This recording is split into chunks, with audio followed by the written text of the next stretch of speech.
Lin Yi handed him his basket. "Take it," he said. Tianlong continued. "I'm just lucky. They reached out to me. Miss G is quite satisfied with this hotel and decided to stay here." Hearing this, Lin Yi suddenly became a bit serious. He curiously asked, "You mean the hotel reached out to you?" Tianlong nodded. "That's right. They proactively quoted us and asked if we needed to cooperate." From a distance, a blue car drove up and gradually stopped beside the two of them. The legs of the person sitting in the car slowly stepped down. It was Chin Han. Lin Yi saw him coming with two others behind him. Lin Yi immediately asked, "Why are you guys here?" Hearing this, Chin Han happily replied as he walked towards Lin Yi. "He Yuan posted saying everyone should come here for team building. We were too free, so we came to find you guys to hang out." Lin Yi moved closer and put his arm around Chin Han, teasingly saying, "Kiddo, you guys came here to mooch off us, right?" The two of them walked with their arms around each other. Lin Yi turned back and said to Tianlong, "Tianlong, arrange a few more rooms for me." Tianlong replied seriously, "Sure, Mr. Lin." Following them was Kyun Nian, who had just stepped out of the car. At the hotel's reception desk, the space here is very large and extremely airy. The scenery is decorated very modernly, and there is even a pond in the center of the lobby to enhance the aesthetics. Stepping inside, Lin Yi couldn't help but think, it can't be a coincidence. Verdana probably knew in advance, which is why this happened. At that moment, Tianlong approached, handed Lin Yi a card, and said, "Mr. Lin, the check-in is complete. The company's dinner will take place in the third-floor restaurant at 6 p.m. tonight. Here is your room card." Taking the card from Tianlong's hand, Lin Yi quickly replied, "Okay." In the hotel's conference room, Tianlong called out to him, "Mr. Lin." Behind him, there was another person approaching. Tianlong's attitude was very warm, gesturing towards the two people next to him, introducing them to Lin Yi. "This is the general manager Ajian of the Oman Hotel. This person is his administrative manager." The two people standing a distance away politely smiled and exchanged greetings with Lin Yi. Ajian then extended his hand with the intention of shaking hands, saying, "Hello, Mr. Lin. Welcome you and your staff to stay at my hotel. On behalf of all the employees of Oman, I would like to express my gratitude to you." Lin Yi politely stood up, responding to Ajian's handshake. He cheerfully complimented, "You speak Mandarin so well." Ajian, flattered by the compliment, replied, "These days, Mandarin is gradually becoming the language of the world. Many of our staff here can speak Mandarin." Setting aside the pleasantries, Ajian told Lin Yi, "The hotel has prepared a small performance for you, free of charge, so everyone can enjoy dinner while watching." Lin Yi felt they were very thoughtful, so he responded, "That's great, you are too polite." At this moment, the performance on stage was about to begin. Everyone seated below gradually turned their eyes towards the stage. One of Lin Yi's female staff exclaimed, "Mr. Lin is so good to us. Not only did he take us out to have fun, but this venue is also so upscale. We can even watch a performance while having dinner. I really love Mr. Lin." Another girl beside her, with a flirtatious tone, said, "Oh, Mr. Lin, when can you like me? I can adapt to any style." They watched Kyun Nian and Lin Yi chatting, feeling a bit regretful. "Ha ha, the boss lady has arrived. You don't have a chance now." At this moment, Lin Yi turned to Ajian and said, "Tell them to start the program." Ajian nodded and replied, "Understood, Mr. Lin." The girl standing beside him softly said to Lin Yi, "Mr. Lin, with such a good situation, why don't you go up to the podium and say a few words?" A bit embarrassed, Lin Yi replied, "No." Kyun Nian seemed to agree with the idea of him making a speech and said, "Go on, after all. It's the company's team-building event. You have to show the demeanor of a boss." With no other choice, Lin Yi reluctantly accepted. He picked up a glass of red wine and walked up to the stage amid the enthusiastic cheers from the employees.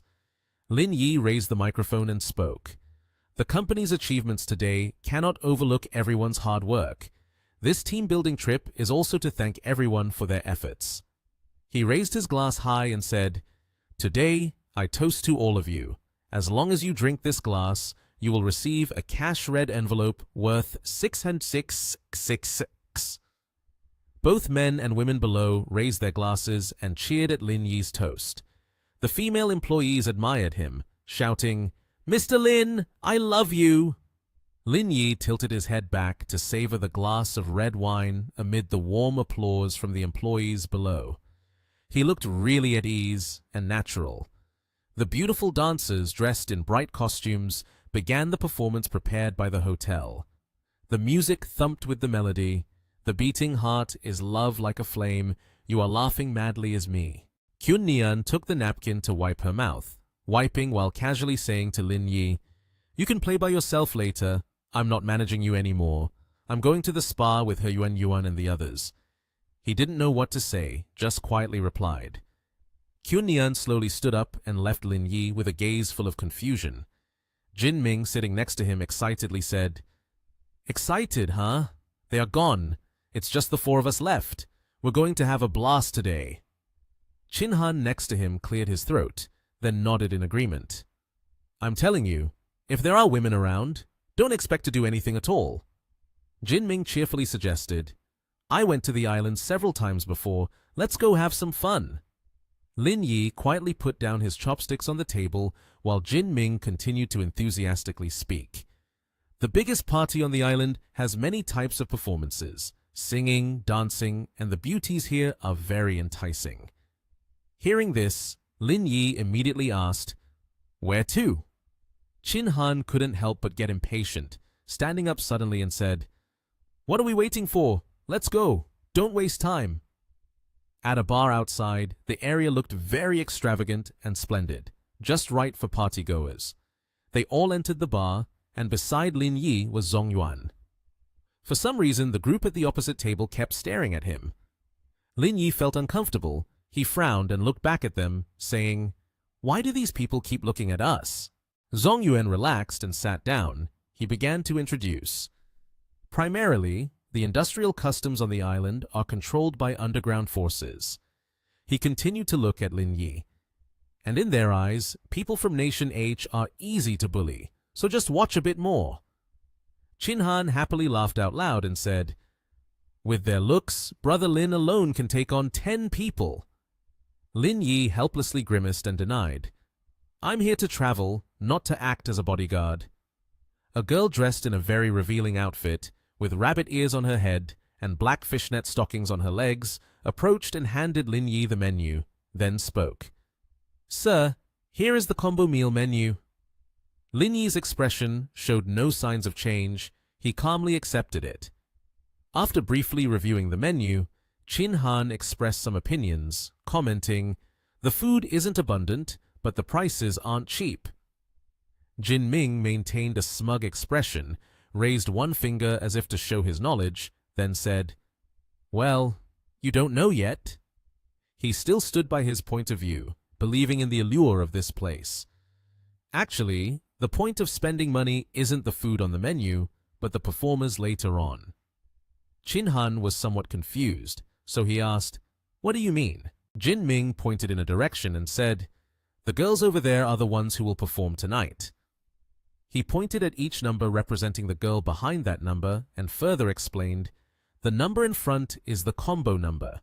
Choosing a combo means choosing that girl." Zong Yuan felt a bit confused and asked with difficulty, "But isn't that wrong? In such a large crowd, what if everyone chooses the same girl?" "Perhaps the interest lies here," so Jin Ming responded excitedly.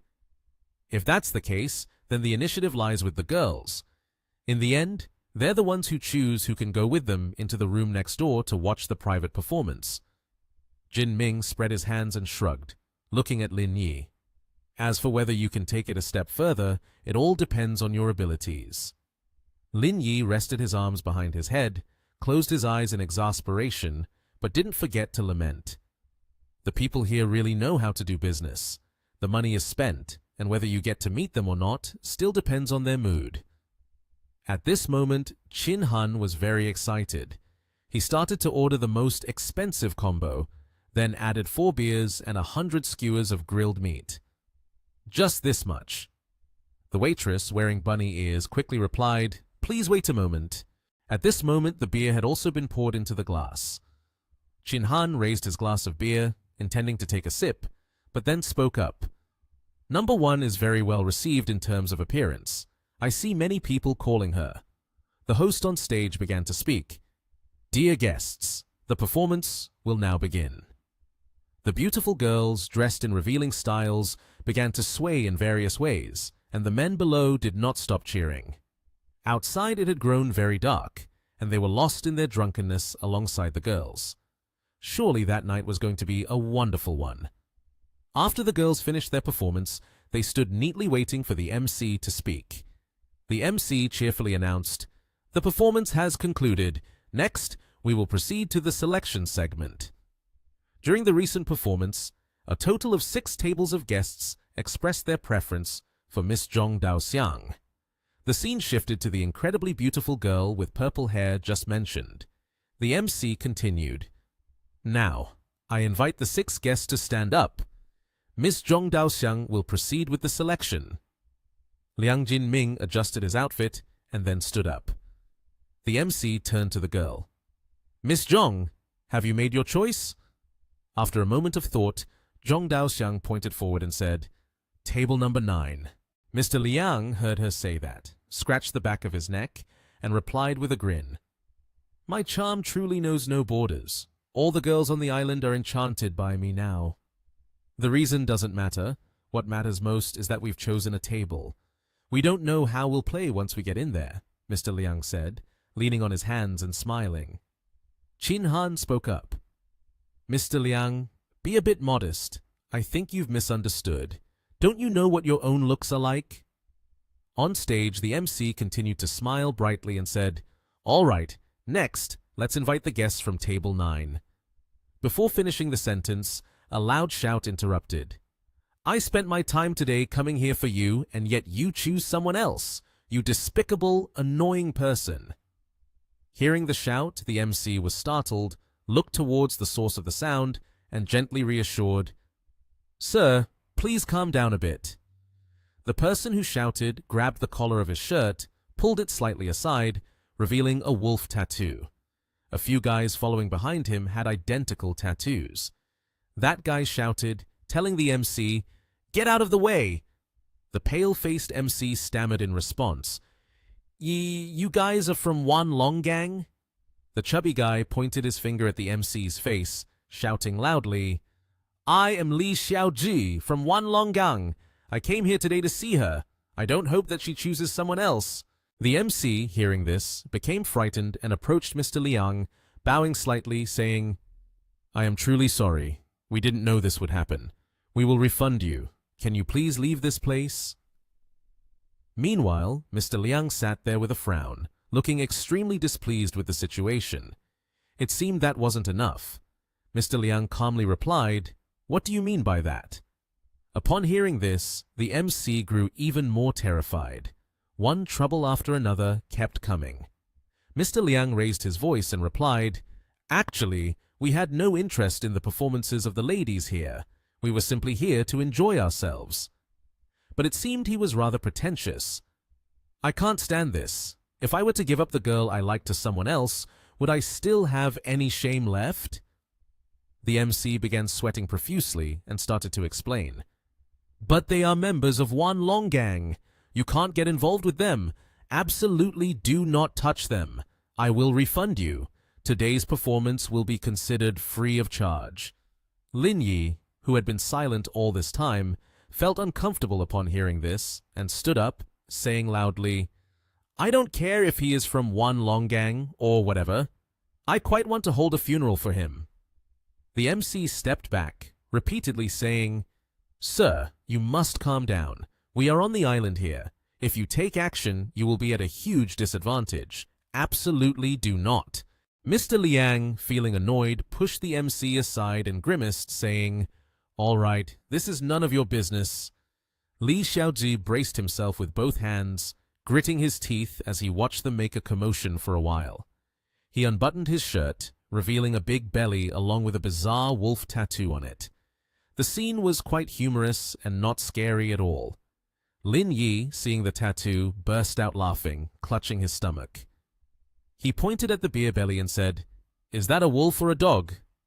Hearing this, the guy got angry and raised his hand, ready to hit him. But before he could even make contact, Lin Yi kicked him in the belly, causing him to double over in pain and spew blood.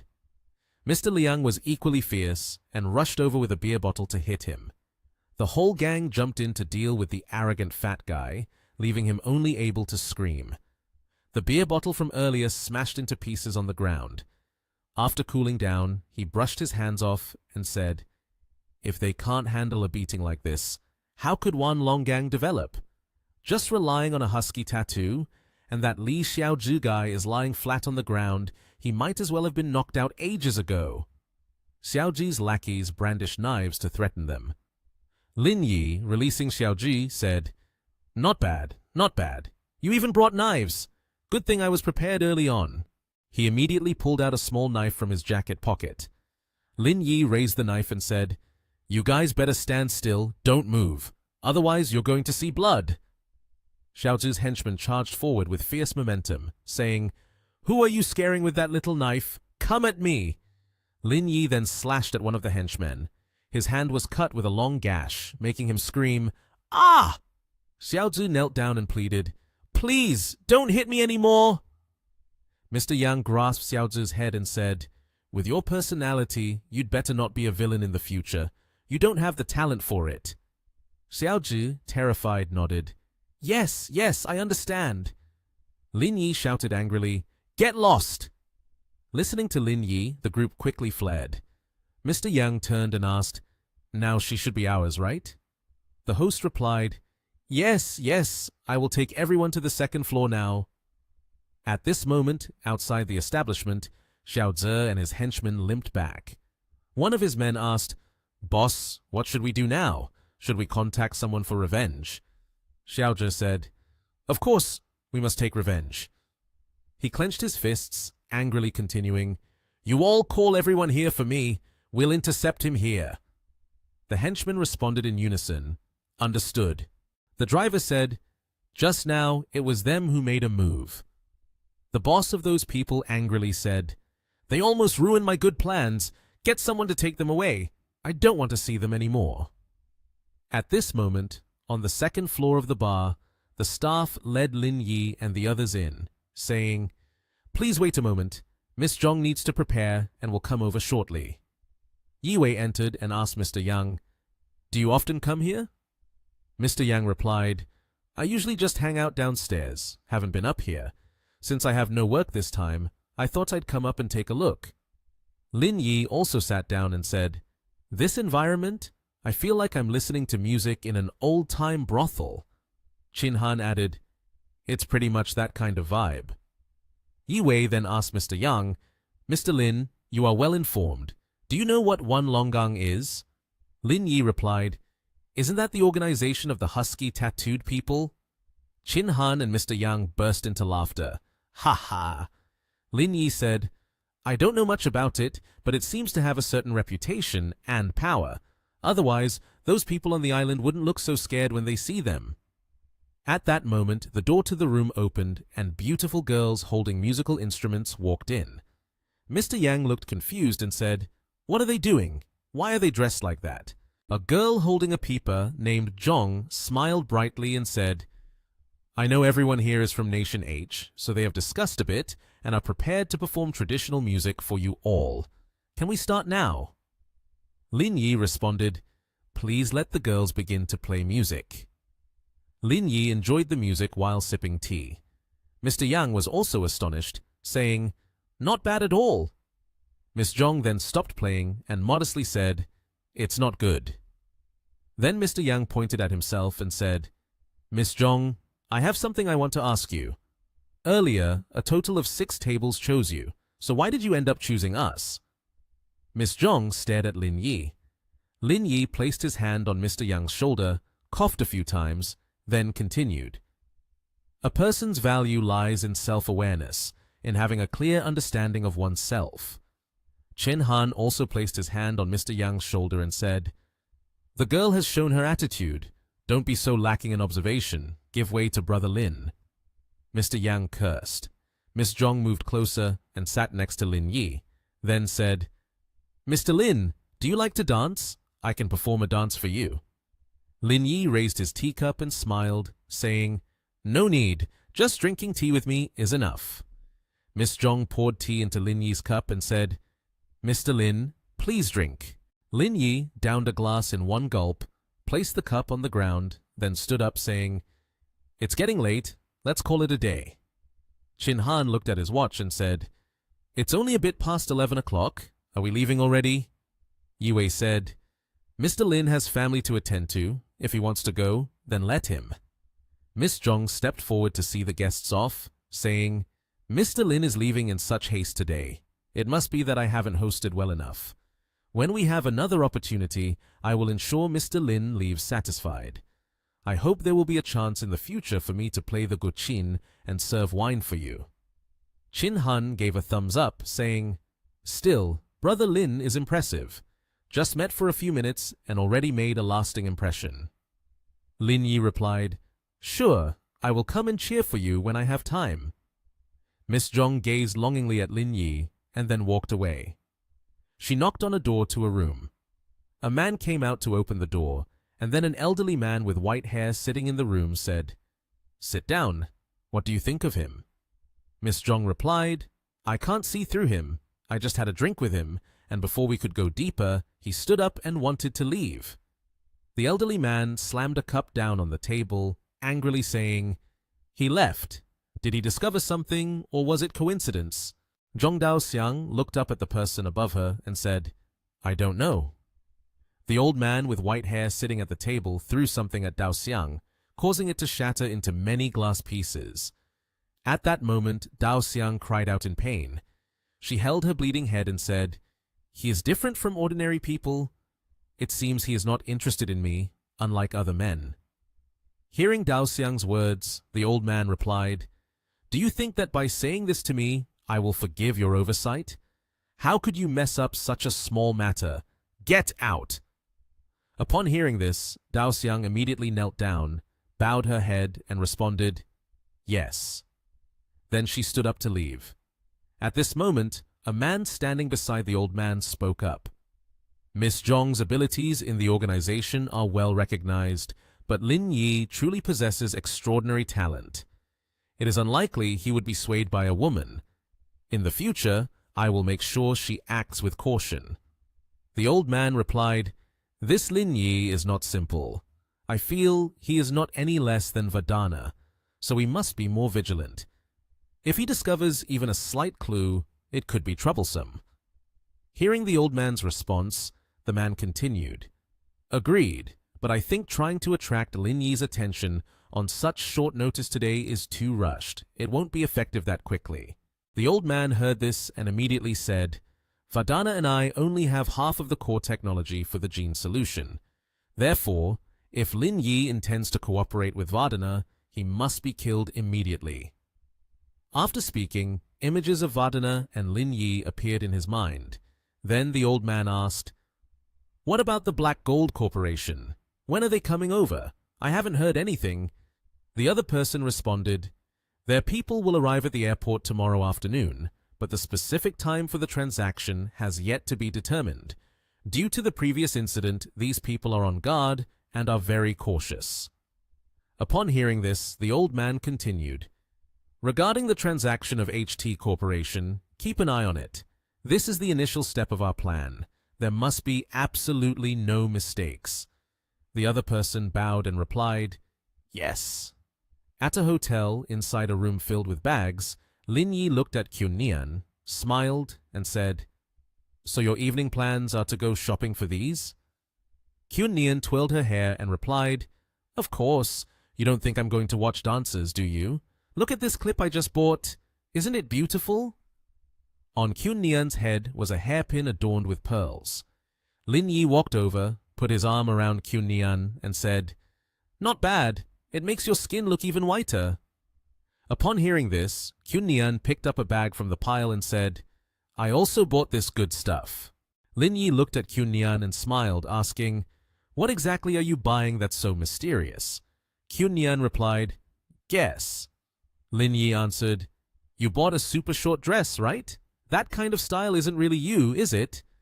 Kyun Nian said, actually, what I bought isn't a super short dress, but it's not very long either. Lin Yi laughed in response. Then what are you waiting for? Show me! Hearing this, Kyun Nian went into the bathroom, then poked her head out and said, don't come in. Lin Yi glanced over, and Kyun Nian replied, got it. 10 minutes later, Kyun Nian came out wearing a belly-bearing top with a bow attached, along with a short skirt, asking, how is it? Does it look good? A pair of hands wrapped around her waist. Lin Yi embraced Kyun Nian, saying, it really looks nice, very beautiful. Kyun Nian shyly replied, actually, the style is okay. It's just that the skirt is a bit short. I can make it even shorter, Lin Yi said with a grin, then grabbed Kyun Nian's skirt. In front of a large building, on the next day, Lin Yi and Kyun Nian, along with Jin Ming and another girl, entered the building. At that moment, Kyun Nian turned around and said, we are going to the shopping mall to continue shopping. The two of them took their things to the car. Lin Yi said, you guys go ahead. We're not going anywhere. You two continue shopping, and we're going to find a place to have a drink. Hearing this, Kyun Nian replied, okay.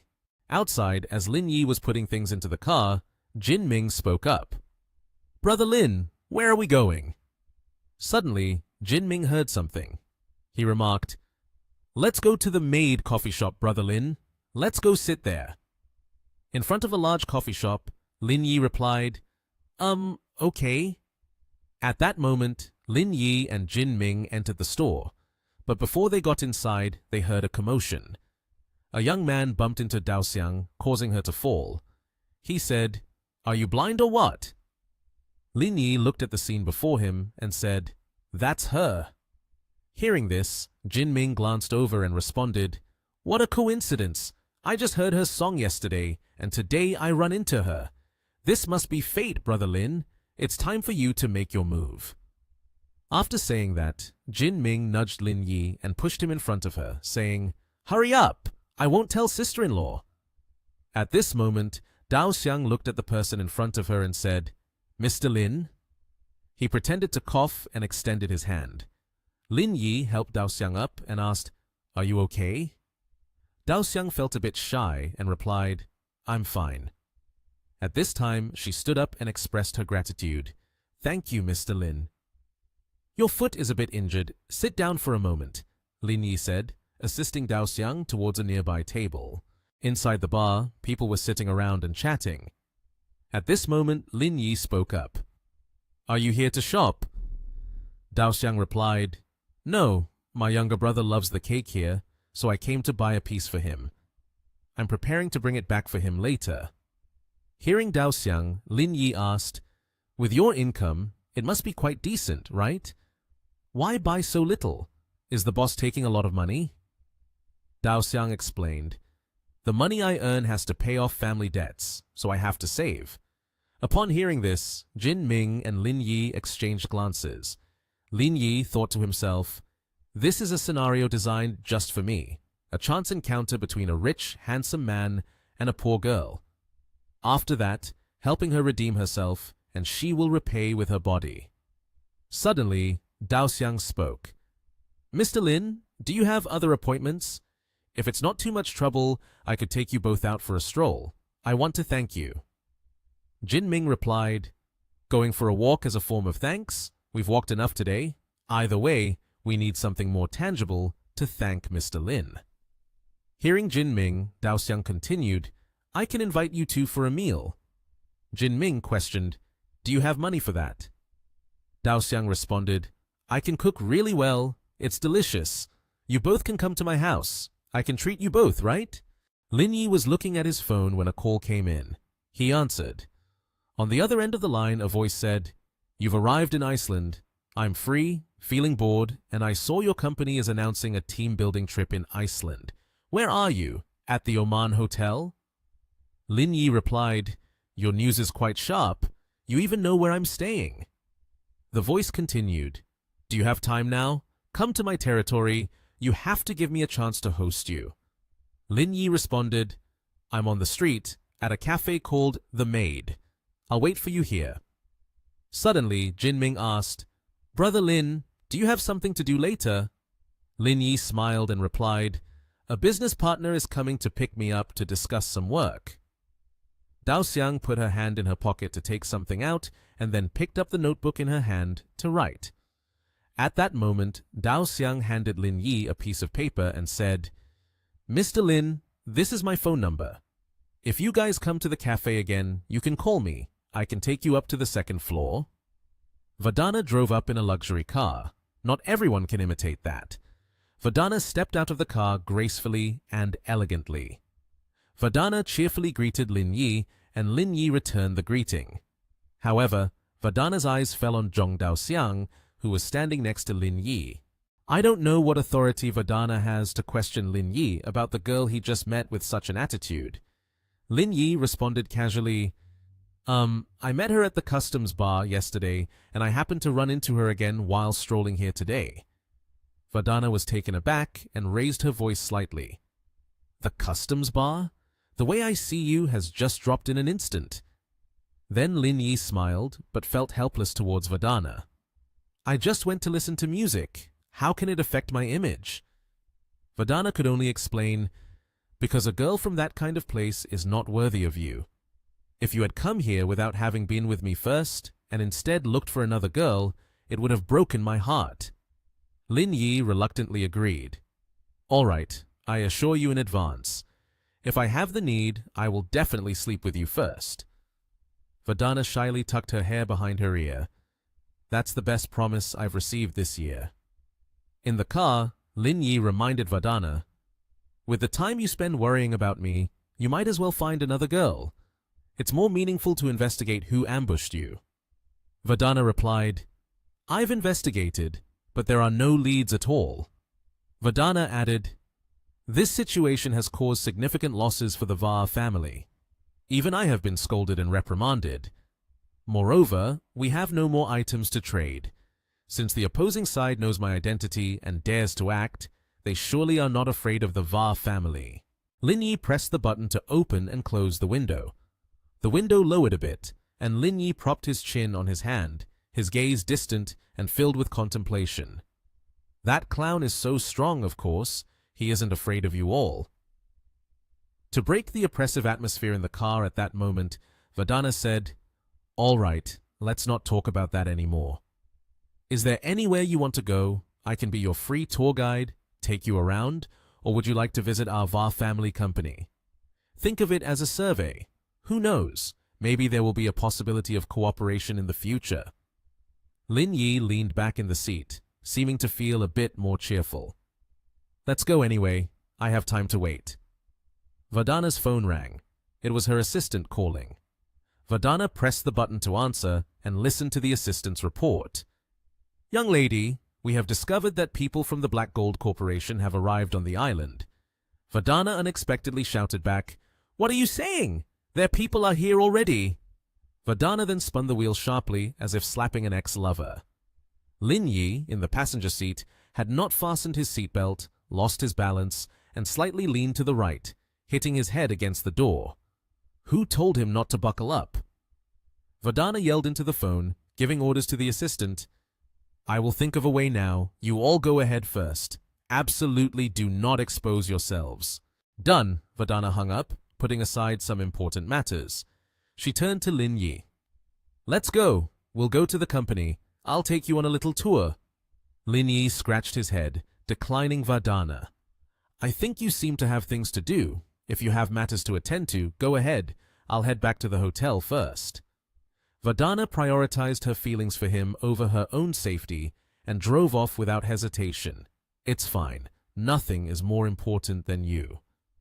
A little later, they arrived, and Vandana asked for Lin Yi's opinion. "Mr. Lin, what do you think?" Vandana excitedly asked Lin Yi, "Can you give some feedback?" Lin Yi gave a preliminary assessment.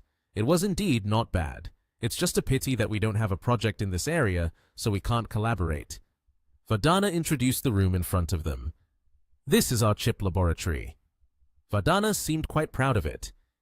We have a lot of research in the field of chips and AI intelligence. You have to see if you agree to give us this opportunity. Lin Yi unexpectedly lifted Vardana's chin, gently reassuring her, causing Vardana to blush shyly.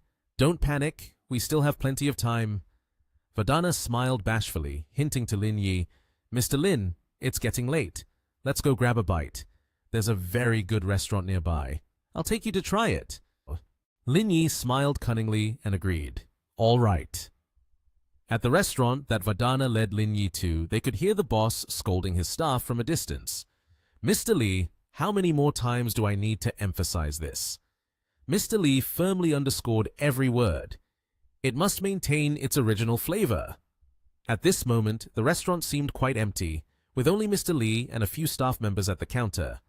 Suddenly, the door opened, and Lin Yi and Vardana had arrived. Vardana cheerfully greeted Mr. Li. Mr. Li! Mr. Li immediately turned around, his tone softened. Oh dear, Miss Vardana, please come in. Vardana glanced at the menu and ordered a portion of the fried battered dish. After ordering, she handed the menu to Lin Yi and further praised, Mr. Li's skills are very delicious, very famous in the gourmet world. You can't go wrong with anything you order. Lin Yi seemed quite interested and ordered a whole range of dishes. Then let's take one of each. Mr. Li served the dishes, politely inviting the two to dine. Please enjoy the meal that has been laid out on the table. Vardana urged Lin Yi to try. Mr. Lin, please give it a try. Lin Yi picked up his chopsticks and took a bite. Vardana quickly asked, How does it taste? Lin Yi expressed his thoughts on the dish. It's okay, but it could be improved a bit. That way, it would have a different taste. Vardana questioned, Are you crazy?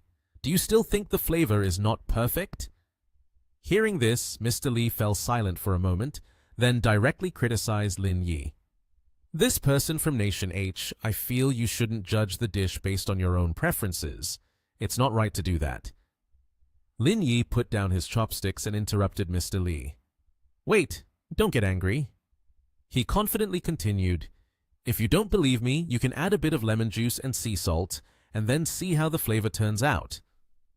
Mr. Li retorted, If you add lemon, it will make the shrimp's heads more likely to break, causing the calcium to leach out the nutrients inside, affecting the flavor. What you're suggesting is completely wrong. Lin Yi then explained further. That's why I'm recommending you add sea salt. That way, there won't be any side effects. If you don't believe me, just try. Mr. Li, somewhat arrogant, made a condition with Lin Yi. I can try it, but if the dish doesn't turn out well, you have to apologize to me. Mr. Li turned to the kitchen to give it a try. In the meantime, Vardana leaned over to Lin Yi and whispered, I think Mr. Li seems a bit unhappy. When Mr. Li finished trying what Lin Yi suggested and plated the dish, just as Lin Yi was about to pick up a shrimp, he quickly called out, Mr. Li, wait! Lin Yi said to Mr. Li, The meat of this shrimp is a bit thick. Frying it for another 5 minutes would make it taste better. Mr. Li was slightly annoyed and asked back, Fry it for another 5 minutes? Are you trying to confuse me? Although he was not satisfied, Mr. Li still followed Lin Yi's request. After finishing, he personally brought the dish up and said, All right, try it. Vardana picked up a fried shrimp, dipped it in shrimp sauce, and closed her eyes to savor the flavor. Finally, she remarked, It seems like there's no difference. Lin Yi turned to Mr. Li and invited him. Her taste buds are not sensitive. Chef Li, you should try it. Mr. Li picked up a fried shrimp and took a bite. Immediately, he was as delighted as if he had found a treasure. How did you know this method would neutralize the burnt taste? Lin Yi calmly replied, Because the culinary culture of our nation H is truly profound. Mr. Li clapped his hands joyfully and shared, I have researched for many years, but I never thought of a way to neutralize the burnt flavor in battered fried dishes. I never expected you would help me solve this problem so easily. It's truly amazing. Even though he received praise, Lin Yi did not become smug. He replied humbly, "Mr. Li is too kind." Lin Yi and Vadana had finished their dinner. Vadana turned and praised, "Lin Yi, you are truly impressive." Lin Yi slowly stood up and said, "I'm full now, let's go." The chefs in the restaurant bowed deeply, showing their respect as they saw them off. Before Lin Yi left, they didn't forget to say, "Thank you for your guidance. We welcome you to visit again." Lin Yi and Vadana tenderly linked arms as they walked out of the restaurant. At that moment, Vadana began to express, "I feel like I am captivated by your charm, unable to escape. I like a man who knows how to cook." Lin Yi smiled, gently stroked Vadana's hair, and replied, "Then continue to admire me. There are many who adore me, and you are not the only one." They approached Lin Yi's car parked by the roadside. The sky was clear today, and the leaves danced in the wind, creating an incredibly romantic scene. Vadana asked, "Do you want to go watch a movie?" Lin Yi immediately agreed. "Let's go anyway, it's still early, and going back would be boring." As they got into the car, Vadana focused on driving, while Lin Yi absent-mindedly rested his chin on his hand, pondering whether he could extract some information about Black Gold Corporation from Vadana. Suddenly, as if sensing that something was wrong, Lin Yi glanced out the window. Through the rearview mirror of the car, he noticed a silver car following them. Lin Yi turned to remind Vadana, "Drive slowly, we're being followed." She was a bit surprised when she heard this information and asked back, "Are you sure?" Lin Yi affirmed, "Have I ever been wrong? Now you should think about who in your territory would dare to follow us. Have you offended anyone recently?" Vadana, while driving, insisted, "We are the largest financial group here. There is no direct competitor to us, so there shouldn't be anyone following me." Lin Yi questioned, "Earlier in Nation M, there were a few people from Nation M tailing us. Could it be a group associated with them?" Suddenly, Vadana slammed the brakes by the roadside. Sweat began to bead on her face. She nervously looked at Lin Yi and said, "Mr. Lin, this is a personal matter for me, and it could be dangerous. I don't want to get you involved. I will take you back now." Lin Yi crossed his arms and replied calmly, "What are you joking about? After all, we've known each other for a long time. If you're in trouble now, wouldn't it make me seem like I'm afraid of dying if I left?" Upon hearing these words, Vadana was moved to the point of tears. She explained, "But I don't want to cause you too much trouble. The person behind me is very likely to be sent by Va Xiongji. Since Wachala died, he has withdrawn from the Va family. We are from two factions, and it can even be said that we are enemies." Lin Yi curiously asked, "Va Xiongji? Why is he watching you? Does he want to kill you?" Vadana lightly brushed her hair and then recounted, "After he left, he took away half of the core techniques. However, in terms of scale and power, he can't possibly oppose the Va family. Nevertheless, since he holds the core techniques, we cannot be careless." Lin Yi sat silently for a moment, deep in thought. He secretly pondered, "The next transaction target of the genetic original must be Va Xiongji. The base ore is likely in Jeffrey's hands, waiting for the next transaction. Therefore, I still have a chance." Lin Yi calmed himself and made his judgment. Based on the current relationship between the two of you, regardless of the purpose, he wouldn't dare to harm you.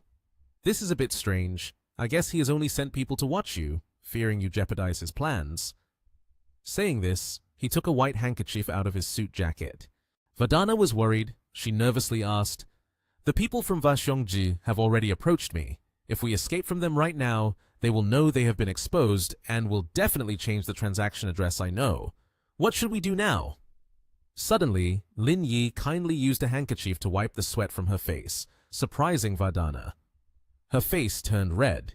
He gently asked, "Where is the best hotel on your island?" Vadana replied immediately, "It's the Imperial Hotel." All of a sudden, without saying anything further, Lin Yi pulled one side of Vadana's shirt down, revealing a part of her inner clothing, which made her a bit flustered. Then, he messed up her hair. Vadana stared blankly at her appearance. Lin Yi said, Go to the back of the trunk and get me a bottle of water. Following his words, Vardana opened the trunk to get a bottle of water. She took the opportunity to glance around, then tossed the bottle of water to Lin Yi and said, "Here." Vardana closed the car door and wondered, "Do you want me to check the license plate? I memorized the number already." Lin Yi took the bottle of water, shook it in his hand, and smiled as he replied, "Think about it. We are driving normally, suddenly stopping by the side of the road. Then the girl's clothes are disheveled, and she gets out of the car to get a bottle of mineral water. What do you think happened with those two people in the car?" Vardana appeared to be shy. She softly said, "Actually, there's no need to pretend. We can be a little more genuine." Lin Yi looked confused. He replied, "Am I really that naive? We need to get down to business quickly. Let's go to the hotel." Suddenly, Vardana became full of energy. She excitedly grabbed the steering wheel and shouted, "Mr. Lin, let's go!" She decisively stepped on the gas pedal, and the car sped down the road. Lin Yi was startled, sweating in fear. He quickly grabbed the handle next to him and reminded her, "Drive slowly. Why do you seem more rushed than I am?" After a while, they arrived in front of the Imperial Hotel, a very large hotel with numerous rooms. As soon as they entered the hotel lobby, Lin Yi quickly opened the window to check the situation. As he expected, Lin Yi said to Vardana, "The car that followed us before is indeed parked in front of the hotel." She anxiously replied, "Are we just going to stay here?" Lin Yi asked, "The people who previously dealt with you, you must still be keeping an eye on them, right?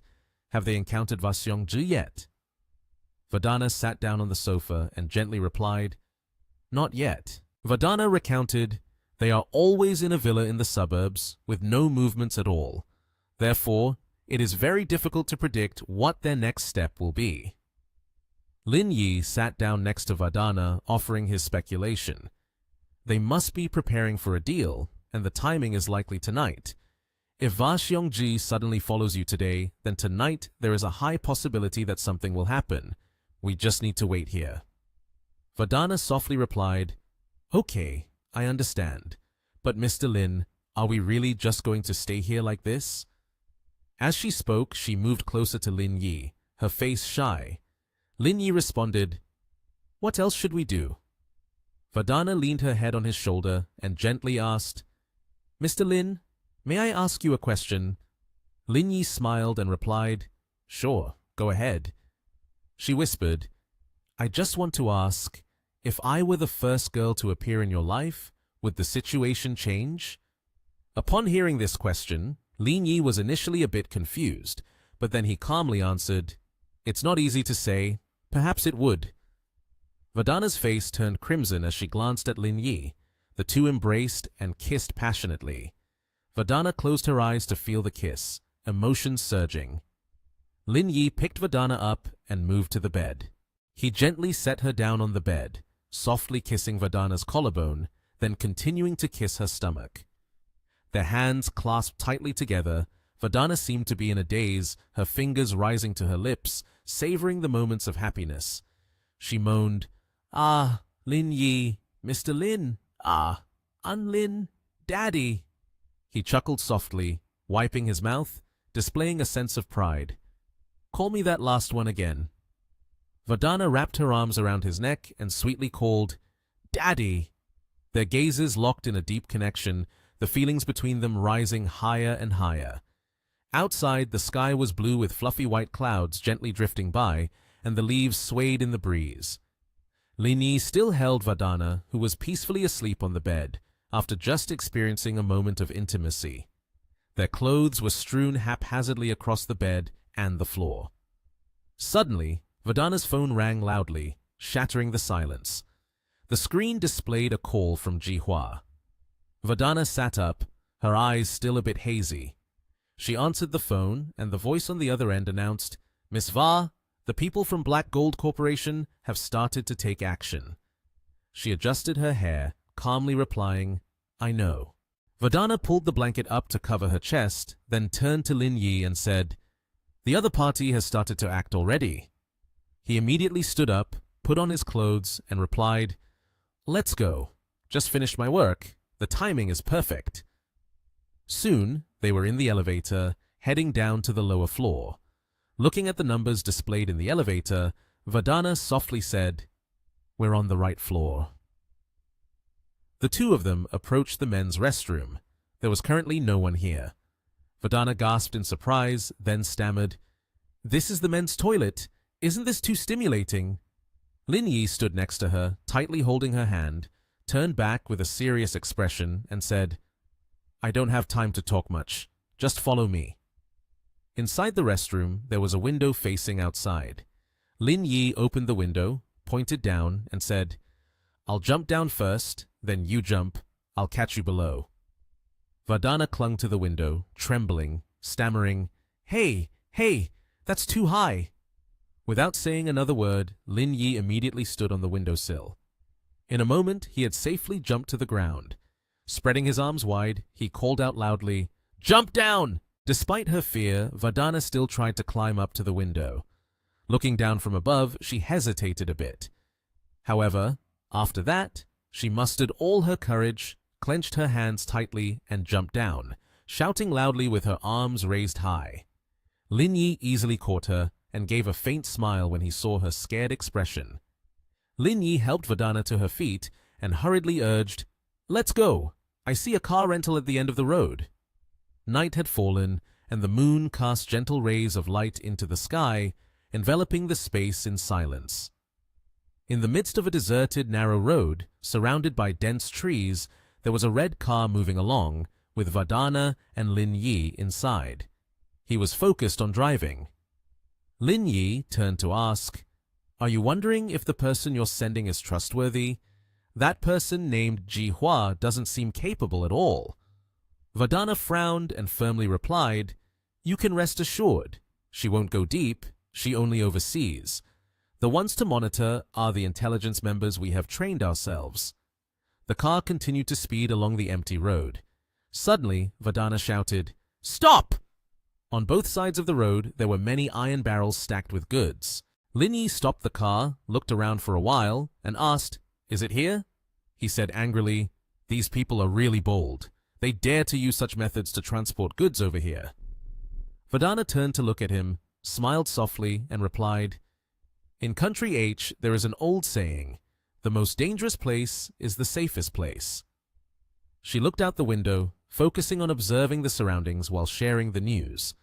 They will board the cargo ship to the port and deliver the goods to their people at the port. From inside the car, Vadana questioned, "Were you unwilling to cooperate with me before because I worked with foreigners?" She turned to ask Lin Yi for his opinion. "But this is an era of mutually beneficial cooperation. Only by working together can we create greater benefits and value. Are you willing to cooperate with us now?" Lin Yi leaned back in the car seat, placing his hands behind his head. Then he resolutely replied, "Mutually beneficial cooperation is indeed an economic model, a trend in today's world. However, a gentleman prefers to make money through honorable means, only doing what he should do and not doing what he should not do. I may be a good person, but I also have my limits." Vadana leaned closer to Lin Yi, resting her hand on his chest, and asked sadly, "Why does Mr. Lin think what we are doing is wrong?" Vadana lifted her face to look at Lin Yi and began to persuade him. "In this world where there is light, there is darkness. This world is balanced, there are ups and downs. The good is as much as the evil."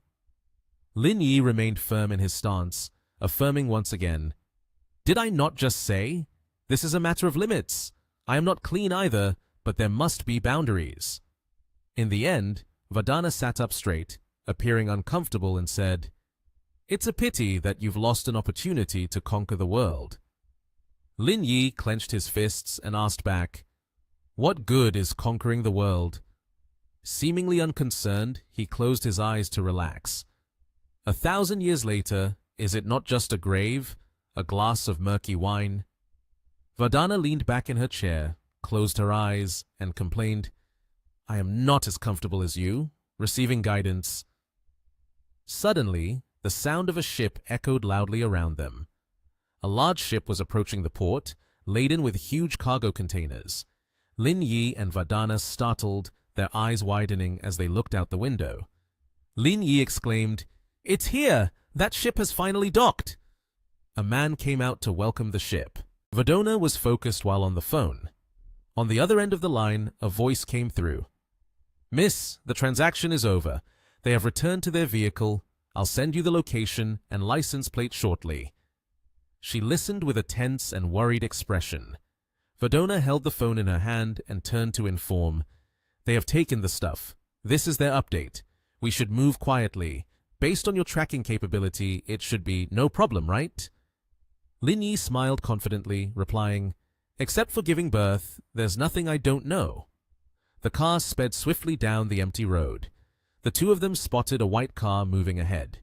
Lin Yi wondered, "We've caught up to them. Why can't I see your people?"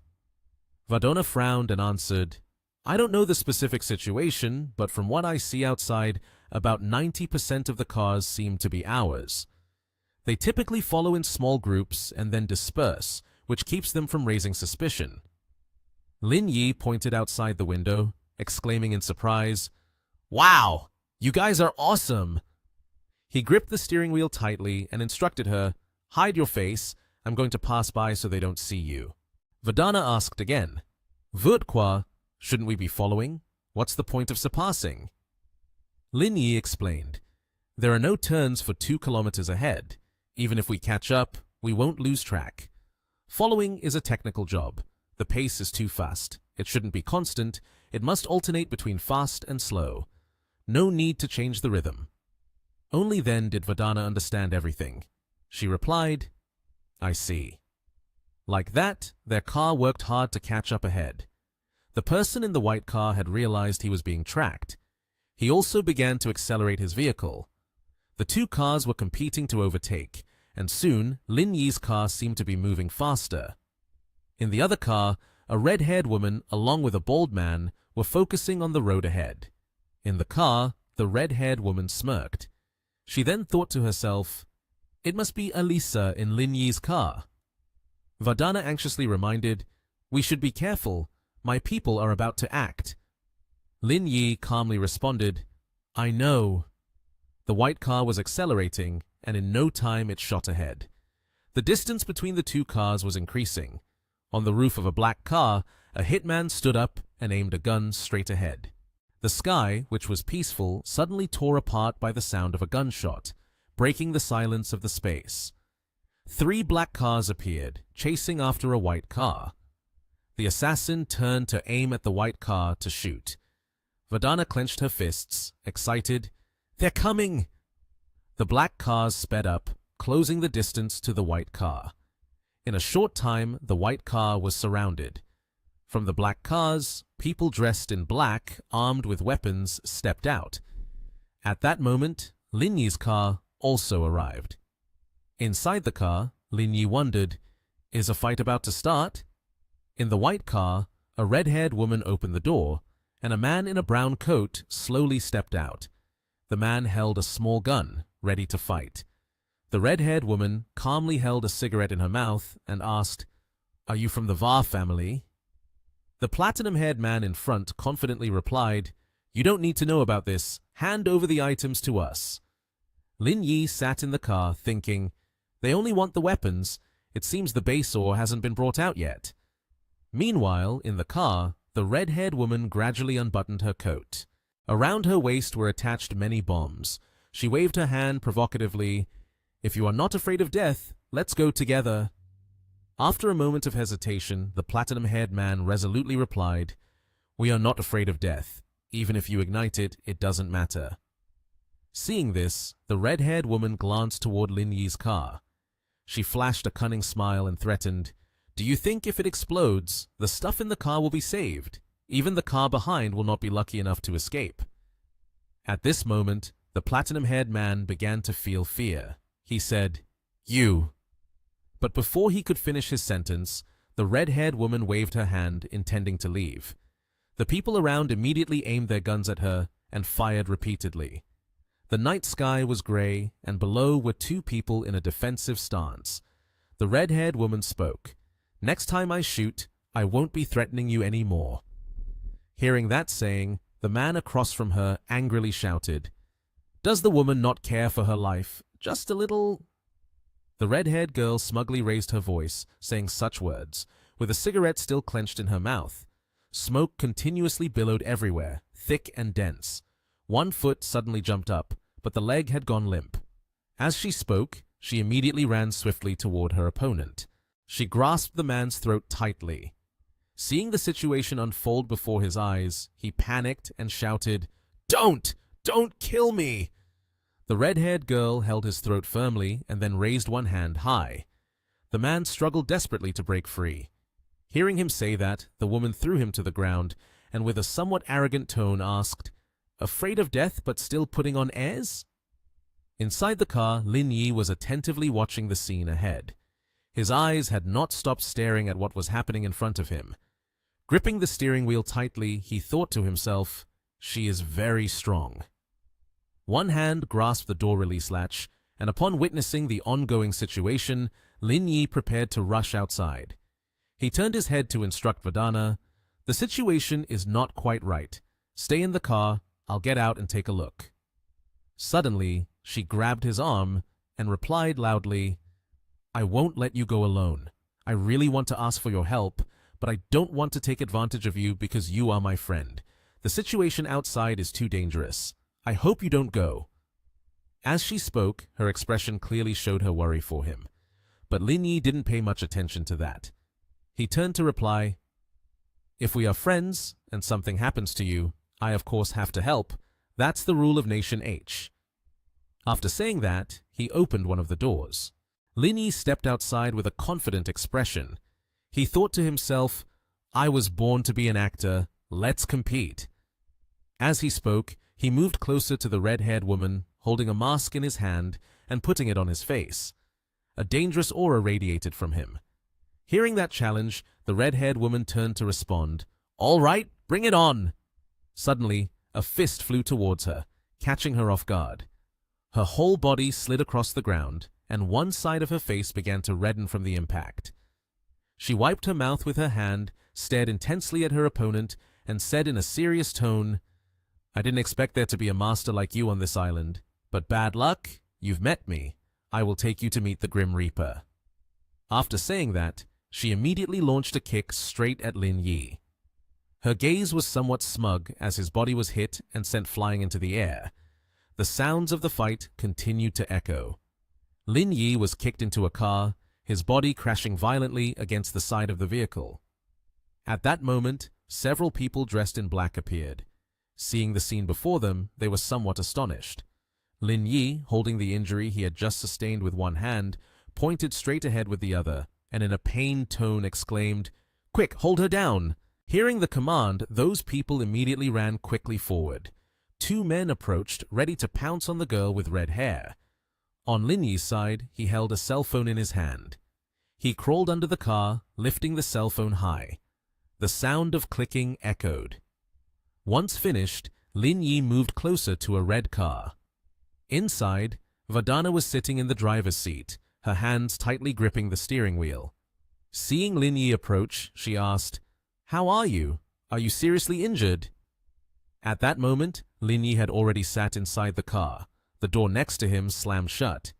He coughed a few times and said, "This girl is too formidable. Seriously, I can't handle her." Upon hearing this, Vandana's expression was somewhat confused.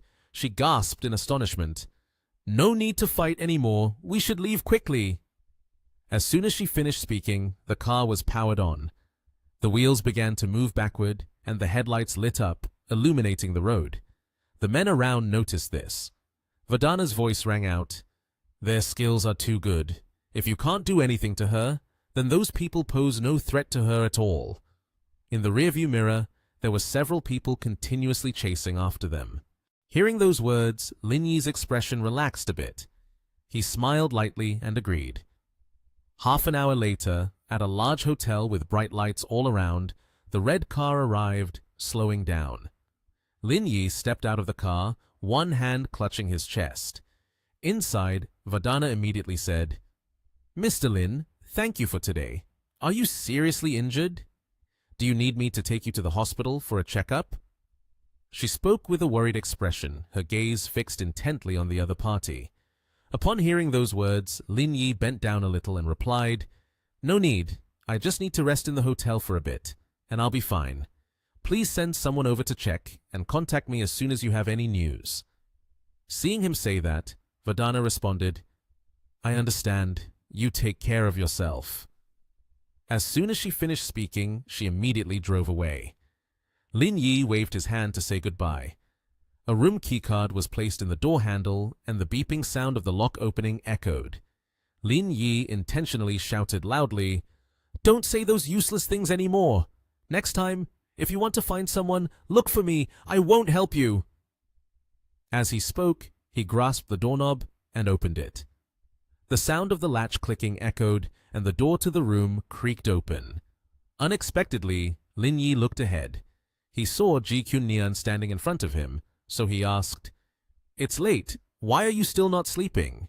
Upon hearing the question, she replied, "This book is quite interesting. The more I read, the more spirited I feel. Why are you back so late? It's already past 2 o'clock." Hearing that question, Lin Yi sat down on the sofa and replied, "Don't mention it. This afternoon I ran into Chin Han's ex-girlfriend. After that, he suddenly became melancholic and insisted on dragging me out for drinks, and we kept drinking until now. It's so boring." Upon hearing this, Kyun-nian, who was sitting next to him, asked further, "Is it really that serious? Just an ex-girlfriend and he's that upset?" Lin Yi quickly responded, "He said she was the love of his life. This time they met, his mindset collapsed a bit." At this moment, Kyun-nian yawned deeply, then turned her gaze towards Lin Yi, saying, "I'm a bit tired. I'm going to sleep now. You go take a shower. It's past 2 already." Hearing that, he replied, "All right." After that, both of them lay down on the bed. Kyun-nian had already fallen asleep, but Lin Yi was still awake, staring straight ahead. He turned to one side, his hand slipped under the pillow, looking a bit smug. He secretly thought, "Fortunately, I placed another phone in the car. I can locate their position. Found it." His eyes were filled with joy. Holding a phone in his hand, Lin Yi murmured, "Do you want to know what I'm doing with my phone at midnight, when I can't sleep?" From behind, Kyun-nian looked at him with a doubtful gaze.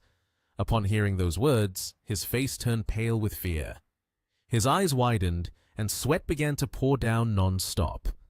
Seeing the situation, he said, "I want to call Chin Han. I'm afraid he'll think things through wrongly and do something reckless." Hearing this, Kyun-nian responded, "What are you waiting for? Call him and ask now." Lin Yi brought the phone to his ear, his voice slightly panicked as he exclaimed, "What are you saying? You don't want to live anymore? Are you crazy? You're going to commit suicide over a woman? Fine, fine, fine. I'll drink with you. I'll come over and find you right now." Chin Han's voice shifted, sounding confused. He exclaimed, "What the hell? I haven't said anything yet." Seeing this, Lin Yi pressed the end call button. He looked at Kyun-nian and said in a melancholic tone, "I didn't expect Chin Han to be so infatuated. Over something so trivial, he wanted to commit suicide. Thankfully, I called in time and was able to talk him down. Otherwise, something terrible might have happened." Kyun-nian, upon hearing this, anxiously screamed, "What are you waiting for? Go now!" In response, he said, "All right, I'll go now. You rest early. Don't worry any more." At a luxury hotel, the night sky enveloped the space, and everything around sank into a dark, oppressive silence. Lin Yi appeared with a rather calm expression. He gently pushed the door open cautiously. Inside was Chin Han, who was sound asleep, kicking the blanket off completely. Suddenly, Lin Yi's foot kicked straight into Chin Han's body. He was taken by surprise, unable to react in time, and fell onto the bed with a loud thud. Chin Han immediately rubbed his head and cursed, "Damn it!" Seeing this, Lin Yi, feeling anxious, immediately shouted, "Are you okay? Did you have a nightmare? Don't be afraid. I'm here. I will definitely protect you." At that moment, Chin Han got angry and yelled at Lin Yi, "You can't even let me sleep. I'm going to kill you. What kind of nonsense did you say on the phone? My entire clean life has been ruined by you. Lin Yi now seemed frightened, clasping his hands together, and responded, Please, please, Brother Qin, keep your voice down. I have something I need help with. Please help me one more time. Get out. I need to sleep, Qin Han replied. Upon hearing that, Lin Yi's hand landed right on the other's shoulder. He leaned in and whispered into his ear, Please, help me out. Seeing the situation before him, Qin Han helplessly responded, I admire you now. Just go. Just consider it my bad luck. I'll get dressed. 2 cars were parked next to each other in the parking lot. Inside were Lin Yi and Qin Han. He turned to the other person and said, Take off your clothes for me. Upon hearing this, Qin Han took off his shirt and handed it to Lin Yi. He then replied, Okay, is this enough now? Lin Yi happily accepted the item, his gaze drifting down to the pants that Qin Han was wearing. Seeing that, the other man shyly replied, What are you looking at? As he spoke, he curled his legs up to cover himself, his face turning bright red. You need to change your pants too. Just changing the shirt is pointless, Lin Yi said. Upon hearing this, Qin Han prepared to unfasten his pants and said in a bewildered tone, What exactly are you planning to do like this? To help Lin Yi, Qin Han had to take off his pants to swap clothes with him. However, unfortunately, while he was doing so, an old man walked by and inadvertently caught sight of his inappropriate actions. Being seen by someone else like that, Qin Han naturally felt embarrassed, shrinking back, his cheeks flushed, unsure where to hide. As for the old man, after witnessing the scene, he hurriedly walked past. But for his generation, this event made him sigh in helplessness. The young people these days are probably bolder than he thinks. After the exchange was completed, suddenly Lin Yi waved 2 10-yuan notes and handed them to the person in the passenger seat. Qin Han was puzzled, not understanding why he was doing that, and asked, Why are you giving me money? Lin Yi explained, Over there is an internet cafe. You can book a room for the whole night. Keep this money to buy some instant noodles and mineral water. I'm just being gallant. While speaking, he pointed in the direction of the mentioned cafe. Qin Han, already annoyed from being awakened in the middle of the night due to some ridiculous reason, was now even more irritated about having to stay outside like this. Can't I just go back to the hotel and sleep? Who in the world books a room for the whole night at midnight? To clarify their confusion, Lin Yi said, They are all at the hotel. If I run into them and I'm not there, it'll be hard to explain. Since neither of us is there, we can say I went out drinking with you. After hearing this, he didn't give Lin Yi a hard time anymore and quickly got out of the car, turning back to say, Fine, I'll go. After Qin Han left, Lin Yi drove to that location alone. On the way, Lin Yi thought, I can't rush in like that. I need to buy a clown mask that's peculiar and mysterious. Thinking this, he stopped by a nearby convenience store. Lin Yi quickly made his way to the mask section, looking at all sorts of weird and frightening designs. But these things were different from him, he thought. So I'll choose the most ordinary-looking one. Then he comforted himself. As long as I don't care, the ones who will care are others. Right after that, the phone rang. Ting, ting, ting! It seems someone is calling.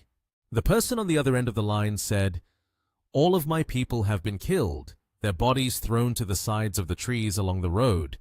On their bodies are fatal wounds, very professional, leaving no chance for you to intervene. That person continued, We are still thinking of ways to handle this and are continuing to track their movements. Lin Yi walked to the checkout counter but replied seriously to the person, Then you get busy. I have nothing to do. Be careful. After saying that, he quickly exited the store. He then drove to that location. The car stopped at a large villa with modern architecture blended with classic elements. Looking at his phone, Lin Yi confirmed, The location is definitely here. Lin Yi parked outside and quickly climbed over the wall quietly, avoiding making loud noises to facilitate his infiltration without being detected. He carefully observed, inside, there were 2 people, one lying on the bed and the other sitting next to them. It seemed Lin Yi wanted to enter, but there were guards outside, forcing him to think again. The two people inside don't seem to be comfortable. Both are injured. The person lying on the bed appears to be in worse condition, their expression even more pained. Seeing that, Lin Yi deduced, it seems one person is dead, one is injured, and the other two are combat capable. He turned his head to look outside, his eyes focused on their car. Lin Yi thought, I could find a way to blow up their car, then attract the people from the first floor out, while I take advantage of the chaos to grab the base ore. The danger would be much lower. A perfect plan had been laid out in his mind, but unfortunately, he didn't have any explosives, so he couldn't carry it out. Lin Yi looked inside and let out a long sigh, feeling somewhat helpless. In the end, he decided to put on the bizarre mask he had bought at the convenience store and said, What a hassle! Just beat them up directly. Why think so much? Saying as doing, Lin Yi kicked open the door. This sudden action startled the two people inside, who, although tired, had to turn their heads to be on guard against the intruder.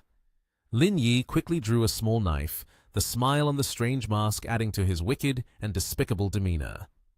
Without giving the two a chance to react, Lin Yi attacked the man lying on the bed. A stab to his forehead, blood splattered everywhere, and the man's face changed color. Immediately, he could only scream instinctively.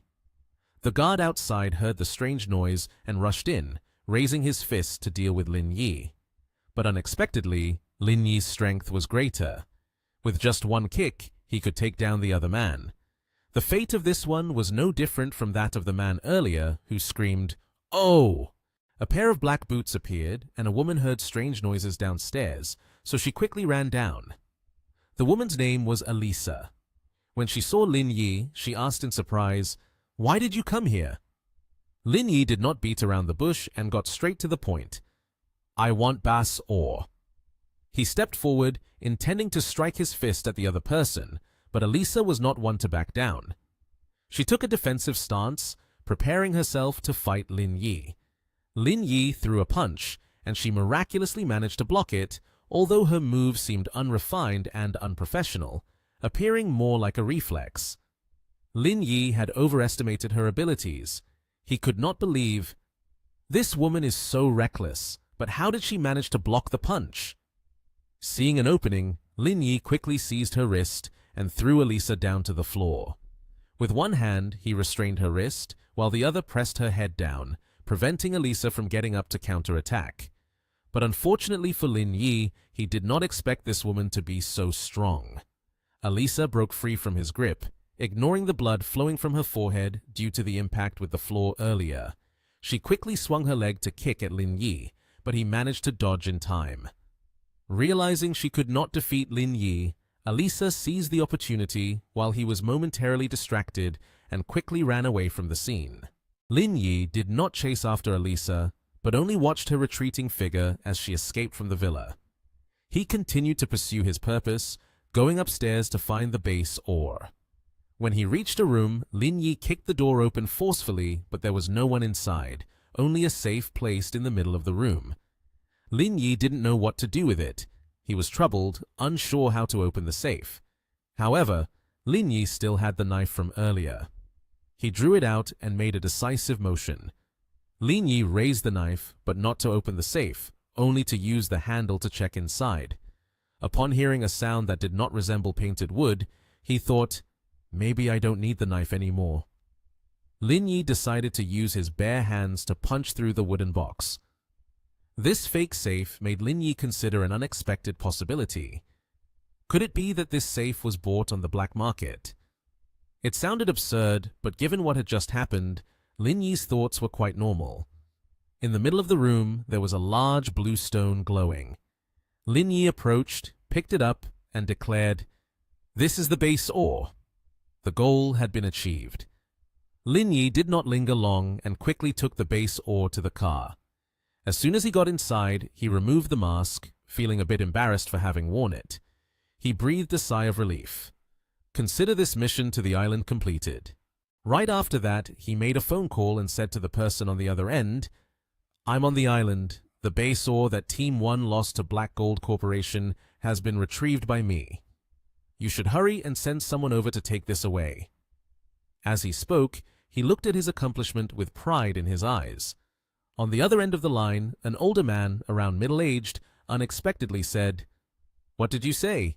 You recovered the base ore." This man was Liu Hong, or as Lin Yi's group called him, Boss Liu. Lin Yi, with a touch of modesty, proudly conversed with him. "I didn't come here to carry out a mission. Rather, I came here to relax with my wife, conveniently taking care of the task." Boss Liu, on the other end, shouted a warning, but also instructed, "Don't get too cocky. I will arrange for someone to come over. Let's keep in touch at all times." Lin Yi, though not feeling a bit less arrogant, agreed with him. After ending the call, Lin Yi drove away. It seemed that because it was midnight, the streets were quiet, with no people and no cars obstructing Lin Yi on his way back to the hotel. However, he noticed something was wrong. Someone was following him. He looked in the rearview mirror and grimaced, saying, "They are tailing me." Seeing this, Lin Yi didn't continue driving, but quickly decided to pull the car over to the side, regardless of the car behind frantically tailing close behind. Lin Yi did not avoid the situation. He stepped out of the car. The other person also appeared. He was dressed in a neat suit and wore a mask, resembling the clowns in a circus. Lin Yi carried the base ore he had just stolen, and he said to the man, "You really came." The face of the pursuer was concealed behind the mask, making it impossible to guess what he was thinking. However, through his eyes, it could be seen that he was very serious about wanting to reclaim the base ore from Lin Yi. As for Lin Yi, he was no less competitive. His triumphant face not only didn't fade away, but also seemed to increase compared to earlier. His eyes showed a hint of confusion as he looked at the man, yet his mouth smirked as if to provoke. The other man attacked first. Lin Yi placed the bag containing the base ore on the back of the car. The seriousness returned to his face as he said, "I know why you came. I also guessed when you would appear at some moment, so I've been waiting for this moment for a long time." The other man did not respond. Instead, he immediately attacked. A swift strike launched straight at Lin Yi. Unfortunately, Lin Yi was able to dodge it easily. He was not to be underestimated either. He punched hard in the stomach of the man, not giving him a moment to retaliate. Lin Yi kept advancing, taking a step forward and throwing a punch that forced the man to only have time to block. To end this battle, Lin Yi kicked hard at the guy. He was caught off guard, his back slammed strongly, and he fell onto the hood of the car. Lin Yi displayed a proud face of the victor, his aura overshadowing the other man. He said, "We have fought twice, but you managed to escape both times. Today, as long as you kill me, the stuff in the suitcase will be yours. But it seems you lack the ability to do that." Lin Yi looked at the bloodstain on his hand and suspiciously said, "This blood?" Then he glanced back at the clown-faced man and saw him panting, holding his stomach, blood continuously seeping out. Seeing this, he lowered his eyes, his demeanor generous as he spoke. "I originally thought today would be an exhilarating fight, but you're injured now. Continuing to fight would be meaningless. Although I'm not exactly a righteous gentleman, I don't want to be the bad guy. Let's call it a day." Having said that, he turned around to leave, but looked back to add, "I believe we will meet again in the future. Take good care of your injury, and then we can have a proper fight. The moment I win will be the moment I take off your mask." After that, he got in the car and drove away, leaving the clown-faced man standing there, watching the car get further and further away. And, after he had completely left, the clown finally took off his mask. Immediately, people discovered that behind the mask was Tony. He looked in the direction of the departing car and sighed. After that, Tony took off his outer shirt, revealing a body wrapped in gauze, stained with blood. He frowned, enduring the pain. Then he took out a syringe from his pocket. Holding the syringe, Tony gritted his teeth against the pain and self-injected it into his arm. Once he was done, he made a phone call, asking the person on the other end, "Did you get the stuff?"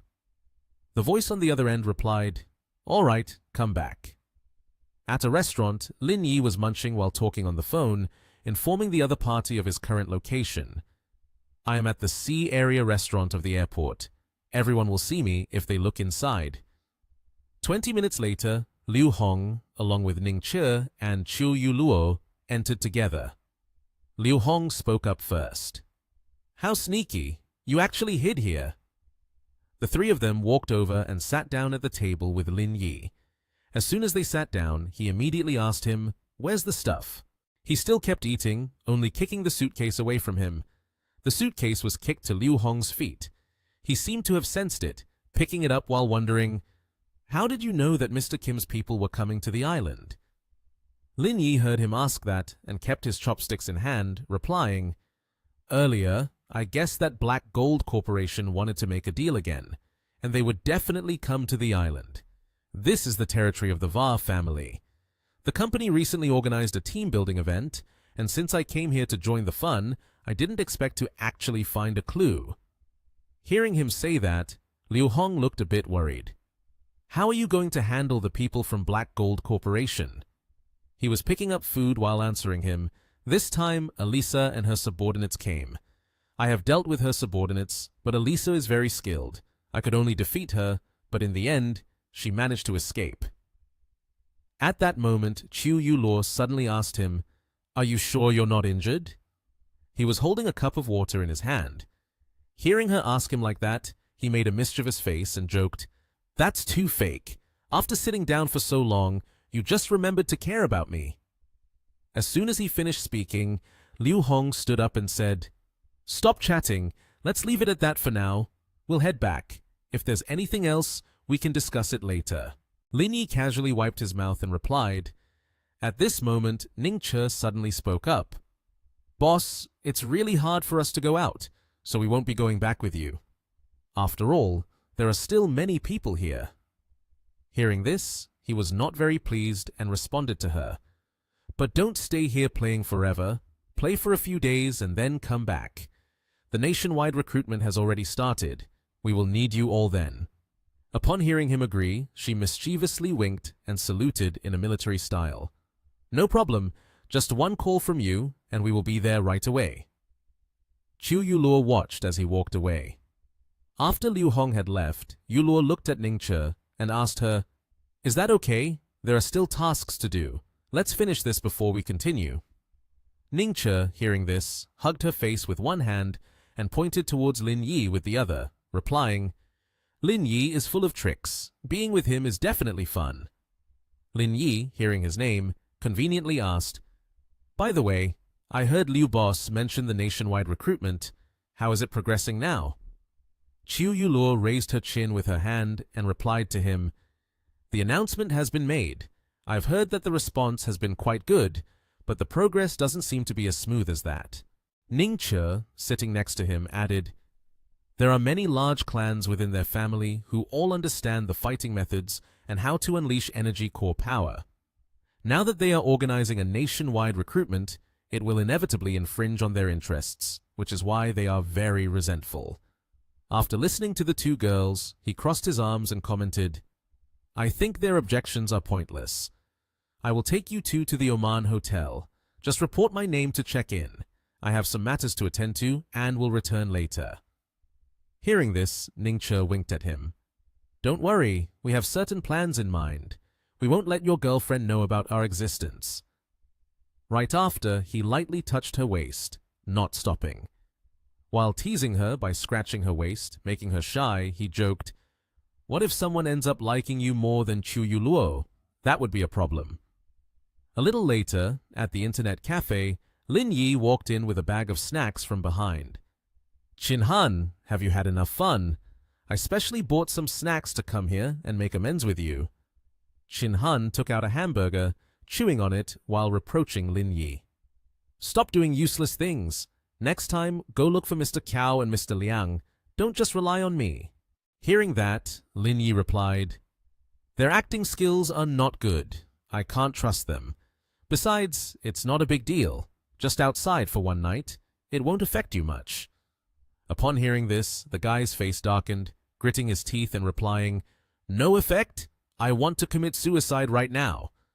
Hearing this, Lin Yi smiled to placate the guy. "Next time, I will pay attention. I will come up with a better character script for you. Meanwhile, in a luxurious villa, Elisa had just opened the car door when a henchman politely spoke up. Miss Elisa, please come inside. She stepped out of the car and walked into the villa. As she approached the main door, she encountered two bodyguards. One of them spoke. Sorry, Miss Elisa, we need to conduct a search on you. Elisa remained silent, raised her hands for the two to check her. After passing the security check, Elisa entered inside and opened the door. In the room, the boss was sitting, his gaze sharp. A beautiful woman beside him quietly poured tea. Elisa entered the room and then sat down. The boss spoke first. Your contact with me at this time surprises me. Could it be that you want to make a deal earlier than expected? Elisa replied to him, Last night, someone suddenly broke into our base and took the base ore. As soon as she finished speaking, the hand holding the teacup of the boss trembled slightly. His expression darkened as he asked her, The base ore was stolen. What exactly happened? She frowned and recounted the incident about the masked man who stole the base ore. I did not recognize who he was. His strength is very formidable. I was no match for him. After listening to her, the boss took a sip of tea and asked, What time did the incident occur? Hearing his question, she raised her hand to her chin, recalling, Early in the morning, around 5-something. At that time, it was almost dawn. At this moment, he said, In the island, the only person capable of doing that is Vadana. He looked at her and continued, I will quickly investigate this matter to retrieve the base ore. After that, I will deliver the original genetic fluid to your group. I am willing to do this in the hope that in the future, we can cooperate. Elisa heard this and replied, It would be best if that is the case. After finishing the conversation with that boss, Elisa stood up. Before leaving, she spoke up. If you need any help, you can call me.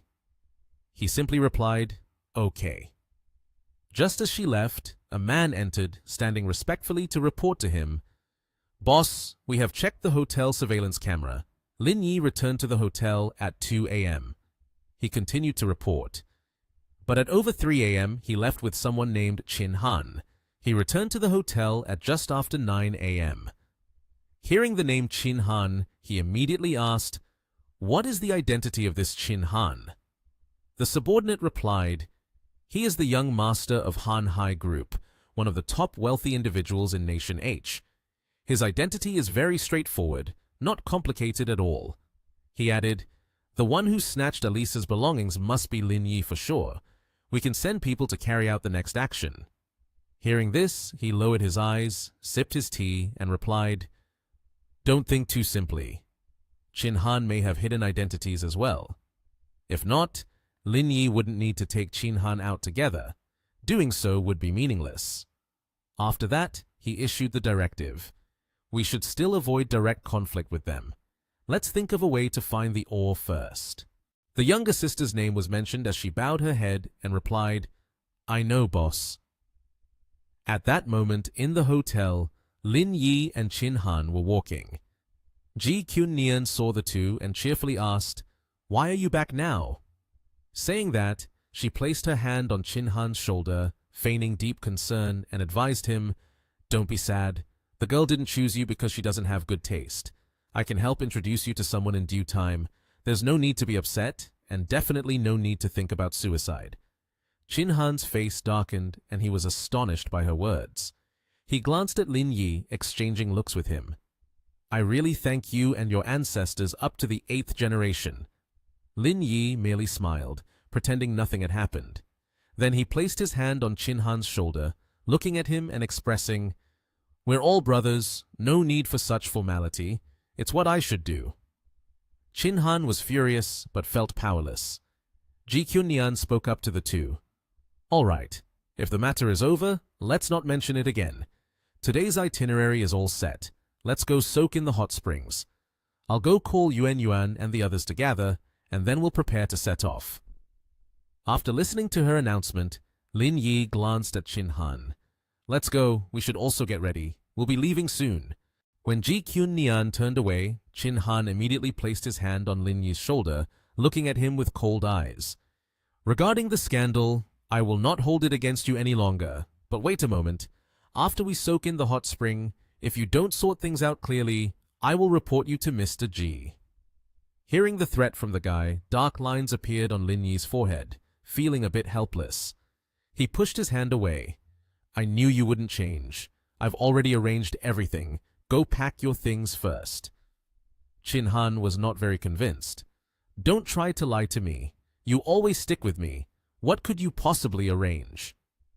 Hearing him doubt himself like that, Lin Yi draped his arm over his shoulder, smiling. I'm never one to lie to you. Let's go check it out to satisfy you. A little later, Lin Yi knocked on the door. Just then, the door opened and Chu Yuluo saw him and called out, You've come! Ning Che waved from behind and Lin Yi introduced the two girls. Now, say hello to Brother Chin. Before Chin Han could react, Ning Che stepped up, took his hand, and greeted, Hello, Brother Chin!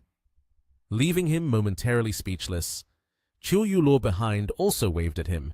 Hello, Brother Chin! Seeing the two girls in front of him, Chin Han leaned closer to Lin Yi and asked, So, is this the person you were looking for? Lin Yi immediately replied, What do you think? Are they at least good enough to catch Chin Han's eye? Chin Han turned back to him, beaming with a bright smile, giving a thumbs up. Absolutely! They are way beyond what I've seen from those internet hot girls. Their aura is just too good. Hearing that, Lin Yi couldn't help but lower his eyes and said, How could those internet hot girls be compared to them? He continued, Both of them are miss. Their assets are at least in the tens of billions. That kind of wealthy aura, can internet hot girls match it? Don't joke around. The two girls stood there, looking at the two of them, puzzled, with big question marks appearing above their heads. Chin Han said to Lin Yi, Man, I'm impressed. You've got it all figured out. Aren't you busy tonight? Where did you find two girls like this? Lin Yi responded, The recluse has his own methods. You wouldn't understand. He added, You two get ready. I'll find a hotel and arrange for a car. You guys just follow us. Tonight, I'm taking the three of us to soak in hot springs. The three of them looked at Lin Yi, speechless. Ning Che was the first to speak up, her face smiling. I know, Brother Lin. He replied, You two get ready a bit. I'll wait in the lobby. As soon as he finished speaking, Lin Yi and Chin Han stepped out into the hallway. Chin Han praised, Boss Lin, you're still amazing.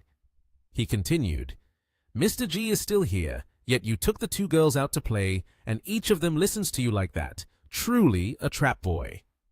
As he spoke, he gave a thumbs up, looking admiring. Lin Yi at this moment had a blank expression.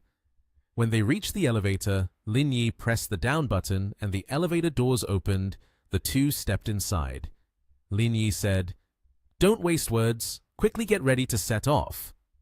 Chin Han just smiled and followed him into the elevator without saying anything. In front of the hotel, there was a blue bus parked. A line of people boarded the bus. Among them someone asked, What do you think? What would Lin Yi's girlfriend look like? Ning Che replied, I don't know anything else, but at least size D bra, Brother Lin has an obsession. Anyone under size D doesn't catch his eye. Someone like you, he wouldn't pay attention to. Yu Luo answered, I don't need him to pay attention to me. At that moment, Ning Che suddenly yelled, Oh my God, look at the woman next to Brother Lin. She's so beautiful.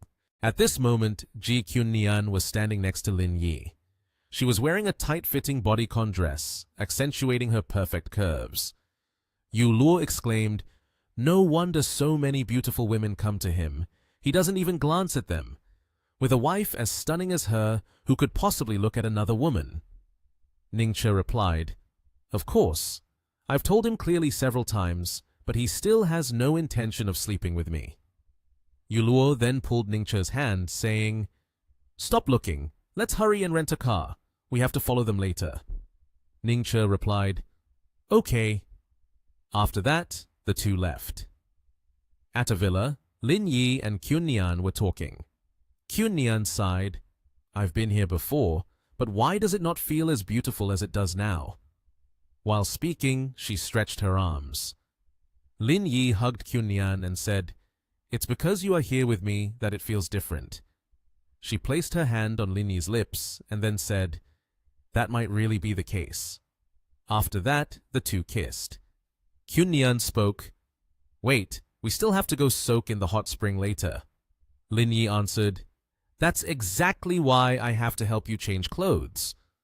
Kyunyan's face turned red, and after a moment, Chin Han said to Lin Yi, "Boss Lin, what were you and Ji Kyunyan doing while changing clothes that took you more than half an hour to come out?" Lin Yi smiled and replied, "I was already very quick, otherwise it would have taken another half an hour." At this moment, Lin Yi saw Liang Jinming and Zhong Daoxiang coming over. He asked, "Why did you bring her here?"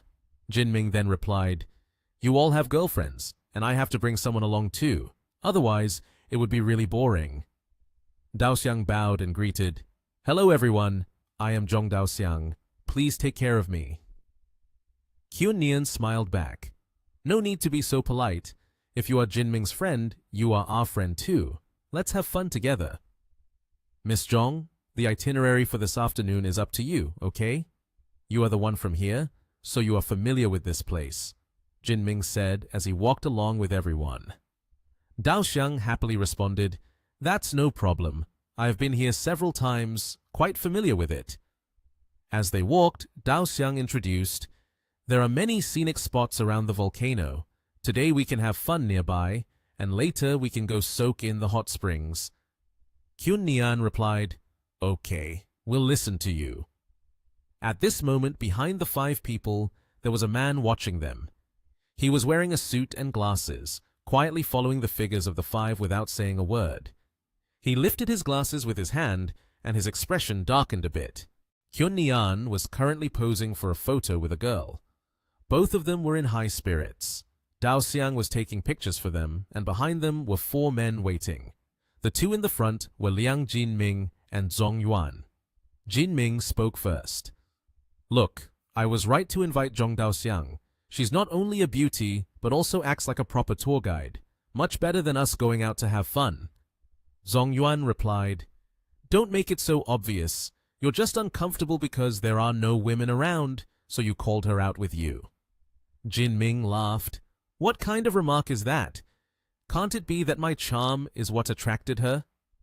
He continued proudly, "Last night we talked about literature, music, and even the philosophy of life. It was delightful." Chin Han interrupted the conversation. "Stop lying. I bet the guy she's interested in is Brother Lin. It has nothing to do with you." Zhong Yuan said, "That's not important. From what she said, there's a big casino nearby that caters specifically to tourists. After soaking in the hot springs in the evening, we can go out for some fun. It's so boring without women around."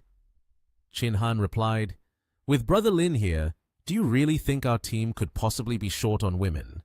Chin Han wrapped his arm around Zhong Yuan's shoulder and said, "Look ahead. Those two girls standing by the shore are the ones Boss Lin called over." As he spoke, Chin Han pointed towards Ningche and Yu Luo. Zhong Yuan's eyes lit up, and he said, "This vibe is great. Brother Lin, let me bow to you for your skills in flirting. I'm willing to call you the best."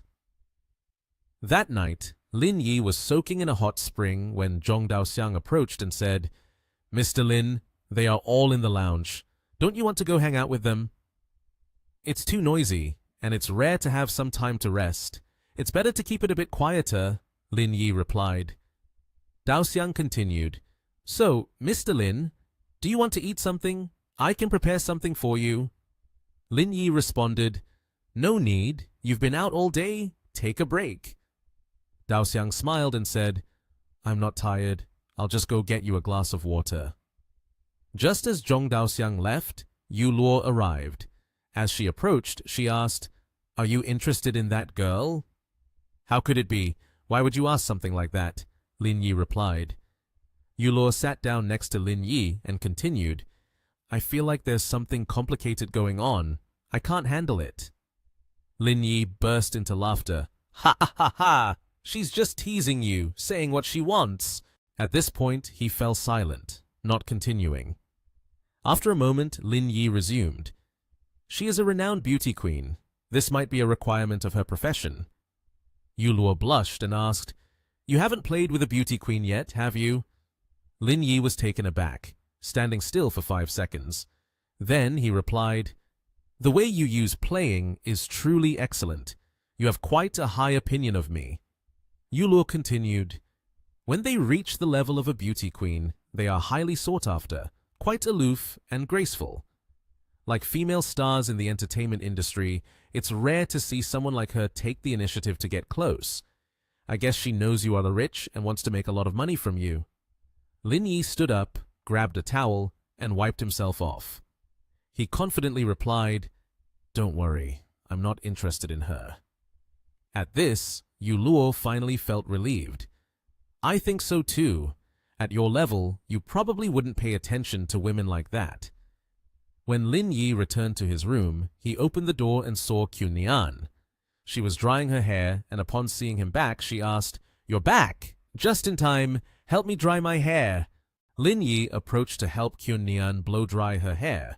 While drying, he said, "Later, Qin Han and the others will go play cards. Are you going?" Qunian smiled and replied, "I've been out all day. I'm tired. You go with them." Lin Yi replied, "Then I will go home and rest with you. I won't go either." She said, "No need. You should go. Otherwise your friends will think you are stingy." "All right, I will come back early," Lin Yi said. The door was opened and Lin Yi's group entered. Leading the group was a beautiful girl named Zhong Daoxiang. Seeing the people around the room whispering to each other, Liang Jinming wondered, "What are these people discussing?" Zhong Daoxiang spoke up. "They might be watching my performance, so they recognize me."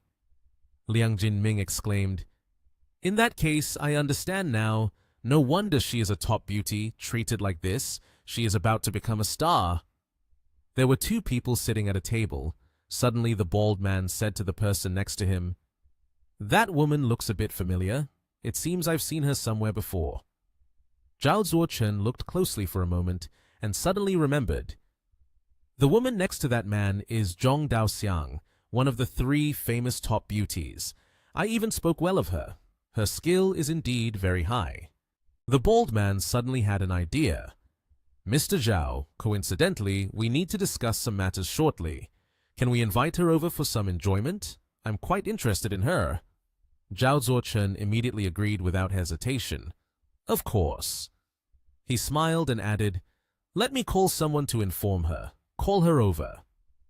When Lin Yi's group had sat down at a table, he slowly walked over to greet Zhong Daoxiang. "Hello, I am Zhao Zuochen, the director here. I have a friend who wants to invite you for a cup of tea." She turned to look at him and immediately declined. "Sorry, I'm not familiar with you guys." Zhao Zuochen smiled. "Miss Zhong, I believe there's a misunderstanding."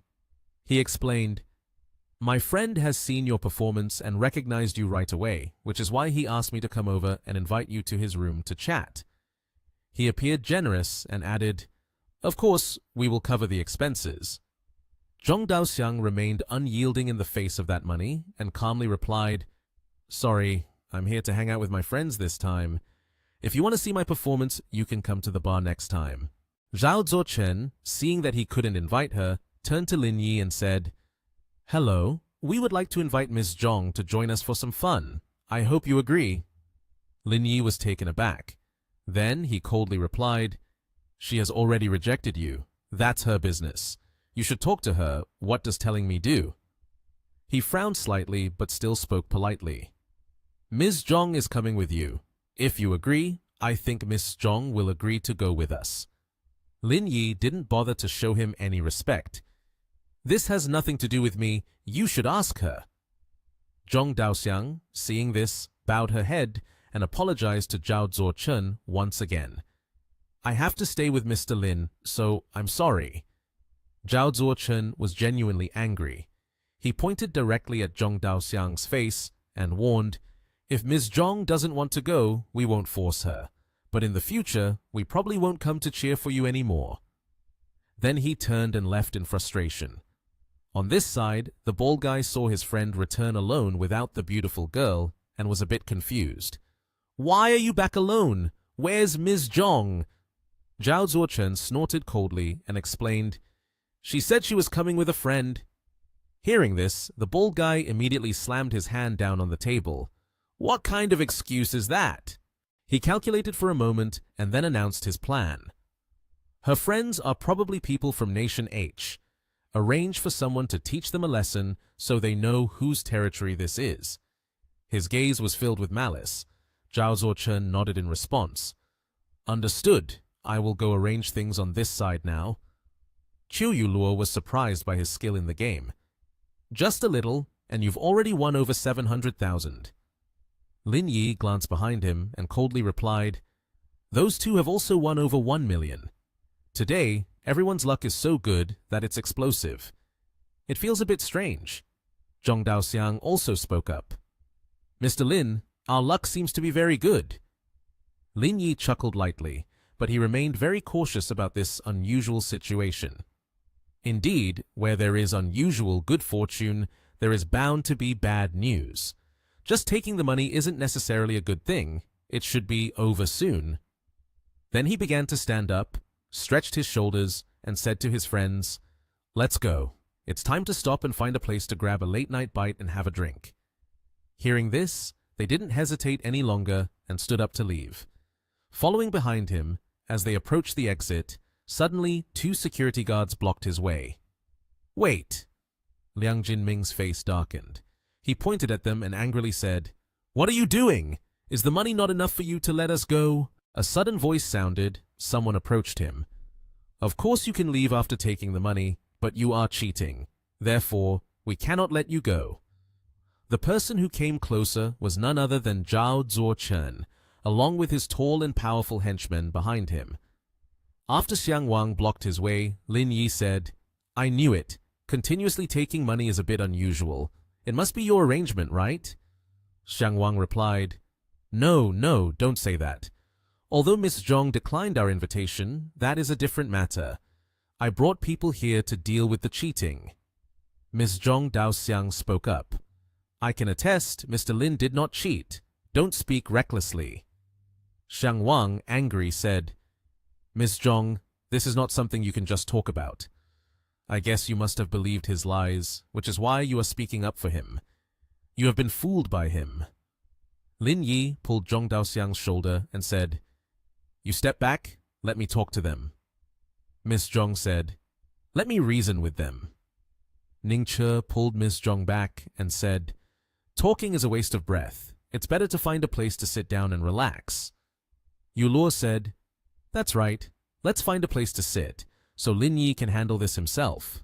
Lin Yi stepped closer to Xiang Wang. He asked, "Are you sure you won't spare us?" Xiang Wang replied, "Of course, you must pay for your actions." Lin Yi frowned in anger and kicked Xiang Wang in the stomach, causing him to fall to the floor. Xiang Wang's goons angrily rushed in. "What are you doing? Hurry up and make a move." They pulled out iron rods and charged at Lin Yi. Lin Yi remained calm. "You've got weapons. You really came prepared." Xiang Wang was furious. "Just now, if you had taken out your wallet, this matter would have ended. But now, no one is getting away." Lin Yi pulled a knife from his jacket, grabbed one of the attacker's arm, and stabbed him, blood splattering everywhere. He collapsed to the ground. Lin Yi said, "Keep going. I'm not even warmed up yet." The remaining thugs were sweating in fear. Lin Yi approached and grabbed Xiang Wang by the collar, asking, "Now do you still say I cheat?" Xiang Wang trembled. "No, I won't say it anymore. We weren't lucky this time. Just take the money and go." Lin Yi replied, "When you say it's unfortunate, it's unfortunate. Saying I need to pay means I would lose face, right?" Xiang Wang then knelt, clasped his hands in apology. "What do you want? I can kneel and apologize to you." Lin Yi turned away. "This is so boring and also too cowardly." He said to everyone, "Let's go, finish this, and then find a place to eat something." From behind, someone shouted loudly, "You want to hit someone and then leave?" Everyone jumped and turned around. A bald man led a few people approaching. Lin Yi asked. Looking at your appearance, are you here to back them up? The bald man replied, You hit my guy, of course. I have to stand up for him. Lin Yi confidently raised his fist. All right, have the 2 bodyguards behind you come here. The bald man mocked with a laugh. Who do you think you are? Do you really think I would fight with you? He waved his hand, signaling the bodyguards behind. One of the bodyguards drew a gun, aiming it at Lin Yi, leaving him stunned. The bald man said, Weren't you so arrogant earlier? Why aren't you saying anything now? You make me look down on you, someone from Nation H. Just then, a man walked over. What's going on here? Xiang Wang replied to him, Mr. Gao, I didn't expect you to come here. You should have called me first. Gao Shan said, I came here to settle a private matter. It was too late. I was preparing to go back tomorrow, and I thought of coming here for a visit, but it seems like something unexpected happened here. Xiang Wang pointed at Lin Yi. These people are cheating at my place. I caught them, and they even resorted to violence. I was planning to teach them a lesson. Mr. Gao Shan frowned. Is that really the case? They certainly need to be taught a lesson. This is not a place for them to act arrogant. Zhong Daoxiang called out, Mr. Gao Shan. Mr. Gao was surprised. Miss Zhong, you're here too. Xiang Wang questioned. Mr. Gao, do you know her? Mr. Gao replied, Of course, I really enjoy Ms. Zhong's performances. I often come to cheer for her.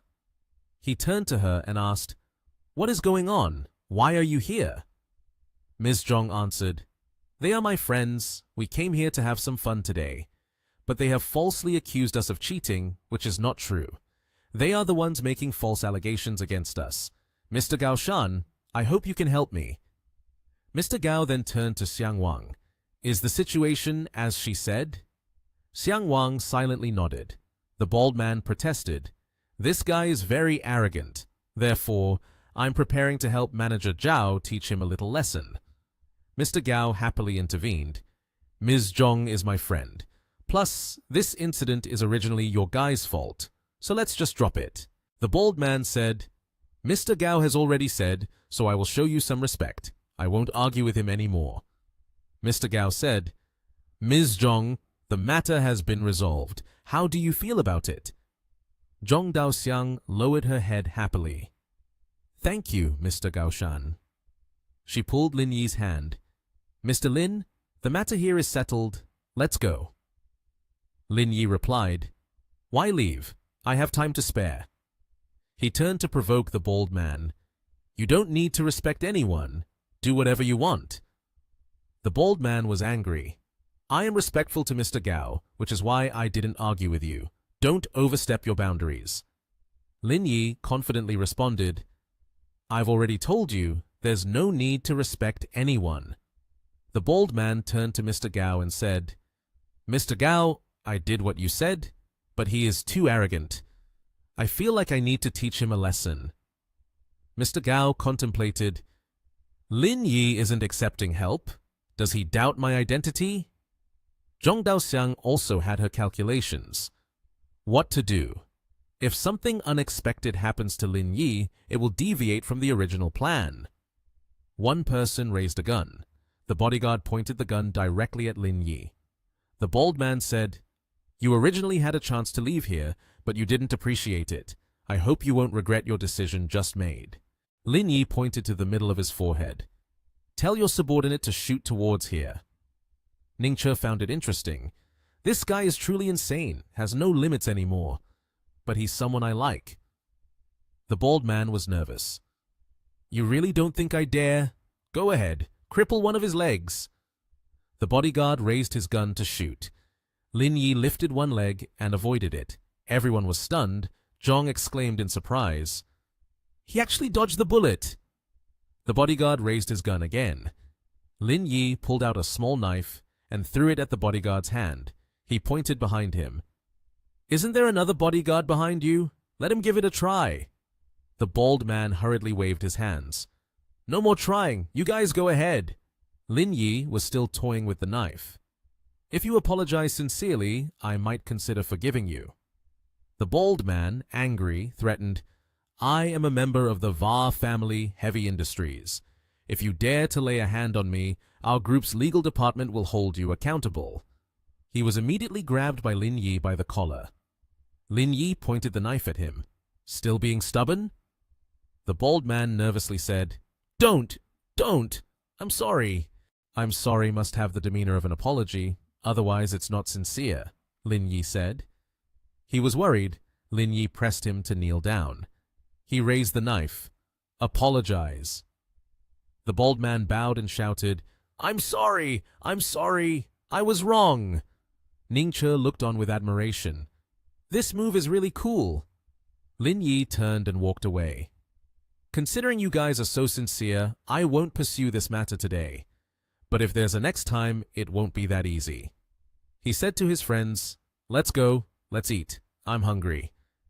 Mr. Gao's assistant said, Mr. Gao, Lin Yi is more impressive than we imagined. He is more difficult to deal with than we thought. Mr. Gao replied, I've realized that too. We need to inform her as soon as possible. No more delays. Lin Yi's group was dining at a riverside restaurant. Qin Han spoke up. Let's not talk about other things. Everyone don't be polite. Everything has been ordered. Let's start now. Liang Jinming's face was flushed. They say beer has a low alcohol content, but why am I already feeling it after just a little? Ningche said, Brother Liang, even if the alcohol content is low, drinking glass after glass like this, you will definitely get drunk. He laughed and said, His alcohol tolerance has never been stable. It has nothing to do with beer. He continued, Later on, go outside and sit at the same table with the girls. Ningche laughed loudly, happily. Ha ha! Liang Jinming picked up the wine bottle. Come on, if I don't get you drunk today, I won't carry the Liang surname. Ms. Zhong Daoxiang said to Lin Yi, Mr. Lin, how are you? It seems like you've had quite a bit to drink. Are you still feeling okay? Lin Yi replied, Still fine. Ms. Zhong hinted, If you don't feel well, you can go outside to sit for a bit. Just getting some fresh air is fine. Lin Yi stood up. That's fine. Ms. Zhong stood up as well. I'll go with you. The two walked along the beach. The scenery was very romantic.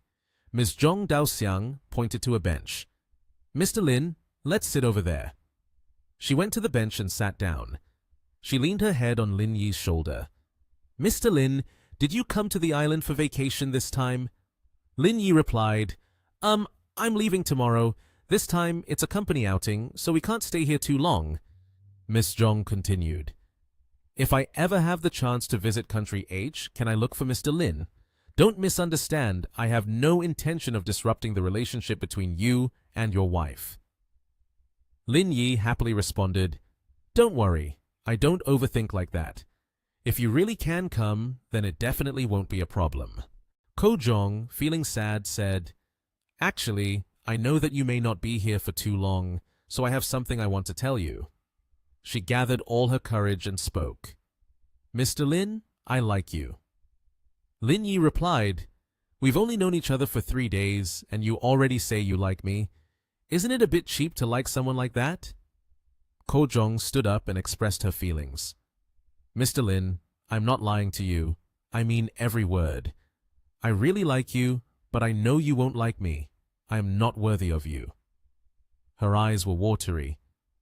Mr. Lin, I know I am not pure, but I am afraid that once you leave, I won't have a chance to say this anymore.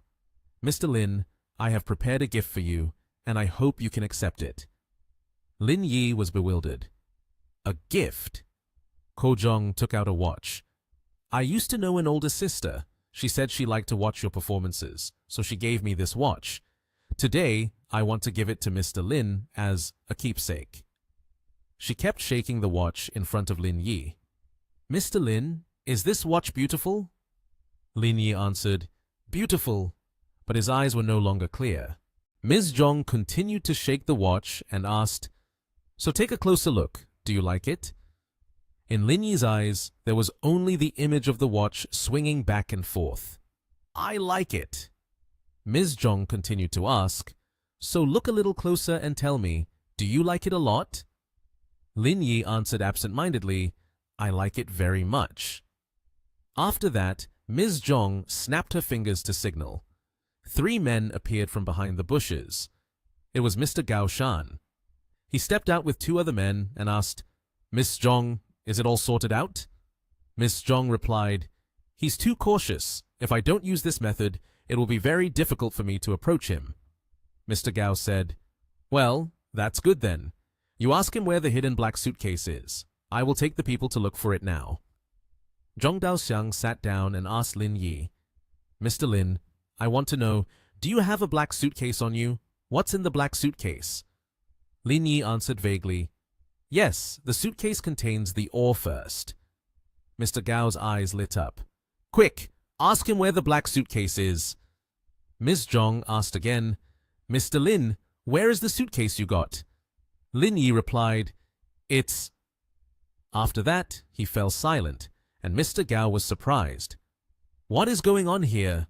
Zhong Daoxiang said, "Mr. Gaoshan, don't be hasty. His mind is more resilient than we think. When facing some sensitive issues, he won't yield so quickly." Lin Yi remained lost in thought there. Ms. Zhong shook the watch in front of Lin Yi and said, "Mr. Lin, please tell me, where did you get the black suitcase?" Lin Yi replied, "In room 2308 at the Oman Hotel." Mr. Gao, upon hearing this information, left, saying, "You can handle the rest. I have many things to attend to." Ms. Zhong replied, "All right, take your time, sir." After hypnotizing Lin Yi, Ms. Zhong helped him back to the hotel. She laid him on the bed. Suddenly, Lin Yi's phone rang. Ms. Zhong picked it up and saw it was Liang Jinming calling. Ms. Zhong answered the phone. Jinming said, "Brother Lin, where have you been? It's been so long since I heard from you. I was waiting to drink with you." Ms. Zhong hesitated and replied, Mr. Liang, Mr. Lin is a bit drunk now. I'm taking him to rest for a bit." Jinming said, "All right then, please take good care of Brother Lin." Ms. Zhong looked at Lin Yi lying on the bed, then looked at his face. She sadly thought, if only we had met under different circumstances. An hour later, someone knocked on the hotel room door. Ms. Zhong opened the door and asked, "Mr. Gaoshan, is there anything else?" Mr. Gao angrily said, "We couldn't find the black suitcase at the Oman Hotel. Your hypnotism has issues." Ms. Zhong did not believe it. Impossible. For once he enters the state of hypnosis, everything he says is true. It can't be fake. Mr. Gao replied, "Then what is going on? I just searched every corner of that room and found no black suitcase. Therefore, there must be a mistake here. I need you to hypnotize him again. This time, there can be no mistakes." Ms. Zhong responded, "It can't be done anymore. To hypnotize him again, I need to wake him up. He is the most strong-willed person I have ever met and will not be swayed by beauty. I have no way to carry out hypnosis on him for a second time." Mr. Gao said, "You go outside first. I will handle this." Ms. Zhong trembled. "Mr. Gao, please don't harm him. Can you give me one more chance?" "There's no time. I may be able to do it in a day," Mr. Gao replied. He pushed Ms. Zhong aside. "Don't forget your position. Get out." Ms. Zhong helplessly lowered her head. "Understood, Mr. Gaoshan." She was worried for Lin Yi as Mr. Gao entered, then closed the door. He commanded, "Call people over here. His skills are good. 3 people. We could really suffer losses." Suddenly, Lin Yi said, "Don't call anymore. No matter how many people come, it's useless." He sat up, startling everyone. He rubbed his neck a little. Mr. Gaoshan asked, "How is it possible? You have been hypnotized. How can you wake up?" Lin Yi replied, "How are you so sure that I was hypnotized?" Mr. Gaoshan was surprised. "Could it be that you were just pretending? You weren't actually hypnotized at all?" Lin Yi gave a sharp smile. "No wonder you are close to Va Xiongzhi. Your wit isn't exactly dull." Lin Yi's words struck Mr. Gao like a bolt of lightning. "You know my identity." In front of Gao Shan's astonished and disbelieving face, he confidently stood up and asserted the identity of the henchman in front of him. "Since entering the casino, I've already guessed it." At this moment, Gao Shan's face became completely serious, and without hesitation, he directly stated his next plan in order to persuade Lin Yi to cooperate obediently. "Mr. Lin, we do not wish to harm you. We only want the ore first, and we hope you can hand it over to me." Lin Yi did not change his expression at Gao Shan's words. He raised his hand, showing confusion, and directly asked him, "Sorry, I'm not clear on what you're talking about. Wait, don't mention that thing in your hand. Even if you do, it's not very courteous for you to just come here and demand it, right?" Gao Shan did not back down and continued to use a suppressive tone to pressure Lin Yi, trying to force him to surrender the ore that his group was searching for. "I know you have a lot of power in Nation H, but here it's island, not your territory." He continued to apply pressure. "If you insist on opposing me, then there will be no benefit for you." Lin Yi found it ridiculous, pointing at Gao Shan's worried entourage with a tone full of challenge. "Or do you think that just relying on these few people can hurt me?" Gao Shan remained calm facing Lin Yi, continuing to elaborate on his reasoning for this action. "I know you have a very good relationship with Vardana. This act of force must be to help her." Knowing he could not confront Lin Yi's abilities, Gao Shan extended his hand in a formal gesture to negotiate. "If you agree to cooperate from now on, we will be allies. I hope Mr. Lin can consider it." Lin Yi felt he had touched something he shouldn't have. Smirking, he posed a question that pierced through Gao Shan's words. "Allies? If I still look down on the Va family, how could I possibly value your organization? You overestimate yourself too much." After hearing Lin Yi's sharp and spirited words, Gao Shan realized he had poked at someone he shouldn't have. He closed himself off, bowed slightly in a show of respect, and withdrew his request, telling Lin Yi, "Then I apologize for the trouble." He bowed and greeted Lin Yi.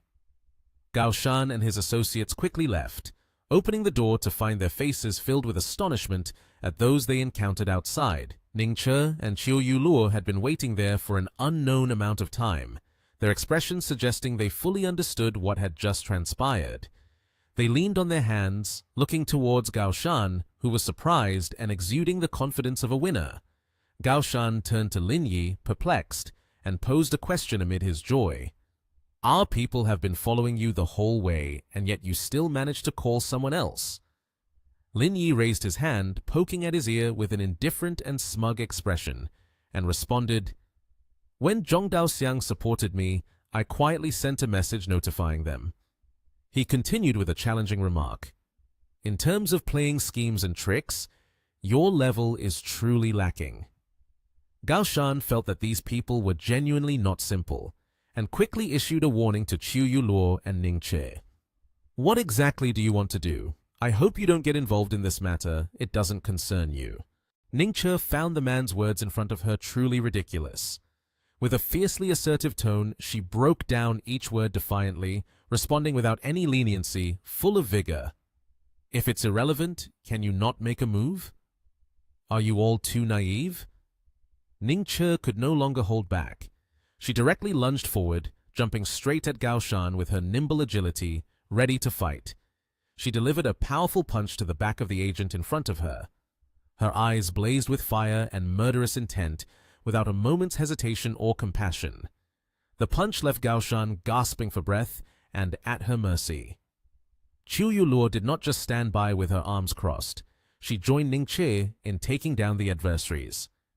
They swiftly dealt with the remaining two in a heartbeat, skillfully striking their vital points, leaving them sprawled out on the ground. After subduing the three agents, Yu Luo and Ning Che calmly listened to Lin Yi, who was directly outlining the next plan. Where are Mr. Qin and the others? Ning Che, feeling frustrated, kicked the unconscious agent lying on the floor. She pieced together the details and voiced her speculation. They must still be there drinking. We're tired and want to go rest, so we're leaving first. Chiu Yu Luo pointed at the collapsed agents and posed a question about the next steps to Lin Yi. What should we do with these guys? They don't seem like members of the Black Gold Corporation. They shouldn't be killed unless it's absolutely necessary. Lin Yi's gaze became different, colder. He calmly explained this move to Yu Luo. I don't want to have a large-scale conflict with them. He continued. Tomorrow we'll return to Nation H and this matter will end here. It won't concern me anymore. Standing before the current situation, his hands in his pockets, he quickly outlined the next steps to be taken with Chu Yu Luo and Ning Che. So, for the next few days, please keep an eye on these people. Don't let them cause trouble. Chu Yu Luo's expression was tense as she looked at Lin Yi and voiced their current difficulties. That's not a problem, but Va Xiongji is an old fox, very easy to detect. You need to verify the upcoming plan. Also, there's Zhong Daoxiang, who is also a ticking time bomb that needs to be dealt with, right? Lin Yi turned to leave, leaving behind the figures of Ning Che and Yu Luo. He would handle the remaining matters and reminded the two of them about his intentions. You don't need to worry about her anymore. I will take care of it. You just need to watch over them. He once again emphasized the task. All right, I'll head back now. I'll leave this to you. As he was leaving, after resolving the issues, a notification sound from his phone suddenly rang out, surprising Lin Yi. The screen displayed a message sent from Guadana with an invitation. I'm in room 2808 Oman Hotel. Before you leave, let's meet one last time. Lin Yi read the message with a look of anticipation for something after this meeting. He smiled slightly, feeling somewhat intrigued. Arriving at the door as promised, Lin Yi opened it and stepped into the room. The figure of Vadana appeared, holding a glass of deep red wine, standing there waiting for him. Seeing this, Lin Yi greeted her casually. It's the first time I've seen someone so bold as you. Our room is right below, and yet you chose to rent the one above. Vadana turned around with her glass of wine, exuding a gentle and graceful demeanor, replying to Lin Yi's remark with a question. Mr. Lin, don't you think that makes it more interesting? Lin Yi slowly sat down on the brown sofa, legs crossed, looking relaxed and unbothered. He expressed his thoughts directly to her. It is indeed more interesting. If we were caught, it would be even more intriguing. The wineglass was set down on the table, and Miss Vadana sat down on Lin Yi's lap. He was taken aback, and Miss Vadana spoke. I've heard that you will finish your journey and return to the Nation TH tomorrow, so I took some time to meet you. It might not be an opportunity like this again. Lin Yi tenderly reached out to gently touch her chin and said, Look at you, as if I would disappear from this earth. Miss Vadana embraced Lin Yi and replied, I know we will meet again, but our identities may be different when we do. She confided in Lin Yi, I am the eldest miss of the Va family, and you are the chairman of the Ling Yun group. Our positions are different, so many things will change. Miss Vadana looked at Lin Yi with affectionate eyes and continued, The day I like the most is the day we visited the group together. If it weren't for Va Xiongzu's subordinates showing up, wouldn't we have been like a couple? I will remember this for a lifetime. That's why I'm here tonight. The two embraced each other affectionately. Lin Yi spoke, Then let's consider these moments as beautiful memories. Miss Vadana pulled her nightgown over her body, then took it off, her face blushing as she said, You don't need to do anything, just sit there. Lin Yi was flustered, and then Miss Vadana kissed him. After that, the two shared a passionate kiss. Lin Yi stood up, and Miss Vadana embraced him and laid her down on the bed.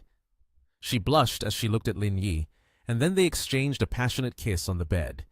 Their clothes were scattered on the floor. In another development, in front of the bar, 3 men were drinking and laughing cheerfully.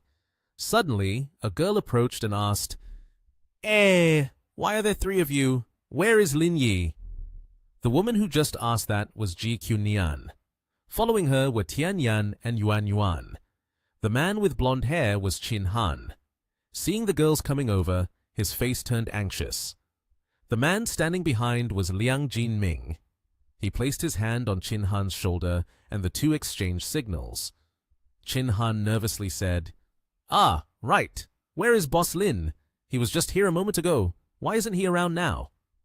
Liang Jinming picked up his phone. Yuan grabbed his arm that was holding the phone and asked, Wait, what are you doing with your phone? Are you going to report some news? Liang Jinming replied awkwardly, Hey, what are you saying? I was just checking the time.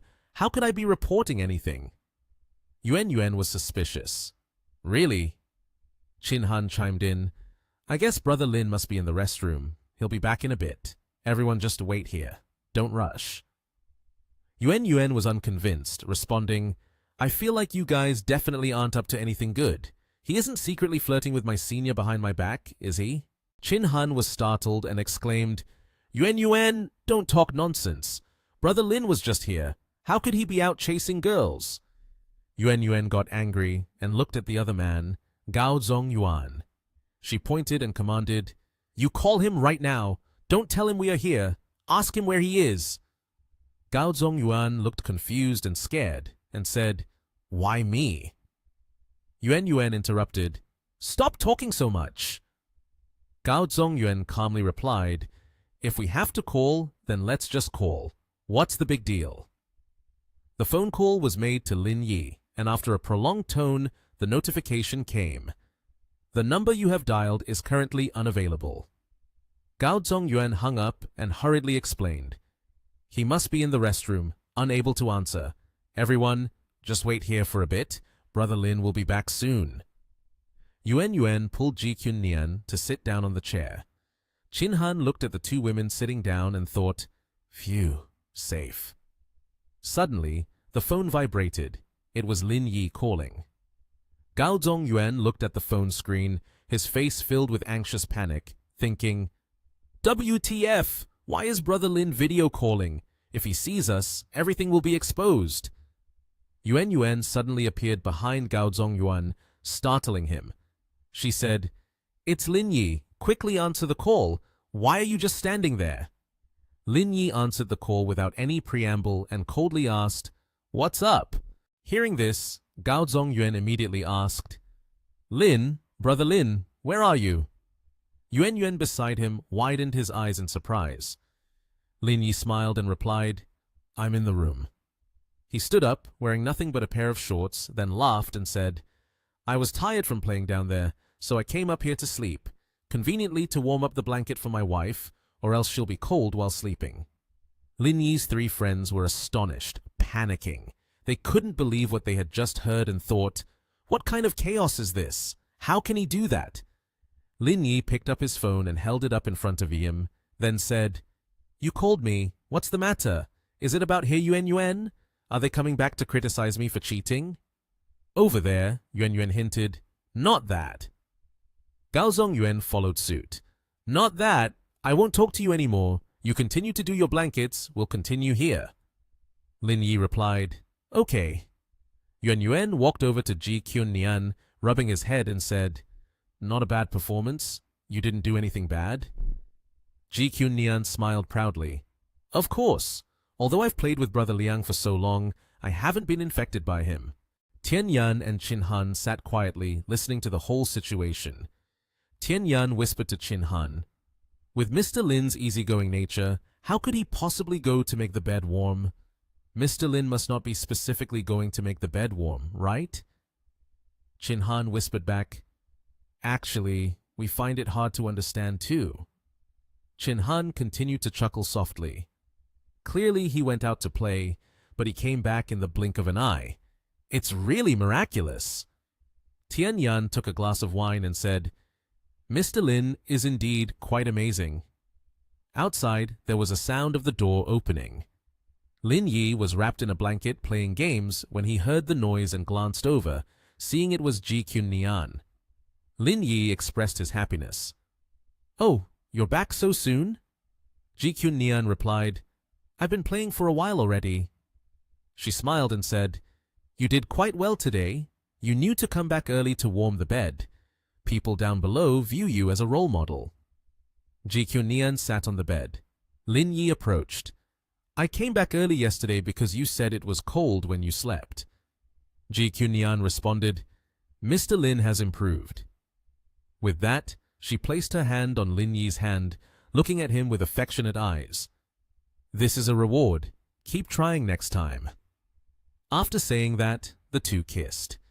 Ji Qunnian gasped for breath, and then they had a night of intimacy on the bed. So soft. The next morning at the Lin Yi building, Ji Qunnian was still fast asleep in bed. Lin Yi had woken up. He was on the phone with someone. How is the situation? Has Xiongzhe called yet? Lin Yi was sitting in the bathroom, speaking to the person on the other end. Not a single call? He continued, All right, I understand. Lin Yi continued talking on the phone. Gather around 11 in the morning, and then we will take a car to the airport. You can schedule some time and go back home now. On the other end was Ning Che, and she nodded. All right, got it. Ji-Kyun Nian woke up and walked into the bathroom. Upon seeing Lin Yi, she immediately asked, You woke up but didn't call me? Ji-Kyun Nian's face was still sleepy, and she touched her head, saying, If you wake up late, you have to make people wait longer. Saying that, Ji-Kyun Nian bumped her backside into Lin Yi and yelled loudly, annoyed, Get out of the way! Lin Yi, holding the toothbrush in his hand, was startled. He wrapped his arms around her waist, hugged her, and comforted her. When going out to play, of course, we should be comfortable. Why rush? We're all friends here. On a beautiful day, Ji-Kyun Nian and Lin Yi walked hand in hand, carrying their luggage to the meeting point. The staff there saw the two of them approaching and politely greeted, Hello, Mr. Lin. Hello, Mrs. Ji. Chin Han, seeing them, felt somewhat annoyed and spoke up. You all with partners should have a bit of a concept of time. Mrs. Tian and I have been waiting here for over 20 minutes already. Lin Yi stood restlessly, glancing left and right. Tian Yan spoke up. This time, going out is like enjoying a honeymoon. We should take the opportunity to go a little wild. If not, wouldn't it be a waste? Waking up late is a common thing. Lin Yi looked around for a moment and then said, Hey, that's not right. Brother Liang hasn't arrived yet. You can't just blame us. Chin Han rubbed his head in annoyance. I called him already, but no one answered. Hearing that, Lin Yi panicked and worriedly said, I'll go check on Brother Liang. Ji-Kyun Nian and Chin Han just watched him. Chin Han remarked, Hey, why are you going to check? He'll probably come down soon. The elevator doors opened and Lin Yi dashed out. He ran to Liang Jinming's room, knocked on the door, and shouted, Liang Jinming! Liang Jinming! But there was no response. Lin Yi lost his composure and kicked the door. The door swung open. He stepped inside, his face tense as he surveyed the scene before him. Yet, Lin Yi thought, the bedsheet has no wrinkles. Suddenly the phone rang. It was Liang Jinming calling. Lin Yi immediately answered and asked, Where are you? A strange voice came through. Mr. Lin, Mr. Liang is with me. I hope you will bring something here to exchange for his life. Hearing the unfamiliar voice, Lin Yi recognized it as Zhong Daoxiang. He angrily replied, Liang Jinming is my brother. If you dare to lay a finger on him, I will kill your entire family. Even if you get the ore, you won't have a life to use it. As soon as he finished speaking, a long beep sounded, and the call ended. Lin Yi looked at the phone screen, feeling furious as he thought, I was careless. Everything has gone wrong because of Zhong Daoxiang. Ji-Kyun Nian and Chin Han walked over, and noticing Lin Yi, asked, Boss Lin, what's wrong? You look quite pale. Ji-Kyun Nian hurried closer, a worried expression on his face. Are you not feeling well? Lin Yi sighed and replied, I'm fine. He continued, There has been a bit of trouble with Liang Jinming. I won't go into details, so no need to ask. Pack your things quickly. We must return to our country right now.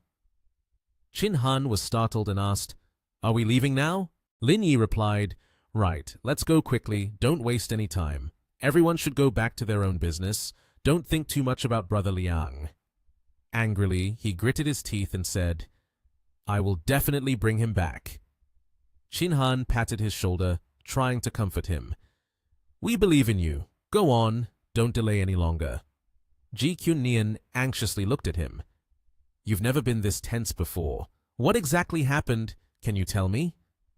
Lin Yi uncomfortably said, Brother Liang has been kidnapped. Ji-Kyun Nian panicked. Kidnapped? Lin Yi replied, Yeah. Ji-Kyun Nian asked, What does the other side want?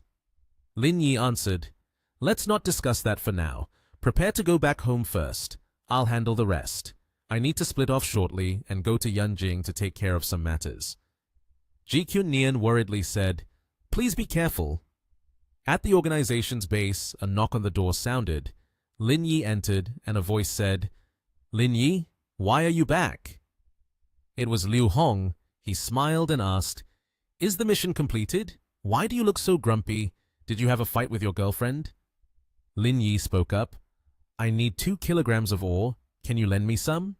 Liu Hong, feeling tense, asked, "What do you want to do?" Lin Yi replied, "Va Xiongji is arranging for a beautiful girl to kidnap my friend. They want me to bring the ore to exchange." Hearing this, Liu Hong immediately stood up, furious. How could something like this happen? That Va Xiongji is truly outrageous. He continued, "Don't be anxious. I will contact the relevant department to handle this matter quickly."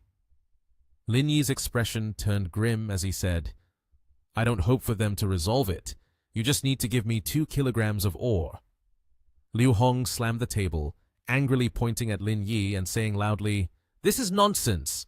With this situation, how can you resolve it on your own?" Lin Yi appeared resolute.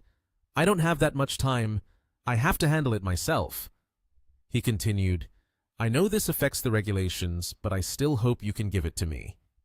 Seeing the dark expression of the person in front of him, Lin Yi earnestly said, "This matter is very important to me." At this moment, Liu Hong responded, "No way!"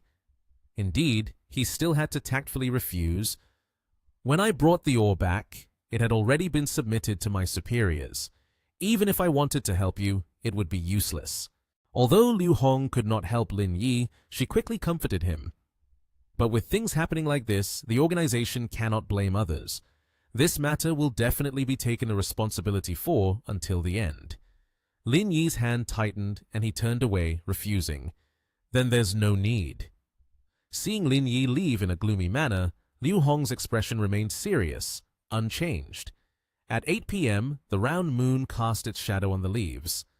Below, Lin Yi stared at his phone, the screen displaying a chat frame with Liang Ruoshu. In it, he asked, "Do you have Liu Beichen's phone number?" She wondered, "Why do you need Mr. Lu's number?"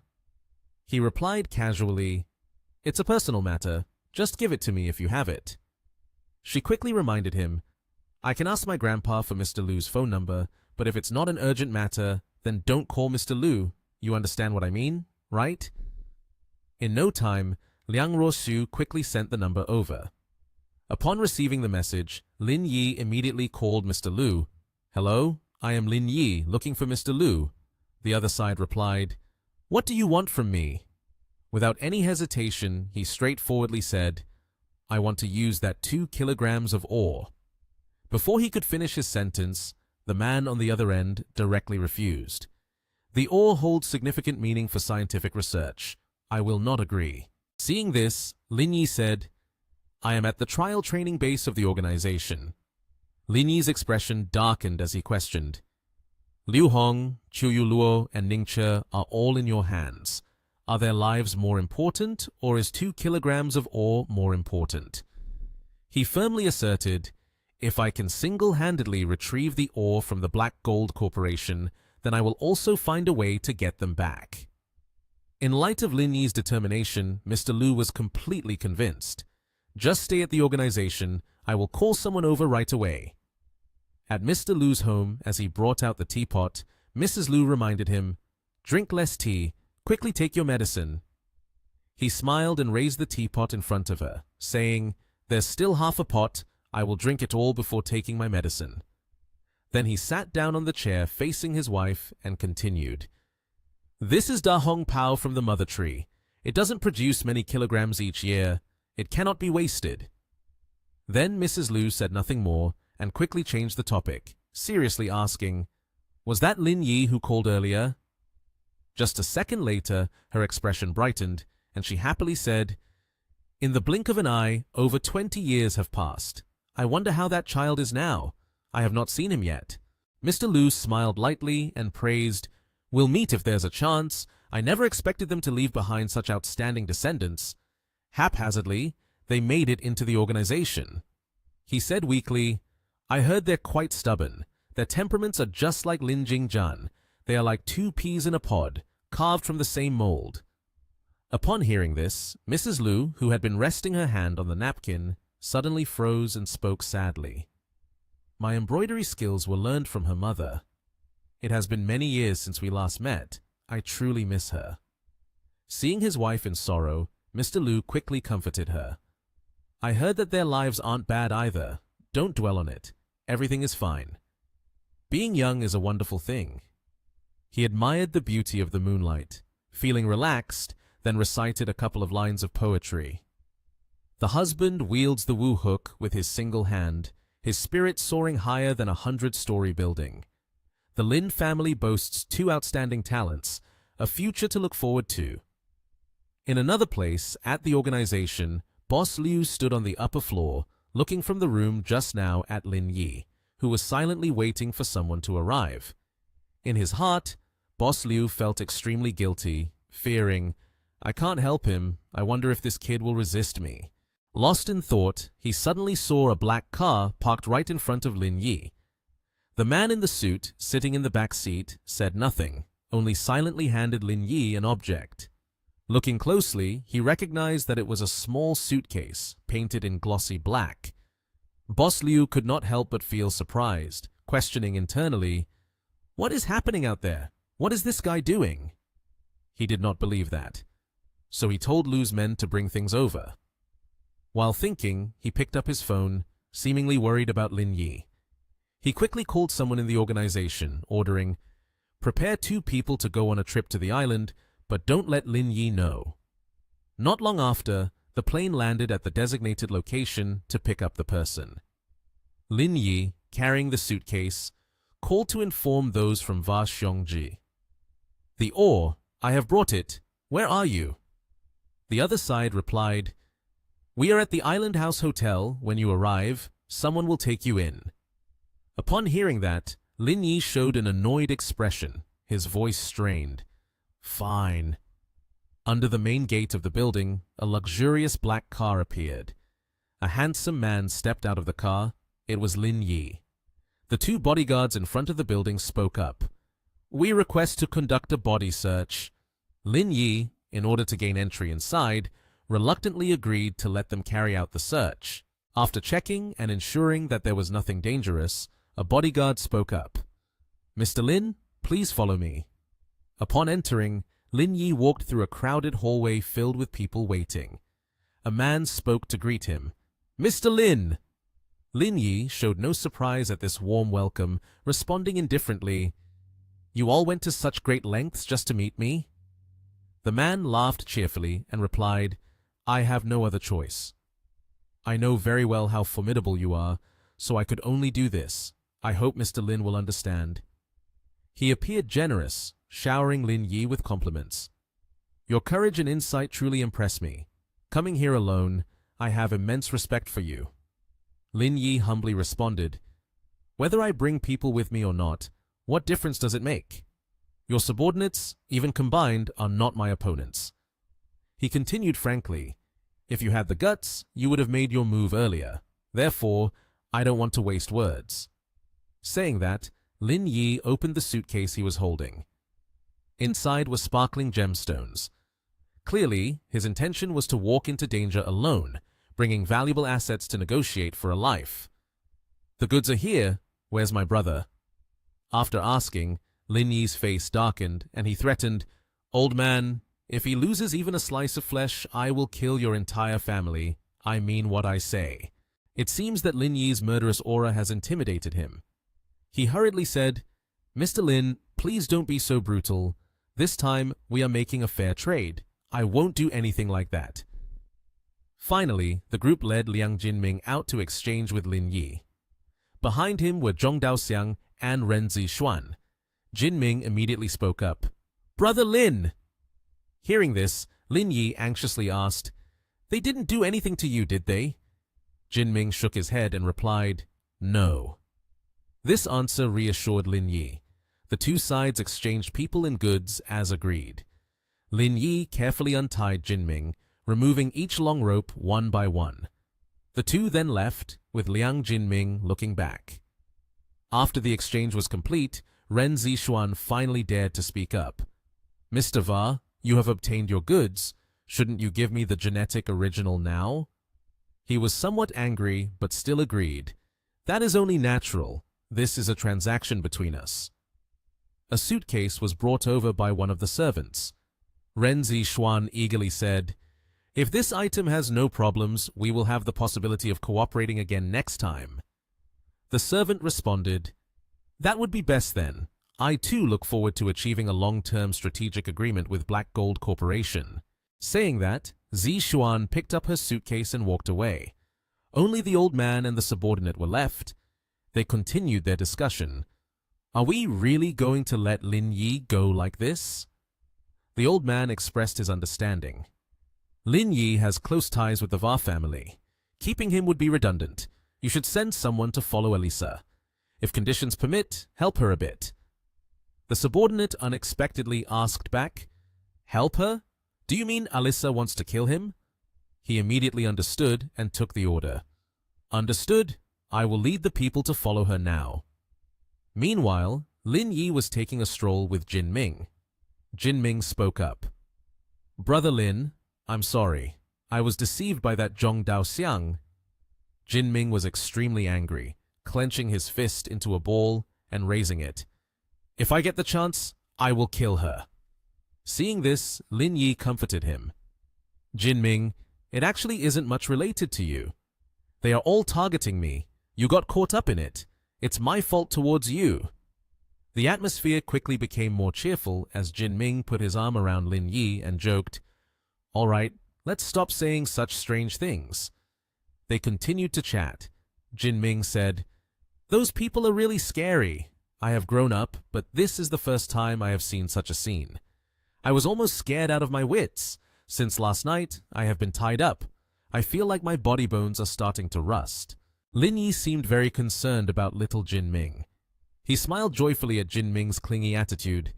"Ha ha, let's go. We should head back first.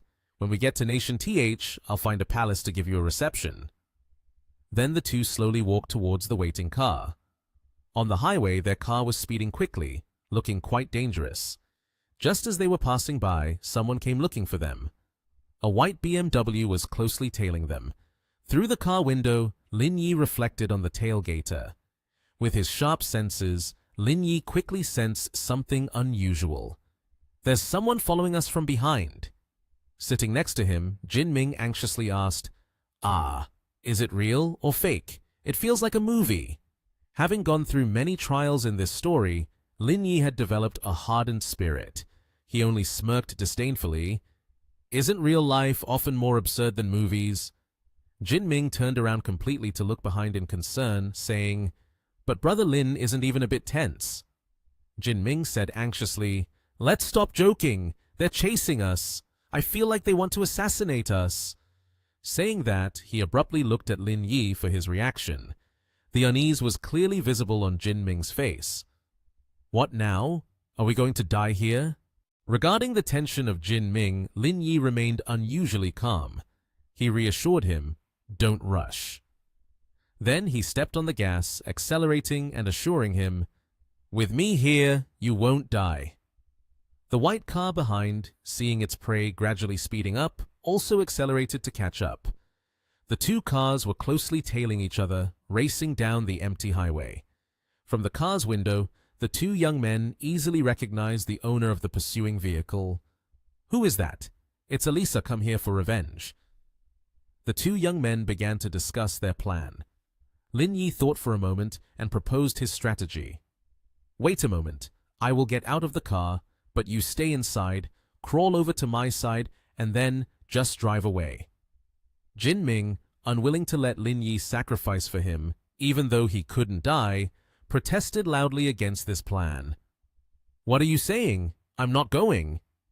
While the two were arguing, the white car suddenly rushed ahead, cutting in front of their car very rudely, causing Lin Yi to slam on the brakes, a very dangerous situation. Seeing things develop faster than planned, Lin Yi had no choice but to get out of the car, not forgetting to remind Jin Ming inside, "Don't dawdle, follow my orders. After I get out of the car, you drive to the airport and wait for me on the plane. Drive quickly." Alyssa also decided to fight. stepping out of the car to prepare for a solo showdown with Lin Yi.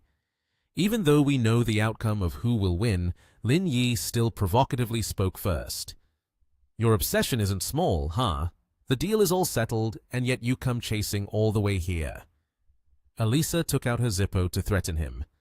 For so many years, you are the first person to make me suffer a loss. Last time, Jimmy's actions also failed, and the goods were taken by you, right? She was furious, gripping the Zippo tightly in her hand. He responded to her doubts. Ah, the 2 kilograms of ore originally belonged to the H Nation, and your people killed 2 members of the organization. We owe blood for blood, and we came here to retrieve the 2 kilograms of ore. Upon hearing the word organization, Alisa's eyes widened and she questioned him.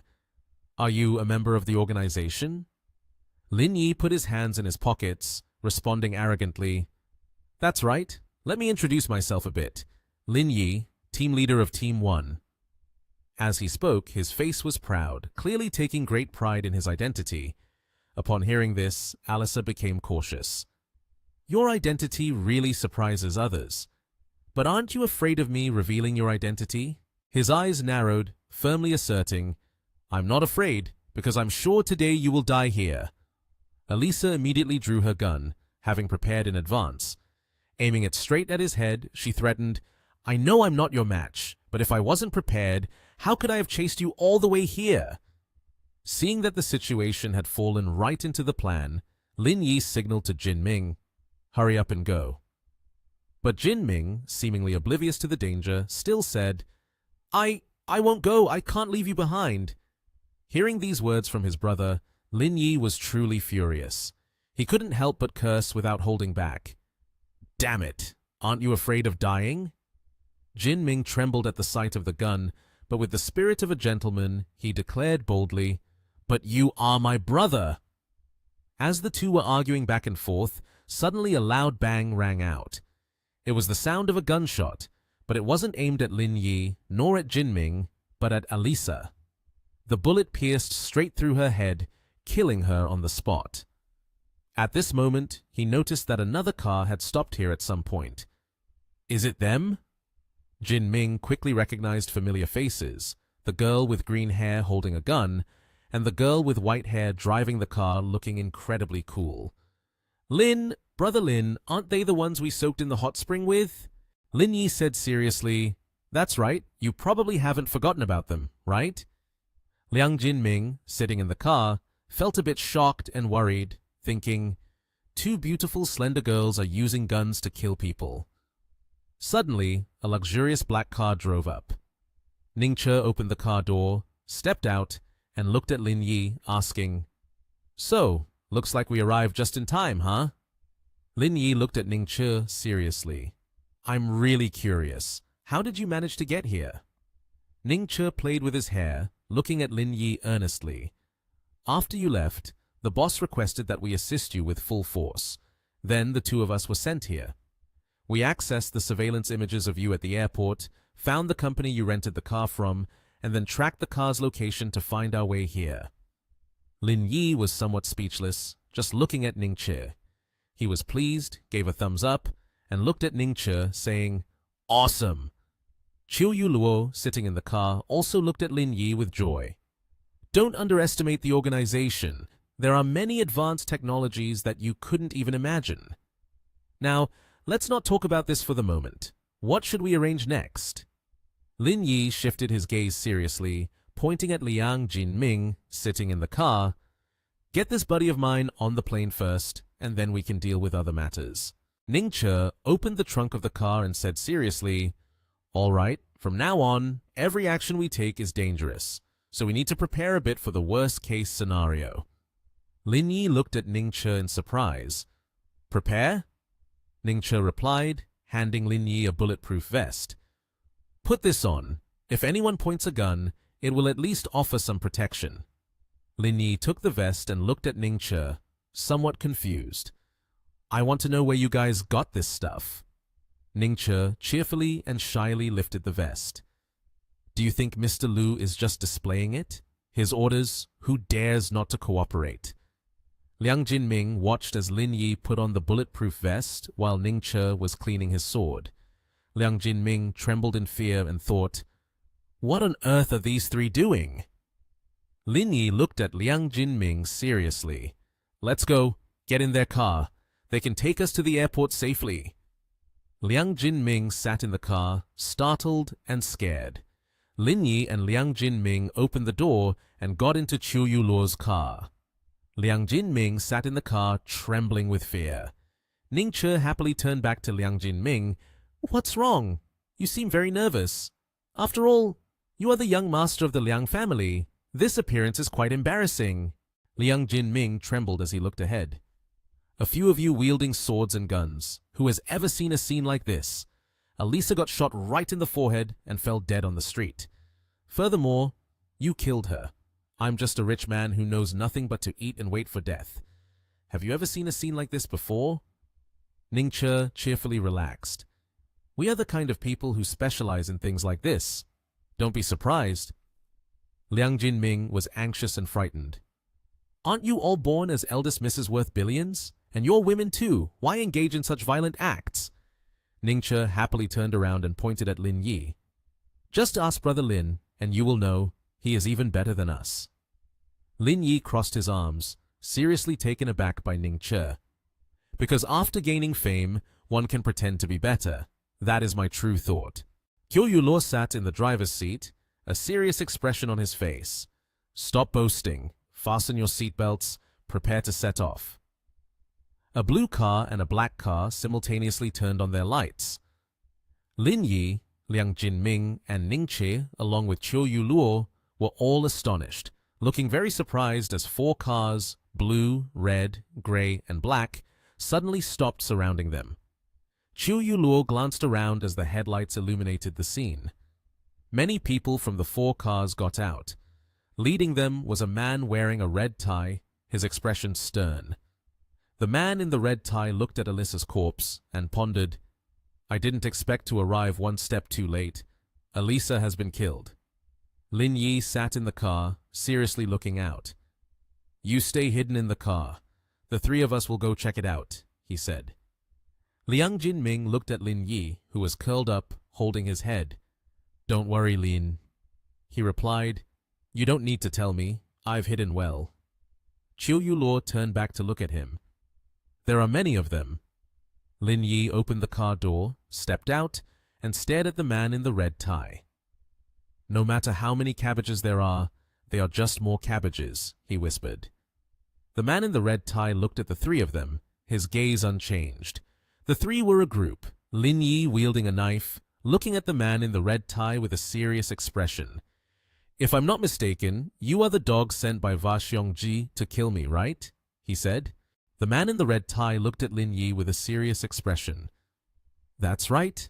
But I didn't expect your speed to be so fast. I didn't expect you to kill her so quickly. But now, you won't be so lucky." The man pointed forward and shouted, "Do it!" A group of men in black, armed with swords, rushed toward Lin Yi and his companions, their expressions serious. Lin Yi, holding a knife, stared at them, thinking, "The skills of these people must have reached level E. Could it be due to genetic fluid? How thrilling!" Lin Yi stomped his foot and jumped, charging at 2 men in black armed with swords. He plunged the knife deep into one man's heart, causing him to writhe in pain. Ning Chi lightly grasped the hand of another and struck fiercely at his carotid artery, killing him on the spot.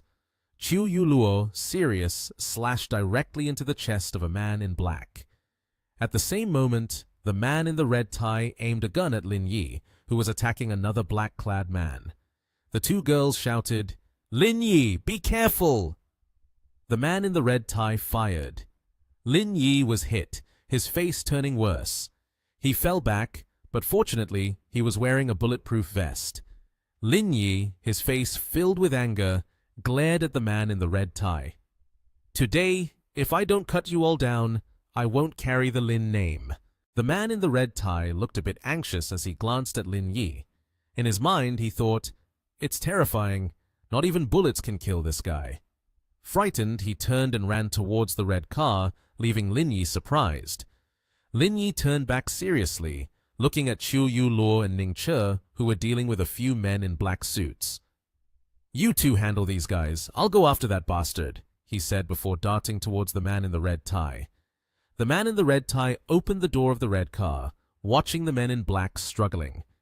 "Stop that guy for me," he shouted loudly. In front of Lin Yi, Ning Che cheerfully wielded his sword, cutting down one of the men in black. "You guys aren't even worthy to block the way." Qiu Yu Luo also easily kicked away one of the men in black. The black-clad men screamed in despair. At this moment, Lin Yi jumped and climbed onto the roof of the red car of the man in the red tie. The man in the red tie, worried, wildly swerved the steering wheel in an attempt to shake Lin Yi off. The red car unexpectedly swerved sharply, throwing Lin Yi off onto the road. The man in the red tie checked his situation through the rearview mirror, seeing Lin Yi lying on the ground, but he quickly stood up, determination in his eyes as he looked towards the car. Lin Yi said, his voice deep and sarcastic, "I really enjoy your bunch of idiots. Coming to me like this, I will definitely not let you off." The group of people dressed in black had been neatly dealt with by Qiu Yu Luo and Ning Che. Lin Yi stepped forward, looking seriously at Qiu Yu Luo. "Your driving skill is very good. You take my brother away first. I only have one request, which is to ensure his safety. Can you do that?" Qiu Yu Luo looked at Lin Yi seriously and nodded. "Okay." Lin Yi turned to Ning Che. "You come with me." Ning Che happily replied, "All right." She felt somewhat confused as she walked alongside Lin Yi. "What are we doing? Are we going to catch Va Xiongji?" Lin Yi chuckled lightly. "Lend me your phone." The two walked to the black car. Ning Che shyly, her face flushed, handed the phone to Lin Yi. "Just don't look at the album. It's full of my private photos." As Lin Yi took the phone, he explained. "Earlier, when I was chasing after Va Xiongzi's driver, I threw my phone into his car. Through the tracking function, we can determine their location." He continued, "I used this method before to find Elisa and retrieve the base ore." Hearing this, Ning Che gave a thumbs up, giving him a like, and praised, "Lin Yi, you really are a little genius." Then, both stepped out of the car under the starry night sky, with the crescent moon illuminating the surroundings. The scene shifted to a large and very modern building, the city's biology institute, where Va Xiongji was keeping Elisa and the bass ore. At this moment, in some room, Va Xiongji was intently reading a document. Suddenly, a clatter echoed from outside. Someone pushed the door open and entered. The person who entered was a subordinate of Va Xiongji. He bowed respectfully and called out, "Boss!" Va Xiongji looked up and, seeing this, immediately asked, "How is the situation resolved? No traces left behind, right?" Contrary to his expectations, the subordinate was sweating and cautiously replied, "I'm sorry, the mission has failed." Upon hearing this, Va Xiongji felt as if struck by lightning. He turned around and spoke sharply. "Failed, you say?" The employee then explained the situation. When we arrived, Elisa had already been killed. Moreover, he had two companions with him. They were extremely powerful. We were no match for them. He sighed regretfully and said, "In the end, I was the only one who managed to escape." Va Xiongji was a bit perplexed and asked, "How did you get away? With Lin Yi's personality, he won't easily let you off." The staff member replied, "I saw the situation was not good, so I jumped in the car and ran away.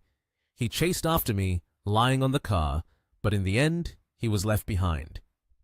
Even though the staff member explained this, Va Xiongji was still skeptical, and doubts lingered in his mind. He pondered and then said, "Something doesn't quite add up." He turned to ask, "Do you mean Lin Yi caught up with you and then you drove off, leaving him behind?"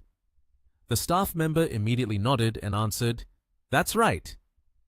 Upon hearing this, Va Xiongji was taken aback, realizing the issue, and exclaimed, "It's a trap!" Immediately, he closed the box containing the important item, lifted the black box with one hand. His other hand reached into his jacket pocket as if searching for something. He continued, Over the years, you've really caused me a lot of trouble. Therefore, I've always regarded you as a trusted confidant. I never expected—" What Va Xiongzhi pulled out was a handgun. He aimed it directly at his subordinate.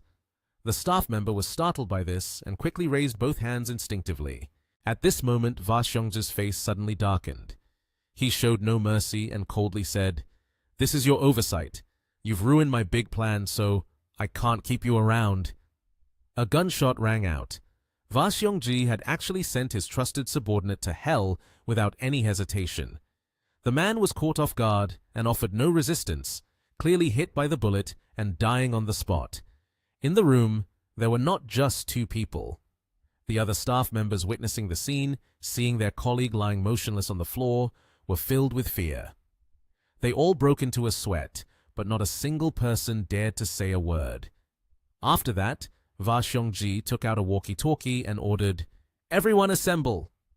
Suddenly, as soon as he finished speaking, the door of the room was abruptly opened. The person who entered was none other than Lin Yi. He was startled. Even though he was sweating profusely, he still managed to maintain his composure and said, "You indeed did not disappoint me. You've come." Lin Yi heard this and replied, "It seems you had already anticipated that I would be coming here." At this moment, Va Xiongzhi looked at the subordinate he had just shot down, lying motionless on the floor. "Just now, I told you with your abilities, you would not spare anyone. He could never escape your grasp." At this point, Lin Yi no longer wanted to waste any more time. He said, "No wonder you have become the highest-ranking scientist of the Va family. Indeed, you have something unique.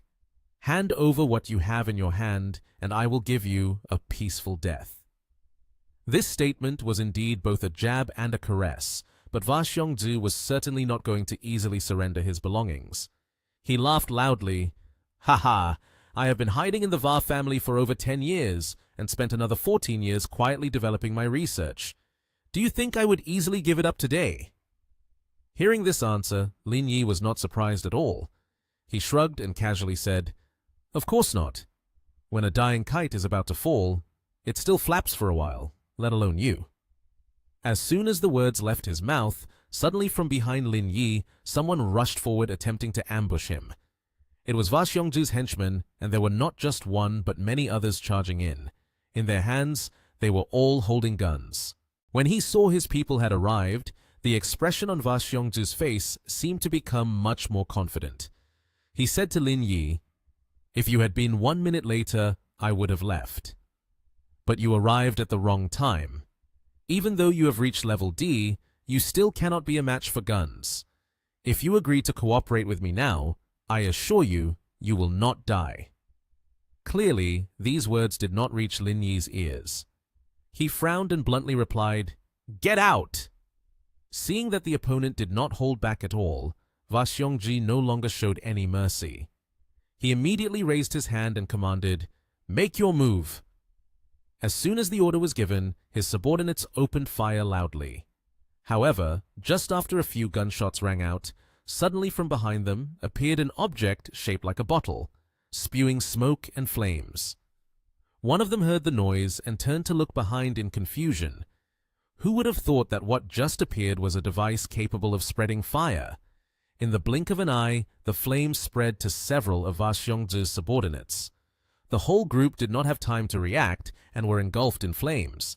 Instead of gunshots, now the sounds of screams echoed everywhere.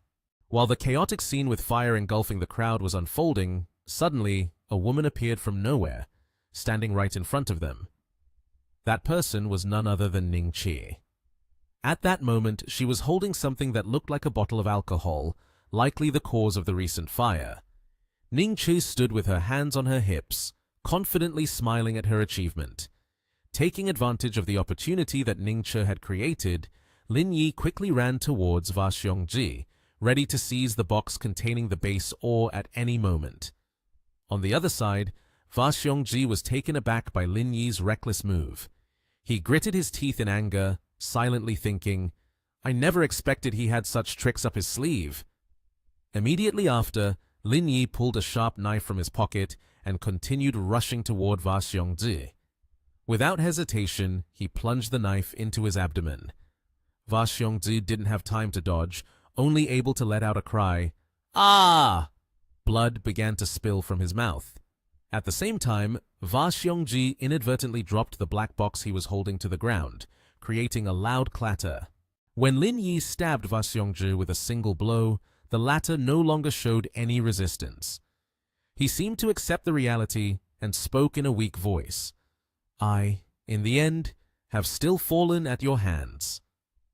In his final moments, Va Xiongzhi used the last bit of his breath to remind the one who had defeated him. Young man, be careful of the people from the Va family.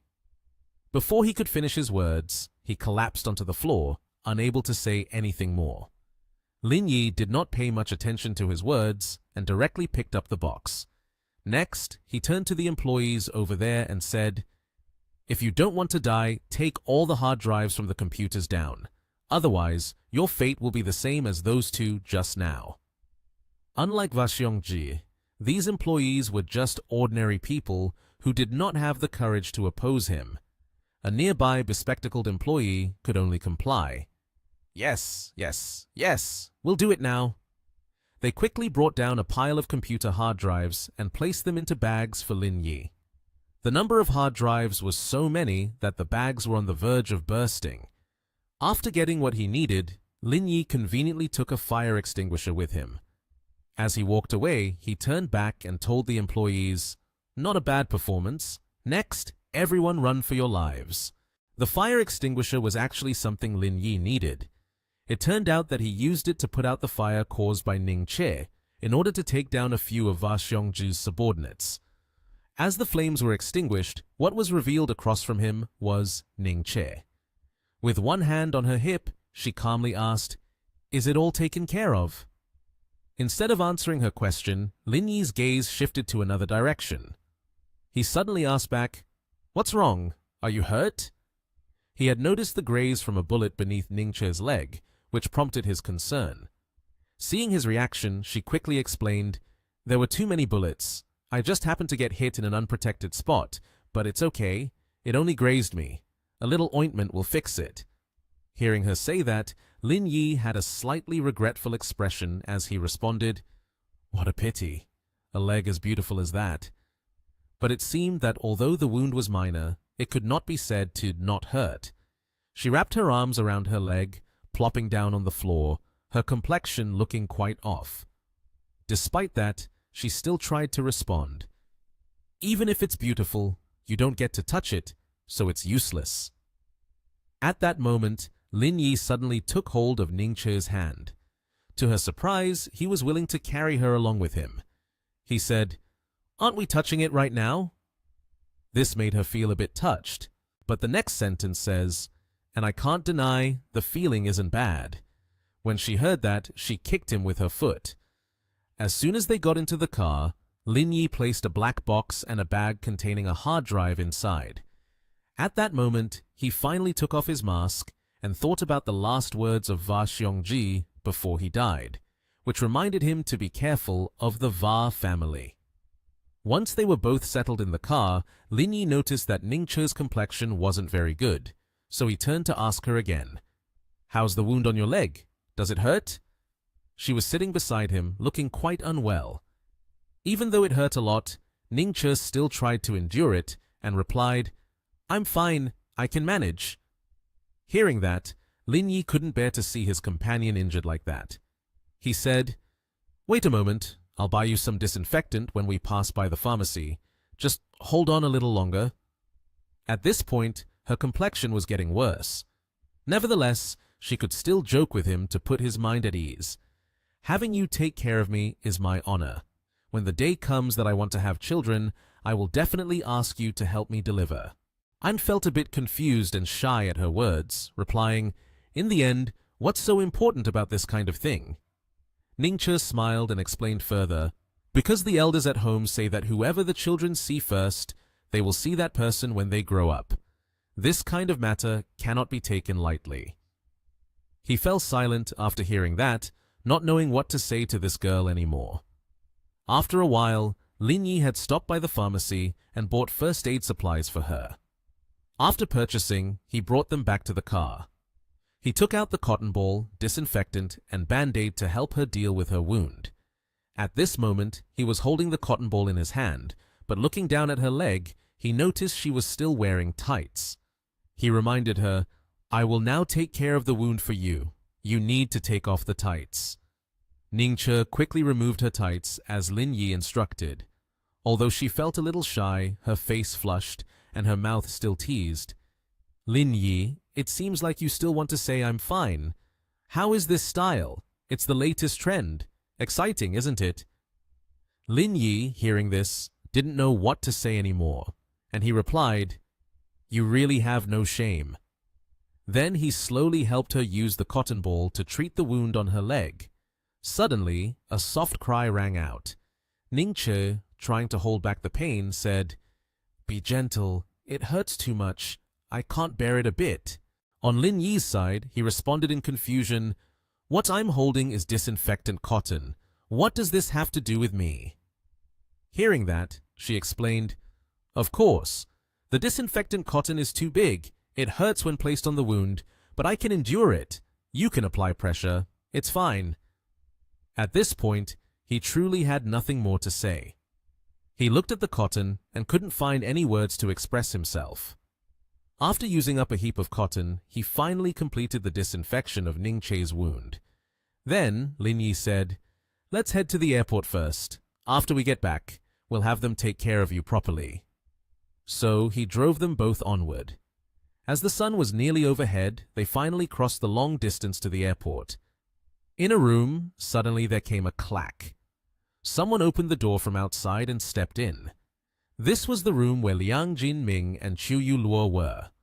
As soon as Qiu Yuluo recognized the person who just entered was Lin Yi along with Ningche, she quickly approached to greet them. "You two are back!" Upon entering, Lin Yi handed over the black box he had taken from Va Xiongzhi's place to the other party, saying, "Here." After receiving the items, she immediately opened them to check. After confirming, she said, "This mission can be considered surprising. There was no danger, and it is finally completed. Boss Liu will definitely be very happy if he knows we brought back the bass ore." Hearing that, Lin Yi smiled and replied, "He will definitely be happy. After all, we didn't suffer any losses." Qiu Yuluo then said, "But don't hold any grudges against Boss Liu in your heart. He's just the project manager and doesn't have a big say. This really won't benefit you." On the other side, he replied, "Knowing me, I basically don't think too much about that." Then he pointed to Liang Jinming, who was standing behind, and said, "You two take the items back to Yanjing. I am not going. I will go directly back to Nation TH with Liang Jinming." Suddenly, a hand reached out to stop Lin Yi. It was Ningche. She said, "Don't. You are the one in charge of this. The credit is also yours. If you don't go, how can that be?" But Lin Yi politely declined her with a rather strange reason. He replied, "The fruits in the greenhouse are about to ripen. I have to go back to sell the fruits. Otherwise, they'll rot in the greenhouse." Hearing this, Chu Yu was a bit surprised and asked, "Can selling fruit be more important than the mission?"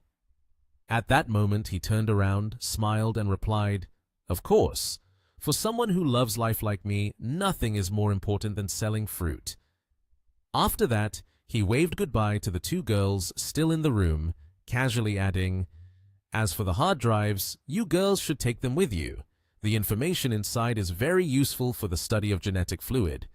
As for how to handle it, let Boss Liu decide." When he stepped outside, Liang Jinming followed him closely. He excitedly said to him, "Lin bro, did you join some secret military organization? You look really cool." Lin Yi stuffed his hands in his pockets and reminded him, "It may seem that way, but you can't tell anyone about it. A lot happened last night, and you have to keep it a secret." Then he turned to Liang Jinming. "If it gets leaked, it won't bring any benefits to the Liang family. Remember that." Liang Jinming replied, "Okay." Liang Jinming, full of enthusiasm, asked Lin Yi, "Now that you have such a special identity, when I go back to Nation TH, can I show off a little?" Lin Yi, without holding back, smacked Liang Jinming lightly on the head and frowned, scolding, "You fool! You almost got yourself killed. Can't you be a little more humble?" Jinming, getting scolded, scratched his head and pouted. The next day, at Ji Qunnian and Lin Yi's yellow villa, the bedroom door creaked open.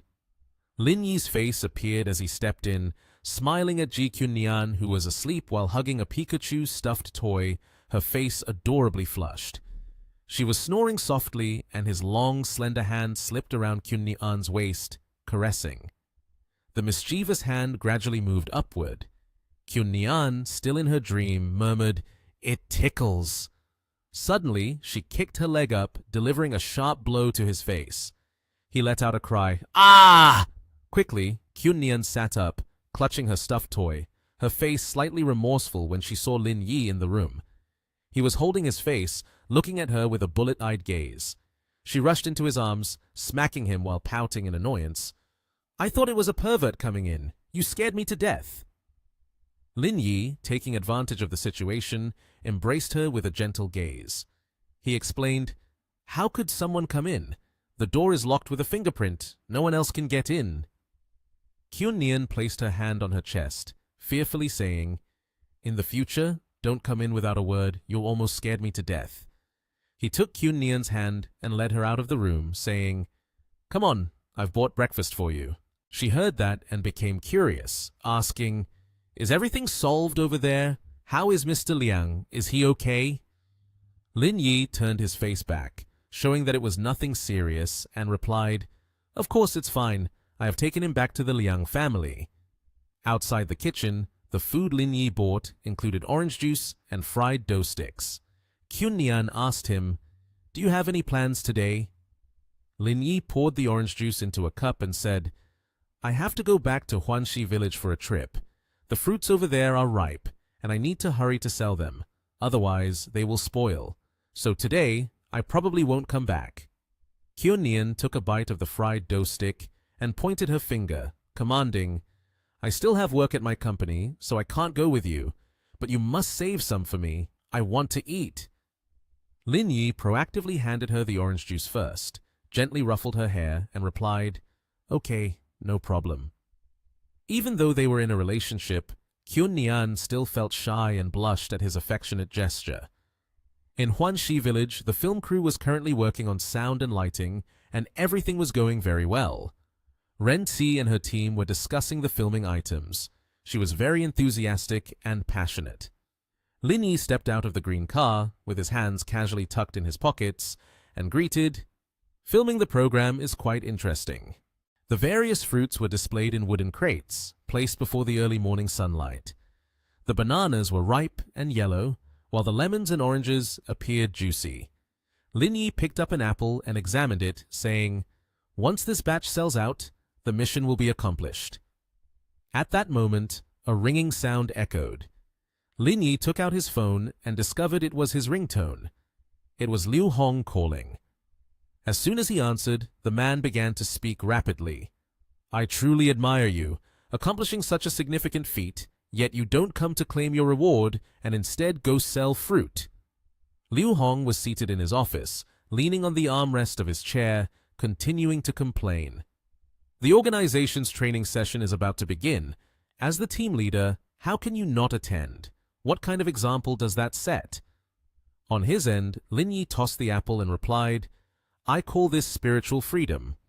Only when one's mindset is elevated can one truly understand everything in the world.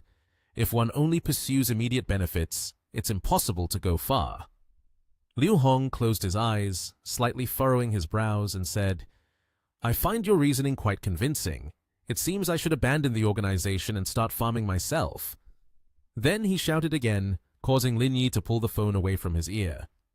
"Moreover, you should head over to Yanjing. There are wealthy individuals there. It is all the same when it comes to selling. Hurry back here. Do you hear me?" Without waiting for Lin Yi to respond, he hung up with a decisive click, leaving Lin Yi feeling somewhat annoyed. Holding the phone up in front of him, Lin Yi mumbled grumpily, "It just keeps shutting off. What kind of person is this?" He stood in the middle of a fruit garden, his hand still holding an apple. He brought it to his mouth, eating it while speaking. "It's okay. I can only bring it to Yanjing to sell. Approaching the fruit display, Lin Yi picked up a cardboard box. Seeing him, Renzi walked over and said, "You're back!" He tossed a ripe red apple at her, which flew perfectly into her palm. Putting the box down on the ground, she pointed at the fruit boxes and said, "I just got back this morning and came here to see the fruits ripening. They need to be sold." Renzi stood to the side, covering her mouth, and joked, "I've eaten quite a bit of fruit at your house recently. You're not going to charge me, are you?" Lin Yi glanced over at the film crew, moving props to a new spot, and asked, "Talking about money is rather mundane. Is it okay without you, since the set seems busy?" Renzi flicked her hair, winking confidently as she said, "It's lunchtime now. We have 2 hours to prepare before we continue shooting. Although it's a variety show, we can't be filming all the time. We can piece it together later through editing." With both hands resting on a box of oranges, Lin Yi turned to look at Renzi and asked, "How does it feel? Is the filming going smoothly?" Renzi held an apple behind his back and replied, "Young people don't really adapt well to such a life, but the 2 seasoned actors are performing quite decently, still very fresh." The man quickly adapted, but also created quite a few laughable moments. While they were talking, 2 people, a girl and a boy, approached. They were the hot stars, Zhao Shiqi and Wu Wenjun. Shiqi waved and greeted, "Renzi, director." Renzi was startled and turned to look at Zhao Shiqi. Upon seeing Lin Yi, her eyes lit up. Covering her mouth, she sweetly said, "Director Ci, this person is Renzi." Seeing this, Renzi introduced, "Let me introduce you to.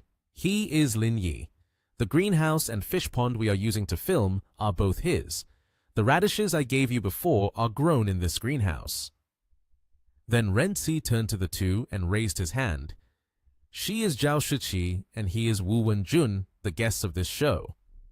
Shiqi cheerfully raised her hand to greet, while Wenjun's attitude was quite the opposite. He was not very happy, crossed his arms, and showed no further expression. Lin Yi smiled his standard smile, raised his hand, and said, "Hello." Wu Wenjun casually waved his hand dismissively, saying, "Director C, no need to introduce us, right? No matter what, we are both top stars in the entertainment industry. I'm sure everyone knows us." Renzi shyly pointed and explained for Lin Yi. "He usually has a lot of work, doesn't play with his phone, and doesn't know much about the entertainment world." Wu Wenjun looked at Lin Yi with a contemptuous gaze and said, "That makes sense. Being busy with planting and raising pigs every day probably means he seldom goes online. He doesn't know that we are just ordinary." Hearing those words, Lin Yi's face tightened and he glared in annoyance. Wu Wenjun thought, "Where did this kiddo come from? And he acts so proud." Renzi spread his hands and asked Shiqi, "What's the matter that you need me?" Because Lin Yi was present, Shiqi acted shy and replied, "I saw you come over, so I followed."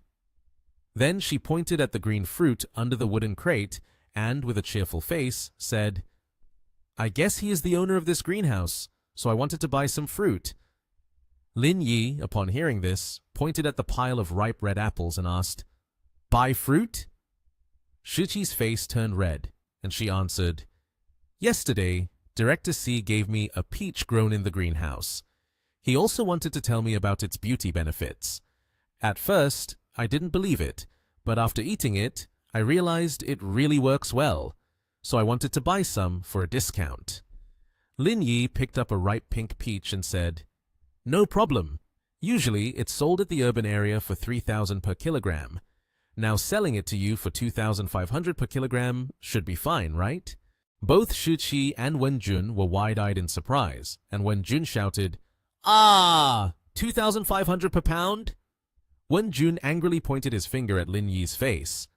"The most premium imported fruit is only 200 per pound. You are selling it for 2,500. Do you think we are celebrities, so you can arbitrarily ask for a high price, right?" Lin Yi seemed unfazed by the issue, pointing at Renzi and said, "If you don't believe me, you can ask her. I always sell at this price. If you think it's too expensive, then don't buy it." One hand of Wenjun grabbed Shiqi's arm, holding her hand and advising her, This person is really a fraud. We should not buy. Just wait a moment and have the assistant buy it for you. It's much better than buying from him. Renzi quickly explained to Shiqi and Wenjun. His fruits really always sell at this price. He's not deceiving you two. Then she raised her hand to explain further. As for the quality, you already know. Whether to buy it or not, you decide for yourself. But this is also the last sale. He said that in the future he won't sell fruit anymore. Wenjun opened one eye in mockery. Do you think the fruit is a luxury limited edition product, and once sold out, it will stop production?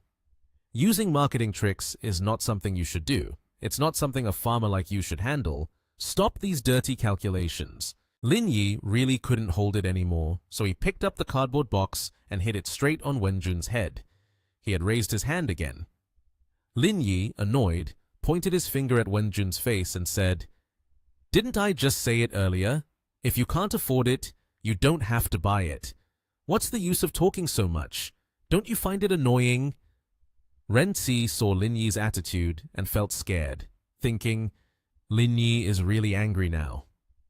In front of Lin Yi's greenhouse, there stood a group of people including Lin Yi, Renzi, Wu Wenjun, and Zhao Shiqi. It seemed that Lin Yi and Wu Wenjun were arguing with each other. Renzi suddenly spoke up to mediate. All right, stop talking." She continued while looking at Lin Yi next to her. "Aren't you supposed to be arranging the goods? Go on!" Lin Yi looked at Renzi, his face showing clear surprise.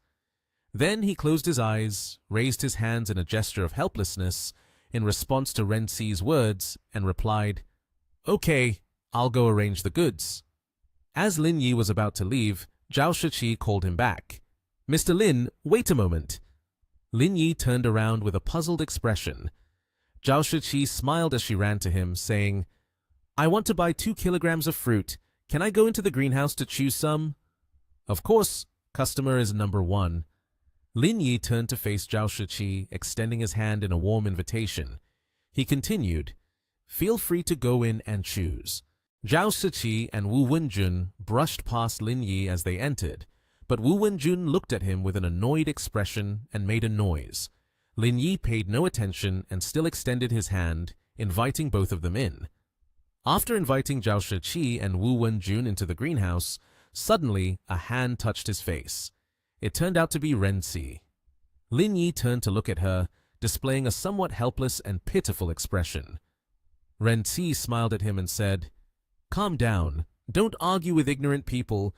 The entertainment industry is like that." She touched his chest and continued, "In front of one face, behind another. Their character is poor, but that has nothing to do with me. What I aim for is their popularity." After hearing her words, Lin Yi closed his eyes, looking proud as he replied, "His level is not enough. I basically don't want to pay attention to him." Just as he finished speaking, Zhao Shiqi and Wu Wenjun had chosen the fruits and came over. Zhao Shiqi was holding a bag of fruit in her hand and smiled at Lin Yi, saying, "Mr. Lin, I've picked out the fruits, but it seems like it's a bit too much. It must be over 2 kilograms. You calculate how much I should transfer to you." While Zhao Shiqi was speaking, Wu Wenjun stood behind her, still looking at Lin Yi with a displeased expression. Lin Yi looked at the bag of fruit in Zhao Shiqi's hand and said, "Let's just say it's 2 kilograms. Give me 5,000 and we're good."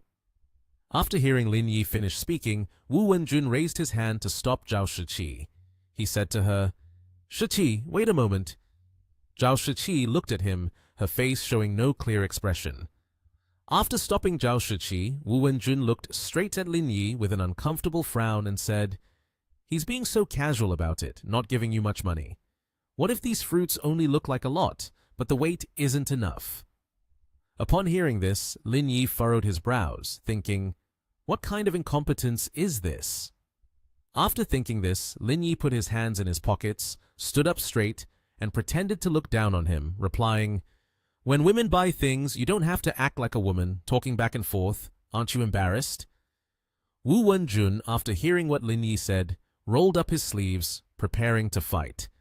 Gritting his teeth, he asked again, "Who?"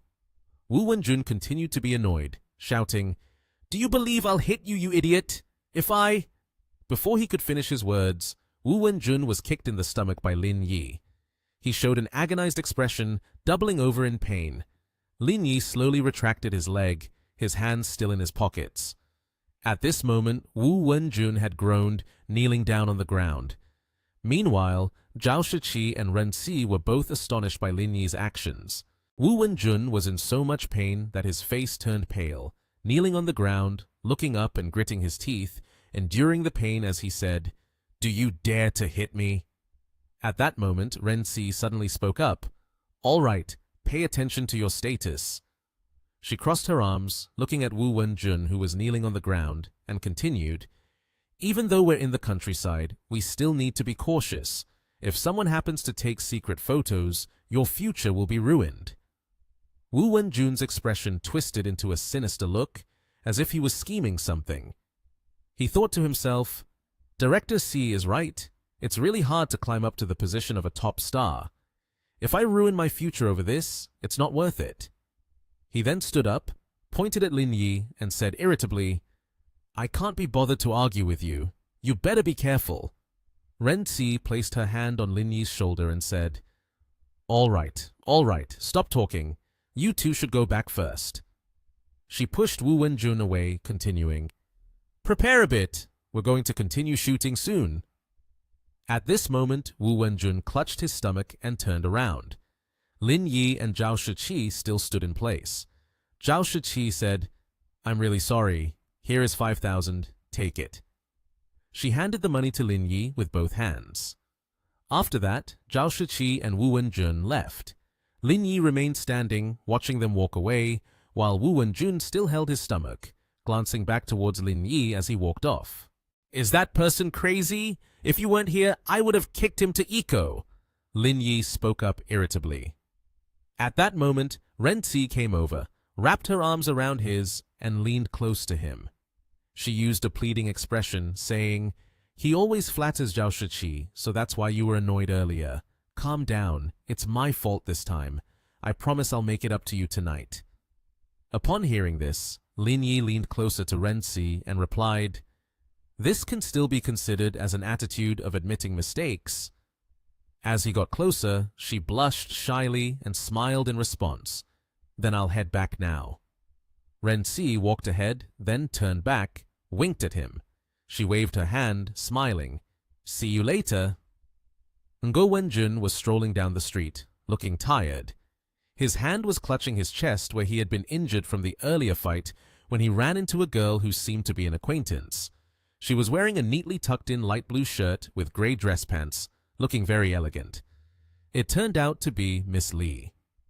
"You look a bit grumpy. Did Zhao Shiqi say something?" she asked with concern. Wenjun grimaced in anger and recounted, "Don't even mention it. I just encountered a stupid farmer." Zhao Shiqi went to buy some fruit, and he demanded 2,500 a kilo and then claimed it was a discount. We argued, and then he kicked me. Miss Li was shocked, her eyes wide open in disbelief. "Is this really happening? This person is so bold. If I had taken the bodyguard with me earlier, it would have been fine. So, did you lay a hand on him?" "No, Director C stopped me." Wenjun gritted his teeth, his face scrunched up in frustration. His mind was still a mess. Miss Li gently handed a glass of water to Wenjun, helping him calm down before saying, "What you did was correct. You've just entered the first tier and you're in the rising phase of your career. If you get into a fight and it gets captured by someone, it will definitely have a negative impact on you." Wenjun replied, "Look, I know, which is why I didn't strike first, letting his dog off the hook, but I have no intention of letting him go." He held the glass of water, lost in thought as he gazed into the distance, calculating in his mind. He angrily added, "Today is the last day. Just wait. Once the shoot is over, I will find someone to teach him a lesson." He was furious, his hand clenched tightly on the armrest. Miss Li held his hand tightly, her expression resolute as she responded, "I will arrange this for you. A fruit vendor, even if you beat him up, it will just be a matter of pain. I will help you settle this, making him live as a poor farmer for the rest of his life." He was surprised and gave a thumbs up. Thank you, Miss Lee. A phone call was made by Miss Lee right after that. Her face was serious, frowning. Mr. Zhang has something he needs your help with. She said, help me contact a reporter and some keyboard warriors. I have news that needs to be released. The next day, in a luxurious room filled with expensive items, a man and a woman were sound asleep together on a soft bed.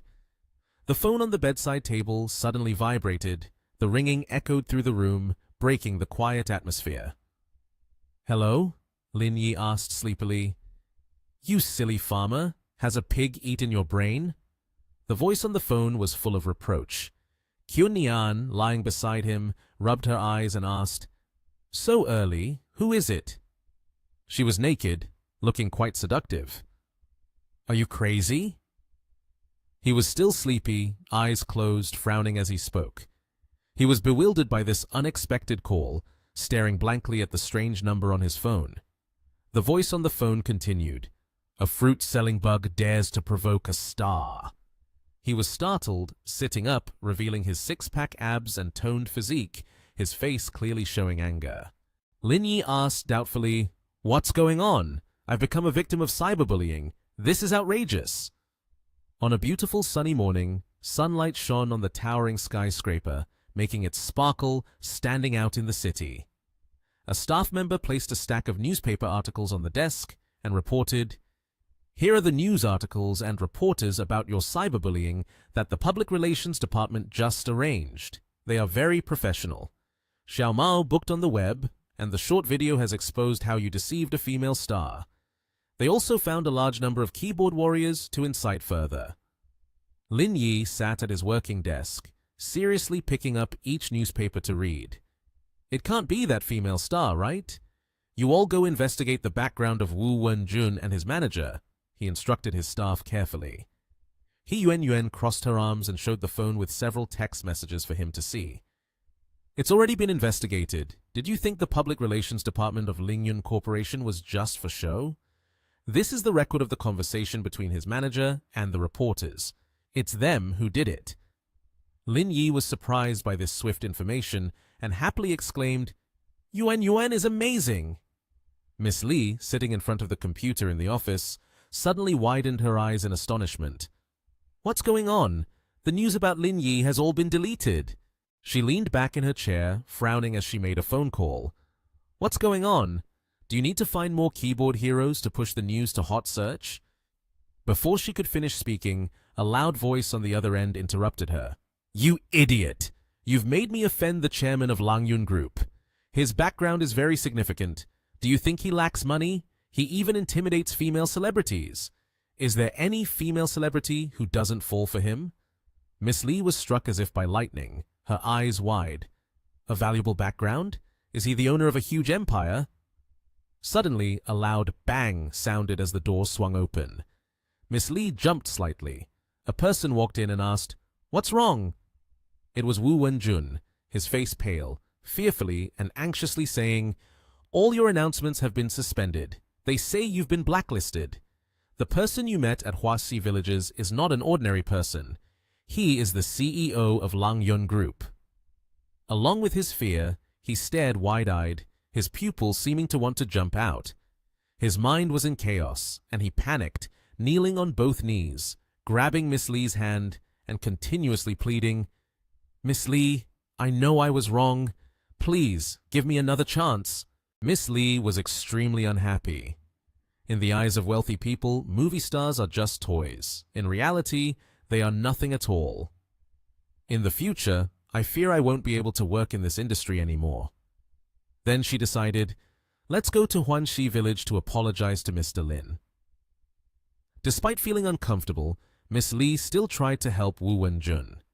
The atmosphere in the village was very peaceful. The two of them, Wu Wenjun and Miss Lee, had prepared many gift bags to bring to Lin Yi's house. When Lin Yi called out to him, he was a bit surprised to see the two. They couldn't help but ask, Why are you here? Wu Wenjun hurriedly apologized. Mr. Lin, I'm sorry. We were blind to the situation. We hope you can forgive us. Miss Lee also agreed with Wu Wenjun. That's right, Mr. Lin. We only got to know each other after the fight. I hope you will take care of us more in the future. She even presented the apology gifts to Lin Yi. Lin Yi looked at the pile of gifts in his hands. Quite a sincere gesture. He didn't expect them to come all the way to his house to apologize, and he was even more surprised by the number and size of the gifts. But right after that, he threw all the gifts down to the ground. He didn't care at all. Wu Wenjun and Miss Li were both extremely surprised by his actions. Lin Yi, with a serious expression, closed his eyes and thought, "Everyone is an adult and must learn to pay for their own actions. Therefore, I cannot help with this matter. You have to find a way yourself." He spoke with a tone of strong determination, not saying much more. Then Lin Yi slammed the door shut, leaving Wu Wenjun and Miss Li outside, unable to respond. As he stepped inside, someone in the house immediately asked, "Who came to see you?" Renzi, wrapped in a thin towel covering the necessary parts, asked Lin Yi, "Is it convenient for you to be here?" Seeing Renzi in front of him, Lin Yi smiled gently, completely different from how he treated Wu Wenjun and the others. "Are you about to take a shower or just done?" he asked in return. "If you say it's not convenient, wouldn't that be too much excitement?" Lin Yi spoke with an implicit meaning. Renzi understood, covering her chest with her hand as she reproached him. "I just took off my clothes getting ready to shower when I heard someone calling you. It's not just excitement. I'm about to die from excitement here." "Go out the back door," Renzi continued. Lin Yi quickly pulled at Renzi's towel. "Don't go. I'm just joking. It's not someone important." She pouted with embarrassment. "If you dare do that again, I'll bite you." Lin Yi embraced Renzi, his affectionate gaze teasing. "Don't you often bite me? Besides, your biting technique is getting more and more skilled." Despite Lin Yi's teasing, he still did not forget to care for Renzi. Noticing that Renzi had not showered yet, he asked, "Why are you only showering now? Were you busy?" "Today is the last day of the first semester. We just finished shooting. I also dealt with a lot of trivial matters, so it was only until now that I wrapped everything up," Renzi replied. Exhausted, she headed towards the bathroom. Lin Yi couldn't help but open the bathroom door, peeking inside with a mischievous smile. "Showering alone is boring. How about we go together?" Renzi immediately protested. "I would never go with you." "Is it up to you to decide this?" Lin Yi ignored her objections. After entering, he promptly closed the door. Renzi's bath towel fell to the floor, and then came the intimate moment between the two young people. The next morning, on the plane, Lin Yi walked through a cabin and saw a basket of fresh fruit on the snack cart. He immediately thought of Shen Su Yi and Liang Ruoshu. "I'll bring some over for Aunt Shen in a bit," he told himself. When Lin Yi arrived at Shen Su Yi's company, the receptionist saw him carrying the fruit basket and asked, "Hello, may I ask who you are looking for?" He stood upright at the reception desk and replied, "Looking for your CEO Shen. May I ask if you have an appointment?" The receptionist continued to behave normally, unaware of the relationship between the person in front of her and CEO Shen. Lin Yi held out his phone. On the phone was a picture he took with Liang Ruoshu, the two of them holding hands closely together. Lin Yi cheerfully said, "I am the son-in-law of CEO Shen. You ladies probably don't need to make an appointment, right?" "Son-in-law of CEO Shen?" The receptionist seemed enlightened and hurriedly exclaimed. She said, "Is there anyone more important than the family of CEO Shen?" The receptionist was cautious and carefully guided Lin Yi. "Hello, Mr. Lin. CEO Shen's office is on the top floor. After you exit the elevator, go to the right. I will arrange for someone to take you up." Lin Yi just wanted to respond to the receptionist and did not need her to escort him to the place. He cheerfully waved his hand in refusal. "No need for such trouble. I can go by myself." Lin Yi walked toward the elevator corridor. There were also people waiting in front of the elevator. A middle-aged woman turned her head, noticing the person approaching. Seeing Lin Yi, she couldn't help but marvel inwardly, "This young man is really handsome." It seemed Lin Yi was not paying much attention and leisurely walked toward the elevator. At that moment, it happened to arrive at their floor. She turned and asked, "Which floor are you going to?" He smiled and replied, "It's the top floor, thank you." She glanced down at the fruit basket he was holding and thought to herself, "This delicate fruit is likely delivered by a shipper." Zhao Lei took out a business card, smiled, and handed it to him, asking, "Young man, what's your name?" Lin Yi was surprised when he saw her offering the business card and could only manage a quick reply. Zhao Lei tucked her hair behind her ear and said, "Do you have time tonight? I would like to invite you to dinner." Seeing her demeanor, he thought to himself, "It seems she wants to sponsor me." After hearing Zhao Lei's words, he squinted and asked in return. Zhao Lei was flustered and blushed as she replied, "It's not that kind of idea, I just want to get to know you. If you agree, I could help you switch to a different job. At the very least, I could elevate your position a few levels." He smiled and thought, "It's clear she's an educated person. To sponsor someone while phrasing it so lightly and cleanly, there's a hint of sleaziness." He chuckled and replied, "I'll think about it." Zhao Lei stepped out of the elevator, then turned back, winking and saying, "All right then, I'll be waiting for your call." As the elevator doors closed, he was left alone. Lin Yi's face darkened as he muttered, "Boring." The scene shifted to someone holding a teacup, saying, "I still have a document that needs reviewing. Please wait a moment for my secretary to bring it over. After that, we'll go eat."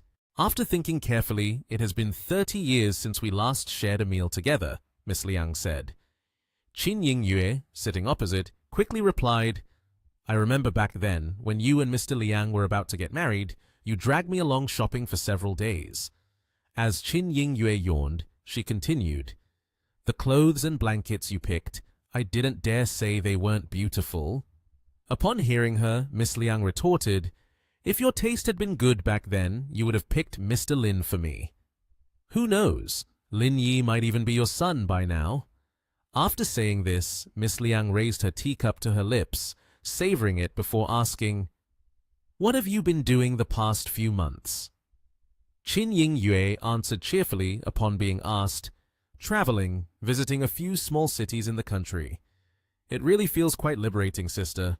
Aside from work trips, I haven't had the chance to go anywhere else in a long time." Miss Liang quickly replied, "A big career like yours is waiting for you. You can't compare it to someone as leisurely as me." Qin Yingyue responded, "Moreover, your Liang family is developing rapidly now. Except for my Lu family, no one dares to look down on your family anymore. But I must say, we really have to thank Lin Yi. If it weren't for him creating opportunities, the Liang family wouldn't even have the qualifications." Miss Liang answered softly. After listening, Qin Yingyue also asked a few things. "How is the Wang family now? Do they have any actions?" "Not at the moment," Miss Liang replied. She went on, "Everything is quite peaceful, but it seems that the Qin family is not peaceful at all." Without thinking, as soon as she finished speaking, the lady quickly responded, "A few days ago, Lin Yi fought with Qin Yanling, but the injury is not serious, just a broken wrist." Qin Yingyue's eyes widened in surprise upon hearing this. Why did the two of them fight? Once she calmed down, she continued to ask, "How do they know each other?" Miss Liang said, "Isn't Lin Yi in the organization? He became friends with Qin Yanling's girlfriend. Your cousin suspected the two of them were having an affair, and then they fought." After pondering for a moment, she continued, "This matter is also quite vague. Years ago, Lin Jingzhan beat up your two uncles, and now your child fights the child of the second brother. These two fathers and sons are really bullying people too much." Qin Yingyue sighed, closed her eyes heavily, and responded, "There really is no way to deal with those two fathers and sons. Who can feel at ease with them?" Hearing a knock on the door, Miss Liang stood up, looking at her while walking to answer. "It must be the secretary coming. After you finish reviewing the contract, we can go have a meal." The door suddenly swung open before she could get close. Both of them looked towards the door, their expressions full of surprise. Qin Yingyue's eyes widened, her face stunned.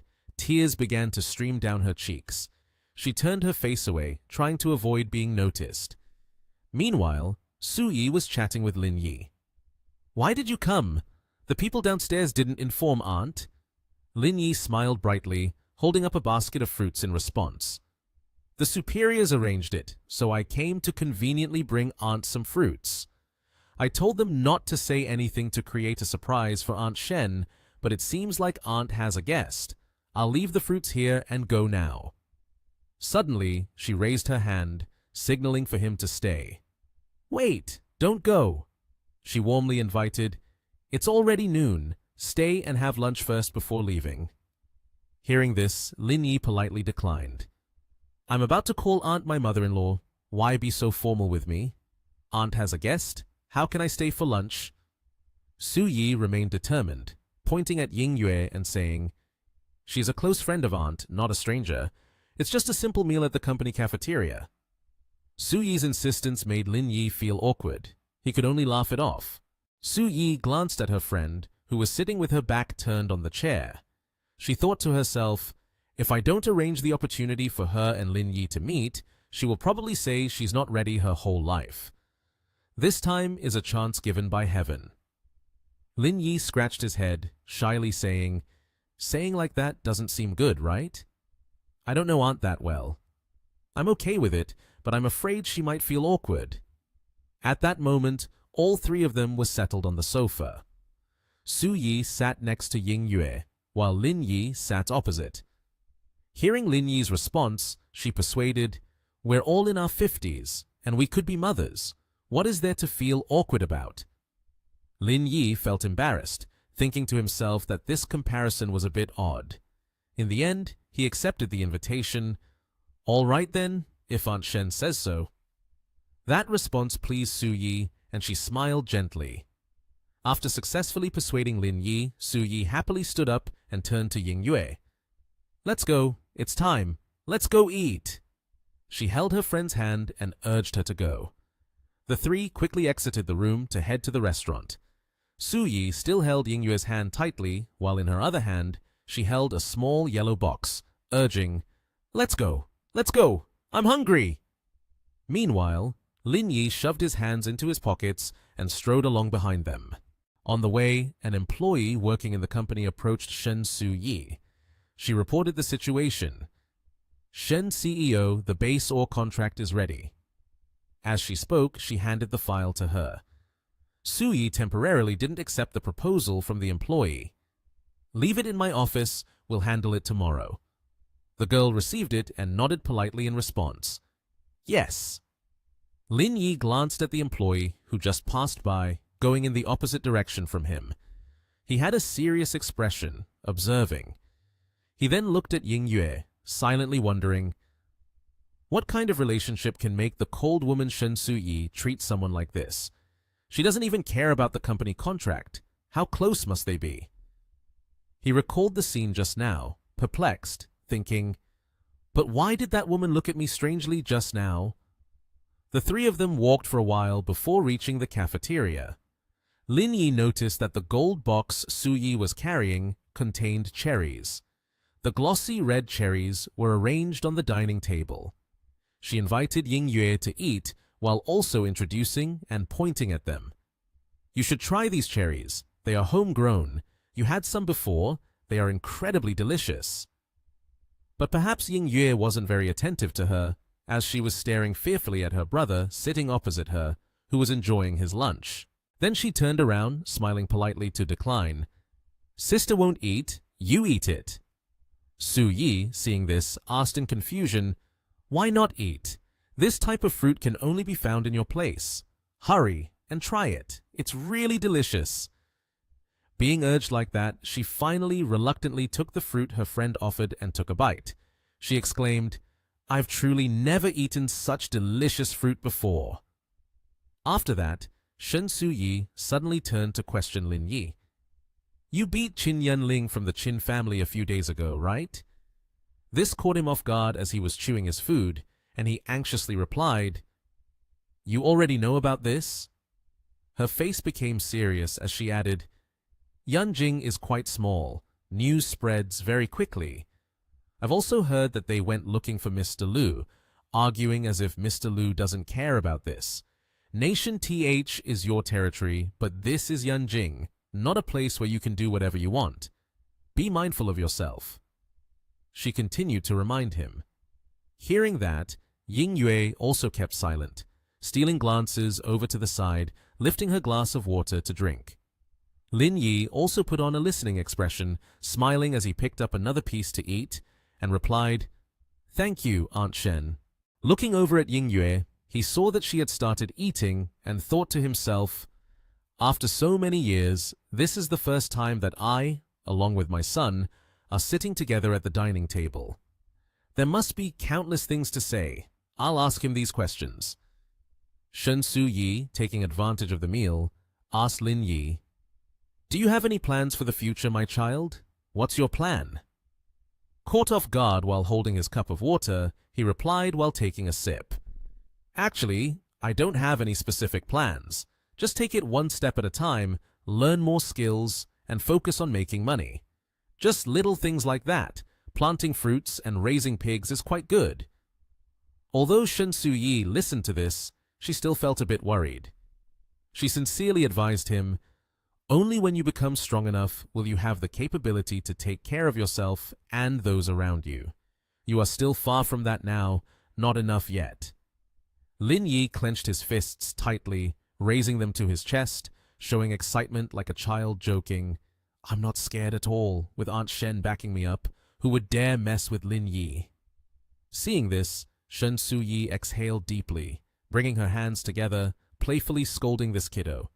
Ying Yue also raised her hand to her mouth, laughing at the adorable expression of her son. At the same time, the two pairs of legs of two women appeared. They were standing in front of the door and stepping into the dining room. It was Ma Xiaoping, the director of the investment division of Huarun Group, and the person beside her was Zhao Lei, the CEO of the C Group. She cautiously asked Xiaoping for her opinion. "Miss Ma, I have just reported to you. What do you think?" The other woman immediately replied, "I think it's quite good. You belong to the chip packaging company. The country is still in a rising phase. As long as you work hard, you will definitely have a place in the domestic semiconductor industry in the future."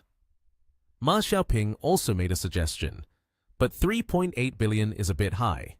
I can't guarantee it for sure, but I can certainly bring the price up to over 2.5 billion. Zhao Lei, upon hearing this, became awkward, rubbing her hands together. Her mouth still smiled as she responded, "We are also focused on this market, but the figure of 3.8 billion is the price we must maintain. I hope Miss Ma can help us more." Xiaoping immediately said, "You are a person who values introductions. I no longer consider you an outsider." This took Zhao Lei by surprise. Then she commented and sincerely suggested, "Actually, your proposal is very good. Why not try going to Lingyun Capital? They are the leading company in the semiconductor and internet industry in the country. An investment of 3.8 billion for them is just a drizzle." Zhao Lei lightly brushed her hair, feeling awkward. She explained, "The CEO of theirs seems to be a mysterious figure. Ordinary people cannot meet him. The company's business is basically managed by a senior vice president. We had sent our proposal before, but they have not responded yet." She continued the story while Xiaoping listened attentively. Then, she patted Zhao Lei's shoulder, showing her support. "Don't be discouraged. This project is still better than having no investors at all." After encouraging her, Xiaoping cheerfully invited her to dinner. "Let's have a meal at home. The chef is 5-star rated, very skilled." Zhao Lei immediately smiled and agreed. "Then I won't be polite to Miss Ma anymore." Suddenly, Ma Xiaoping paused, as if she had just noticed something. Unexpectedly, she suddenly exclaimed, "Oh my God! CEO Shen is actually eating here!" Su Yi, who was sitting at the table wiping his mouth, also paid attention to the commotion. Zhao Lei did not know who that person was and secretly asked Xiaoping, "Is that Shen CEO?" She subtly confirmed, "If we hadn't met, then it's just right that we have now. Let's go greet him." Suddenly, she was stunned when she saw the person sitting and eating with Shen Su Yi and Ying Yue was Lin Yi. She scratched her face and smiled awkwardly, thinking, "It must be a coincidence. How could a clothing seller be dining with Shen's CEO?" After seeing Shen Su-yi, she politely bowed. Mrs. Xiaoping spoke first. "Are you here to eat as well?" She replied briefly, as a kind of usual social exchange, having just finished discussing business. Then Xiaoping pointed at Zhao Lei to introduce, "This person is the CEO of C Corporation." Zhao Lei had just wrapped up discussions on investments and came here for a meal. Next, she politely bent down and said, "Hello." Shen Su-yi also smiled politely as a greeting. Suddenly, hearing a familiar voice, Lin Yi, munching away, glanced over. He saw the woman in front of him, and out of surprise at meeting the person from the elevator again, he stammered, "Is it you?" This made Zhao Lei a bit anxious. She turned pale, raised her hand to hold it, and smiled apologetically. "Indeed, it's a bit surprising. I didn't expect to meet here." Xiaoping observed the situation and then asked, "Do you two know each other?" The lady quickly introduced, "This person is Shen Su-yi. Let me introduce you to. This is Lin Yi, the CEO of Langyun Group." Meanwhile, Lin Yi smirked, savoring the remaining drink in his cup. As soon as Shen's CEO spoke, Zhao Lei jumped in surprise, so startled that her mouth fell open. She awkwardly approached and extended her hand for a handshake with him, stammering, "Mr. Lin, hello." Lin Yi accepted, smiled, shook her hand, and greeted back. "Hello?" Zhao Lei cleverly hinted to Shen Su-yi. "Excuse us, we won't disturb you while you enjoy your meal." "Go ahead." Su-yi supported herself on the table, responding cheerfully. Then she warmly invited the two guests. "The Kali tuna is quite good today. You two should go try it." Zhao Lei bowed in appreciation. "All right. Thank you, Shen CEO." She and Ma Xiaoping left. As they walked, the two chatted. Xiaoping asked first, "What's going on? Do you know Mr. Lin?" This made Zhao Lei blush deeply, appearing embarrassed. She immediately covered her face, groaning and saying, "Ah, don't mention it. I want to find a place to stomp my head to death. This is too embarrassing." It seemed that Xiaoping understood something. She became anxious, smiled knowingly, and urged her to quickly reveal what was going on. "It's not someone outside. Why keep hiding it? Tell me, what exactly is the matter?" Zhao Lei knew she couldn't hide it any longer. She covered her mouth with her hand and whispered to her companion, "Earlier in the elevator."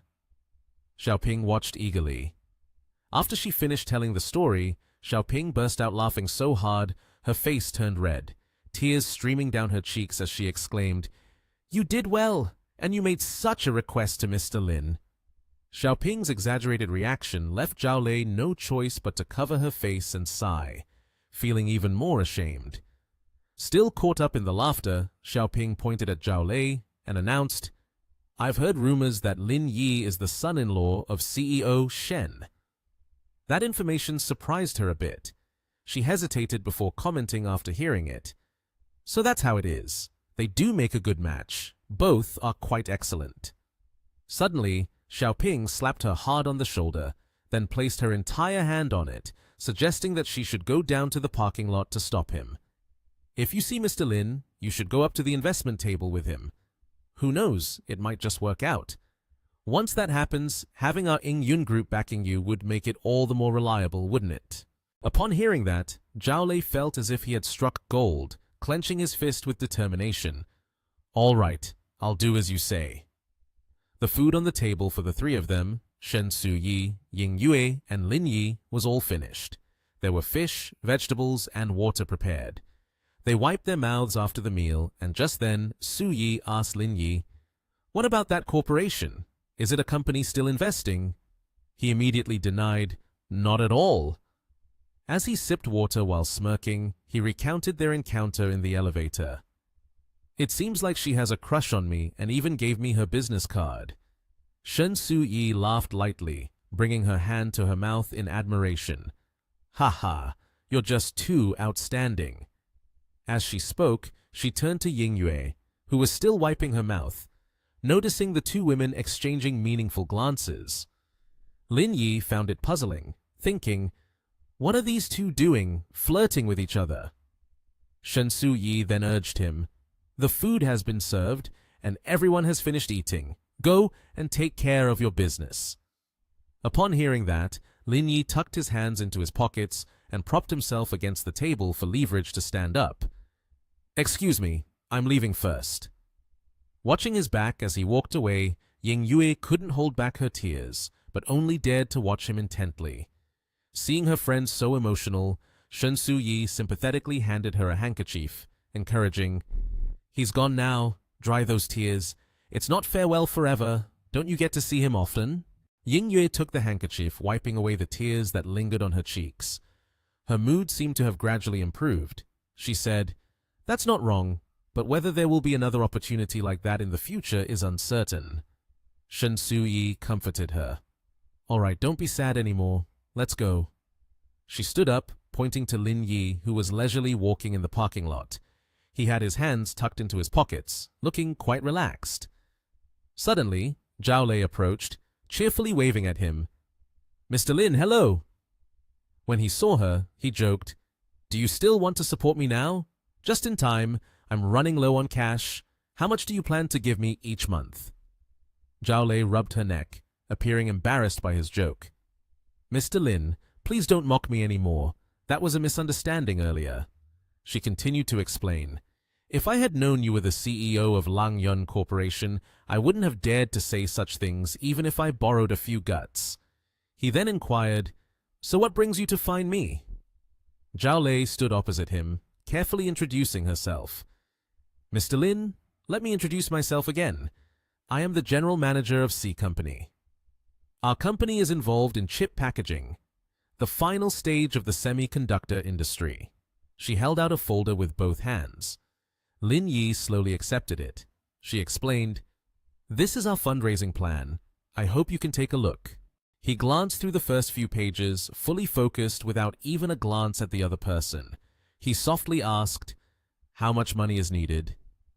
Her attitude was very cordial.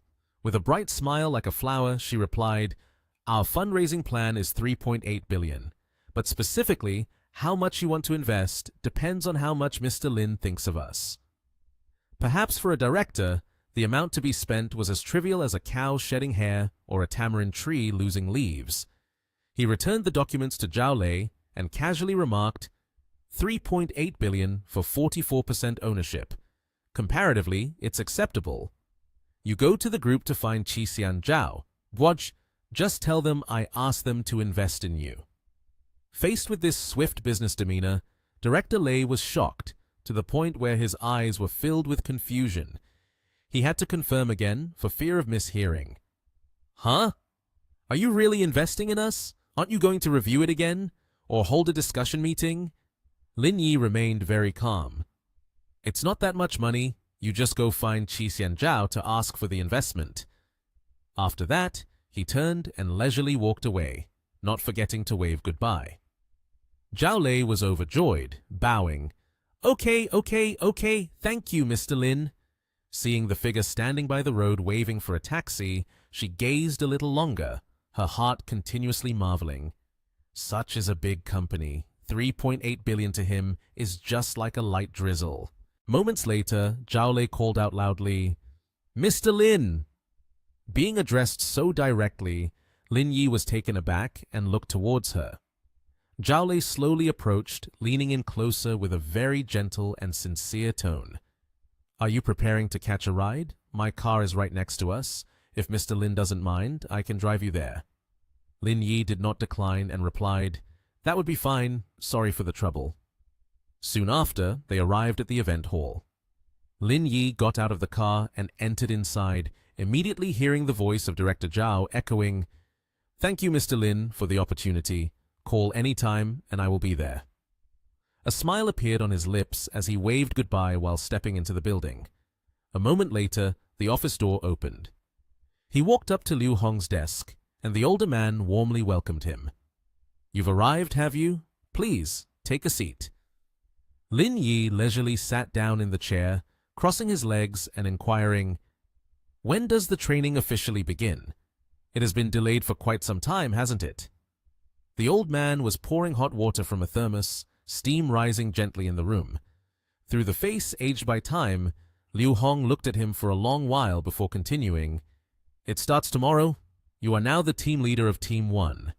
After the training, when everything is done, I will let you choose first. Liu gently pushed the warm glass of water forward, calmly advising, perform well. Cut down on the trifling matters.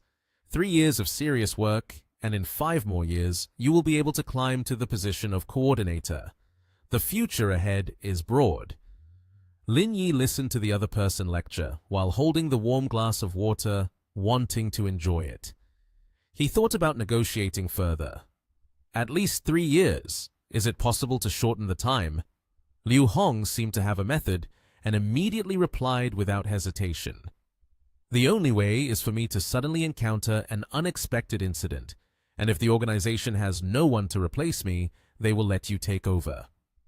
Mr. Lin carefully listened to every word, unable to conceal his satisfaction and the smile at the corners of his mouth full of praise. That's a pretty good method. Seeing that the other party might want to proceed this way, Mr. Liu furrowed his brow, shifted to another topic, crossing his arms, and immediately questioned. All right, stop with the nonsense. What are you busy with at Nation TH? If you don't invite you, you wouldn't come, right? Feeling wronged, Lin Yi quickly protested. My fruit cart is still at the airport. If I don't hurry to sell it, it will rot in a few days.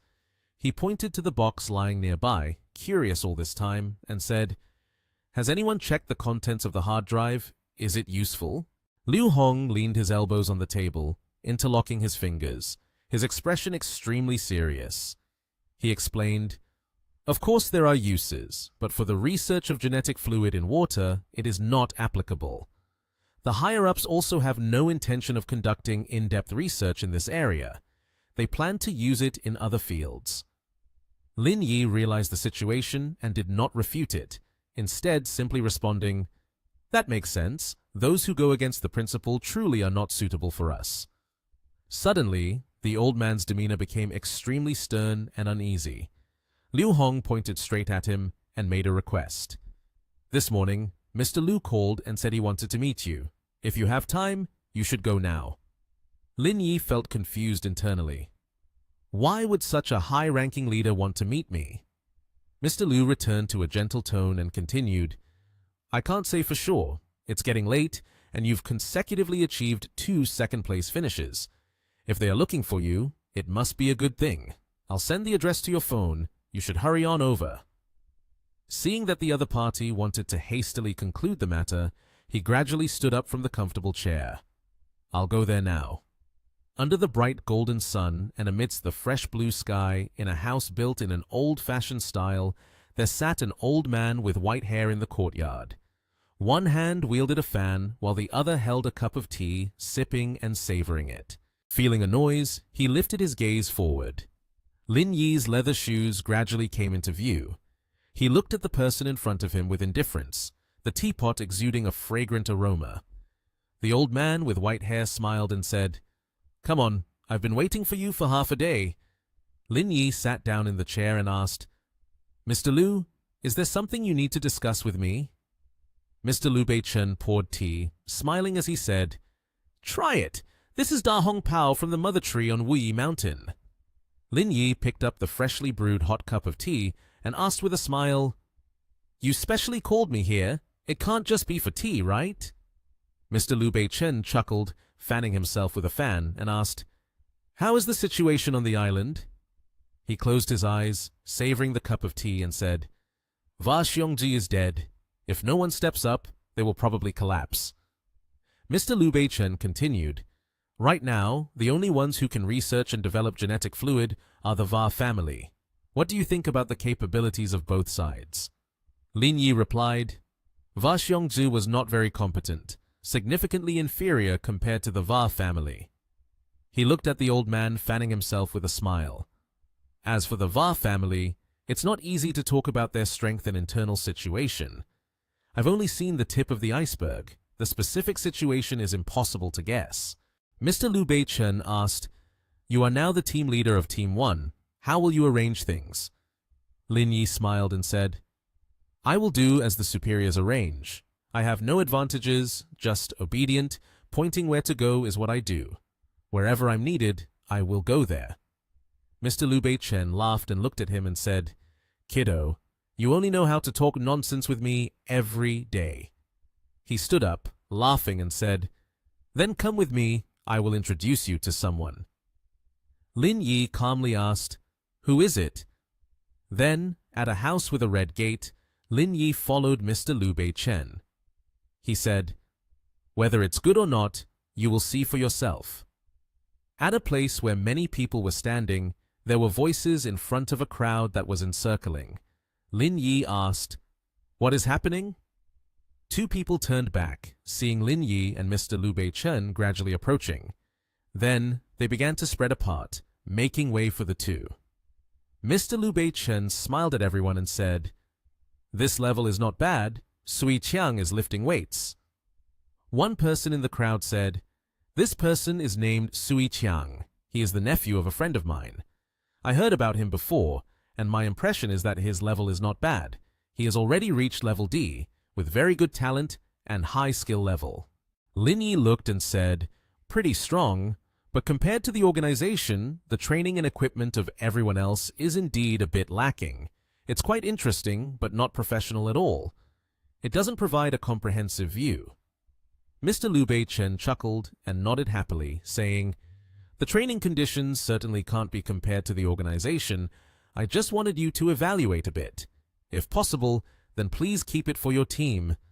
Lin Yi looked at him and said, "Tomorrow is the official trial training day. At that time, call him to the organization point. It'll be much more appropriate." Mr. Liu Bei-chen smiled and looked at Lin Yi, saying, "You silly." He also laughed, looked at him, and asked, "Am I too inept at handling things?" Mr. Liu Bei-chen placed his hand on Lin Yi's shoulder and said, "Not even out of respect for me. For many years you've been the second." Mr. Liu Bei-chen looked ahead, thinking to himself, "Your dad is the first." Grandfather Sui Qiang stepped out with a person. He smiled and said, "Mr. Liu, this is my grandson, okay?" Mr. Liu Bei-chen bowed his head and smiled, saying, "I think it's okay, but their team leader isn't very satisfied. We should have him participate in the training tomorrow to see how he performs overall." He looked at Lin Yi and asked, "Team leader, do you think this person is too young?" Grandfather Sui Qiang said, "Leader Lin, I want to ask you what exactly you are not satisfied with. Could you tell me?" Lin Yi smiled wryly and said, "Please don't misunderstand. I'm not saying he is not good. I just feel that the training conditions here are a bit isolated. Let's wait until tomorrow when the official trial training begins. Doing a comprehensive assessment over there would be more appropriate." He said, "Tomorrow, we will participate in the official trial training, but if nothing unexpected happens, I probably won't join your team." Behind him, two people followed and said, "Sui Qiang, let's go." Sui Qiang frowned and asked, "Grandpa, what's wrong?" He calmly extended his hand forward and said, "This team leader thinks your skills are not up to par, so he doesn't intend to accept you right away. Tomorrow, you still have to participate in the official trial training." Sui Qiang was surprised and said, "No way! Even my skills are being criticized." Sui Qiang pointed at Lin Yi's face and said, "Although you are the team leader, I feel that if it's a trial, you might not be better than me." Then, Bei-chen stepped forward and ruffled Lin Yi's hair, which surprised him a bit. He said, "You can choose not to select him, but you can also choose to compete with him. Whether it's a donkey or a horse, it has to be taken out for a walk. Saying no means nothing at all." The old man with white hair said, "That's right. Specifically what the skills are, a competition will reveal everything." Then Sui Qiang smiled and said, "Grandpa, if I win against him, does that mean my skills can qualify me to be the team leader?" Sui Qiang's grandfather replied, "That's not wrong, but every place has its own rules. It's hard to climb to this position, and people can't just give it up." Lin Yi said, Don't. You guys shouldn't just talk nonsense and use provocation tactics here. If you beat me, the position of team leader will belong to you. This is a serious matter, of course. The capable ones can stay." He pondered silently. This young man, although not very old, has a very strong temperament. After that, Sui Qiang laughed, rolled up his sleeves, and said, You said it. What are we competing in? I'll just listen to you, right? Lin Yi replied, the official training trial has a total of 4 tasks. Due to the conditions not permitting, we will carry out the first 2 tasks. As long as you beat me in one task, the position of leader will go to you. The first task is to compare agility. Lin Yi asked, do you guys have guns? A man replied, the guns are all kept in the equipment room. We haven't brought them out because there is no live fire mission today. Lin Yi smiled and asked, can you lend me 2? Liu Beichen nodded slightly. There was a voice saying, wait a moment, I will go get them now.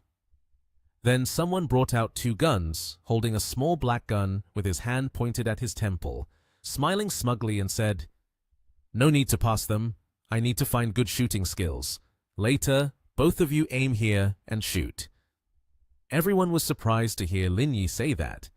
Liu Beichen looked surprised, anxious and pale, asking, young man, what do you want to do? Lin Yi, with an innocent face, said, dodging bullets, checking like this is more effective. Liu Beichen, in front of everyone, looked at them with a bit of annoyance and said, this is reckless. He waved his hand and laughed, saying, is there anyone who checks like you? Isn't this joking with people's lives? Liu Beichen replied with a smile, you guys go exchange 2 paintball guns for the drill. The brown-haired person responded, Roger. Then everyone stood in their positions. A voice said, all right, now we can start. The brown-haired person held the gun and asked, are the 2 of you ready? The 2, Lin Yi and Sui Qiang, both chuckled and replied in unison, ready! Then the 2 of them, one with black hair and the other with blonde hair, simultaneously raised their guns.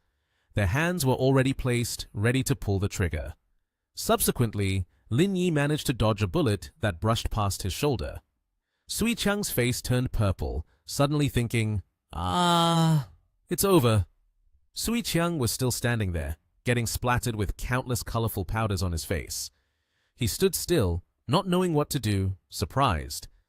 Sui Qiang's grandfather suddenly thought, that was a bullet. How could he dodge that? Sui Qiang, his face covered in colored powder, knelt down and asked, How did you do that? Sui Qiang exclaimed, your speed can't possibly be faster than a bullet. Lin Yi smiled with pride and said, of course, I am not a superhero. How could I be faster than a bullet? This is not difficult. I just need to react before he pulls the trigger. Sui Qiang asked with confusion, what do you mean? Lin Yi explained, you can judge whether a person will actually shoot based on their expression. Then, observe their finger pulling the trigger. If you react half a second or a second earlier, you can dodge the bullet. Sui Qiang, feeling frustrated, said, this time I lost. I admit defeat. Although I have lost this round, the next round testing strength, the outcome may be different. Lin Yi looked back at him and asked, so confident? Sui Qiang replied, I think my sensitivity is not good, but compared to my strength, it can only be considered as a weak point. You said our levels are equal. This time I will not lose to you. You just say how to compete. Lin Yi was looking around when he saw a tank. He said, let's go. Then he knelt down, preparing to lift the massive tank with one hand. Unexpectedly, Lin Yi lifted the huge tank before Sui Qiang's eyes. Sui Qiang exclaimed in surprise, oh my goodness! Liu Beichen, with a shocked face, exclaimed, young man, what did you eat to grow up like this? How can you have such strength? Sui Qiang unexpectedly looked at Lin Yi and didn't know what to say. After that, he forcefully placed the huge tank down. Sui Qiang, with a scared face, trembled and asked, Sir, is it still necessary to compete? The old man with white hair didn't ask, suddenly saying, no more competition, I concede. Sui Qiang's grandfather said, young man, where did you find him? He's just too impressive. Your place truly isn't meant for ordinary people. Liu Beichen said, if he didn't have this ability, how could I appoint him as the leader of the first team? The old man smiled and said, but your grandson isn't bad either. He's a talent. If he follows you obediently, it will definitely not go wrong. After that, Lin Yi clapped his hands together and rubbed them.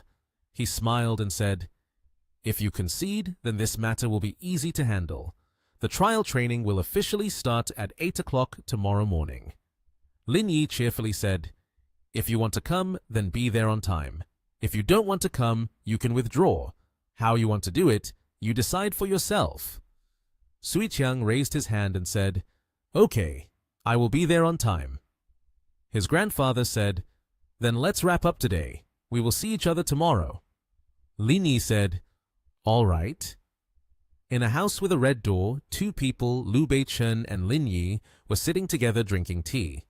He asked, "What do you think of this person?"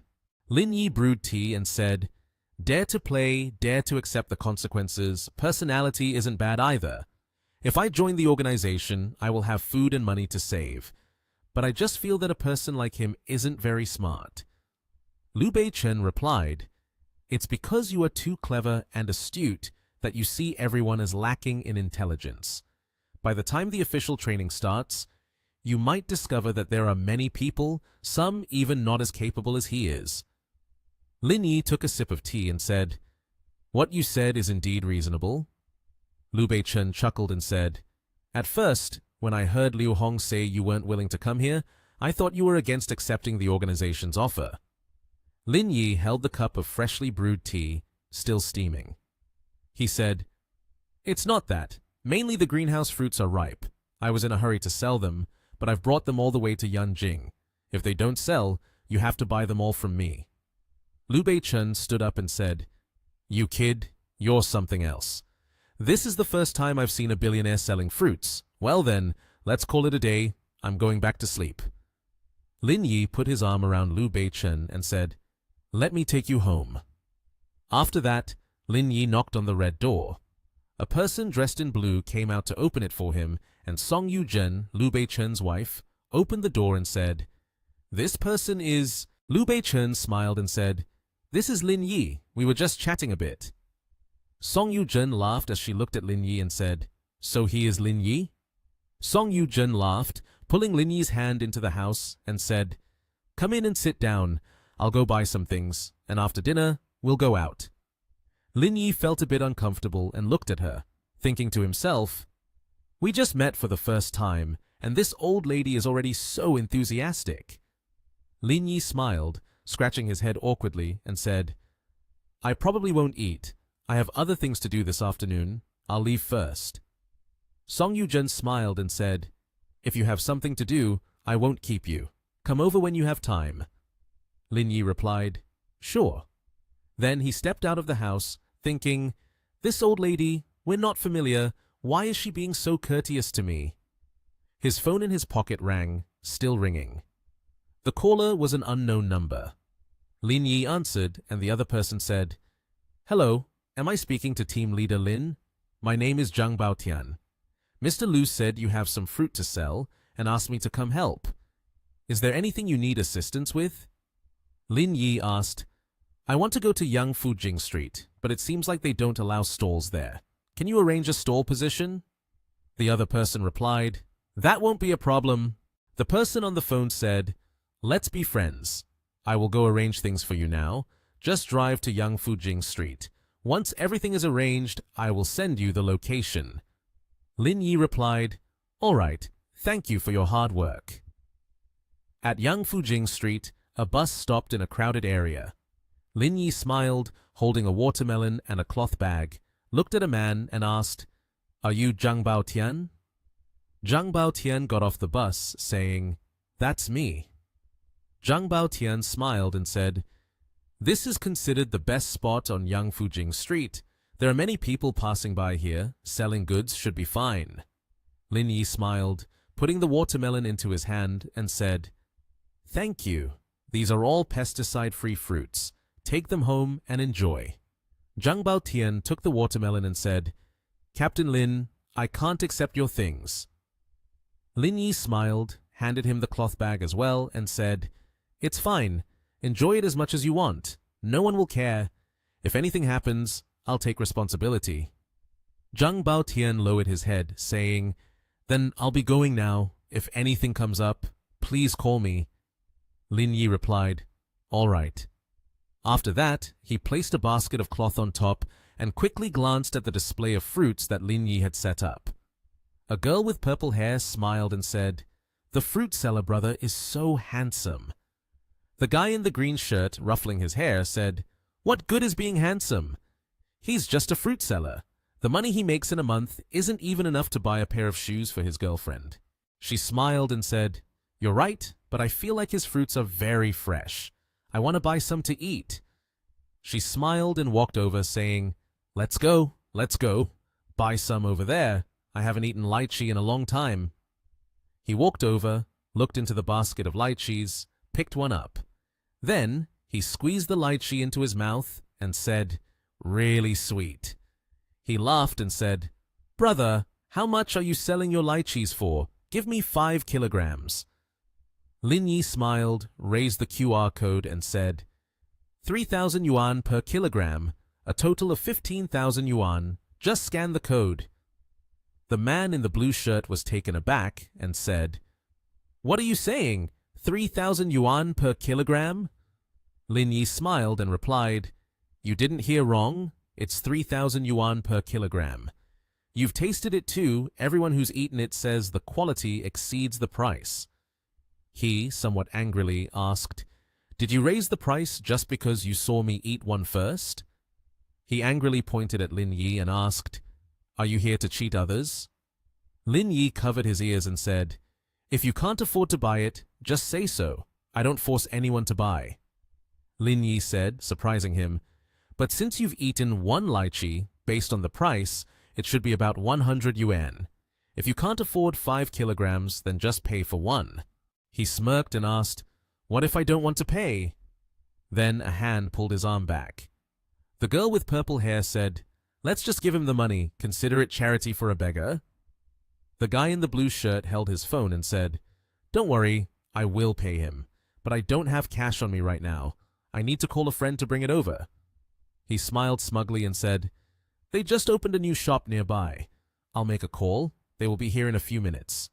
He pointed at Lin Yi and said, "You stay here. Don't go anywhere. I'll call them to bring the money." Lin Yi smiled, pointed at the fruit display below, and asked, "I'm the one running the stall here. Where could I go?" He walked away, talking on the phone, glancing at Lin Yi, saying, "Brother Chen, I've been tricked by someone on Yangfujing Street. Can you bring the money over and also call some people?" The girl with purple hair touched his arm and said, "Maybe we should forget it. It's only 100 yuan. Brother Chen runs a taekwondo school. If you call him over and he gets hurt, we might end up having to pay even more." He loudly looked at her and said, "This isn't about the money. I'd rather compensate him 100,000 yuan than give him 100 yuan. A few minutes later, a crowd had gathered on Yangfujing Street. The guy in the blue shirt smiled at them and said, "Brother Chen, you're here." Brother Chen pointed at Lin Yi and asked, "Is this the guy who tricked you?" The guy in the blue shirt also pointed in a direction, asking, "That's right. He offered me a lychee. After that, he demanded 100 yuan. Tell me, is that considered cheating?" Brother Chen, angry, approached Lin Yi and asked, "You kid, you're something else. How could you do such a thing? Do you have any idea where this place is?" Lin Yi smiled, presented a QR code, and asked, "Aren't you here to pay, cash, or scan the code?" Brother Chen looked somewhat surprised upon hearing Lin Yi's words. Brother Chen asked, "You sell just these lychees for 3,000 yuan a kilogram?" Then he angrily kicked the basket of lychees, causing the fruits to fly into the air before falling to the ground. After that, Brother Chen even stepped on the fallen lychees. He smiled at Lin Yi and asked, "How do you feel about my handling of this? Are you still going to ask for money from us?" Lin Yi shook his head, smiled and said, "What you did is a bit excessive." Brother Chen slapped his face and asked, "I'm the one being excessive? What can you do about it? Looking at your expression, it seems you are quite unsatisfied. If you're unsatisfied, feel free to hit me." Then he threw away the lychees, turned around and said, "A useless kid. Don't pay any attention to him. Let's get back to training." His younger brother said, "All right." Then they laughed. "Ha ha." Lin Yi said, "Your suggestion isn't bad." Then he punched him in the face, making him lose balance and fall to the ground. Brother Chen, with a hurt face, shouted, "Get all of them to me! Beat him!" Then Lin Yi pulled out a sharp knife, brandishing it in front, and said, "If you feel uncertain about your chances of winning, you can use the knife." Lin Yi laughed and said, "Don't act like I'm bullying people like this." Brother Chen, holding his injured face, looked a bit scared when he saw the sharp knife in Lin Yi's hand. He said, "This is our bad luck. Let's call it a truce. I'll take my people away now." Lin Yi replied, "You can go, but you must pay compensation first, right? The fruits you knocked over amounted to about 60 kilograms, totaling 180,000 yuan. Swipe a card or scan a code." Brother Chen and the blue-haired guy exchanged glances. Then he decided to scan the code. The phone notified that the payment was successful. Lin Yi laughed heartily. Watching them help each other leave, he said, "Ha ha, not bad, a big order." A girl stopped her car in front of Lin Yi's fruit stall, and she got out to buy fruits from him. Aunt Shen and another girl with long hair got out of the car. Aunt Shen walked over to Lin Yi's fruit stall and asked, "Is it true that you came here to sell fruit? I only knew you were selling in TH Nation. I didn't know you came here to sell. Are you really determined?" Lin Yi smiled and scratched his head, saying, "Isn't it about being independent?" Aunt Shen laughed and said, "With the family business, the Ling Yun Group is so big, you don't need to be independent. You're lying to me." Aunt Shen laughed and pointed, saying, "It's almost 7 o'clock. Pack up the stall. Let's go eat with the aunts." Lin Yi happily replied, "Okay." Aunt Shen said, "Recently, there's a very good Guangdong restaurant. Let's go try it out." Aunt Shen continued, "I heard from Mi Li that your cooking skills are not bad. I'm very close to the owner of that restaurant. You should go into the kitchen and show off your skills to us." Mi Li looked a bit surprised at Aunt Shen when she heard this. Lin Yi was busy arranging the fruit stall and said, "Okay, I'll listen to Aunt Shen." Mi Li tugged at Aunt Shen's sleeve and said, "Why are you inviting him to eat? He still has work to do." Aunt Shen laughed happily and said, "I also want to try the boys' cooking. I heard it's really delicious." After that, Lin Yi was busy stacking the fruit baskets onto the huge red bus. Aunt Shen and Mi Li were still waiting as Lin Yi arranged the fruit onto the red bus. Lin Yi brushed his hands together to shake off the dust, white smoke floating away. While he was brushing his hands, Lin Yi smiled and looked at Aunt Shen, asking, "Aunt Shen, where are we eating?" Aunt Shen smiled at Lin Yi, raised a finger and said, "Wang Fu Zhonghuan, not far from here. Just follow me from behind." Lin Yi closed his eyes and smiled, saying, "Yes." After that, the sky was now in the afternoon, with orange-yellow hues appearing. The streets were now noticeably congested with vehicles. One could see that the infrastructure here was not bad. The bus right behind was proof of that, with full amenities and harmonious colors. It seemed like it was rush hour now, as vehicles on the road were hardly spaced apart. This bus was trailing a luxurious black Kia. Qin Yanfu, Qin Yanling's cousin, held a cigarette in his hand, puffing out smoke, the filter still glowing red. It seemed he had just lit it. Qin Yanfu brought the cigarette closer to his mouth and asked Qin Yanling, who was sitting in the driver's seat beside him, "That person is Lin Yi, right?" Qin Yanling frowned and replied to her cousin, "The organization is recruiting nationwide. He must have come for that. But I didn't expect him to be selling fruit here." Qin Yanfu took a puff and exhaled a stream of white smoke right inside the car. With a serious expression, he reminded his cousin, "Leave him alone. Our purpose today is to pick her up." Just overlook Lin Yi. Qin Yanling glanced over at her cousin and said, "Got it. But the three of them are together. It might not be convenient to make a move." Suddenly, the window beside Qin Yanfu lowered. He said, "Lin Yi is no problem."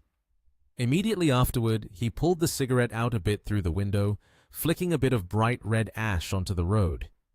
As long as we find an opportunity, we can take care of him too. The main issue is Shen Suyi. She's hard to deal with. He carefully reminded his cousin beside him.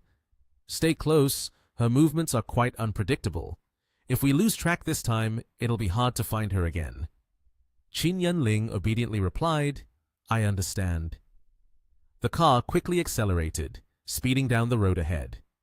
Outside a luxurious restaurant, a long line of people awaited, dressed in expensive clothes. Lin Yi and two others, a young and beautiful girl named Wang Tong and a mature-looking woman with an elegant demeanor, approached right behind where people were queuing. He rubbed his head, looking quite disappointed. It seems like we are late, with so many people here. I wonder how long we have to wait in line. The woman with her hair bun, exuding the air of a high-class person, spoke up. I'm the one leading the two of you here. How could we not get in? She said, and then opened her bag, searching for something. Lin Yi smiled happily, looking at her, secretly thinking, this temperament is truly different. The woman was Shen Suyi, the aunt that the two siblings Qin Yanling were on their way to pick up. She held a luxurious black VIP card in her hand, took it out of her bag, and presented it to the young staff member welcoming guests at the restaurant entrance. I'm a member here. Surely there will be a private room, right? The girl quickly smiled, warmly and friendly, took the card from Shen Suyi's hand. She bowed respectfully to her and said, Hello, ma'am. Please follow me inside. The three followed the staff member into the restaurant. Just as they were about to reach the door, suddenly someone from among the people waiting in line voiced their displeasure, causing a commotion. Didn't you say it was full inside? The shout just now came from a chubby man with gold-rimmed glasses, pointing at them. We all waited here. What gives them the right to go in? The staff member quickly approached him and explained, Hello, sir. Because that person is a member of the restaurant, I can enter the private room that has been prepared. He didn't believe a word the restaurant staff said. He thought she was just trying to cover for them with some superficial talk. His face was displeased, and his eyebrows furrowed tightly. Member, who are you trying to fool? He rudely and angrily tried to cause trouble by pointing his finger at the restaurant staff and shouted, How many times have I come here to eat? This restaurant never mentioned anything about members, so why does it matter to you? The staff member, though a bit scared, still tried to explain further. It's like this. Members at our place are not publicly disclosed. One must reach a certain status to be eligible to obtain a membership card from our restaurant. However, he still would not let her go. His big belly protruded, making the shirt he wore underneath seem like it was about to burst open. Don't look down on others. My annual salary is over 100 million. You're talking about status with me. Are your eyes okay? Seeing that the situation was not good, Shen Suyi patted the staff member on the shoulder and suggested, Let me talk to him. She took out her business card and presented it in front of him. I am Shen Suyi, chairman of Huarun Group, and I am somewhat acquainted. The business card in her hand resembled a get-out-of-jail-free card, with the name Shen Suyi clearly printed on it. The stout man looked at the business card, not expecting to encounter someone so powerful. He was so astonished that he stammered, Chairman Huarun Group. He suddenly transformed into a formal person, speaking with polite respect, which made Shen Suyi feel uncomfortable. Hello, Mrs. Shen. I am... She quickly retrieved the business card and tucked it into her bag before he could touch it. Shen Suyi regained her composure, smiled warmly as per social norms, brushed her hair lightly, and asked him, Am I allowed to enter now? The man, now dazed and confused, reluctantly smiled and replied, Of course, Mrs. Shen. Please go ahead. He stood respectfully waiting for her. Shen Suyi turned and walked away, while Lin Yi, witnessing this scene, couldn't help but exclaim, That aura is impressive. She addressed the two people accompanying her. Let's go in. The staff member joyfully invited them, Please follow me. This time, the restaurant door opened smoothly without any further obstacles. Behind the door, a man was already waiting. Upon seeing Shen Suyi enter, he bowed respectfully and welcomed her. Hello, Mrs. Shen. I am the manager here. Welcome to our restaurant. Shen Su-yi smiled and introduced Lin Yi to him. I have a chef here who wants to make a few dishes. May I borrow your kitchen? The manager felt quite honored in his heart. His expression was even happier than winning the lottery, unable to stop smiling. He signaled to the staff member who had just been standing beside them to take them in, saying to Lin Yi, "The server will take you to the kitchen." Lin Yi immediately responded, "Sure." He turned to Shen Su-yi, who was standing next to Wang Tong. "Then I'll go to the kitchen and take a look." The server led him into the kitchen. She spoke to the head chef, who was standing there with his arms crossed, watching. "Chef Wang, we have a member of the restaurant who wants to borrow our kitchen to make a few dishes. I'm here to inform you first." The person was Wang Jin-tai, the head chef of the restaurant, who looked at Lin Yi with a contemptuous gaze. The sarcasm was evident in his words. "Cooking? This is not a place to practice." The server was taken aback by the chef's unpleasant attitude. She gestured towards Lin Yi and corrected his statement. "This is not a practice session. The customer said this guy's skills are outstanding, so they want him to showcase his talent, which is why I brought him here." The chef named Wang Jin-chai was adamant about cooking for himself. He pointed his thumb at himself and said, "Even though my skills are not bad, they are just ordinary skills. How about I cook? I will definitely put in my best efforts to ensure they are satisfied with the meal." The server felt a bit awkward at this moment. Her delicate eyebrows knitted together, and she touched the back of her neck, saying, "I really have no way out of this. The manager has already agreed. How can I dare to refuse, right?" Wang Jin-tai finally relented, expressing his dissatisfaction by saying, "Fine, then let him cook here." The server appeared to be relieved of her burden and smiled at the chef, saying, "I will leave him to you then." Now in the kitchen, Lin Yi had been appointed as the temporary head chef. He held a red lobster in his hands.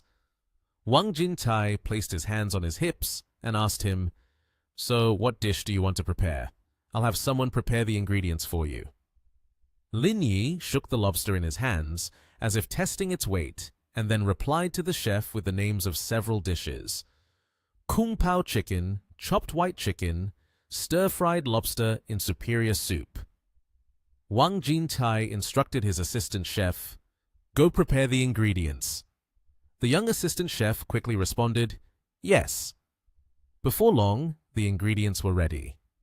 A large chicken had been prepared and was lying neatly on a plate, along with a large lobster, some meat, and several other necessary fresh ingredients. Lin Yi began to prepare, taking a knife to cut several necessary ingredients for the dish: a plate of shredded carrots and a plate of unshelled peas. He placed a pan on the stove, the flames roaring as if they wanted to consume it entirely. He stirred the ingredients, starting with the first dish, Kung Pao chicken. As a chef, Wang Jin-tai could not stand by when he saw someone cooking incorrectly, and he loudly reminded him, "Wait, how are you making this dish? Kung Pao chicken has to be dipped in oil. Don't you know that? No one has found any issues with the Kung Pao chicken I've made until now." Lin Yi remained unfazed. He did not respond but simply turned his head to look back and smiled, continuing his work. He skillfully stirred the food on the stove, preventing it from burning due to the high flames, ignoring Wang Jin-tai, who was left astonished. Seeing the way he cooked, Chef Wang suddenly realized, this is not a novice, but a chef with quite proficient skills. Lin Yi quickly plated the food. The Kung Pao chicken, glistening golden, was cooked along with some other ingredients like carrots and peas, making it even more appealing. The fragrant aroma wafted throughout the kitchen. Wang Jin-tai and a few of his kitchen staff stared blankly at the plate of chicken, astonished with their mouths agape. Lin Yi, who was wiping his hands, found it amusing upon seeing this. He called out to them, "Don't just look. I can take some chopsticks and try it." Chef Wang was not polite at all. He picked up a pair of chopsticks and said to Lin Yi, "Then I'll be disrespectful." He picked up a piece of meat and put it into his mouth to taste. Wang Jin-tai's eyes lit up. The piece of meat in his mouth made him reconsider Lin Yi. Sweet, sour, spicy, salty, each flavor distinct. The chicken is firm but not overcooked. The heat is just right. This flavor is truly delicious. Suddenly, Lin Yi spoke up, wanting a comment from him. How does it compare to your dish? Wang Jintai sighed and praised Lin Yi.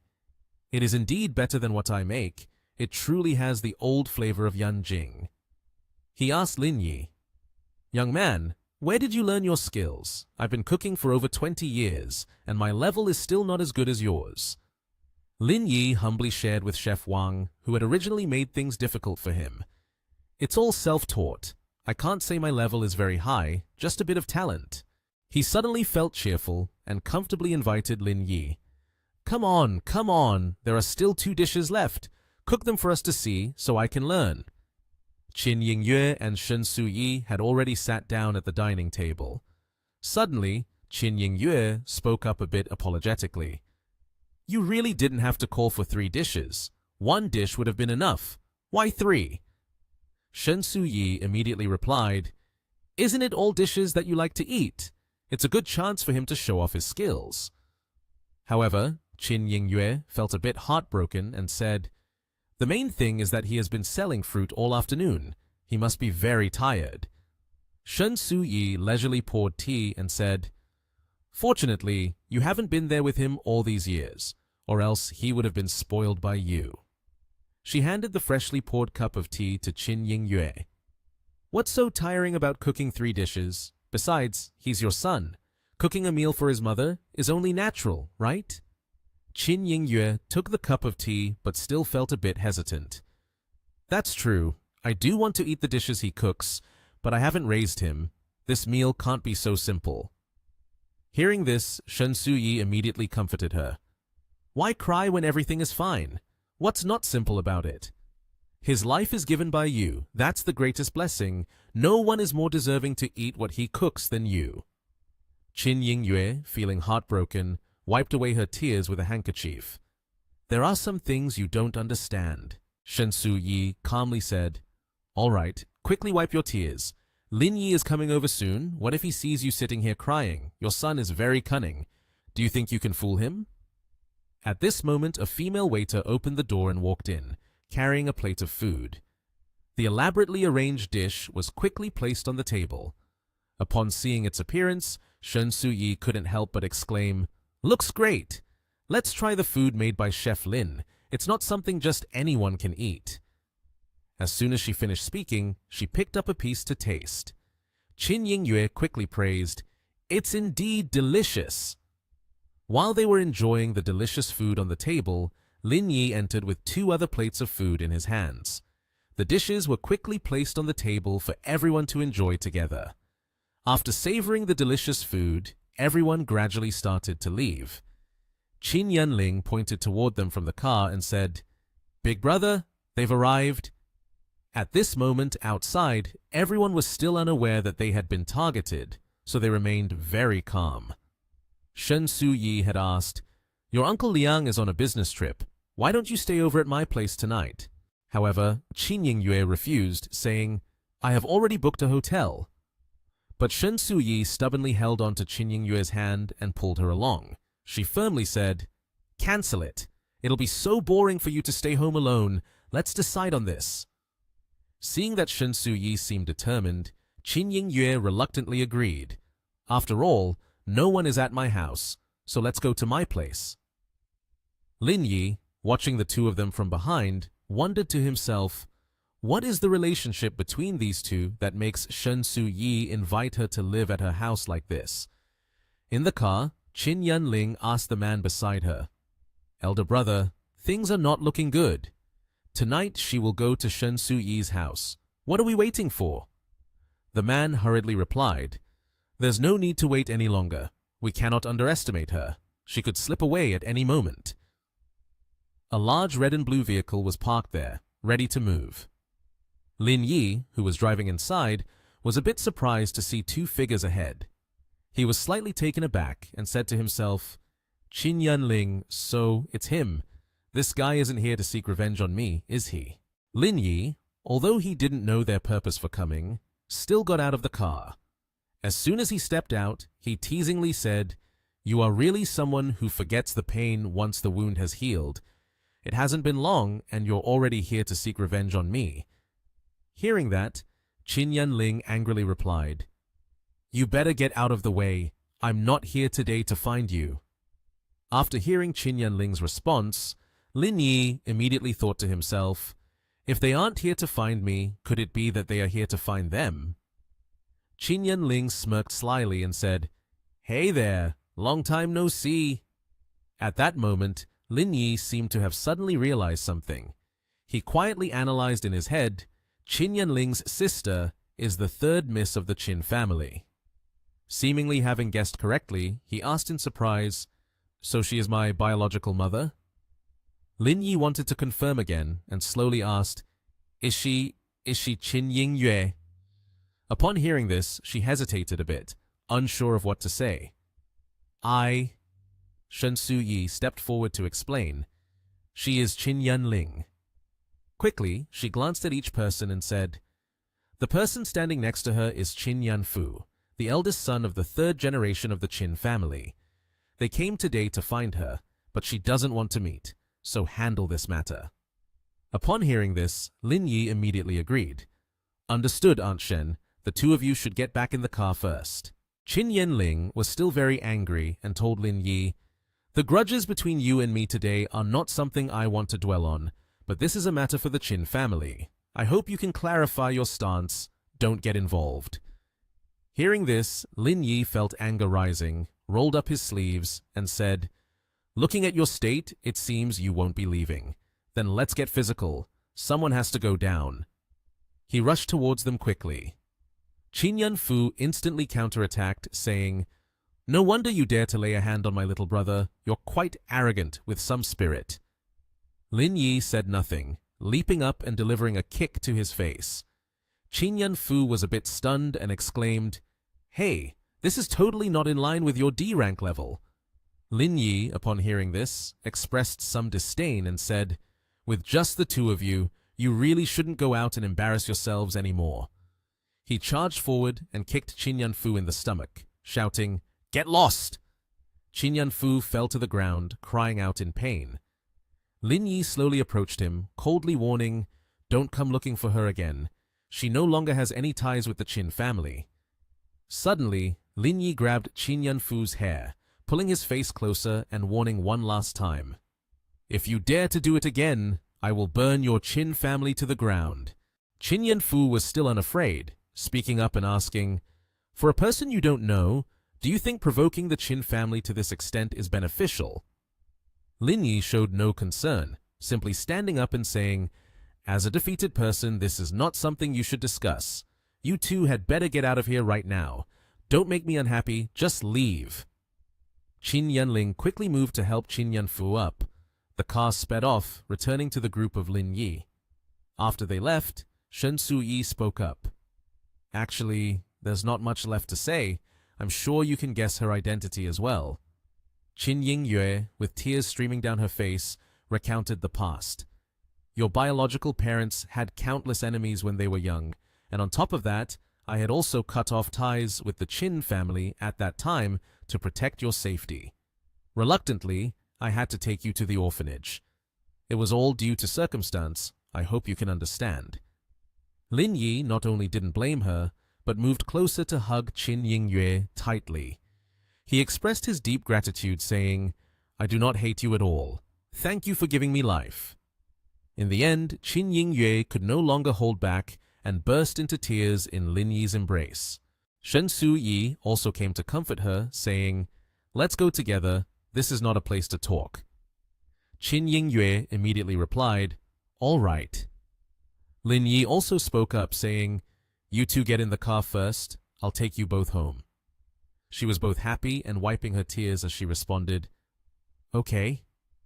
At the house inside, Su-yi said to Qin Yingyue, "The Qin family knows that you are back. Do you have any plans?" She answered, "I will go tomorrow." Yingyue sadly said, "He is at Dabo, you go find him. In short, we can't stay in Yanjing any longer." Hearing that, Lin Yi remarked, Is it really that serious?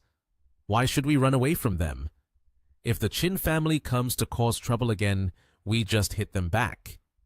Seeing his reaction, Ying Yue silently contemplated. This fearless disposition really resembles that of his father. Su Yi spoke up, saying, "The forces in Yanjing are not as simple as you think. Although the Qin family is currently rising, we don't have the right to touch them. Otherwise, Mr. Lu would be playing ball with them." Hearing that, Lin Yi asked with some confusion, "What exactly happened back then? So many years have passed, yet they still hold a grudge." Ying Yue smiled gently and replied, "I have done something similar to what you did today. My father got into trouble because I beat up 2 of your uncles, leaving them with many ailments that they still haven't recovered from until now." Su Yi smiled and said, "More than 20 years have passed, and you ended up beating the 2 sons of them. What do you think about this situation?" Hearing that, Lin Yi was a bit surprised and exclaimed softly. He awkwardly said, "I do feel somewhat guilty towards them." Su Yi smiled and continued, "Don't worry about this anymore. If your mother has this kind of thought, it's very easy to resolve the issue. It's just that she hasn't thought about it." Lin Yi turned to Ying Yue and said, "All right, my flight just landed at the airport. You should take the plane." She quickly waved her hand and said, "No need. I bought a plane ticket. There's no need to complicate things like this. It's just me. The cost of fuel isn't small. It's unnecessary." Su Yi hurriedly turned to Ying Yue and said, "What do you mean unnecessary? Your son is quite capable now, with plenty of money that he can't spend all of it. As a mother, it's perfectly natural to use a bit." Lin Yi stood up and told both of them, "I'm going to make a phone call to arrange this. Let's decide on this." After saying that, he went outside, and a while later, Su Yi suggested to Lin Yi, "It's too late. You shouldn't go back anymore. This is Roshu's room, and she's away on a business trip, so you can stay here." On Roshu's side, the phone suddenly rang, catching her attention. It was Lin Yi calling her. He smiled and asked, "Are you busy?" Roshu smiled back and replied, "There are a few projects I need to respond to." Feeling a bit shy, she asked, "And you, why are you video calling me this late? Where are you? It doesn't look like you're home." Lin Yi chuckled and said, "Guess where I am?" Roshu was shocked to realize, "Wait, how are you at my house and in my room?" Lin Yi gently explained, "I was originally selling fruits on the street today, then..." Roshu worriedly asked him, "How are you feeling now? How do you plan to handle this relationship?" Contrary to her concerns, Lin Yi remained calm. He smiled and answered, "I don't have any particularly strong feelings. She has her life and I have mine. Our living paths are not in the same place, so it doesn't have much impact." Hearing that, she felt relieved and said, "That's true. After so many years, this situation has reached a conclusion. By the way, why did you come to Yanjing?" Lin Yi smiled and replied, "I've come because the organization has a mission. You could recommend a place for me. Where are there a lot of rich people? I want to go sell fruits." Hearing this, Roshu gradually pondered and said, "We can go to Jingshuan City to take a look. It's a pretty expensive area recently." She continued, "Tomorrow I will call to reserve a spot for you. It's getting late, so go to sleep. I still have documents to review." Hearing that, he had to say, "Then you should also get some rest. Don't stay up too late." The next day, Lin Yi stretched after a good night's sleep. Ying Yue smiled and told him, "Go wash your face, breakfast will be ready soon." The dishes were specially prepared by her. Su Yi smiled and said, "Give it a try, it's all your favorite food." Seeing that, Lin Yi was a bit puzzled. He secretly wondered, how does she know what I like to eat in the morning? After the meal, Ying Yue glanced at the time and hurriedly said, "It's almost time, I have to leave." Su Yi, a bit worried, replied, "Stay a little longer. There's no need to rush to catch your flight, is there?" Ying Yue replied seriously, "Eventually, I have to go. It doesn't matter if I stay a bit longer." Hearing this, Su Yi didn't insist any further. She then asked, "So when will you be back?" Ying Yue evaded the question and said, "Well, I can't be sure. You know my situation. I've been everywhere these past few years. I can't say when I'll be back, and besides, we have a way to stay in touch, so why worry?" Su Yi unexpectedly took Ying Yue's hand. She sincerely said, "In about 3 to 5 years, I will be retiring. You shouldn't wander around outside anymore. Come back soon." Hearing this, Ying Yue blushed with emotion and hugged Su Yi. Okay. You promise me, right? When I retire, you must come back to settle in Yanjing." Upon hearing this, Su Yi happily replied, "That's acceptable." She turned to Lin Yi and said, "Let's go, take her to the airport." Lin Yi and Su Yi accompanied Ying Yue all the way to the airport. Su Yi turned and said, "Come on, don't just stand here anymore." In the parking garage below, Lin Yi had something to say but hesitated for a long time. Seeing this, Su Yi said, "It's already this late. Don't hide it anymore.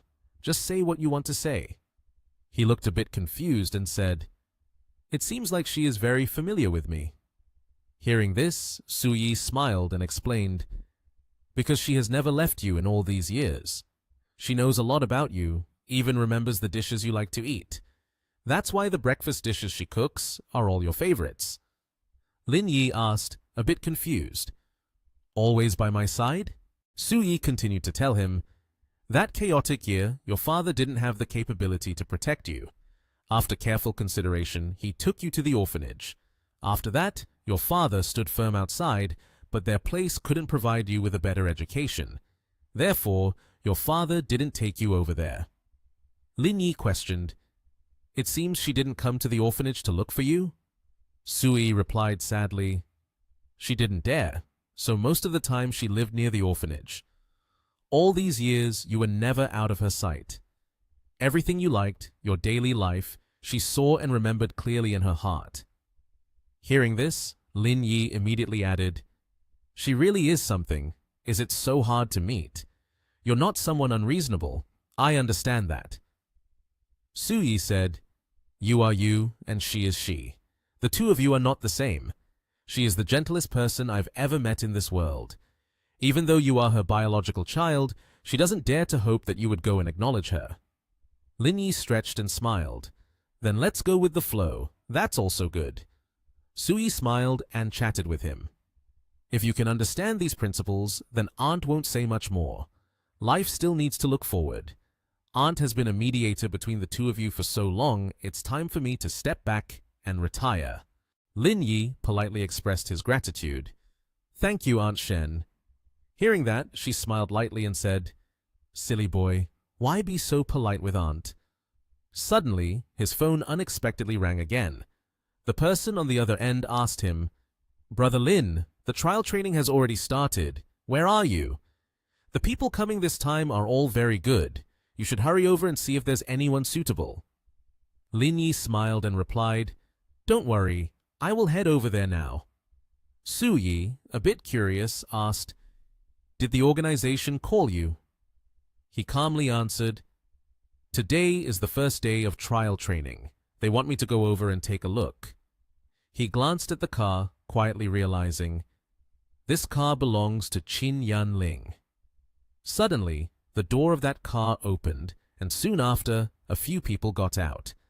The man was Qin Ying Long, the eldest son of the second generation of the Qin family. The man in the suit stepped down with arms crossed and a respectful expression. Su Yi thought to herself, "Lin Yi's own uncle."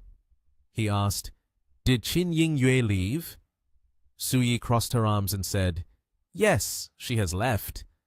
This statement seemed to enrage him. He shouted, "Shen Su Yi, what do you mean by that? You know the matter between him and us. The Liang family is being too unreasonable." Su Yi raised her hands, indicating that everything was normal. "Brother Qin, what you said is slandering me. Our relationship has always been good for years. She came to Yanjing, and I welcomed her a bit.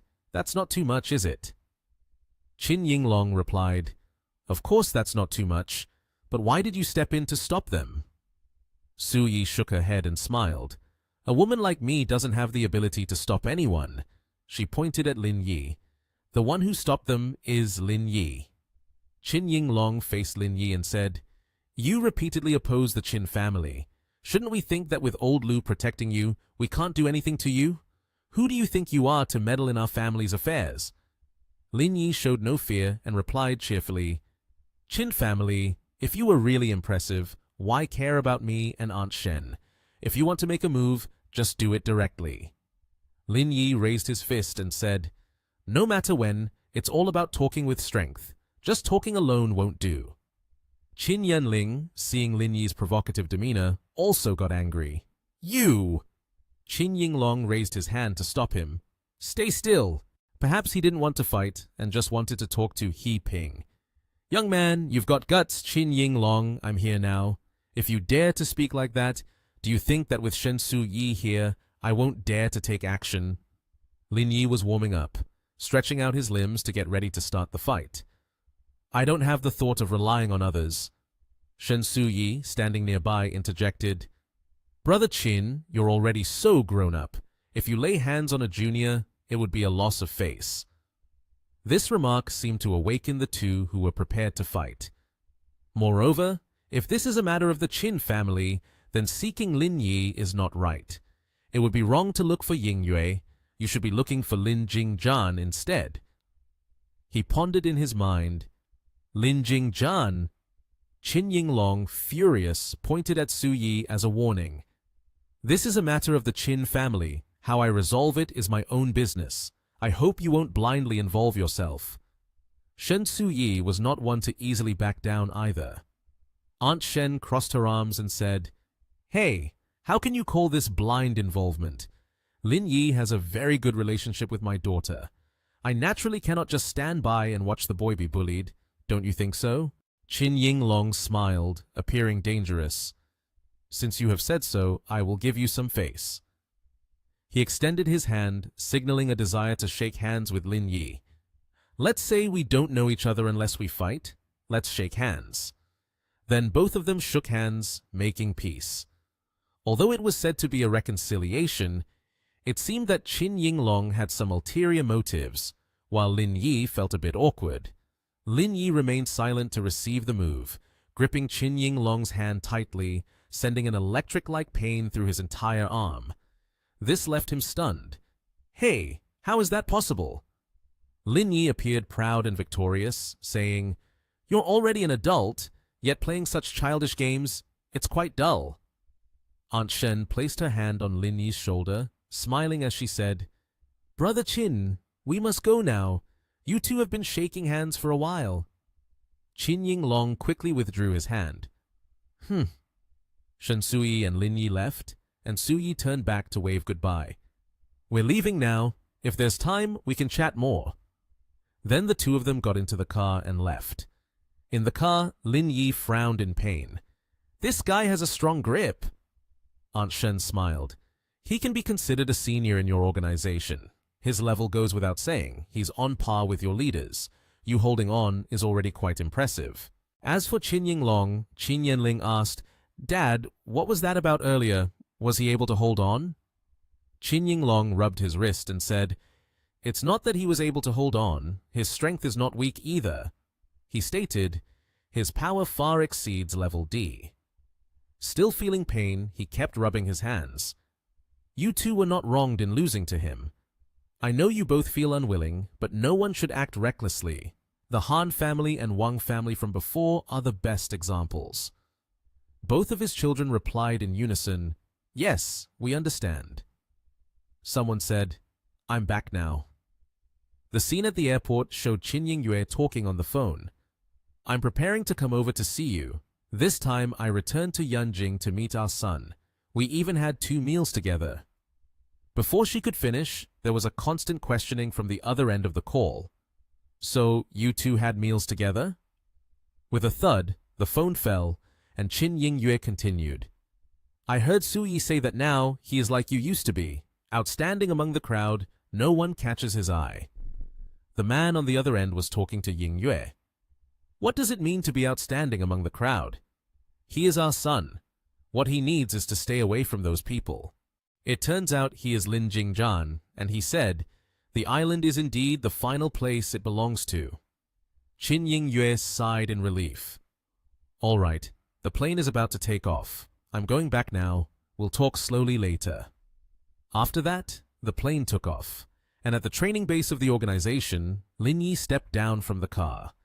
He looked at the luxury cars beside him and thought to himself, this scene is quite extravagant.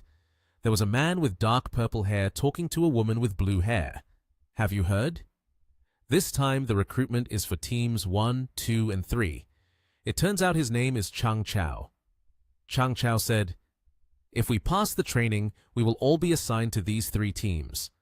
The girl with blue hair is named Yu Si Ying, and she responded, I don't know about that, but I heard the higher-ups seem to want to focus on reorganizing Team 1.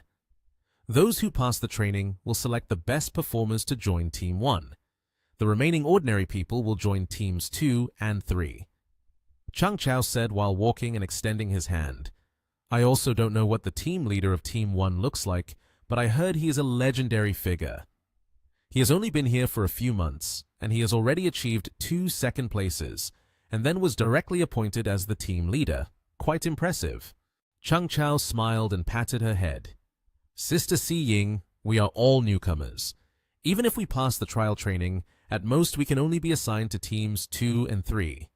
You have already reached level D, which makes you a top-tier individual here. It should be no problem for you to get into Team 1. Chang Chao pointed to the person in front of him. But I heard there is someone named Sui Qiang. He is also level D and quite strong. In the morning sensitivity test, you ranked first, and he ranked second. But when it comes to the strength test, you won't have the upper hand anymore. Sui Qiang is a tall, handsome employee, the type that many girls like. Yu Siying smiled and replied, I'm sure he will eventually get into Team 1 as well. Don't think too much about it. Having the opportunity to join the organization is already not bad. Team 1 is not a place we should aim for. Suddenly, a girl shouted, That guy is so handsome! This made Chang Chao turn his head in confusion. What's going on? Why is everyone making a fuss? Did they see a celebrity or something? It turned out that Lin Yi was walking over. Chang Chao felt that Lin Yi was quite ordinary. Isn't he just a pretty boy? Pretty boy means good-looking, but useless, like a decorative vase. Yu Siying said, Just looking at him, you can tell he's someone who only has looks, putting on an act. Chang Chao called Lin Yi over and said loudly, little white-faced guy, are you here to compete in a beauty pageant? If you have guts, let's compete. Lin Yi replied dejectedly, What qualifications do you have to call me? Do you have some special connections? How dare you act cool at the main entrance of the organization? Chang Chao was enraged. You. Suddenly, from a distance, Sui Qiang waved and called out, Team Leader Lin.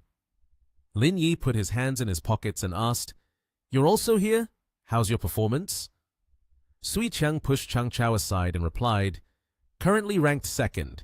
I have an exam this afternoon, so I don't know my exact ranking yet, but I should be able to maintain it. Lin Yi placed his hand on Sui Qiang's shoulder and said, Rank 2 is fine, just perform well. Chang Chao was left in shock with his mouth agape. Sui Qiang answered seriously, I know. I'll perform well during the training later. The girl in the purple outfit suddenly asked, Brother Qiang, who is this? Brother Qiang explained, He is the team leader of Team 1. Just those 7 words left her so surprised that she was speechless. Both Yu Siying and Chang Chao were equally astonished. What's going on? He is the team leader of Team 1?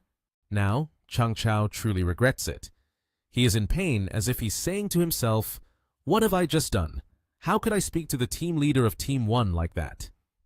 After that, Chang Chao asked everyone, What do you think? Why did he remain silent and leave without taking action just now? Sui Qiang replied seriously, He probably doesn't take you seriously at all. That blunt remark left him in a daze, and Yu Siying beside him spoke up. Do you know what level he is at? Have the 2 of you crossed paths before? Sui Qiang sighed. I met him once yesterday and even waved my arms at him. In the end, I was defeated. Siying exclaimed in shock. Defeated? It can't be that bad, right? You're the second-ranked player among us. Moreover, in terms of strength, you must be the best. How could you possibly lose? How did the two of you compete? He looked at the two of them seriously. We were taking turns dodging bullets. Originally, we intended to use real guns.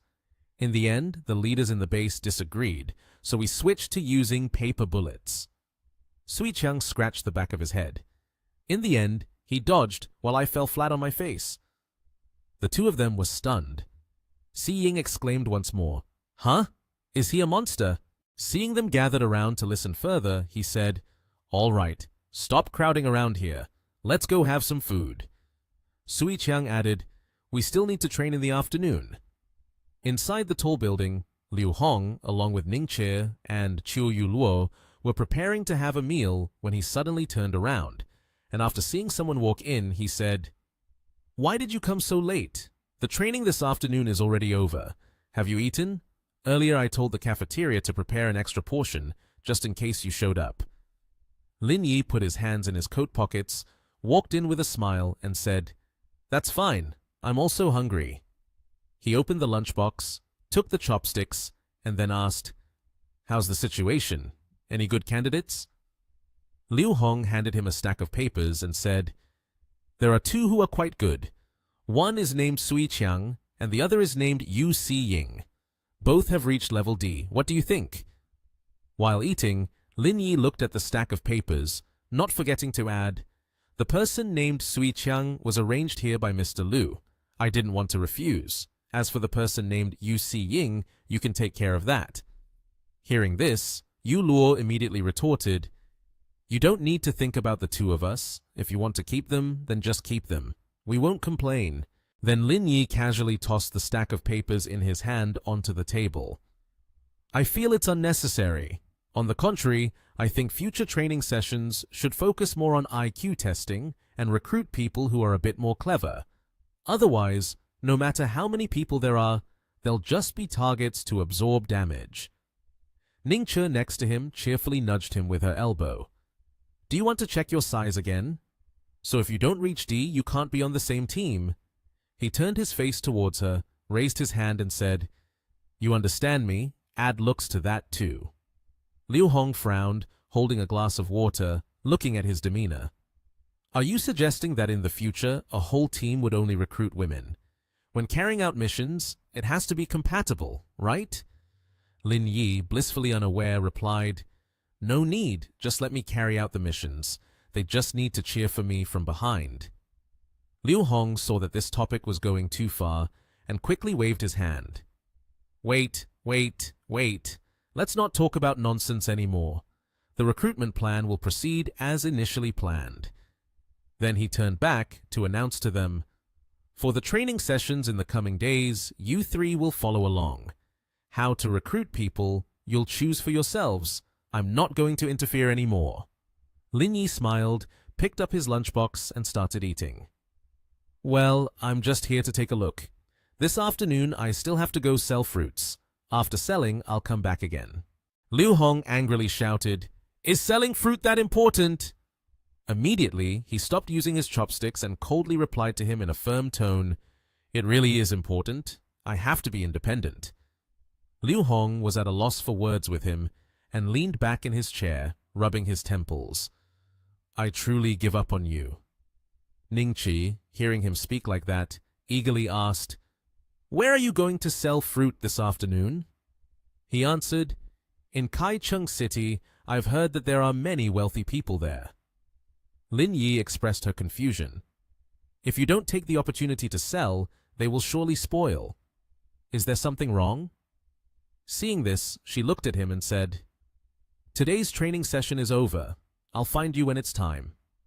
With a cheerful look in her eyes, she smiled and suggested, "I found a Dongbei soup meat restaurant that's extremely delicious. Let's go for a drink, shall we?"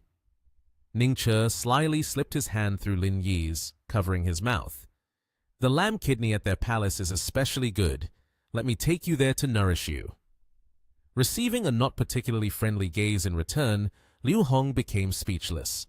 He also agreed and reminded them, "Don't say I didn't warn you. If you want to drink, then drink. If you want to eat, then eat. Just don't cause trouble, that's all. Ningche raised his hand to signal him. Don't worry. At the training base was a large 5-story building with the blue sky casting shimmering sunlight down. Yu Si-ying came to the place of Chiu Yu Luo and Ningche. Both of them were holding some documents to deal with work. She asked, Captain Chiu, Captain Ning, isn't Captain Lin here? Yu Luo frowned slightly and asked her back, Do you know Lin Yi? Si-ying felt a bit awkward and replied, We met during lunch this afternoon. I misunderstood him a little, so I want to apologize. Yu Luo felt somewhat helpless, thinking to herself, Just met Lin Yi and already wanting to go find him. Isn't that a bit too fast? Ningche interjected, puffing out her chest and said to Si-ying, He looks down on women under Cup D. Even if you look for him, it won't matter. Captain Lin has his preferences, so don't waste your time trying to find him. Go do something productive instead. Cup D refers to the breast size of women. Suddenly, some other women jumped in and claimed, I'm a Cup D. I'm also size D. Another woman said, No, I'm E. Yu Luo felt scared and confused, stepping back from these women, thinking, The levels here are that high? Are they drinking hormones? Hearing them say that, Si-ying became anxious. Does that mean I have no chance? But she shook her head, not admitting it, and replied, Captain Ning, you misunderstand. I'm looking for Captain Lin for another matter. Could you let me meet him for a moment? Ningche kindly instructed, Lin Yi is not here. He went to Kaicheng City to sell fruits. After the inspection team is done, you can go there. You should be able to find him. Si-ying happily waved goodbye and quickly left, saying, Thank you, Captain Ning. I will participate in the inspection properly. In the city with towering skyscrapers, a bus stopped and Lin Yi stepped off. Before he reached the ground, someone approached him and asked, Excuse me, are you Lin Yi? Lin Yi looked at the person and replied, That's me. It turned out that the person was Li Ji, the vice president of Kaicheng Group. Li Ji said to him, Chairman Shen called me and mentioned that you wanted to set up a stall to sell goods here. Anywhere around our Kaicheng city, as long as you pay attention, you can sell there. I assure you, no one will dare to manage you. Lin Yi pointed to a large passage and asked if he could sell there. I see this main entrance is quite good. There are many people passing by. Can I sell here?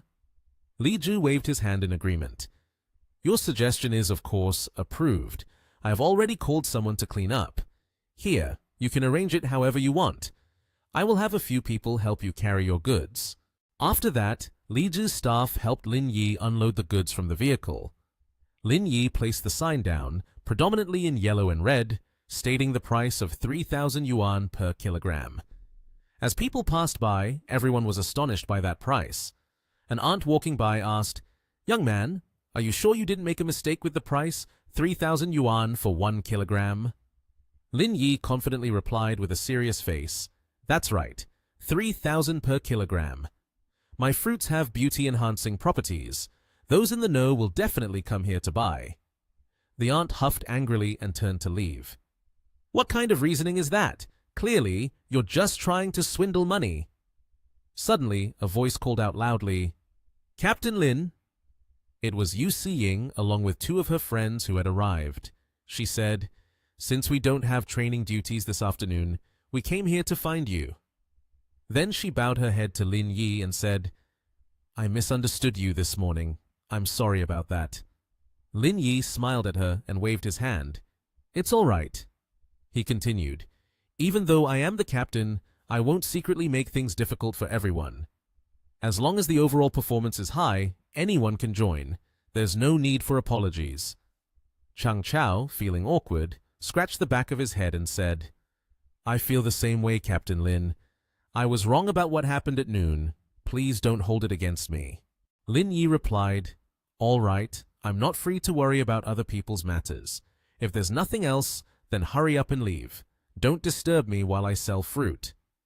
Si-ying pointed at the fruits and said, Don't sell any more. I can buy all of it. Is 200,000 enough? Lin Yi waved his hand to indicate that it was unnecessary. I'm not short of this little money of yours. I came here to sell fruit to experience life. Don't stay here and make a fuss. Everyone just go away." He spoke these words somewhat bluntly to them. A middle-aged woman said, "Hey, young man, they want to buy your fruit. Why don't you sell it? Moreover, someone is willing to buy it all for 200,000. You're about to get rich."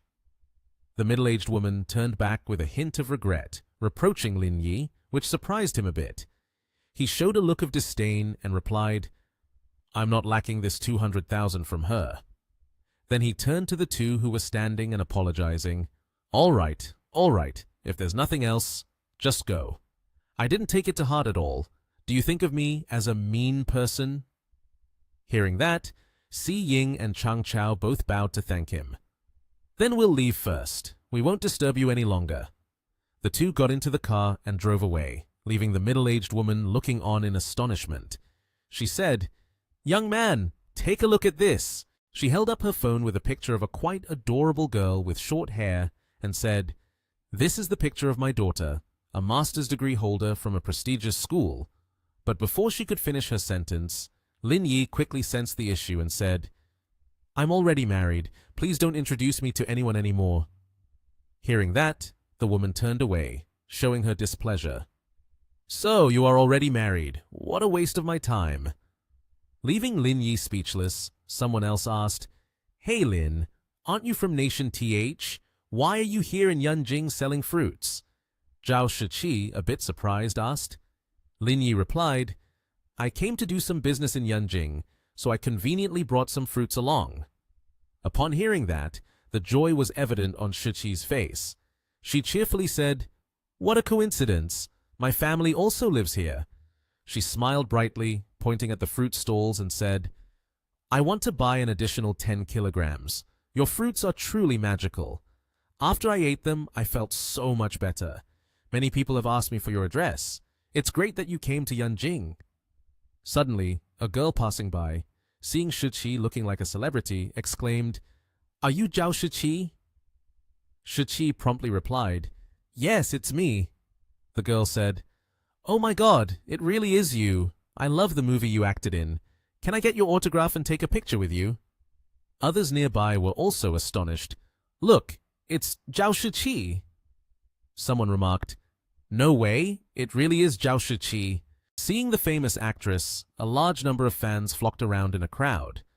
Although the girl had worn glasses and a mask, showing signs of anxiety, fans still insisted on taking out their phones to film and take pictures, with the crowd buzzing, "Can you please sign for me? Can I take a picture with you, please?" Someone shouted, "Are you really dating Wu Wenjun?" Zhao Shiqi anxiously hid behind Lin Yi. Seeing this, he shouted loudly, Hey, everyone, step back a bit. Don't interfere with my business." Hearing that, the crowd of fans erupted in anger, shouting back, "Why are you shouting? Who told you to stand here? You rotten fruit seller, get out of the way a bit. Don't disturb us from taking pictures with Zhao Shiqi. That's right, move away. If not, I'll smash your stall." Seeing the situation wasn't getting any better, Zhao Shiqi, feeling frightened, clutched Lin Yi's shoulder and said, "Lin, help me." Lin Yi immediately spoke up. "This is private time. You all are impacting her personal life." A man from the crowd pointed directly at Lin Yi and retorted, "What does it matter to you whether it affects her or not? Do you want me to smash your stall?" Lin Yi remained confident and challenged, "If you're capable, then try it." The man said, "Then today I will dismantle your stall." The man, furious, grabbed the stall, causing Lin Yi to frown, his sharp eyes glinting like bullets. He delivered a powerful kick to the face of the rude man, who was unafraid of the ground. This made the man's nose bleed profusely, and he fell back into a group of young men, shouting, "Ah!" A young man who had done nothing but was caught up in the situation angrily said, "Brothers, let's rush in and beat him." Zhao Shiqi stepped back a little and said, "Today we must teach this fruit seller a lesson." The group of young men rolled up their sleeves and approached. "Stop! Hands off me!" In the tense situation, suddenly a group of security guards, consisting of many people, arrived. The commander pointed at the rowdy crowd and ordered, "Get out! This area we manage is not a place for you to act recklessly. After the crowd dispersed, Lin Yi handed Zhao Shiqi a bag of fruit and said, "Here's your fruit, you go ahead. I will give the money to Director Ren later and have her pass it to you." Zhao Shiqi waved goodbye and followed the security team. Someone approached and said, "Earlier, that star named Zhao Shiqi seemed to have bought fruit here." A girl walked by and pointed at Lin Yi's stall. The girl Shui Shanshan asked with curiosity, "How's the quality? It must be decent, right? Do you want to buy some to try?" The short-haired girl, Yue Wenjing, who was beside her, seemed uninterested. She said, "I don't mind spending a little money, but I don't want to be the one wasting it." Shui Shanshan approached and asked, "This fruit is sold at 3,000 per kilogram, right? Is it different from the fruit outside?" Lin Yi happily replied, "The nutritional content of our fruit is very high. It has beauty and skin-nourishing effects. If you don't believe it, you can buy some to taste." Yue Wenjing picked up a peach and said in confusion, "You're a bit misleading there. Ordinary fruit also has beauty and skin-nourishing effects. Plus, I eat it every day, and my skin hasn't improved at all." Lin Yi gently explained, "That's why they sell cheaply, while I sell at a higher price. The nutrient element content is 20 to 50 times that of ordinary fruit. Of course, the effect will be higher." Upon hearing this, Yue Wenjing became more skeptical and angrily said, 20 to 50 times? That sounds even more like a lie. Even health food vendors wouldn't dare to claim that."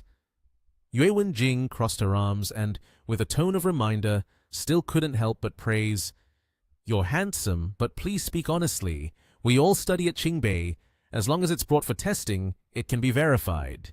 Lin Yi was not afraid at all and retorted to her, "Go ahead and experiment. If the data is wrong, just come and smash my stall. After all, I always sell here." In Wenjing's ears, Lin Yi's words sounded like a challenge, which made her angry. She said, "Why do I feel like you're challenging me? We really are graduate students from Qingbei. We're not joking with you." Faced with the stubborn girl, Lin Yi had to reply, "Do I look like I'm joking with you? If you want to buy, then I will weigh it for you right now. If you don't want to buy, then don't interfere with my business." She said, "All right, you said it." As soon as she finished speaking, Yue Wenjing took out her phone. She opened the recording mode and pointed the camera directly at Lin Yi, then asked, "If you exaggerate too much, not only will you have to refund us, but I might also smash your stall. Do you dare to guarantee that?"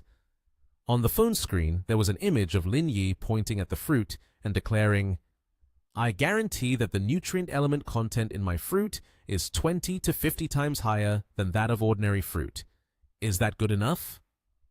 After obtaining evidence, Yue Wenjing put her phone away and said, "All right then, I want 1 kilogram of peach. Weigh it for me now." Shui Shanshan, who had been silent until now, felt quite embarrassed, so she reminded, "Wenjing, it doesn't have to be like this. It's just a few thousand yuan. There's no need to make such a fuss. It's not like we can't afford it." Yue Wenjing stubbornly insisted, "Anyway, we're going to school later to find Ms. Liu to work on our thesis. It wouldn't hurt to find the laboratory a bit. It's a waste of time otherwise."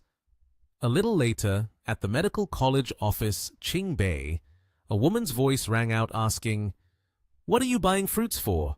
Are you trying to bribe me?"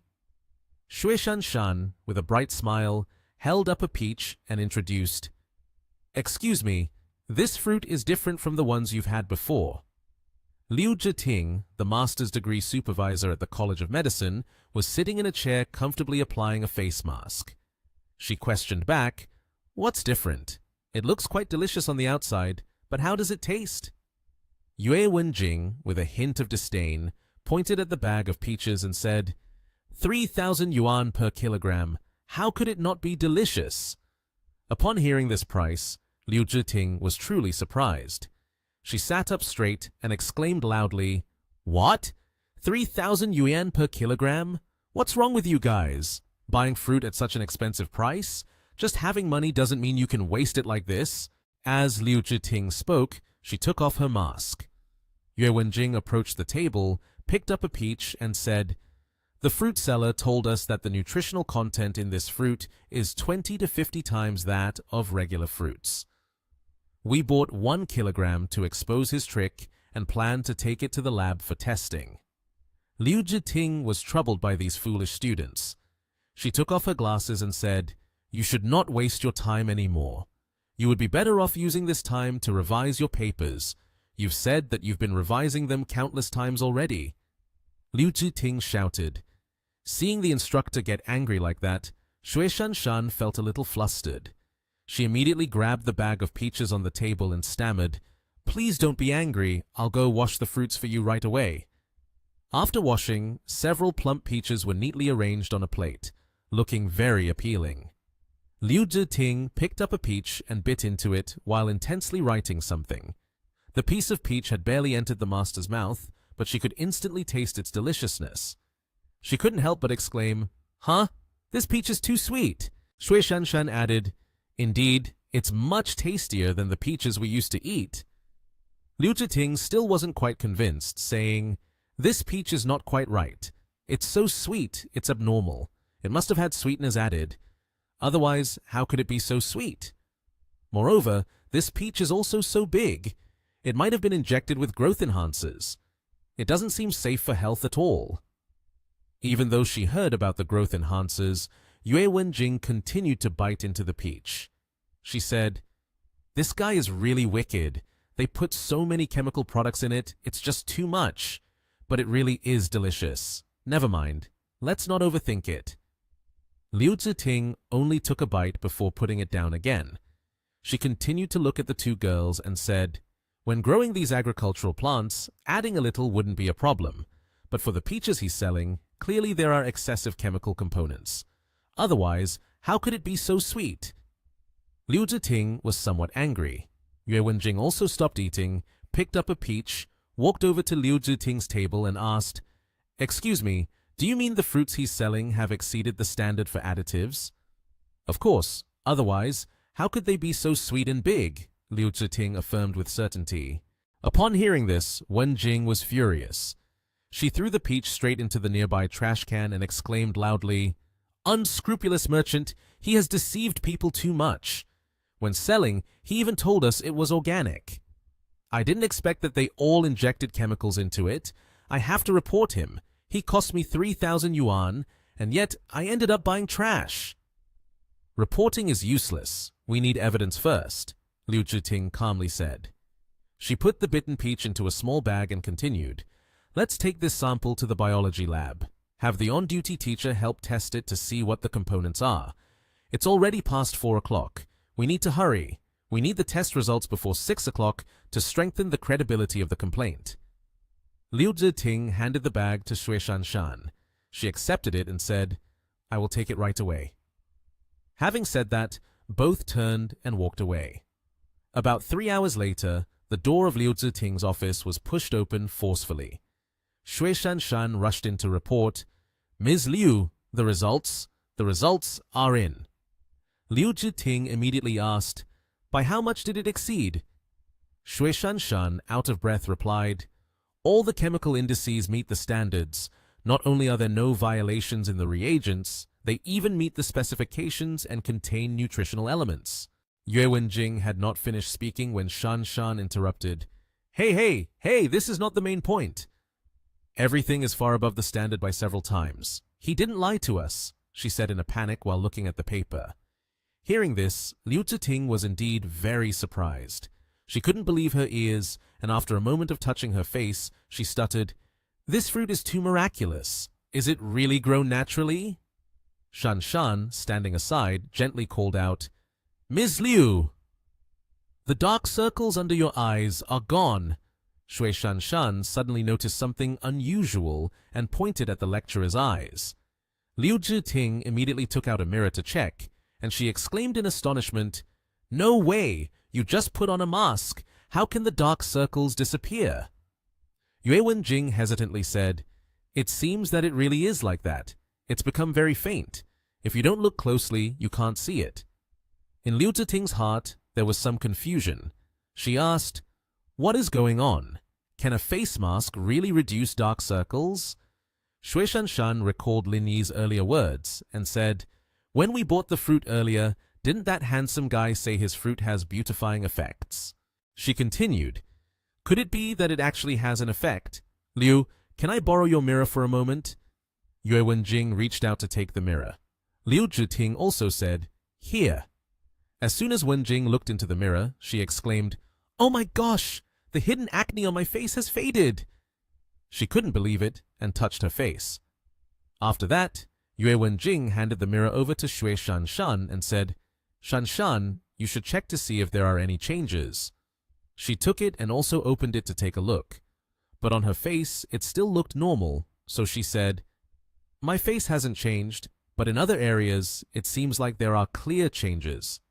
At that moment, her bust had indeed grown noticeably larger compared to before. Yue Wenjing, feeling excited, went behind Shanshan and slipped her hand around her waist, exclaiming, "Wow! This is amazing! It's not an illusion. Let me take off your clothes to check it out." Feeling her body being touched like that, Shanshan immediately blushed and pushed Wenjing away. "Stop joking! Hey, how could I not know if it's bigger or not? But speaking of which, could it really be because of eating his fruit?" she asked. Yue Wenjing thought for a moment and continued, "Even if it's a coincidence, we should go buy some high-nutrition ingredients like that. Besides, it's very natural. If we don't buy it, it would be a shame. Let's hurry up. If we're late, the store will be closed." Wenjing showed her enthusiasm and wanted to buy more. "Teacher, we'll take a short break and conveniently bring you some fruit." Shui Shanshan was also interested and said, "I want to go too. We should ask the teacher to go with us. She can buy some things as well. Hurry, hurry, hurry." The instructor continuously urged the two girls, "Let's go together. I will drive you both." Shui Shanshan turned to Ziting and smiled. "Teacher, I heard that the older brother selling fruit is very handsome. I can swear to the heavens he is more handsome than many other young men." Shanshan's endless compliments made Liu Ziting feel a bit flustered, and she immediately replied, "I think you two are too infatuated with handsome guys. If you put this energy into writing your thesis, you would have finished it by now." She laughed and continued, "You haven't really met a handsome guy yet, so just pulling someone with decent features, you would think they are handsome." The three of them chatted as they walked, and then Shui Shanshan added, "Teacher, hearing you say that, I feel something is a bit off. Who is the most handsome person you have ever met?" Liu Ziting answered immediately without hesitation. "The head of the cardiology department at Huashan Hospital, but he has resigned now, a long time ago.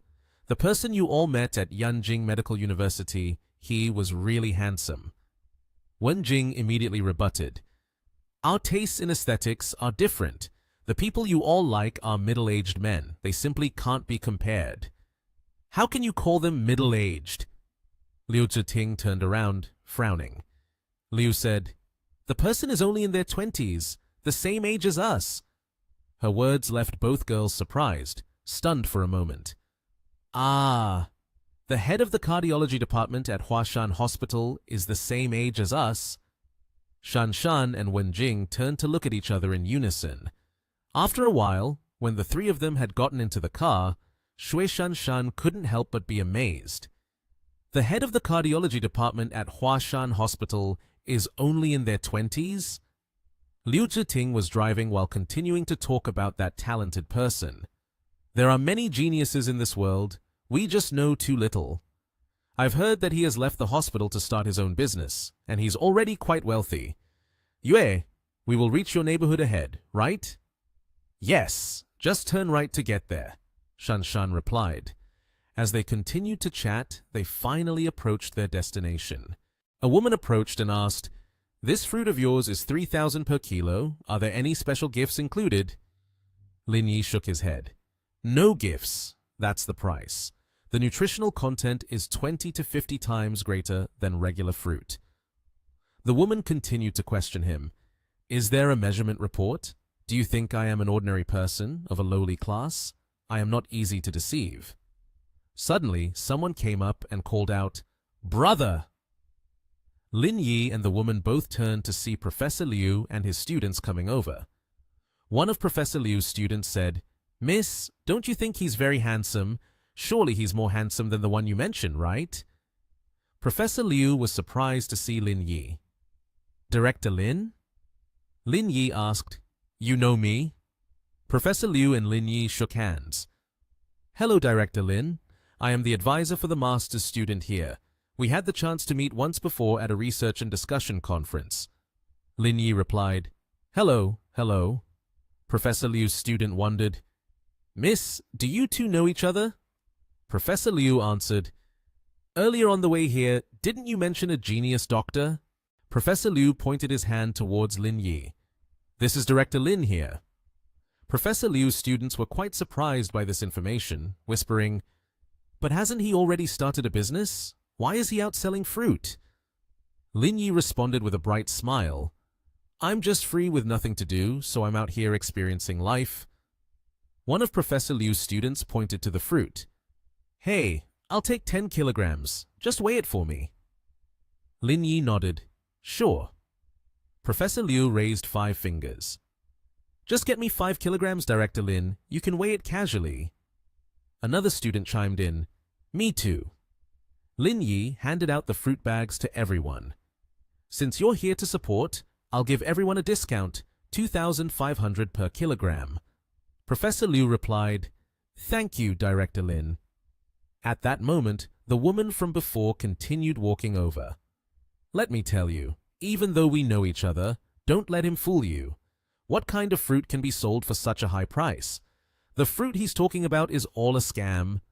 One of Professor Liu's students suddenly pulled out some document and held it up towards the woman.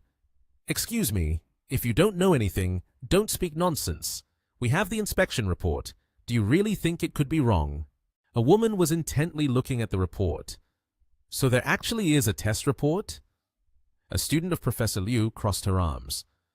"I think selling it at 3,000 per kilogram is already cheap. If you can't eat it, just stand back a bit. Don't delay us buying our stuff." The woman, dissatisfied, replied curtly and left with a very angry demeanor. Lin Yi handed the fruits to Professor Liu's students. "Fruits for you all." Professor Liu and her student left, expressing their gratitude. "Thank you, Director Lin. Next time we will come to buy more." Lin Yi looked at the remaining pile of fruits and sighed. "Only this little is left. No need to sell any more. Just this much. I'll pack it up to take back and share with Qiu Yu Luo and Ning Che. They will surely like it." After saying that, Lin Yi immediately called Ning Che. "The fruits are sold out. You girls come pick me up and let's go eat." Ning Che had arrived. Seeing Lin Yi standing by the stall, she asked, "Brother Lin, why are there still 4 watermelons left? Is it for us?" Lin Yi smiled, replying, "Open the trunk, each of us gets one. The rest I'll take back for the organization. They taste good too. You can't eat them outside." Ning Che was delighted with this gift. "Heh, then I won't be polite anymore." Lin Yi and Ning Che's group got into the car. Ning Che said, "Today we will take you to a super famous restaurant. It's definitely delicious." Lin Yi replied, "All right, let's go." Ning Che's car started up. Qiu Yu Luo said, "Drive straight for about 100 meters more, and we'll be there. You can find a parking spot now." The woman with garlic hair said, "Parking here is free, but the private cars have taken up all the spots. It seems very difficult to find a place to park." Ning Che responded, "This is something Brother Lin has to think of a way to solve." The woman with garlic hair laughed. "Your Brother Lin is not a god. This isn't something that can just be figured out." Ning Che glanced at Lin Yi. "You might not trust her, but you must trust my Brother Lin, right, Lin Yi?" Lin Yi looked outside, smiled slightly. "Although it's a bit difficult, it's not a big issue." He cleared his throat, coughed slightly, then shouted loudly, "Here comes my wife!" Qiu Yu Luo looked at Lin Yi, worried, and asked, "What are you doing?" Lin Yi calmly responded, "Don't worry, everyone will know soon." Right after that, a group of men rushed out with confused and flustered expressions, their clothes still not fully on. They quickly climbed into the car and immediately sped off. Ning Che burst out laughing at Lin Yi's joke. "Ha ha! Just as I said, It's still Brother Lin who's full of tricks. In a moment, there are so many parking spots like this. Chiu Yu Luo and the garlicky-haired woman were still feeling puzzled by Lin Yi's joke. At a certain restaurant, many people were gathered to eat and drink. Ning Che approached the seller and asked, "Is there any space left?" The seller replied, "There are 2 tables next to each other. You can set them up yourselves. Just take whatever you want to eat. I've already prepared it." Ning Che carried a tray of food and 2 bottles of wine to the table. Everyone enjoyed the meal together. Ning Che invited, "Quick, give it a try. The taste of this place is not bad at all." Chiu Yu Luo was excited about the food, admiring it and saying, "Just looking at it already makes it seem delicious. These street vendors really feel much tastier than fancy restaurants." Ning Che ate while saying, "This place relies solely on its taste to attract customers. If it wasn't good, there's no way anyone would come here." The garlicky-haired woman wondered, "Right, Ning, today, during training, many people asked me about Team 4, and I didn't know how to respond." Ning Che answered, "I'm not very clear about Team 4's situation either. I haven't had much contact with them. I just know that you can't join Team 4 unless you reach level D. Lin Yi's level is a bit higher, but both me and your Chu have just barely met the standard." Lin Yi was eating while saying, "Is there really such a strong team?" Ning Che replied, "Indeed, since we joined the organization, Team 4 has held a very high status in the list of 4 major battles of the organization." Ning Che continued, "But now, Boss Liu and the higher-ups are intentionally rebuilding Team 1. They probably don't want to put everything on Team 4's shoulders." Lin Yi pondered, "Is it because of their great contributions that they threaten their status?" Ning Che chewed while replying, "You guessed it. Moreover, Chen Guanjie, the team leader of Team 4, is the son-in-law of the Wang family. If Wang Guan doesn't leave, then both teams would be tightly bound to the Wang family, which is something Boss Liu doesn't want to see." Lin Yi sighed. "If a team is built according to Boss Liu's imagination, I will become a thorn in the side, a splinter in the flesh of Team 4. Suddenly, a phone was spotted secretly filming the group. Lin Yi and Ning Che looked toward the phone. Ning Che pointed, "I feel like someone is secretly filming us." The woman with garlic hair immediately turned around and asked, "Secretly filming?" Ning Che stood up and reassured, "What's there to panic about? Everyone just keep eating, I'll go check it out." Lin Yi said, "I'll go with you." The 2 of them walked together toward a car parked nearby. Lin Yi wondered, "Are we sure we aren't mistaken?" Ning Che kept her eyes on the white car ahead and said, "My surveillance detection ability is very strong, no doubt about it. It's in that white car in front." She continued, "But I'm a bit confused. Who dares to take our pictures?" Lin Yi approached and knocked on the car window. The window began to lower, revealing a bald man inside. "What do you want?" the man asked. Lin Yi replied, "You've been taking pictures for a while. Shouldn't you have enough material by now?" The man immediately raised the window and said, "What nonsense are you talking about? I haven't taken pictures of you. Get lost. We're here waiting for someone. Don't delay our business."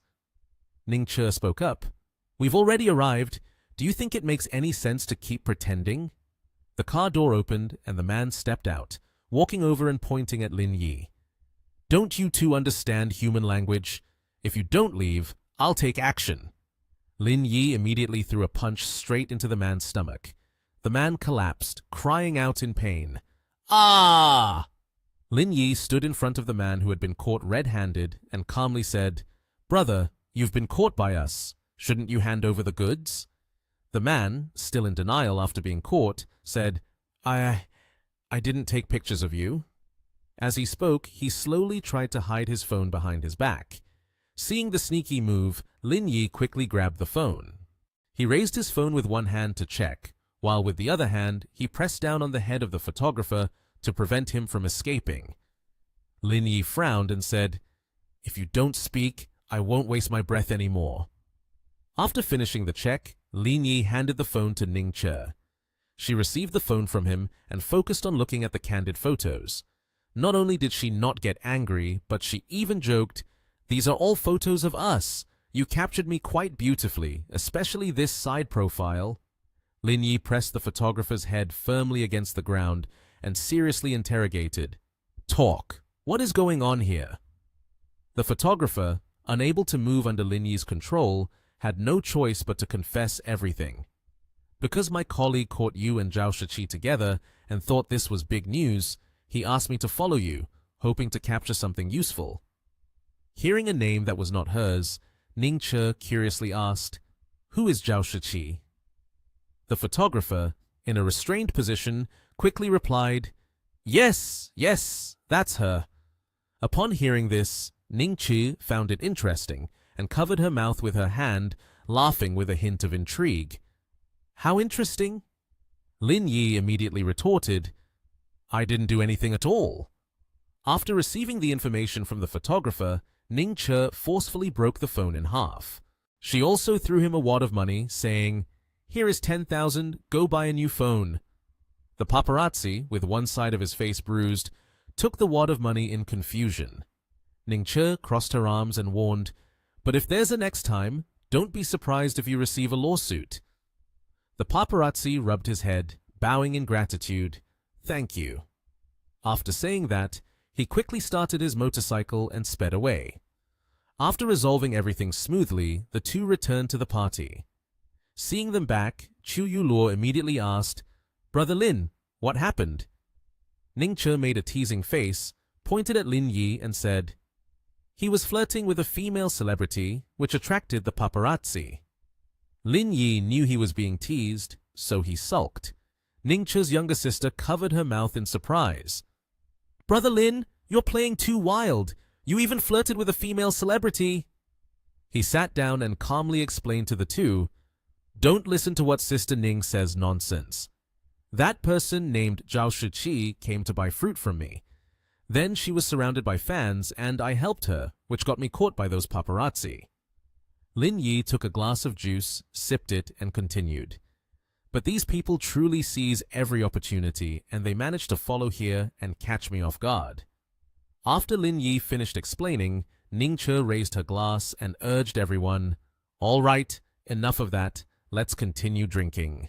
The four of them happily ate and drank together. The next morning at the company, Lin Yi was reviewing the results of the assessment. Sui Qiang topped the list with 96 points, and second was Yu Si Ying with 94 points. Qiu Yuluo recounted the situation this time. Sui Qiang is first, the person named Yu Si Ying is second, and is quite far ahead of everyone else. Closely behind her are Ning Che and Lin Yi. Hearing the three of them in the gym, Lin Yi grasped the situation and instructed Yuluo. From now on, there's no need to pay special attention to those two. With such scores, they definitely qualify to participate in the organization. Focus more on the others. Yuluo pointed to the person behind and asked, Are you sure you don't want the person named Yu Si Ying? Lin Yi replied with a smile, Just give me Sui Qiang. I don't need her. Ning Che, who was listening nearby, grinned excitedly. Then I won't be polite with the two of you anymore. I want to take her. Yuluo winked and lightly nudged Lin Yi, signaling him. She smiled brightly and reminded Ning Che, Then you should prepare yourself. I can see that her training state over the past 2 days clearly indicates she wants to join Lin Yi's group. While the three were discussing, in the distance, Liu Hong was talking to someone on the other end of the phone. After receiving the news, he was half in disbelief. Is that true or fake? Is there really such a thing? Send it to me. I want to see what it is. After seeing the news that the other person sent, Liu Hong took the phone, raised the screen towards Lin Yi, and scolded, What is this about? Lin Yi and Ning Che turned their heads to look when they heard the call. Liu Hong pointed at the phone screen and shouted, Why are you still involved in rumors with a female celebrity? Lin Yi laughed dismissively. How could that be? It's not like I don't have women. Why would I tease a female celebrity? Ning Che recalled what happened last night and complained angrily. Last night the paparazzi's memory card was taken out and they were still warned. Aren't they afraid of death? Liu Hong threw the phone towards Ning Che and scolded, All right, you two are also part of this. If not, the higher-ups wouldn't have called me. Ning Che caught the phone that was flying towards her and, along with Lin Yi and Qiu Yuluo, started looking at the news on the phone, all of which were hot topics. A female actress named Zhao was seen having a private meeting with a fruit seller. Zhao Shiqi's boyfriend was dating 3 girls at night. A famous actress revealed her boyfriend, a trap boy. Ning Qi was furious. What is this? Just having a meal. Why is there so much controversy?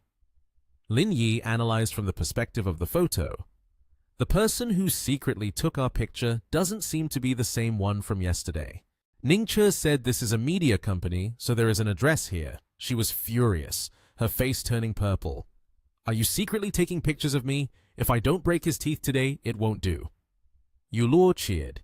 I'm going up there too. Having my picture out there for my family to see isn't good.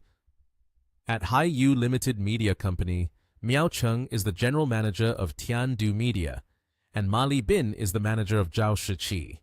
When they arrived, the receptionist asked, "May I ask if you have an appointment?" Miao Cheng said, "I am Miao Cheng, the general manager of Tiandu Media. I am looking for your director." The receptionist replied cheerfully, "Oh, it's Mr. Miao. Our Mr. C is in the office on the 4th floor.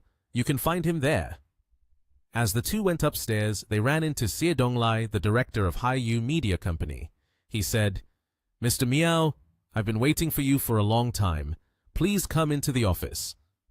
Miao Cheng spoke bluntly. "The issue is to discuss the price. How much money can be offered to take down the article?" Xie Donglai thanked him. "Thank you, Mr. Miao, for your consideration." He raised one finger and said, "The number is..." Mr. Miao asked, 10 million, right? "Give me your company's account number. I'll transfer the money right now." Xie Donglai said, "Mr. Miao, are you joking? Zhao Shiqi is your company's cash cow and a top influencer in showbiz. If she causes this kind of trouble, how can 10 million settle it? I'm not looking down on you, but looking down on Zhao Shiqi," he said. Mr. Miao frowned. "What do you mean?" Xie Donglai made a proposal. 1 billion. As long as you transfer the money, I will definitely make people take the post down immediately. I won't beat around the bush. I still have a bit of credibility. Mr. Miao slammed the table and stood up. "Are you kidding me? Do you think the company's money just came from the wind?" Xie Donglai continued. "Think about it. If we write another post saying Zhao Shiqi is competing with a woman for a man, that would be quite a scandal, right?" Mr. Miao was furious. "You have no evidence. This is slander." Xie Donglai said, "Hold on. Think carefully. After all, what I have is time." Mr. Miao walked out into the hallway and spoke with Ma Li Bin. "A figure as large as that, I have to report to the boss." He took out his phone to call and report. "Mr. Sun, the other side is demanding 1 billion from us. There's no way to negotiate it down." Mr. Miao sat down in the lobby. "Now the web is filled with Shiqi's hot girls. We should really think about how to handle this. If not, Shiqi will be finished." Ma Li Bin said, "Mr. Miao, that person seems to be a man named Lin Yi."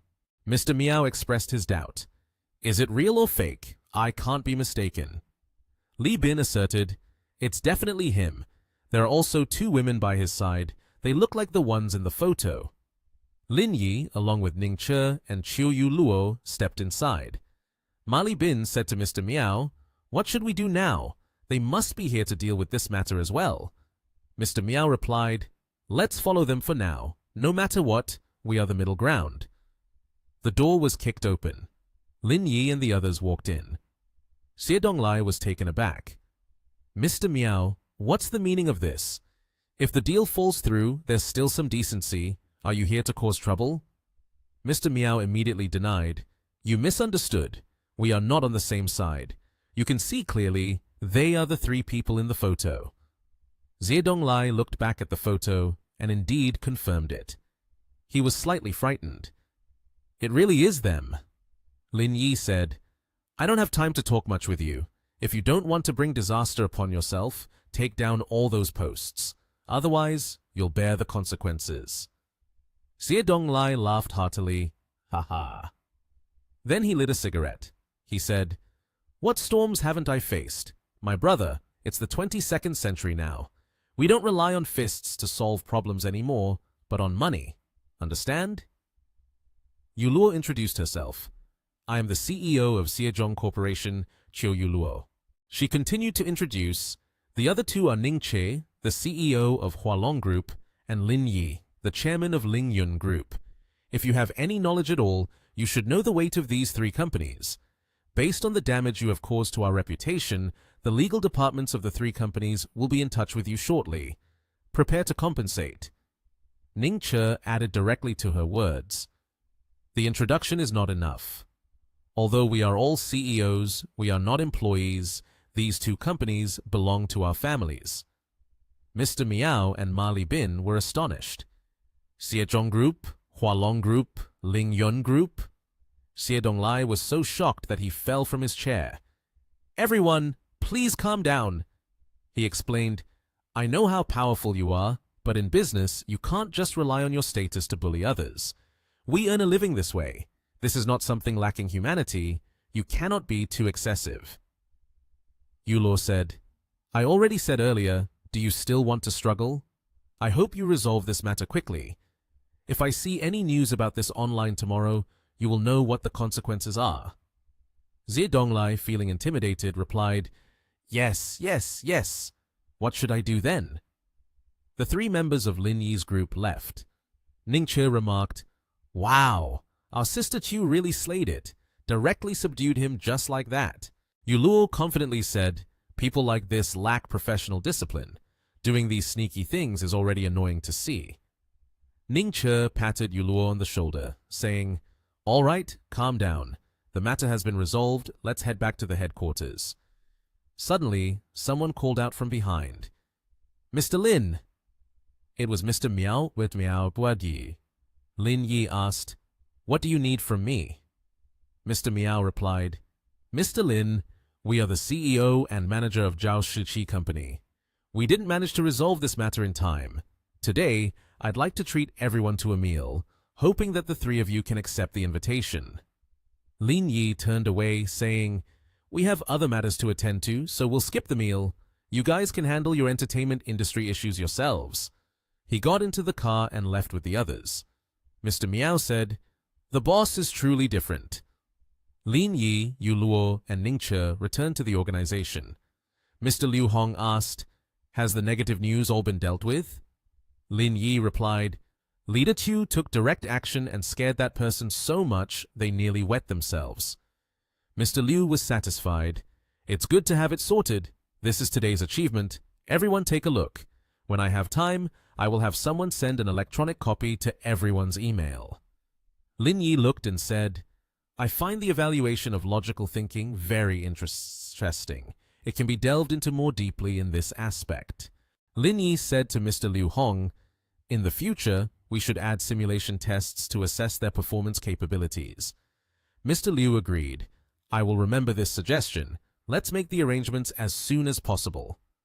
Lin Yi happily replied, This is a matter for everyone, so I won't participate anymore. If there's nothing else, I'll return to Nation TH. Mr. Liu asked, What do you mean returning to Nation TH? After the trial training, there will be quite a few matters to attend to. After all, you are the team leader of Team 1. Once the trial training is over, there will still be plenty of things waiting for you to handle. Stay a few more days. Lin Yi's phone rang. He answered, Hello. The voice on the other end said, Hello, Mr. Lin. I am Zhao Shiqi. I got your phone number from Director C. The issues caused by the paparazzi taking your photos have troubled you a lot. I would like to invite you to a meal as an apology. Lin Yi agreed. A meal is fine, but let's not have another incident like yesterday. Please send me the address. That evening, at the restaurant, Lin Yi walked in, looking handsome. Zhao Shiqi was already waiting. Mr. Lin, you've arrived. Lin Yi said, I hope I'm not late. Shiqi replied, Not at all, not at all. I came early. I've ordered the dishes. I wonder if they will suit Mr. Lin's taste, she said.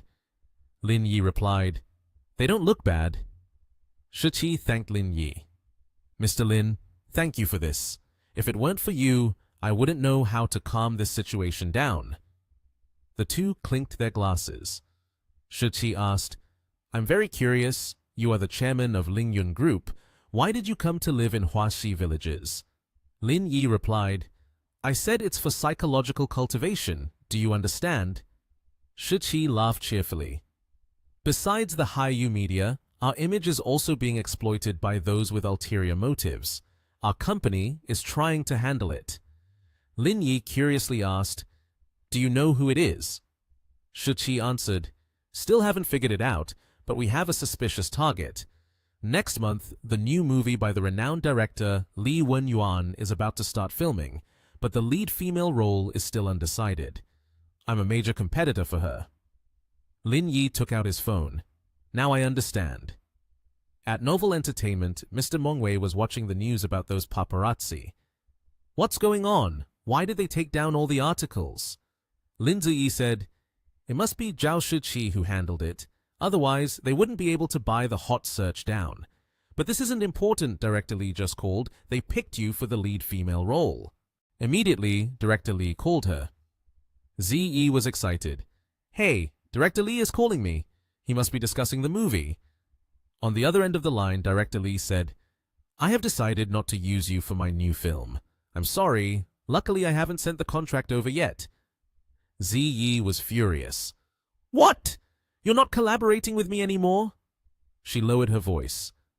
There aren't many people in the entertainment industry more suitable for this role than me. If you use someone else, it will definitely affect the quality of the work. Zhao Shiqi, isn't she involved in some rumors right now? You just said you wouldn't use her, so why now? Director Li hung up. Ziyi tried to call back. Hello, hello. She turned around abruptly. Brother Meng, what on earth is going on? Why are you using Zhao Shiqi now? There must be some trickery in this. At that moment, Meng Wei's phone rang. It's Mr. Zheng calling, he said. He answered, Mr. Zheng, are you looking for me? I happen to have something I want to discuss with you.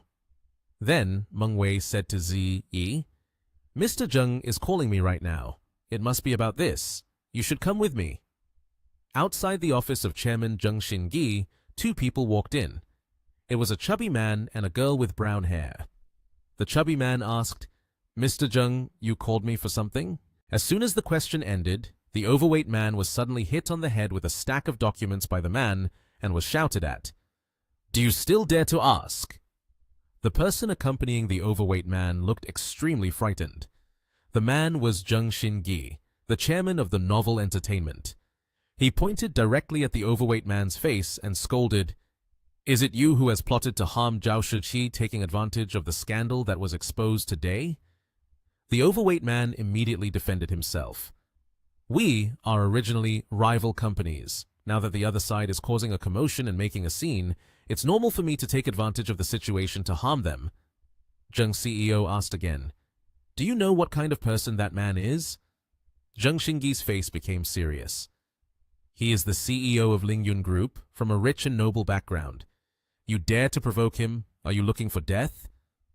Hearing this, the overweight man turned pale, filled with fear. He exclaimed, What? He is a rich man, from a noble background? It seems that this chubby man has stirred up a hornet's nest. He quickly looked for a way to justify himself. Mr. Zheng, I truly did not know that man had such status. This was my blunder. However, even if his status is insignificant, it should not affect us.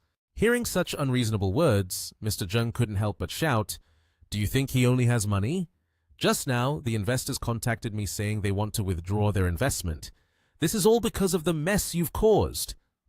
The chubby guy listened, now helpless and terrified. This time, we've really messed with a deity. Outside in the training yard, the young men were working hard on their physical training. The two team leaders were very pleased with the atmosphere of determination. The platinum-haired one, wearing glasses, curiously asked, The evaluation hasn't even started yet. What's wrong with these guys? Since Lin Yi arrived, they had all been working diligently as if they had just been injected with performance-enhancing drugs. The blue-haired guy, Ning Che, replied, They all want to get into Team 1. Suddenly, a girl with messy blue hair stepped forward and interrupted. Two team leaders, I'd like to ask something.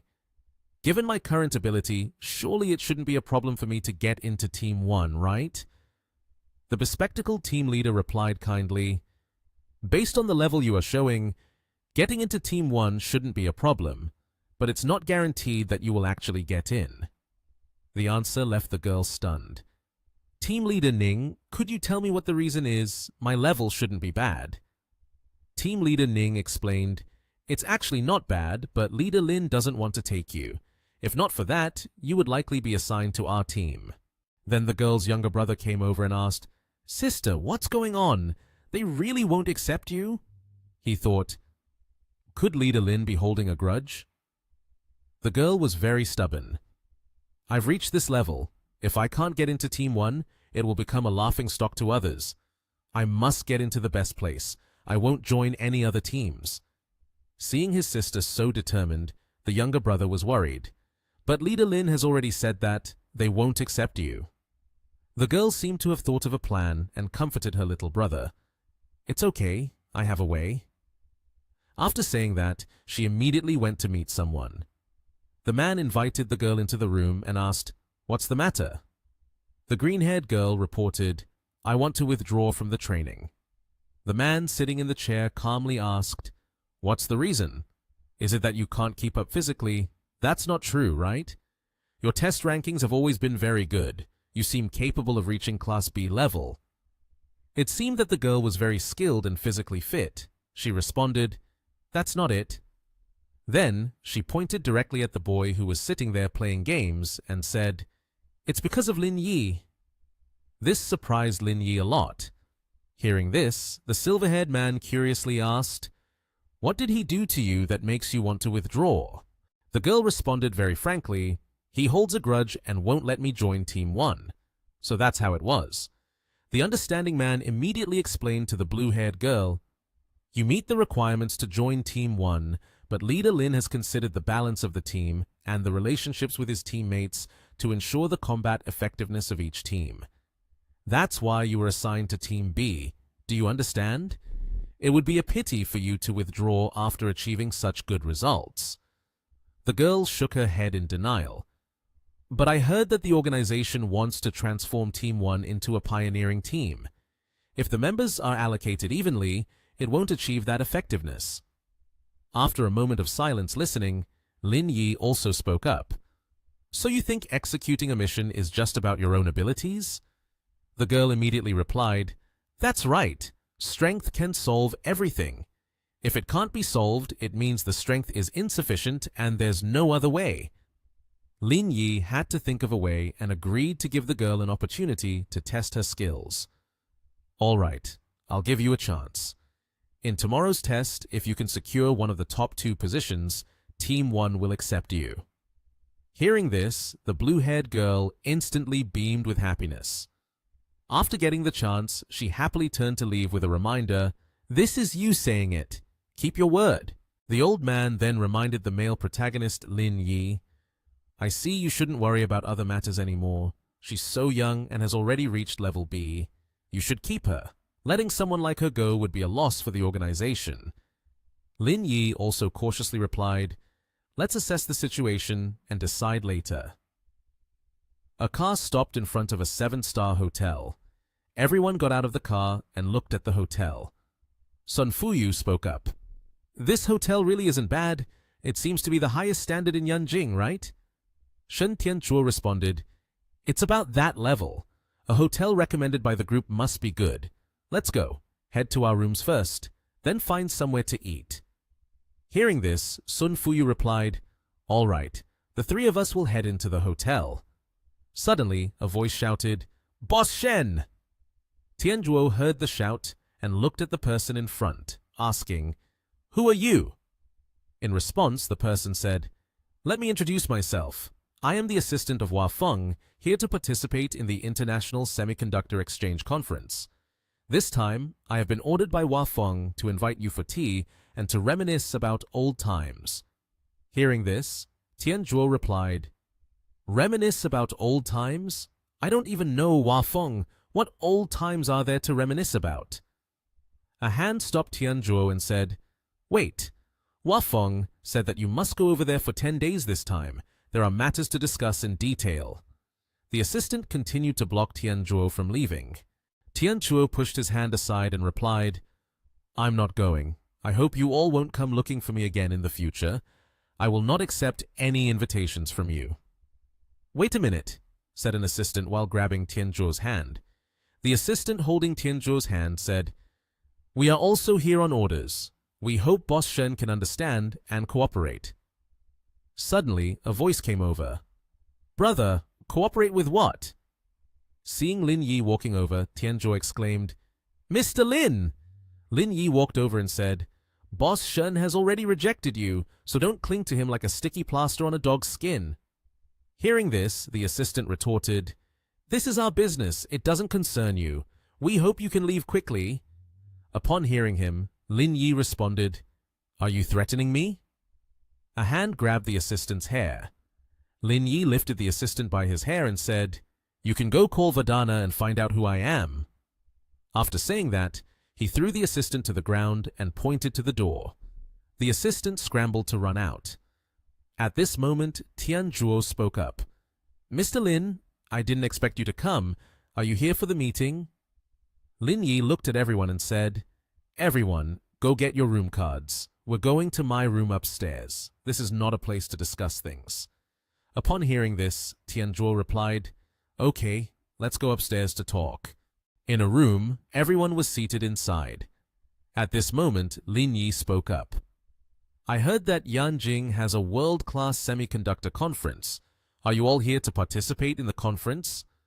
Sun Fuyu heard this and replied, Boss Shen sent us over here to join in, as well as to showcase our photolithography machine.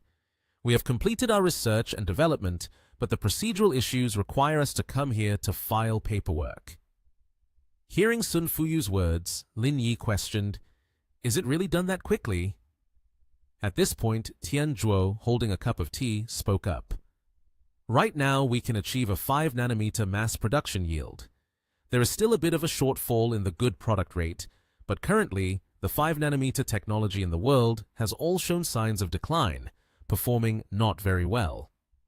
Upon hearing this, Lin Yi responded, That's all right, we can resolve it gradually. At least it allows us to keep pace with the world's progress.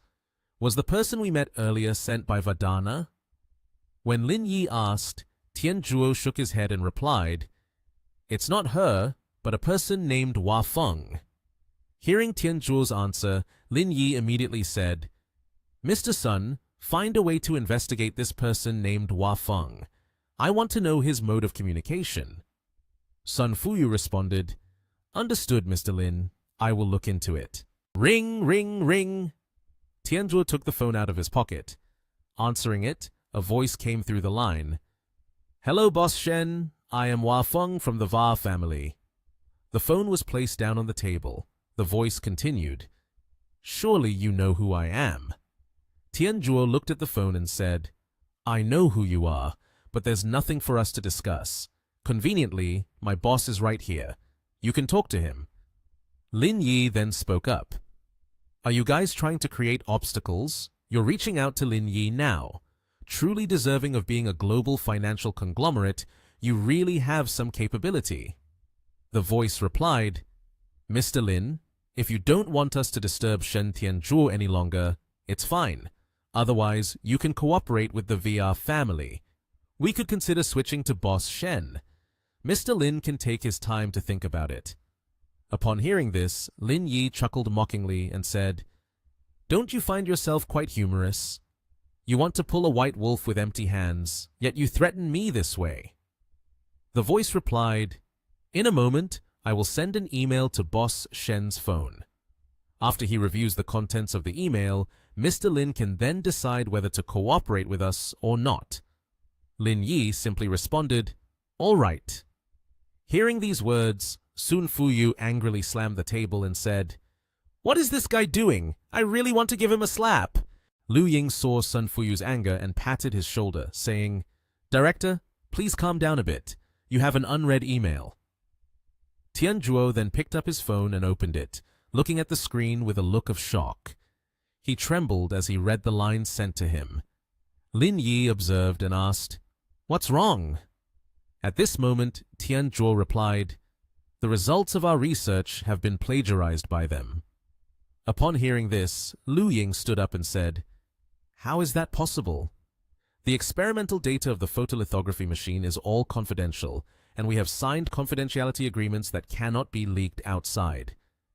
After saying that, she began to cry. "Hoo, it happened once before, and now we are stepping into the same trap again. Mr. Lin, I really cannot forgive myself." At this point, Lin Yi spoke up. "Everyone is involved in scientific research, not aware of the commercial conspiracy. This issue cannot be blamed on anyone. I also share the responsibility." Tian Zhuo replied, "But I am different. I used to work at a big factory, and I was responsible for the safety of the laboratory. No matter how you put it, I must take primary responsibility. Mr. Lin, I did not handle the project well, betraying your trust. I am truly sorry." A hand was placed on Boss Shen's shoulder. Lin Yi had his hand on Tian Zhuo's shoulder to comfort him. "This is not your fault. This is clearly something that has been plotted for a long time. Moreover, this is not the time to discuss such matters. There is still a chance to salvage the situation." Ring, ring, ring. There is an incoming call. The call was answered, and a voice on the other end came through. "Mr. Lin, I assume you've seen the email. If you agree to cooperate with us, we will keep this report hidden. It will still be the result of the Ling Yun Corporation. But if you do not cooperate, I can only say my apologies." Lin Yi replied, "If I am threatened by you, I do not bear the name Lin Yi." Hua Feng responded from the other side, "You truly impress others. If that's the case, then there's no need to discuss further. I wish you luck." Tian Zhuo looked at Lin Yi and spoke up. "Mr. Lin, what should we do now?" Lin Yi then called Ruoshu and said, "Ruoshu, you need to immediately arrange for people to seal off the photolithography machine laboratory. No one is to be allowed out." Ruoshu on the other end asked, "What happened?" Lin Yi replied, "Just do as I say for now. Don't ask questions." After finishing his words, Lin Yi turned to Lu Ying and said, "You need to call the laboratory to find out if there is a lack of AI as quickly as possible." Lu Ying responded immediately, "Understood," and went out to make the call. After a while, she said, "All right, I understand now." After finishing the call, Lu Ying looked at Lin Yi and said, "Mr. Lin, there are 5 people not in the laboratory. Birkin has taken leave to go to Nation M. Liss and Liu Wenru have also taken sick leave. Nova is on a business trip to Nation E, and Chu Shu Chung has asked for a week of leave from 2 days ago. Only these 5 are not in the laboratory." Hearing this, Lin Yi immediately said, "You contact these 5 people, find out if the murder situation is real or not." 10 minutes later, the assistant named Lu Ying called Lin Yi to report, "Mr. Lin, only Chu Shu Chung cannot be reached." The man with the white beard, seemingly older, cursed. "Damn it, it must be him." Lin Yi waved his hand and quickly said, "Don't curse yet. There is still no concrete evidence." Then he turned and instructed the assistant Lu Ying, "Please prepare the list of personnel from the Research Institute along with detailed information about these 5 people. I will arrange for someone to check again." She replied, "Yes." It seemed like the news didn't affect Lin Yi at all. He stood up leisurely, stretching, as if nothing had happened. "Let's go. It's already past 5 o'clock. Let's go eat." He joked a bit with Sun Fuyu. He said, "This must be your first time here. The buffet here isn't bad. I'll take you there."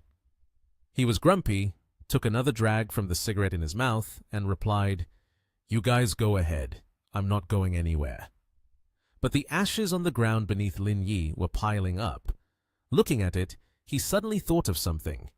Immediately, he pointed his thumb at himself and said to Sun Fuyu, who was holding the cigarette in his hand, "You really don't need to worry too much. I will handle this well. Everyone's efforts will not be in vain. Let's go." They said they would do it, and they all gathered to eat and drink. On the table now were several delicious dishes along with 2 glasses of water that had been partially consumed. Sun Fuyu was deep in thought, not touching the food on his plate, resting his chin on his hand, looking very worried. Lin Yi, on the other hand, was completely the opposite. He was eating comfortably, as he did every day. At that moment, Assistant Liu Ying spoke up. Report the situation to the leadership. The VR family has announced news about the photolithography machine. This news has already spread within the industry. It won't be long before, through major domestic media, this news will soon spread worldwide. Lin Yi wiped his mouth clean and said, I had anticipated this. Our relationship has soured, and to maximize their own benefits, they will definitely announce this news. Suddenly, the sound of someone's phone ringing echoed in the space, interrupting Lin Yi's words. The phone rang several times. Ring, ring, ring. On the other end was Shen Suyi, who anxiously asked, What on earth is going on? The results of the photolithography machine announced by the VAR family are exactly the same as yours. Has the information been leaked? Lin Yi reassured her, There has indeed been an unexpected incident, but Aunt, please rest assured, I will handle it well. On the other end, Shen Suyi replied, Of course, Aunt trusts you. If the Liang family needs to help, just call me. She continued, her voice firm and assured. Aunt will be behind you, protecting you. The Yingyun Corporation will not face any issues. Lin Yi expressed his gratitude to her. Thank you, Aunt Shen. Just as he hung up the phone, he received a new message that startled him. Ding, ding. The message was from Vadana, and it contained only 2 words. I'm sorry. It seemed that something undesirable had happened, which made Lin Yi furious. He slammed his phone down on the table without saying a word. Now outside was the Va family estate. Their entire property could more accurately be called a luxurious mansion. It was situated right by the sea, with lights shining and twinkling brightly. Vadana screamed, her voice filled with anger as she reproached her father, who was leisurely reading a book, his expression unreadable behind his foggy glasses. Why did you do that, father? Vadana snapped. Mr. Wallon, Vadana's father and brother of Wafeng, finally looked up, his eyes still glued to the book. What are you shouting about? There's no sense of propriety. Who told you to drag this out without any results? So I could only take matters into my own hands. If this goes on much longer, there will definitely be no opportunity to win. Vadana still tried to clarify.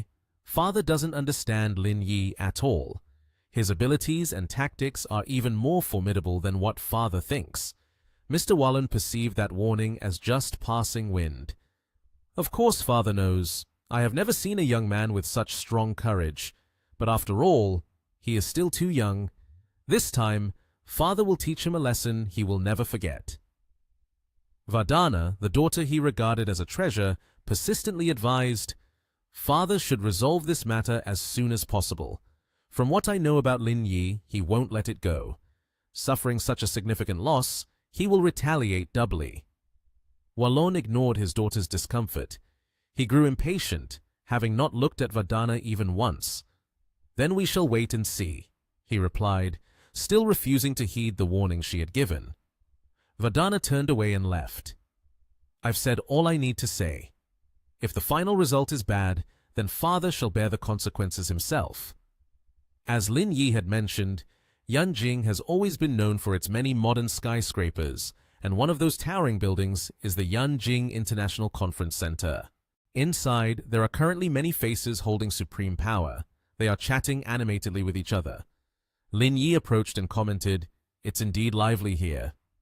Shen Suyi appeared at some point, waving her hand to greet Shen Tianzhuo. Boss Shen!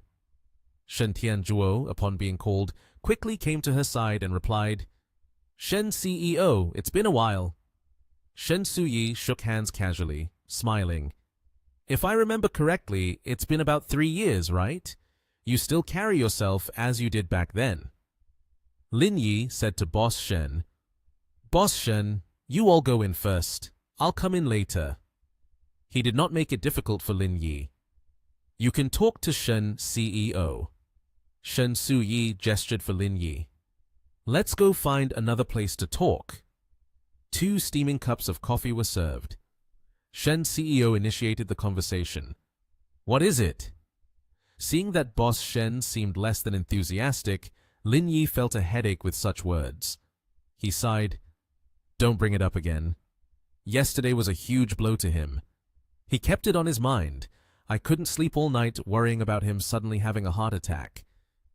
She appeared to be troubled by this issue as well. After hurriedly taking a sip of hot coffee, she continued. Boss Shen thinks too much. I blindly trust him, and in the end, it turned out like this. Naturally, he must be feeling uneasy inside. Lin Yi also took the opportunity to enjoy his cup of coffee. Having a headache is a part of it, but good coffee is worth drinking. Continuing the conversation that had reached this point, even if he revealed who the spy was, it would be useless. However, last night, I stayed up all night to contact some people. Generally, I can alleviate this situation, he said. Hearing that he had managed to prepare somewhat, she felt relieved. She still advised him to be cautious. You must handle this well. Many people are watching. Although the Liang family can protect you, in the long run, you still have to walk your own path. You need to build relationships for yourself. Then she stood up, reminding him, It's time to leave. Come on, Lin Yi, let's go. It's almost time. At the same time, Hua Feng and his assistant were discussing work as they walked. The assistant began reporting the information he had just had someone investigate. Sir Hua, I have inquired. Ying has sent General Manager Andy Alice to attend the conference. Hua Feng found this information quite interesting. After the conference, I will seek her out to discuss collaboration. Suddenly, the assistant noticed someone and turned to face Mr. Hua. Look over there. That man is Lin Yi. Hua Feng looked in the direction pointed out by his assistant, at a middle-aged woman accompanied by a bright-looking young man. At the same moment, CEO Shen also recognized the man before her. She leaned in and whispered, That is Hua Feng, the deputy of the VR Family Financial Group. Under his leadership, the heavy industry of VR Family has once again returned to the global stage. Out of courtesy, Hua Feng extended his hand and began to greet CEO Shen. Mr. Lin, it is truly an honor for me to meet you both here. She shook his hand, offering her greetings and praising the man before her. VR Family truly has a great reputation. To be able to research and manufacture a 5-nanometer photolithography machine is no small feat. It seems that the international capital circle will have to rearrange itself this time. He was not modest in the face of such flattery, proudly adding, With our financial strength, dealing with these international capitalists is not an issue. I believe that the photolithography machine, developed through the efforts of hundreds of scientists at VAR Family, will surely allow us to capture a huge market share. Then he turned his gaze to the young man. What do you say? Is that true? Mr. Lin Yi did not oppose and even agreed. Indeed, that is the case. But from research and development to mass production, there is still a long way to go.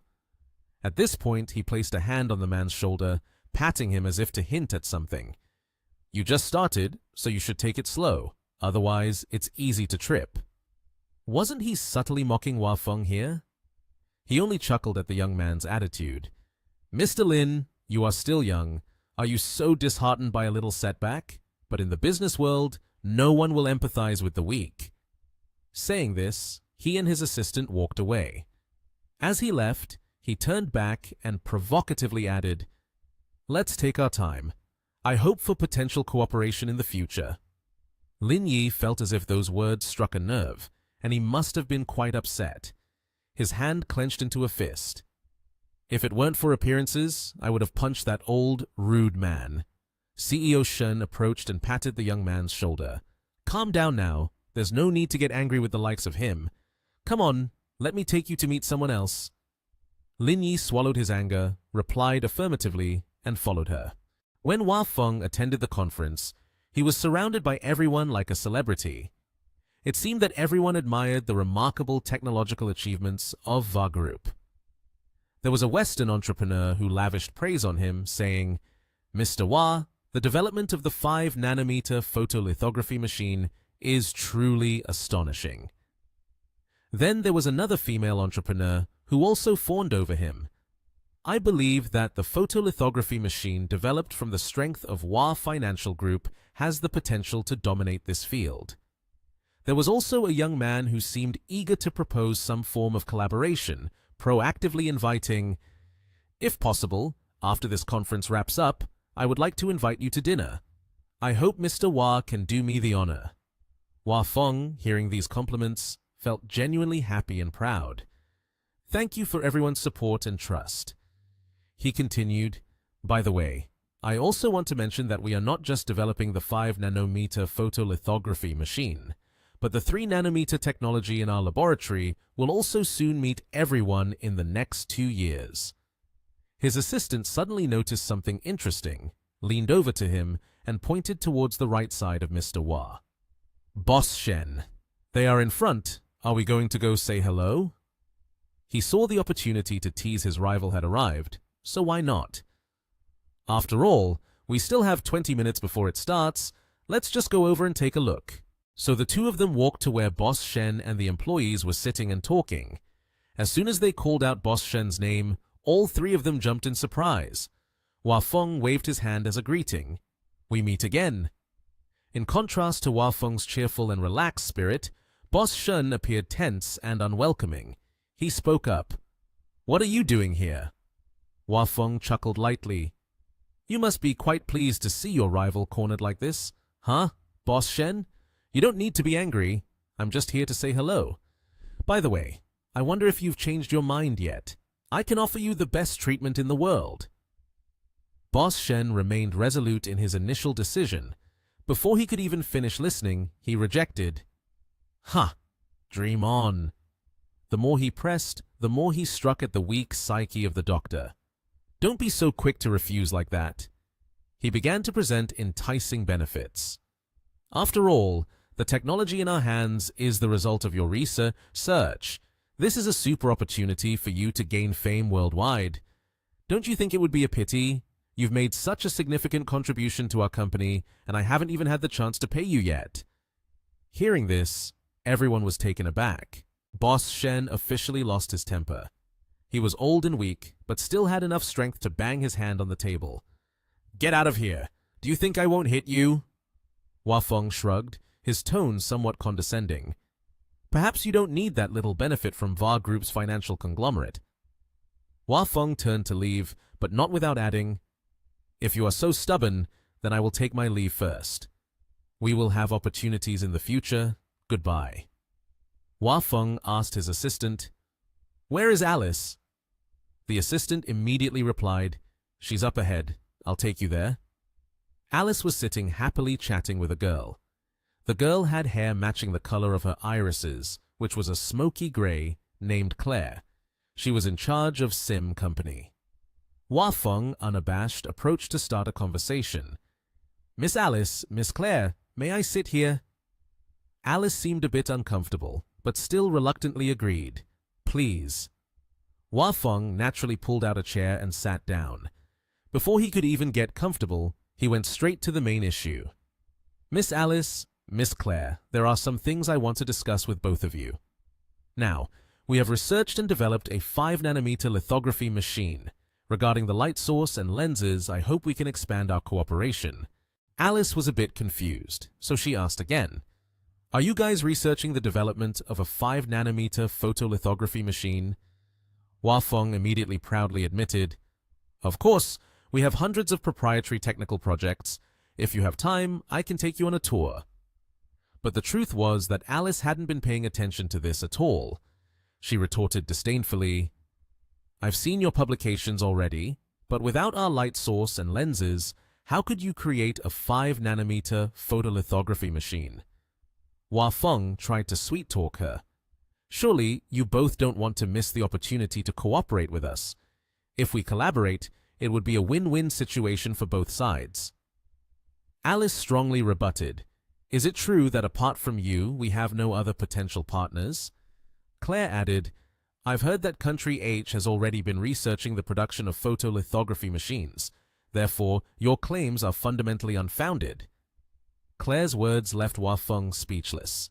He hesitated. What? What are you saying?" Seeing Lin Yi approaching, Claire said, "Mr. Lin is here." Alice immediately pulled Claire's hand. "Let's go to Lin Yi. We should go over there and check it out." Hua Feng was left sitting alone like a statue. Claire rushed to hug Lin Yi. Lin Yi did not avoid it and was quite natural about it. Hua Feng was confused and asked his assistant, "What is going on here?" The assistant, worried, asked back, "Mr. Hua, what should we do now?" Hua Feng calmly stood up and reminded, "What are you panicking for? Just go over there and see for yourself." Lin Yi seemed quite eager and asked Claire and Alice, "Have you all prepared everything?" Alice excitedly showed off. "We've got everything ready. There can't be any problems. Even some collaborating factories will be broadcasting the joint announcement."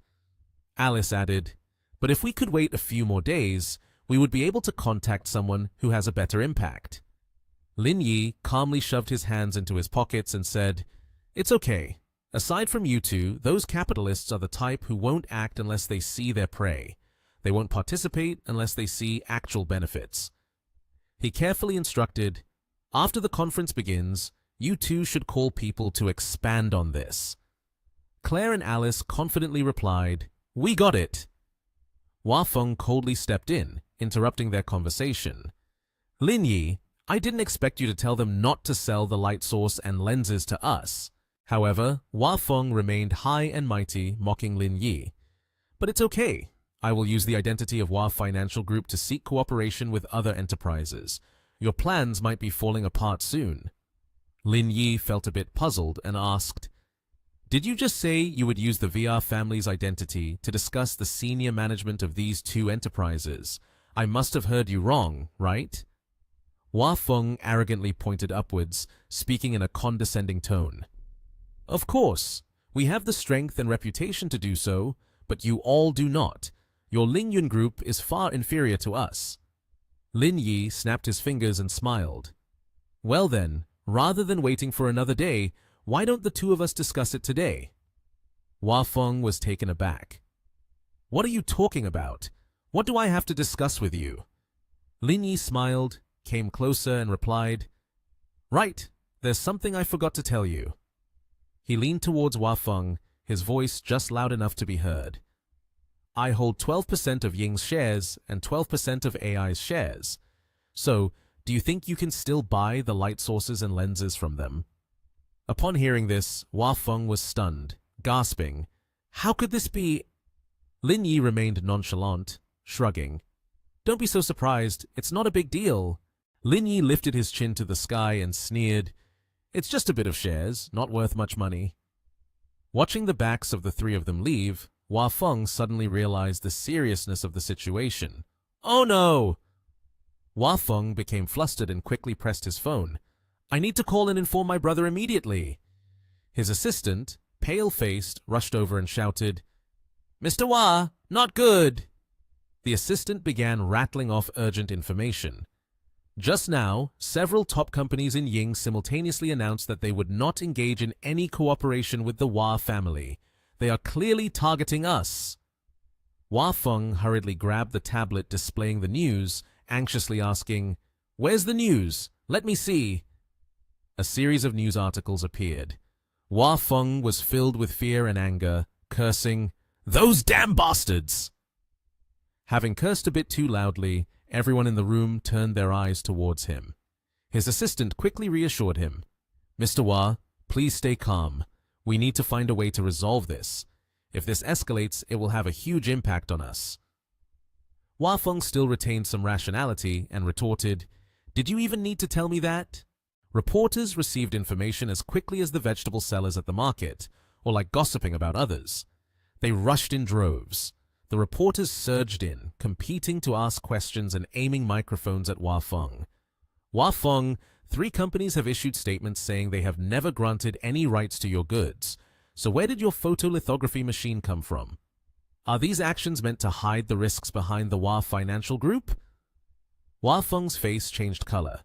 His assistant quickly stepped in front of Hua Feng.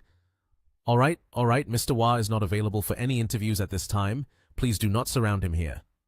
His assistant took Hua Feng away, but many reporters refused to give up, following and shouting, "Mr. Hua! Mr. Hua!" At the luxurious villa, everyone was in a meeting. In their hands, they had a complete photolithography machine technology. Yurada's father was presiding over the meeting, stating, "Next, I will bring the semiconductor industry of the group." Suddenly, a sound interrupted the meeting. Vadana's father immediately instructed his staff, "Go over there and see what's happening." The staff member nodded in acknowledgement. Understood. Seeing his daughter sitting in deep thought for a while, Vadana's father finally spoke up and asked, "Vadana, we've been in the meeting for over an hour, and you haven't said a word. What are you thinking about?" Vadana smiled lightly and replied, "I'm thinking that Lin Yi's retaliation might be coming soon. Father should prepare himself mentally." Vadana's father chuckled scornfully. "Retaliation? Ha ha! With his abilities, not even your uncle can compete against him. Do you really expect him to retaliate?" Suddenly, the employee who had rushed in earlier burst into the room with a report. "Chairman, it's not good. Several companies from Ying have simultaneously announced that they have never granted us any rights to any products and declared that there will be no cooperation with us." Vadana's father slammed the table, stood up, shocked by the news he just heard. He shouted, "What did you say?" Vadana also jumped in surprise, silently assessing the situation. Lin Yi is too formidable. It's clear that he's striking at the VR Group financial conglomerate right where it hurts. The employee assured him, his voice anxious. "The news is true. Moreover, several other companies have also declared that they will have no cooperation with us and stated that our photolithography machine is a theft of technology from Ling Yun Corporation. The company's stocks have already started to plummet." Vadana's father's phone rang. It was Hua Feng calling. Vadana's father, angry, picked up the phone and immediately shouted out like fire, interrogating, "What the hell is going on? How could such a thing happen?" Hua Feng stammered an explanation. "Brother, here's the situation. He has shares of AI and Ying. In short, we made the wrong move this time." Vadana frowned. Her voice seemed to reproach. "I told father last night he is exactly the kind of person, making father unable to see through him. Every time father corners him, thinking he has secured victory, he always manages to pull out unexpected cards to show father." Vadana's father sat down, and even though he had fallen into this predicament, he murmured gloomily, "Lin Yi, I underestimated you." On Lin Yi's side, a lavish banquet was laid out, steam rising thickly. An elderly man with white hair joyfully raised a glass of wine, saying, "Congratulations, Lin Yi. Today's events truly are immensely satisfying." His face was bright, smiling radiantly, as if he were in his 20s. "We must let these people know our strength. We absolutely cannot let them off easily." Lin Yi also raised his glass. "All right, don't just celebrate. You two head back to the headquarters first. Handle some matters on the back end. In any case, there's no need to worry about this anymore." The middle-aged uncle suddenly turned to Lin Yi and asked, "Xiao Yi, during the interview after the meeting, you spoke vaguely about the photolithography machine. Are you not planning to make this information public?" Lin Yi replied calmly, "Now is not the time." The scheming look was evident on Lin Yi's face. He slightly curled his lips and took a sip of the red wine. "I'm waiting for Hua Feng to call me. Now that we have taken the initiative, let's see how long he can hold on." Qin Ying Yue said to everyone, "I didn't expect that our photolithography machine would be announced to the outside world in this way. It's truly unexpected." Mr. Shen Tianzhuo looked a bit sad. "In the future, the security work in the department also needs to be upgraded. We suffered a big loss like this. We definitely need to remember it." Lin Yi patted his shoulder and consoled him. "I won't manage the matters in the department, Boss Shen. You can take charge of it." Still the same saying, he added, "If you lack money, just let me know." Mr. Shen happily thanked him for his trust. Lin Yi replied politely, and the two clinked glasses. He said to everyone, "Everyone will head back tomorrow. Please pay attention to safety on the way." Mr. Shen nodded and responded, Thank you for the private jet that Mr. Lin has arranged." On the second day at the training base, everyone was discussing work when Lin Yi walked in. Chu Yuluo asked Lin Yi, I heard that your Yingyun group got into some trouble. How did you handle it? Lin Yi replied, It's all taken care of, no need to worry. Lin Yi sat down and asked, How are the training results? Yu Luo handed him the results. This is the final result. Today's situation is different. The top spot is taken by Xiaobing, level E. His test results from the day before were average. I didn't expect him to regain first place today. Ningche said, It really is a bit surprising, but the girl named Yu Xiying is also quite impressive. She got second place. As for the guy, he's not bad, but I consider it quite commendable that he ranked 8th. Lin Yi looked at the results. Not bad. When is the final section of the simulated combat supposed to start? Mr. Lu Hong said, It's tentatively scheduled for the day after tomorrow, but there are still some details that haven't been prepared completely and need further preparation. Suddenly, Lin Yi's phone rang. It was a call from Vadana. Lin Yi stood up to answer the phone. Hello? The voice on the other side asked, Is this Mr. Lin? Lin Yi asked back, Are you Walun? Walun replied, It's me. Regarding the photolithography machine, we have some issues. We hope Mr. Lin won't hold it against us. We will provide appropriate compensation. I hope you can keep public opinion from escalating further. Lin Yi negotiated. All right, I have 3 demands. If you can meet them, I will calm the situation down. First, I want to know about the spy you planted among us. Second, I need key data on your energy industry. Third, you must publicly apologize on television. Walun replied, That's impossible, Mr. Lin. I came here with sincerity. I hope you won't overstep. Besides, you are close with my daughter, who is a very good friend of yours. Do we really have to go this route? Lin Yi said, You are quite the hypocrite. You know I'm friends with your daughter, yet you still don't spare me. Let's make this clear. Today is the end of this discussion. Call me only when you have thought things over. If not, then don't contact me anymore. On Wallen's side, he was so angry that he threw his phone to the ground, his face contorted with fury as he cursed, This guy is utterly unreasonable. How can he put forth such disrespectful demands? His daughter Vadana picked up the phone and said, I think this is at least a good sign, because he's still leaving the door open for negotiation. If he truly wanted to corner you, he wouldn't have stated those 3 conditions at all. As for how to proceed, you two can figure it out yourselves. Then Vadana turned and walked away. Wafeng, Walun's younger brother, said, Big brother, what do you think about this? There are 2 conditions that we absolutely cannot agree to with him. Walun held his head, feeling helpless. This is the lifeblood and honor of our Va family. You absolutely cannot agree to him. But right now, our financial group's stocks are plummeting. The paths we can choose are too few. I have also thought about this. He continued, We are too passive now. It feels like no matter what we do, it has no real effect. Wafeng said, Big brother, I have a good idea. Why not just kill Lin Yi? Walun was taken aback and asked, What are you saying? He shook his head. Killing Lin Yi is not an option. It is very sensitive right now. If something happens to Lin Yi, we will definitely be suspected.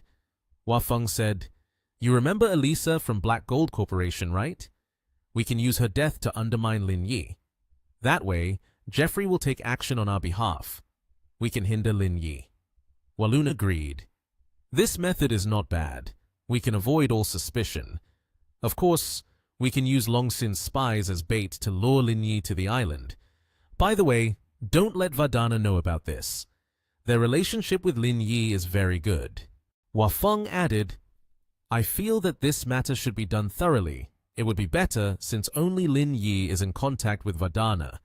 It will quickly reveal any anomalies. Wafeng whispered to his brother. Otherwise, we should control Vadana first. Mr. Walun frowned but then agreed. All right, let's proceed as you said. Wafeng complied, nodded, and then left. He called Lin Yi. Mr. Lin, this is Wafeng. I agree with the 3 requests you mentioned. As for the mole, we have already sent him to the island. It's very difficult to bring him to Nation H. If Mr. Lin doesn't mind, you could come to the island and I will bring the core heavy industrial materials of the Va family to your training base. Chu Yu Luo asked Lin Yi. Did someone from the Va family call you? Lin Yi sat down in his chair and replied, Yes, they agreed to all 3 requests I made this morning. They asked me to come to the island to receive the materials and then discuss the Va family's heavy industry. Yu Luo was surprised. His agreement is so straightforward that it feels unusual. Are you really going? Lin Yi answered, If I'm going, I will definitely go. He deceived me in the dark. We must have an honest conversation this time. Yu Luo thought, with Lin Yi's style, these people are very likely to be played to death. Mr. Liu Hong entered and said, Everyone is here, right? Lin Yi asked, What's the urgent matter that called us here? We were still waiting to go out for dinner. Mr. Liu replied, Team 4 reported that Paul is stationed at Telia Island and left overnight with his people. This is a bad signal. Lin Yi reviewed the documents and asked, Paul is one of the 3 key players under Jeffrey and is also the strongest. Why is he leaving? Mr. Liu answered, Uncertain. Ning Che commented, Jimmy and Elisa just returned from a deal before. Could it be the same this time? Yu Luo inquired further. But the last 2 deals turned to dust. Would they dare to make a deal with the Va family again? She continued. Moreover, after losing 2 key players consecutively, I think Jeffrey can't be that stubborn about handing over the genetic original. Lin Yi said, From your perspective, I can think like that. Jeffrey recalling Paul is either to investigate the matter of Jimmy and Elisa, or Jeffrey found a clue to call Paul back for a revenge mission. Yu Luo questioned, A clue? Suddenly, she exclaimed, I just thought of something. The V Group financial conglomerate called Lin Yi to Island to provoke Chu Shu Chung and the incident with Paul leaving Telia Island. Could these 2 matters be related? Lin Yi was intrigued. This is quite interesting. Mr. Liu was more serious. This is not a trivial matter. You must act with caution. Paul's skills are significantly stronger than Elisa's. I won't allow you to take any risks this time. Come here tomorrow morning, and I will arrange the details. Lin Yi replied, Since you've said that, I can't go even if I want to. I'll listen to you. The next day at the training base, a pair was training. The team leader called out, All listen to the order. Roll call. Lin Yi walked over, feeling that everyone was in high spirits. He opened the door and stepped into the room. Inside, Lin Yi saw 2 unfamiliar people. Mr. Liu Hong introduced them. Let me introduce you briefly. This is Zhu Junqi from Team 4 and Wei Shui. Lin Yi wondered, The team from Telia Island has completed their mission already? Mr. Liu replied, No, they're called back specifically, mainly because of the situation regarding you. Once Walloon notifies you to go to the island, I will have them accompany you. This will ensure more safety. Zhu Jun extinguished his cigarette and said, At that time, everyone listened to the commander's orders. If nothing went wrong, you bear the consequences yourself. Lin Yi replied, Always, no matter what, I am still the team leader. A member like you thinks he can command me. You seem a bit unclear about your position. Zhu Jun was angry. So what if I'm a member? We came from Team 4 and randomly pulling someone from our team could defeat the team leaders from other teams. Do you think being a team leader allows you to point fingers at us? Lin Yi pointed at Mr. Liu's chair. Then why are you still in Team 4? Come and sit in this office. Ning Che chuckled. Zhu Jun got even angrier. Who are you talking to? Is there any rule left in your eyes? Lin Yi twirled his ear. Quickly find a corner to take this stupid guy away. Seeing him gives me a headache. Zhu Jun was helpless. Mr. Liu Hong interjected, All right, we are all part of the same combat roster of the organization. We meet and start arguing right away. Don't forget your identity. Mr. Liu said to Zhu Junqi and Wei Shui, Everyone is here. Let's go downstairs. Right now, there's no movement from island. You 2 temporarily follow the training test. It just happens to help with the assessment. Zhu Jun was dissatisfied. Fine. Mr. Liu turned to Lin Yi and said, You should also restrain yourself a bit. After all, we are comrades. We need to pay attention to unity. Lin Yi replied, Don't say comrades. Even if we are close friends, you shouldn't speak to me like that. Yu Luo and Mr. Liu both looked at Ning Che, making her startled. Why are you two looking at me like that? Yu Luo smiled. Be careful. Ning Che and Lin Yi could only remain silent. Under the training ground, Mr. Liu Hong introduced, I would like to introduce everyone to these two, Zhu Junqi and Wei Shui, members of Team 4. They have come specifically to observe your training. Zhu Junqi said, There are many people here. It seems that this national recruitment is quite effective. Yu Luo added, Moreover, the average skill level is significantly higher than before. It is indeed quite successful. Among them, there are 2 individuals at level D. Their combat abilities are good, but they just lack a bit of experience. With further training, they will quickly be able to take on tasks. So, I was quite surprised when they registered initially. Zhu Junqi asked, There are actually people at level D. Let me see them. Yu Luo looked surprised. Sui Qiang, Yu Siying, step forward. The 2 stepped out, and Zhu Junqi commented, Looking at their appearance, they should be around their 30s. Zhu Junqi said, In terms of the talent of these 2, there's nothing more to discuss. Are you interested in joining our Team 4? Lin Yi stood behind, thinking to himself, He is still openly competing like this. It seems this Zhu Junqi is not very smart. Moreover, the relationship between Boss Liu and Team 4 doesn't seem to be very good. But both Sui Qiang and Yu Siying exclaimed in unison, We want to join Team 1. Zhu Junqi glanced at Lin Yi. Team leader Lin is truly impressive. The training camp hasn't even finished, yet he has made his underlings loyal like this, really commendable. Lin Yi teased, Actually, I haven't done anything. Perhaps it's just because you are too unpleasant, so they're not interested in you, that's all. Zhu Junqi was furious, while Yu Siying covered her mouth and laughed. Zhu Junqi continued, Although both of you have reached level D, it doesn't mean you'll be able to join the organization. I happen to have some time right now and will help team leader Lin test your abilities. If you can't pass, then you won't be able to join the organization. Yu Luo thought, Zhu Junqi has reached peak level D, while Sui Qiang and Yu Siying have just newly reached level D. If they face off against him, they certainly won't be his match. Sui Qiang cracked his knuckles and said, Are you trying to test us? Zhu Junqi replied, You two are performing quite well. Today, I will train you both. But as a senior in the 4th Group's Vanguard Battalion, directly sparring with you would be deemed bullying the weak, so I will hold back one hand. Sui Qiang was surprised. Holding back one hand is unnecessary. Please feel free to use all your strength in this competition. Junqi said again, If I use all my strength and accidentally injure you both, that wouldn't be good. From behind, someone called out, Hey, Zhu! It turned out to be Lin Yi, who said, I advise you not to be too arrogant. Zhu Junqi was angered. You better watch your tone. Do you think these two can't even handle one of my hands, so you want to step in to stop me? Lin Yi shook his head. That's not it. I know their abilities well. While they can't match me, they are more than capable of teaching you a lesson. Right now, over 300 people here want to join Team 1, and you're just in time to help me train with them. Zhu Junqi was irritated. Train with them? Do you think I'm so free? With so many people, it would take until nightfall to finish.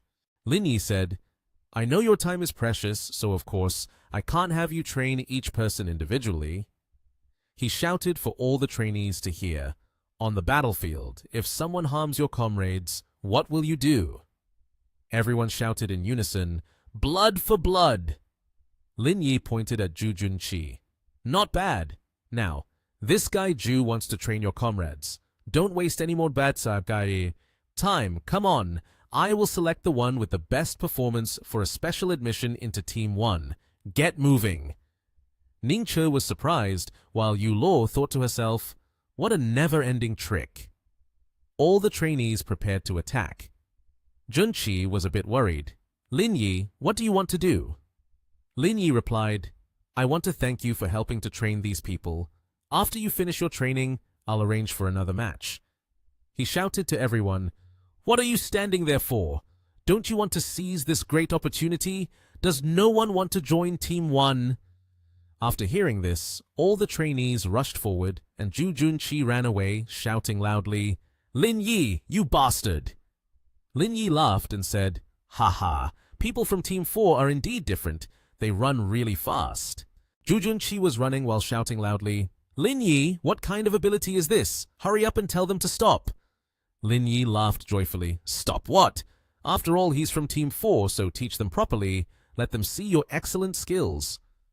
Junqi angrily cursed, "Damn it, what's the point of calling so many people? If you're not convinced, let's have a 1v1. If you lose, then kneel down and apologize to me." Lin Yi teased back. "You're really interesting. Even the trainees can't beat you, and you want to go head-to-head with me? I advise you not to do something foolish. Otherwise, you won't last more than 3 seconds."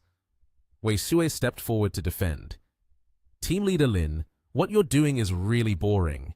If you have the ability, come up yourself. The organization is a place where strength speaks." Lin Yi asked her, "Do you have an opinion? If you can't stand it, you can take a shot for him." Wei Sui replied, "Don't think that I'm a girl and underestimate me. My strength is absolutely not inferior to Zhu Junqi." She angrily added, "Getting into Team 4 is proof of my ability. My combat experience is far richer than yours. You better take back your words." Lin Yi sneered, "Damn it, you're really drunk. People often say that ugly people tend to do bad things, and now I finally understand what your Team 4 is made of." He frowned. "Skill level is nothing to brag about, but putting on airs, you guys are the best at that." Wei Shui, furious, rushed forward. "Lin Yi, do you want to die?" Ning Che anxiously shouted, "Lin Yi, be careful!" Wei Shui from Team 4 could no longer hold back. She directly launched a powerful kick at Lin Yi. However, surprisingly, not only did he evade it, but he also calmly anticipated her move. After brilliantly dodging that fierce kick, Lin Yi didn't hesitate to retaliate with a cunning blow. He delivered a powerful kick aimed at Wei Sui's chin, sending her crashing backward, blood spewing from her mouth in pain. Caught off guard, Wei Shui was hurled into a green post in the training ground with a loud impact. Lin Yi's ruthless counterattack made her cry out in agony. Ning Che and the other agents watching the fight couldn't help but widen their eyes in astonishment at Lin Yi. Team leader Lin actually kicked one of Team 4 away. So strong! Zhu Junqi, seeing his teammate knocked down, quickly ran over to help Wei Shui, urgently calling her name. "Xiao Shui!" Wei Shui, still bleeding from her mouth, angrily struggled to stand up. She looked at Lin Yi with a gaze full of hatred, growling, "Damn it!" Zhu Junqi saw that things were not going well, so he reached out to stop Wei Shui, hoping to prevent things from escalating further and to soothe her. "All right." Lin Yi looked at the two of them with a proud gaze, unflinching and ready to declare war, like a warning shot about his formidable nature, then said, "After the training session, if you're still not convinced, we can settle it at noon with both of you together." Chang Chao and Si Ying stood outside, witnessing the scene, feeling that the situation was interesting and could not help but admire Lin Yi's impressive abilities. They leaned in to whisper, "No wonder they want to turn Team 1 into a cutting-edge unit. It turns out the team leader is that strong." Si Ying, with his arms crossed, did not hesitate to praise the potential that Lin Yi brought. He then candidly expressed his thoughts. One kick sent a member of Team 4 flying, so what level must he be at? Perhaps he has reached the threshold of level C. After witnessing the entire event, suddenly a figure approached, surprising the three who were looking at each other with sparks in their eyes. "All right, no more fighting." It turned out to be the voice of Boss Liu. He leisurely turned to Chu Yu Luo and spoke about the training for the whole team. "It's time, let's start the training." Chu Yu Luo replied loudly, "Yes." Holding the training plan in hand, Chu Yu Luo directly announced to everyone present what they would be starting to implement right away. With a strong and decisive tone, she announced, "Gather, the training mission, followed by a live drill." As Lin Yi was listening intently, a sudden ringtone interrupted him, surprising him. Seeing that the call was from Wallen, Lin Yi turned to Boss Liu and Ning Che, quietly saying, "It's Wallen calling." This caused both of them to be taken aback. On the other end of the line, Wallen's voice came through rapidly, announcing an important meeting for Lin Yi related to the information they had gathered from the previous mission. "Mr. Lin, we have captured the spy in your research institute. Whenever you're ready, please come to room 1209 of the West City Hotel. You will find the person there." With a serious expression, Lin Yi quickly replied, "I understand." Boss Liu, eager for more news from Lin Yi's call, anxiously asked, "What's the situation? What did Wallen say?" Lin Yi hung up the phone and calmly responded, "He provided me with the specific location." His hand raised high and clenched in a gesture of determination. Boss Liu looked at Lin Yi with trusting eyes and said to him, "Then let's take action now." Lin Yi also found it quite interesting, so he responded, He returned to the important information, without hesitation, stating the next actions the organization needed to take with Ning Che and Yu Luo. In front of the two who were eagerly waiting, he said, "I have a plan I want to discuss with you. Call Tao Cheng and Jiang Qing to the office right now." Yu Luo received the task and answered, "Okay." In the office, Lin Yi directly stood up, outlining the path ahead for the entire team. Holding a piece of chalk in his hand, he wrote down the important information that needed to be understood. Lin Yi pointed towards the board, acting as a strategist, beginning to map out a detailed plan in front of everyone's focused attention. Now the two of you going ahead like this can distract the opponent. Ning Che stood beside him, while Yu Luo intently posed a question to Lin Yi about the specifics of the actions in the plan. "Where is the spy? We will go to the designated location and wait for you." Lin Yi, with a serious look in his eyes, showed his cold determination, circling the focus of the plan and emphasizing again with her question, "You can wait, but don't let your guard down. This could be a trap."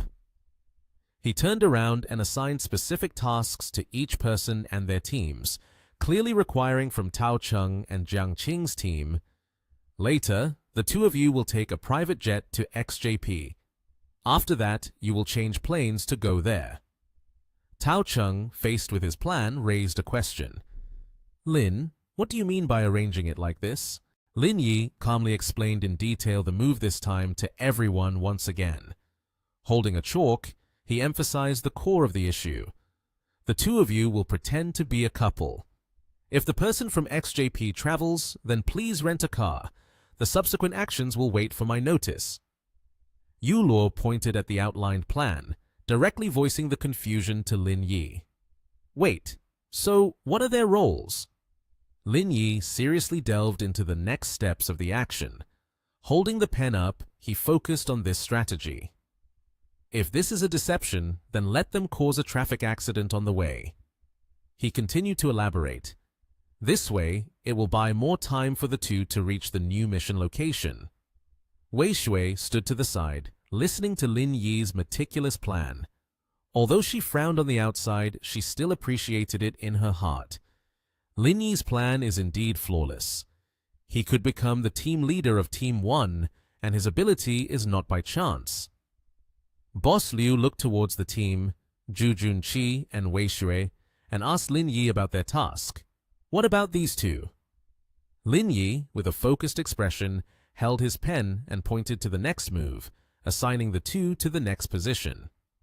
"Just follow Chu Yulor and act accordingly." Boss Liu continued to express his concerns about other aspects of their target this time. "Do we need to bring Sui Qiang and Yu Siying along to let them experience it a bit earlier?" Lin Yi waved his hand to signal refusal. "No need. This matter cannot be taken lightly. They still lack experience. It's easy for things to go wrong in the middle." Satisfied with Lin Yi's outstanding display of tactical wisdom, Boss Liu placed his complete trust in the person before him. He offered a reminder. "All right, you are the commander of this operation. During the mission, you don't need to seek my directives, but if you need support, remember to let me know." Lin Yi confidently replied, understood.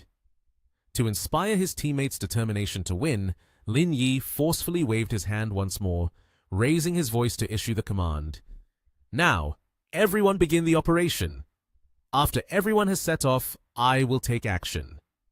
Everyone shouted in unison, understood.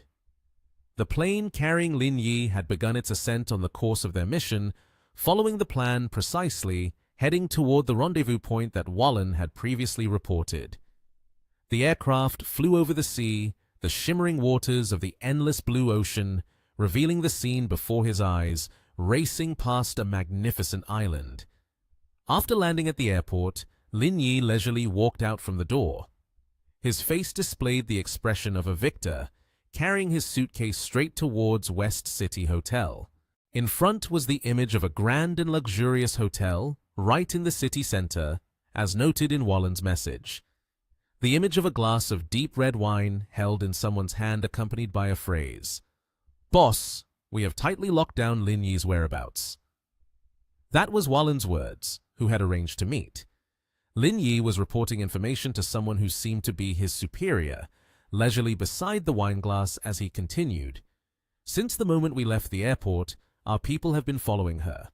He actually went alone and didn't notice any suspicious individuals, so the boss can rest assured.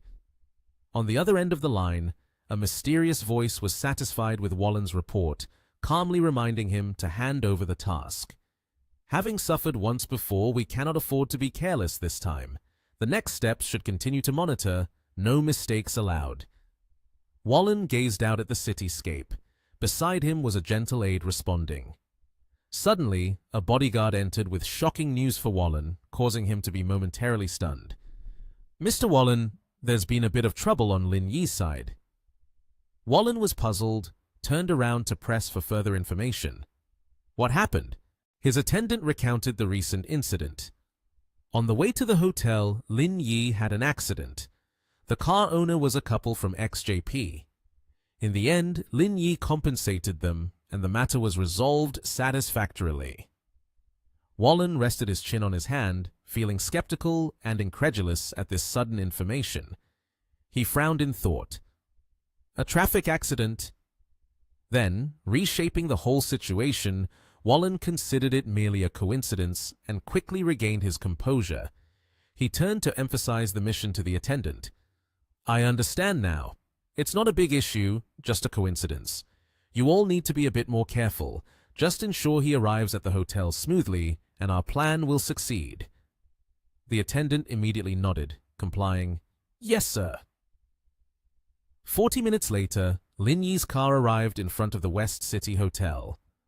After the troublesome incident, Lin Yi stepped out of the vehicle. Before him was Wallen's warm welcome, just as promised in their previous phone call. Wallen's entourage bowed politely and respectfully at Lin Yi's appearance. "Mr. Lin, we have been waiting for you." Lin Yi smiled amicably at the grand welcome, not forgetting to throw in a teasing remark, true to his brand.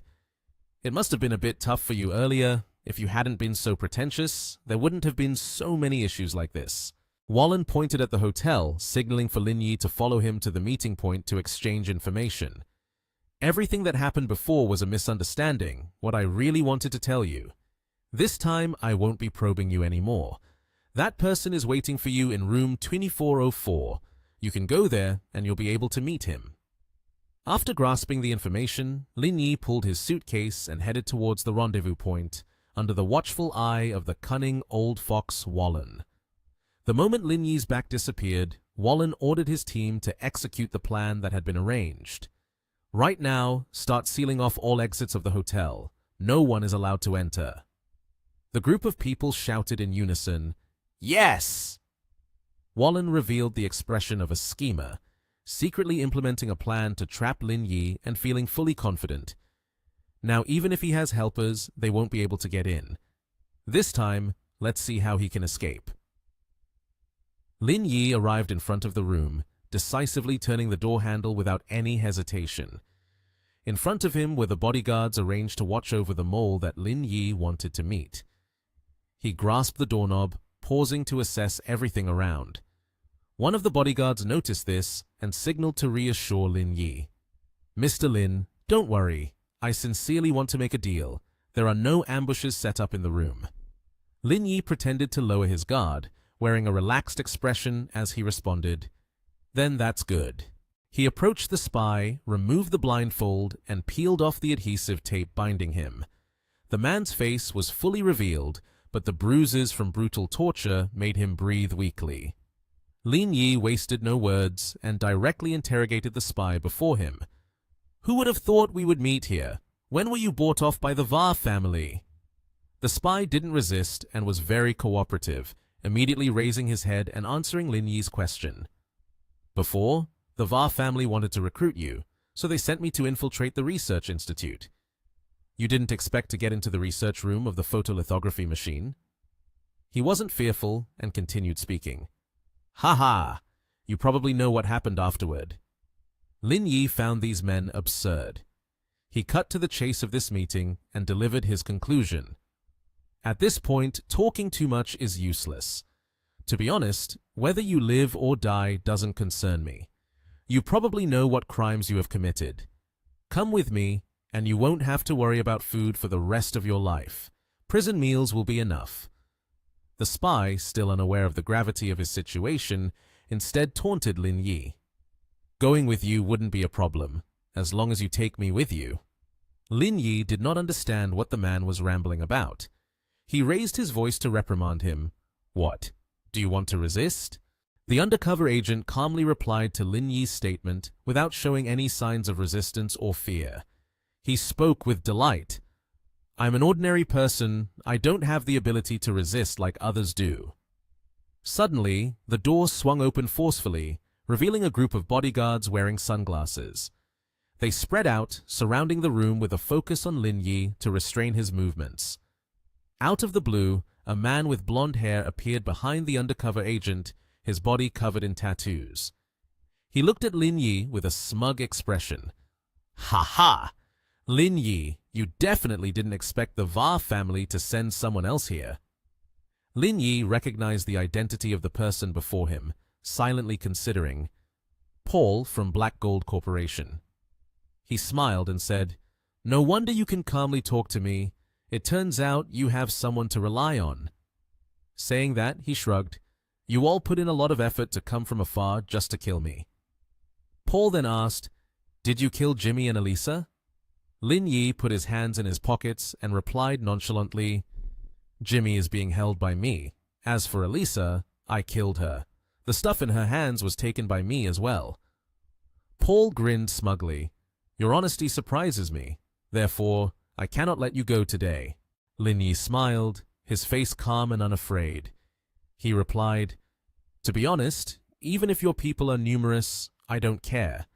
However, my superiors asked me to bring a few people along, and I couldn't refuse. So, you guys shouldn't rush to act." Hearing this, Paul felt astonished. Suddenly, the door was kicked open, and it was Chu Yu Luo, along with Ning Chi and two others. Paul was flustered and angry, pointing, You still brought people." Lin Yi calmly responded, "Is it a surprise?" He continued, "In fact, we had already anticipated the little tricks from the Va family. We knew you would come to help. All of this is under our control." Paul was furious, unable to believe what he was hearing. "Impossible! How could you know my movements?" Lin Yi smirked with confidence. "Haven't you realized yet? I am part of the organization. Since you left Telia Island, we already guessed it." Paul gaped in frustration. "You are actually one of them."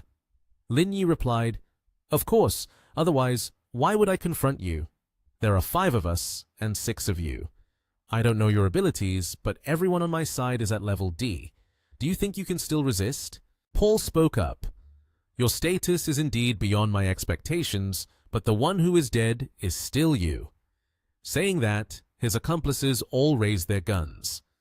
Lin Yi shook his head in despair and contempt, saying, "If you say that, you really haven't experienced much of life." He continued proudly, "Sorry, but what you have, we also have." Lin Yi also raised his gun. He stepped forward, placed his hand on Liang Jinming's shoulder, and gave it a pat. He smiled and said, Boss Shen may not hold a grudge against you, but that doesn't mean I won't. Liang Jinming was terrified, sweating profusely. With piercing, terrifying eyes, Lin Yi said, "One day, I will be killed by someone too, but I will absolutely not die at the hands of despicable scum like you." Liang Jinming was so scared he was on the verge of passing out. In room 2405, Hua Feng was lying down, enjoying a massage. On the other end of the line, a voice asked, "How's it going over there?" Hua Feng happily replied, "It's going very smoothly. Lin Yi has gone into the next room. He must have met Paul by now. Soon, Paul will come to find me. Don't worry, I'll bring him back." The call ended, and Hua Feng looked at his phone screen, thinking, "It's been so long. Why is there no movement from the next room?" Suddenly, there was a knock at the door from outside. Hua Feng glanced over and called out, "Who is it?" Lin Yi, holding a fake gun, replied, "It's me, Paul." Upon hearing this, Hua Feng ordered his staff to open the door. The door creaked open and Lin Yi kicked hard, sending the staff member crashing against the glass, dazed and unsteady. Hua Feng was alarmed and looked towards the door. It was Lin Yi, along with Ning Che and Chiu Yu Luo, all armed. Hua Feng, in a panic, sat up and stammered, "What? How come you're okay?" Lin Yi stepped forward, and Chiu Yu Luo aimed the gun at Hua Feng. Lin Yi said, "The situation over there has been resolved. Of course, I had to come find you. Is there something wrong with that?" Hua Feng raised both hands in fear and replied, Right. He nervously continued, "If everything has been settled properly, then I will take you to meet my brother regarding the heavy industry matters. He wants to discuss something with you." Lin Yi looked at him with a threatening glare and said, "Your brother will definitely meet, but don't we need to talk first?" Hua Feng was terrified, looking at Lin Yi with extreme fear. His voice was weak as he replied, I'm just a runner. There's nothing to talk about between us." Lin Yi, feeling displeased, said, "You secretly deceived me once, and now you pretend that there's nothing to say. Do you think I'm a fool?" Hua Feng was tense and fearfully asked, "How exactly did you deal with Paul? Also, I've sealed off the hotel. Your accomplices can't get in." Upon hearing this, Lin Yi replied, "That's right. After I got in, indeed no one could come in anymore." He added with a laugh, "Have you ever thought that the people I brought in here were sent before? Do you still remember the traffic incident on the road?" Hua Feng replied, "The people you brought, how could they be a match for the ruthless people like Paul?" Lin Yi smiled and said, "I guess you still don't know who killed Elisa, huh?" Lin Yi continued, "If I could kill Elisa, then I surely have the ability to defeat Paul. You can't even understand this basic reasoning. It serves you right for ending up in this situation today." Hua Feng was astonished, completely terrified. "You killed Elisa?" Lin Yi asked, "Where is Walun? This play has to end now." At the Va family estate, Vadana pushed the door open and walked in. Walun saw her and asked, "What's wrong? You look unwell." Vadana, with an annoyed expression, asked, "What do you two mean?" She continued irritably, "You're controlling me, afraid I might ruin your plans, and on top of that, you took my phone, worried I might report something." Walun stood up, placing one hand on the table, and said, "Your father had no choice. You know very well what kind of person Lin Yi is. Your father did this to ensure safety. Now that the issue has been resolved, can you let me go?" Hearing this, Vadana became furious and shouted, "Nonsense! It's precisely because I know what Lin Yi is like that I disagree with what you're doing." Walun stepped closer to her and spoke. "Your father understands what you want to say. Lin Yi has countless trump cards that make it impossible for us to guard against him. But you must know, if schemes could solve everything, then there would be no need for force." Walun continued, "Your father admits that Lin Yi can rise quickly. His abilities are beyond doubt. Your father also acknowledges the issue with the photolithography machine. He lost to him in that regard, but the gap in strength between your father and him cannot be bridged." Vadana smiled wryly. A few days ago, father said the same thing, but the outcome was not as expected. But I must tell father that Lin Yi's strengths are not limited to just his strategies. His skills are beyond what anyone from the VR family can compare to. Walloon replied, "Don't worry, we won't act ourselves, but we'll be bringing in people from the Black Gold Corporation. You had previous contacts with them. You must know someone named Paul, right?" Verdana was astonished. "Paul is here already?" Walloon spread his arms wide, confidently stating, "Since he landed, every move of his has been under our control. Moreover, Paul has successfully set up an ambush in secret. Now, tell father where you see his opportunity." Verdana pondered and said, "I don't know, but I want to tell father that—" She then spoke irritably. "Last time, we all thought he was in a situation where he would undoubtedly die, yet he managed a successful counterattack. Lin Yi is a very miraculous person. He has never lost. I believe this time the result will be the same. Father should best prepare himself." Walloon casually replied, "Father also hopes that he can surprise father. If you have nothing else to say, then go outside. Father has other matters to attend to." Verdana irritably huffed, then turned on her heels to leave. The butler walked in and called, "Sir." The butler's face was tense as he said, "Lin Yi has arrived." Hearing this, Verdana turned and smiled, saying, "He has come." Walloon responded with a smile. "That foolish child." He continued to laugh. This matter was father's instruction for uncle to deal with Lin Yi first before bringing him here. Surely you don't really think he has the ability to deal with people from the Black Gold Corporation, do you? Walloon clasped his hands behind his back and continued, "You should at least have some faith in him. Now let's go see how the man you've always held in high regard looks in this situation." The butler waved his hands anxiously and said, "Sir, it's not what you think." Walloon looked at the butler in confusion. The butler rubbed the back of his neck and added, "Lin Yi has subdued the second young master and hasn't suffered any losses. He's currently sitting on the sofa downstairs waiting for you." Upon hearing this, Walloon was shocked. "How is that possible? Hua Feng has been subdued by him." The butler, tense, said, "The second young master was tied up and put into the car. After that, they drove to the villa. After beating all the guards of the estate, they arrogantly entered and said they wanted to see the master." Walloon, frustrated, stomped hard on the floor and said, "What? I will go take a look." Lin Yi took an apple and happily took a bite. As he chewed, he said, "You rich people really know how to enjoy. This apple is truly delicious. It's nearly catching up to the fruits I grow."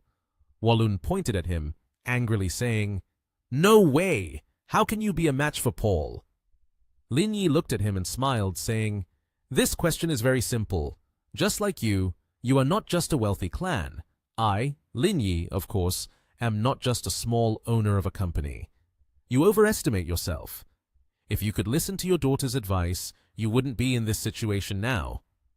Walloon gritted his teeth, feeling bitter, thinking, "I had arranged everything so meticulously, yet I still lost to him." While chewing the apple, Lin Yi continued, "What else do you want to know? I can answer each one for you. As it happens, I'm free. What I have is time." Verdana, panic-stricken, hurriedly said, "Lin Yi, please calm down. This is indeed my father's fault. We are willing to back down." Lin Yi did not even look at her as he replied, "This has nothing to do with you." Walloon sighed and spoke. "I agreed to the 3 conditions earlier. I will keep my promise." Lin Yi stood up, shaking the apple core, and said, "If it weren't for today's dirty schemes, our deal would have been done. But now that this has happened, do you think there's still a possibility? If we still go with those 3 conditions, it would be too favorable for you." Walloon anxiously asked, "So what do you want?"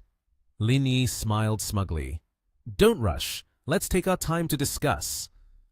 Upon hearing this, Walloon felt scared. An hour later, Walloon slumped in his chair, his face darkened and hard to bear. He hopelessly watched Lin Yi leave. Verdana hurriedly ran after him, calling, "Mr. Lin!" Lin Yi turned to look, and Verdana said, "I'm sorry, I tried my best, but I couldn't stop it." Lin Yi replied, "I know, this has nothing to do with you." Verdana wistfully said, "Goodbye. May I hug you one last time?" Lin Yi smiled at her, and the two of them quietly embraced each other. At Yanjing Airport, Ning Che said, "Lin Yi, look at this." Lin Yi looked at the article on the screen and thought to himself, "I have to say, Walloon is a smart person." He returned the machine to Ning Che and said, "This is also a normal thing. There's no need to find it strange, but your action has already announced the news. Hua Feng is very decisive, and with such a vast empire, it is truly ruthless." Chu Yuluo looked at the two and said, "I just want to know what you two said that made him feel so attacked." Lin Yi waved his hand and replied, "I told him that in this world, true knights do not exist." After that, his spirit completely crumbled. Chiu Yuluo and Ning Che laughed upon hearing this. "Ha ha!" A new day began. Lin Yi walked over to Liu Hong and spoke, "We're back." Liu Hong saw the three of them and said, "This time, the performance was not bad. I will award a Class A collective reward to the three of you." Chiu Yuluo replied, "Regarding this matter, you should still thank Lin Yi separately. We only helped a bit. We didn't do much." Liu Hong smiled and said, "Although he is the person in charge, without the assistance of the two of you, he wouldn't have completed the mission so smoothly. Therefore, everyone has a share." Then Liu Hong placed the document pack on the table and said, "This is the training achievement of the whole team. Specifically, how much you receive and whom you want to receive it is up to you. I won't dictate it. You three can choose." Hearing Boss Liu say that, Lin Yi slowly sat down in his chair. Meanwhile, the two team leaders beside him were intently looking at the stack of documents he had just presented. He calmly replied, "Sui Qiang and Yu Siying are from my team. The rest you can choose from." Ning Che seriously refused.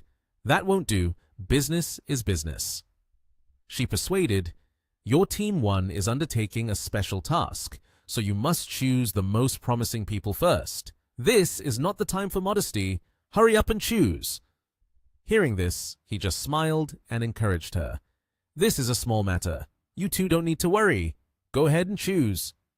Seeing that Lin Yi was not very concerned about this matter, Boss Liu quickly said, "If Lin Yi has allowed the two of you to choose first, then please go ahead. The palm and the back of the hand are both flesh. I cannot treat either of you unfairly." At this point, Ning Che finally broke into a bright smile and happily said, "If you've said it like that, then I won't be polite anymore." As she spoke, she flipped through each page. Suddenly, she pointed at a paper and asked in confusion, "I remember there were more than 300 people participating in the training. Why are there only more than 120 left now?" After listening, Boss Liu showed a pleased expression and laughed, responding, "I told them about the history of the organization and also talked to them about the dangers of certain missions. More than 200 people were scared on the spot and withdrew from this training session." Lin Yi also added, "But that's not so bad. At least there are still nearly 1/3 of the people here." On the other hand, Yuluo remained silent. She looked at the stack of papers once more and continued her research, while Boss Liu kept going. "I remember during the last training, only one part remained." He believed, indeed, the mentality of these people is actually stronger than that of the descendants of the Yan Jing clans to some extent. This nationwide recruitment has made me quite satisfied. Seeing that there wasn't much time left, Lin Yi turned to the two and urged, "So let's start selecting. Don't waste time. I still need to meet with an elder." Hearing that, everyone hurriedly reviewed the documents and quickly selected candidates. A while later, at a large company of the Liang family, Lin Yi stood in front of the door and knocked. A voice from inside called out, "Come in." Shen Su Yi unexpectedly asked, "Why are you here? Has the organization's matter been resolved?" He replied, "It's almost done. I just returned last night." She then asked, "So, how do we deal with the Va family?" Lin Yi smiled, his eyes fixed on the USB in his hand, excitedly said, "I brought something back for Aunt. Aunt Shen, take a look and then decide how to handle it." Aunt Shen, without hesitation, hurriedly plugged the USB into the computer, asking, "What did you bring back? Why is it so mysterious?" On the screen appeared bold text detailing the progress of projects from the Wallen Group, strictly for internal circulation within the board of directors. Aunt Shen exclaimed in astonishment, This is internal documentation of the Wallen Group." Hearing this, Lin Yi nonchalantly continued, "Not just this, there are also some secret technologies. I thought it would be useful, so I took everything." Upon receiving this information, Aunt Shen fell into contemplation and seriously reminded him, "The value of the documents you brought back cannot be measured in money. Right now, you have two choices. One is for Aunt to help you hand this over to Mr. Liu. This way, you will have more say within the organization." Lin Yi scratched the back of his neck and asked in frustration, "So what is the second option?" Aunt Shen replied, "You can introduce a trusted person of yours to take the first path. Then you can just direct from behind. This way, you'll have a bit more freedom." Without waiting for Lin Yi to respond, Aunt Shen continued, "But my advice, this is the first way. As for how to choose, it's up to you." At this point, Lin Yi finally replied, "I think the second way is better. If we hand this over to Mr. Liu, it's equivalent to having another person contributing." He also explained to father, "I am not narrow-minded. It's just that if it goes on like this, the Liang family won't have a chance to surpass the Liu family in the next few years." Hearing this, father was surprised and said, "You actually think of us?" He asked again, "If you choose the second way, do you have someone suitable to introduce?" Lin Yi quickly replied, "Yes." He continued, "I think Ruo Shu is very suitable. She has a gentle and simple personality, is intelligent, and has both talent and beauty. She is the perfect candidate for development." As he spoke, he thought of the beautiful figure of Liang Ruoshu with her radiant smile. Hearing her daughter being nominated, Aunt Shen was not too surprised. Slowly taking out a USB, she responded, "Young man, now is the time to talk seriously. Don't mess around anymore." Lin Yi crossed his arms in front of his chest, appearing serious. "I am just over 20 years old. Besides her, there is no one more suitable." Seeing this, Aunt Shen smiled and replied, "Let's put this aside for now. This matter cannot be taken lightly. It involves a lot, so let me think about it first." Lin Yi felt at ease, turned around, and waved goodbye as he left.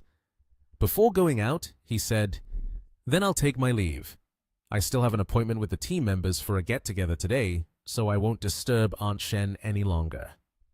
Outside a hot spring, a man stepped into the bathing pool. Someone was already waiting. It was Lin Yi, with a strong and sturdy physique and sun-kissed, healthy skin. The beautiful sight made the two nearby girls, Xiaobing and Luo Yi, light up and blush. Only Zhang Chaoyue remained composed among the men and reminded the two girls, "You two should be careful. After all, he is our team leader. At least show some respect." Luo Yi couldn't help but speak up. "Team leader Lin's muscles are so beautiful. Who wouldn't be tempted?" Zhang Chaoyue sneered. "With the abilities of the two of you, it's likely you wouldn't even last until midnight with team leader Lin. So, don't harbor any unrealistic fantasies." It was unclear how this guy knew so much without trying, but the beauty, full of confidence after hearing his words, stood up to flaunt her attractive body beneath her swimwear and boasted, "Then you might be underestimating others. Our abilities are pretty decent too." Her words made everyone around blush shyly. Finally, Lin Yi also stepped down into the bath and asked his teammates, "What are you all talking about? I'm arranging this place for relaxation. Is that okay?" Everyone seemed very satisfied with Lin Yi's hospitality and expressed their thanks. The girl Xiaobing couldn't help but curiously ask Lin Yi, "Captain Lin, are you from Nation TH?" Lin Yi replied, "That's right. Why do you ask?" Xiaobing was just as shameless as the sister from earlier, even hoping that Lin Yi would take her home. "My home is near Nation TH, not far from where you are. I heard that you have a private jet. Could you give me a ride when you go back?" Luo Yi immediately teased, "Hey, what do you mean by that? Are you planning to take advantage of this opportunity to do something shady with Captain Lin on the plane?" The girl even lightly warned her friend, "I'm telling you, we're all in the same team. You better not do anything sneaky behind my back." Xiaobing blushed upon hearing that and clarified, "No way, my house is really there, not far from Nation TH. Lin Yi politely agreed. "Then let's go together tomorrow morning. After all, it's on the way." That's right. How could anyone refuse a lovely girl like that? She was extremely happy and replied, "Ha ha! Thank you, Captain Lin." Outside the Chaoyang Group building, the atmosphere in Nation TH was incredibly tense. The beautiful girl with purple hair, Ji Qunnian, looked surprised. It turned out that Lin Yi had finally returned to the group, and Qunnian was delighted to see Lin Yi leaning against the table reading documents. "Oh, why did you suddenly come back?" Unable to contain her happiness, she jumped up and hugged Lin Yi tightly. The scene of this couple was truly heartbreaking for those who were still single, sitting in front of the screen. Nian Nian gently asked Lin Yi, "How's the photolithography machine situation? The news was buzzing yesterday, but it seems to have calmed down today." Lin Yi was still holding the petite girl in his arms. "I went to the island the other day, negotiated with the Va family, and resolved the matter." Standing for too long, the couple moved to sit on a chair. However, they insisted on sitting in each other's laps. Qunnian asked Lin Yi, "The president of the Va family financial has admitted fault and resigned. It must be related to this, right?" Hearing his girlfriend's sharp deduction, Lin Yi smiled and praised the intelligent girl. She became even more excited and asked, "This time, we must have gained quite a bit from the VR family financial, right?" Lin Yi replied, "That's right, but we all don't use it to hand over." Saying that, he playfully gave his girlfriend a light tap. "Let's get to work first. Try to finish soon, and then we can go out for a feast tonight. Tomorrow, I still have to head back to Huanxi village for a trip." The next day in Huanxi village, a luxurious black BMW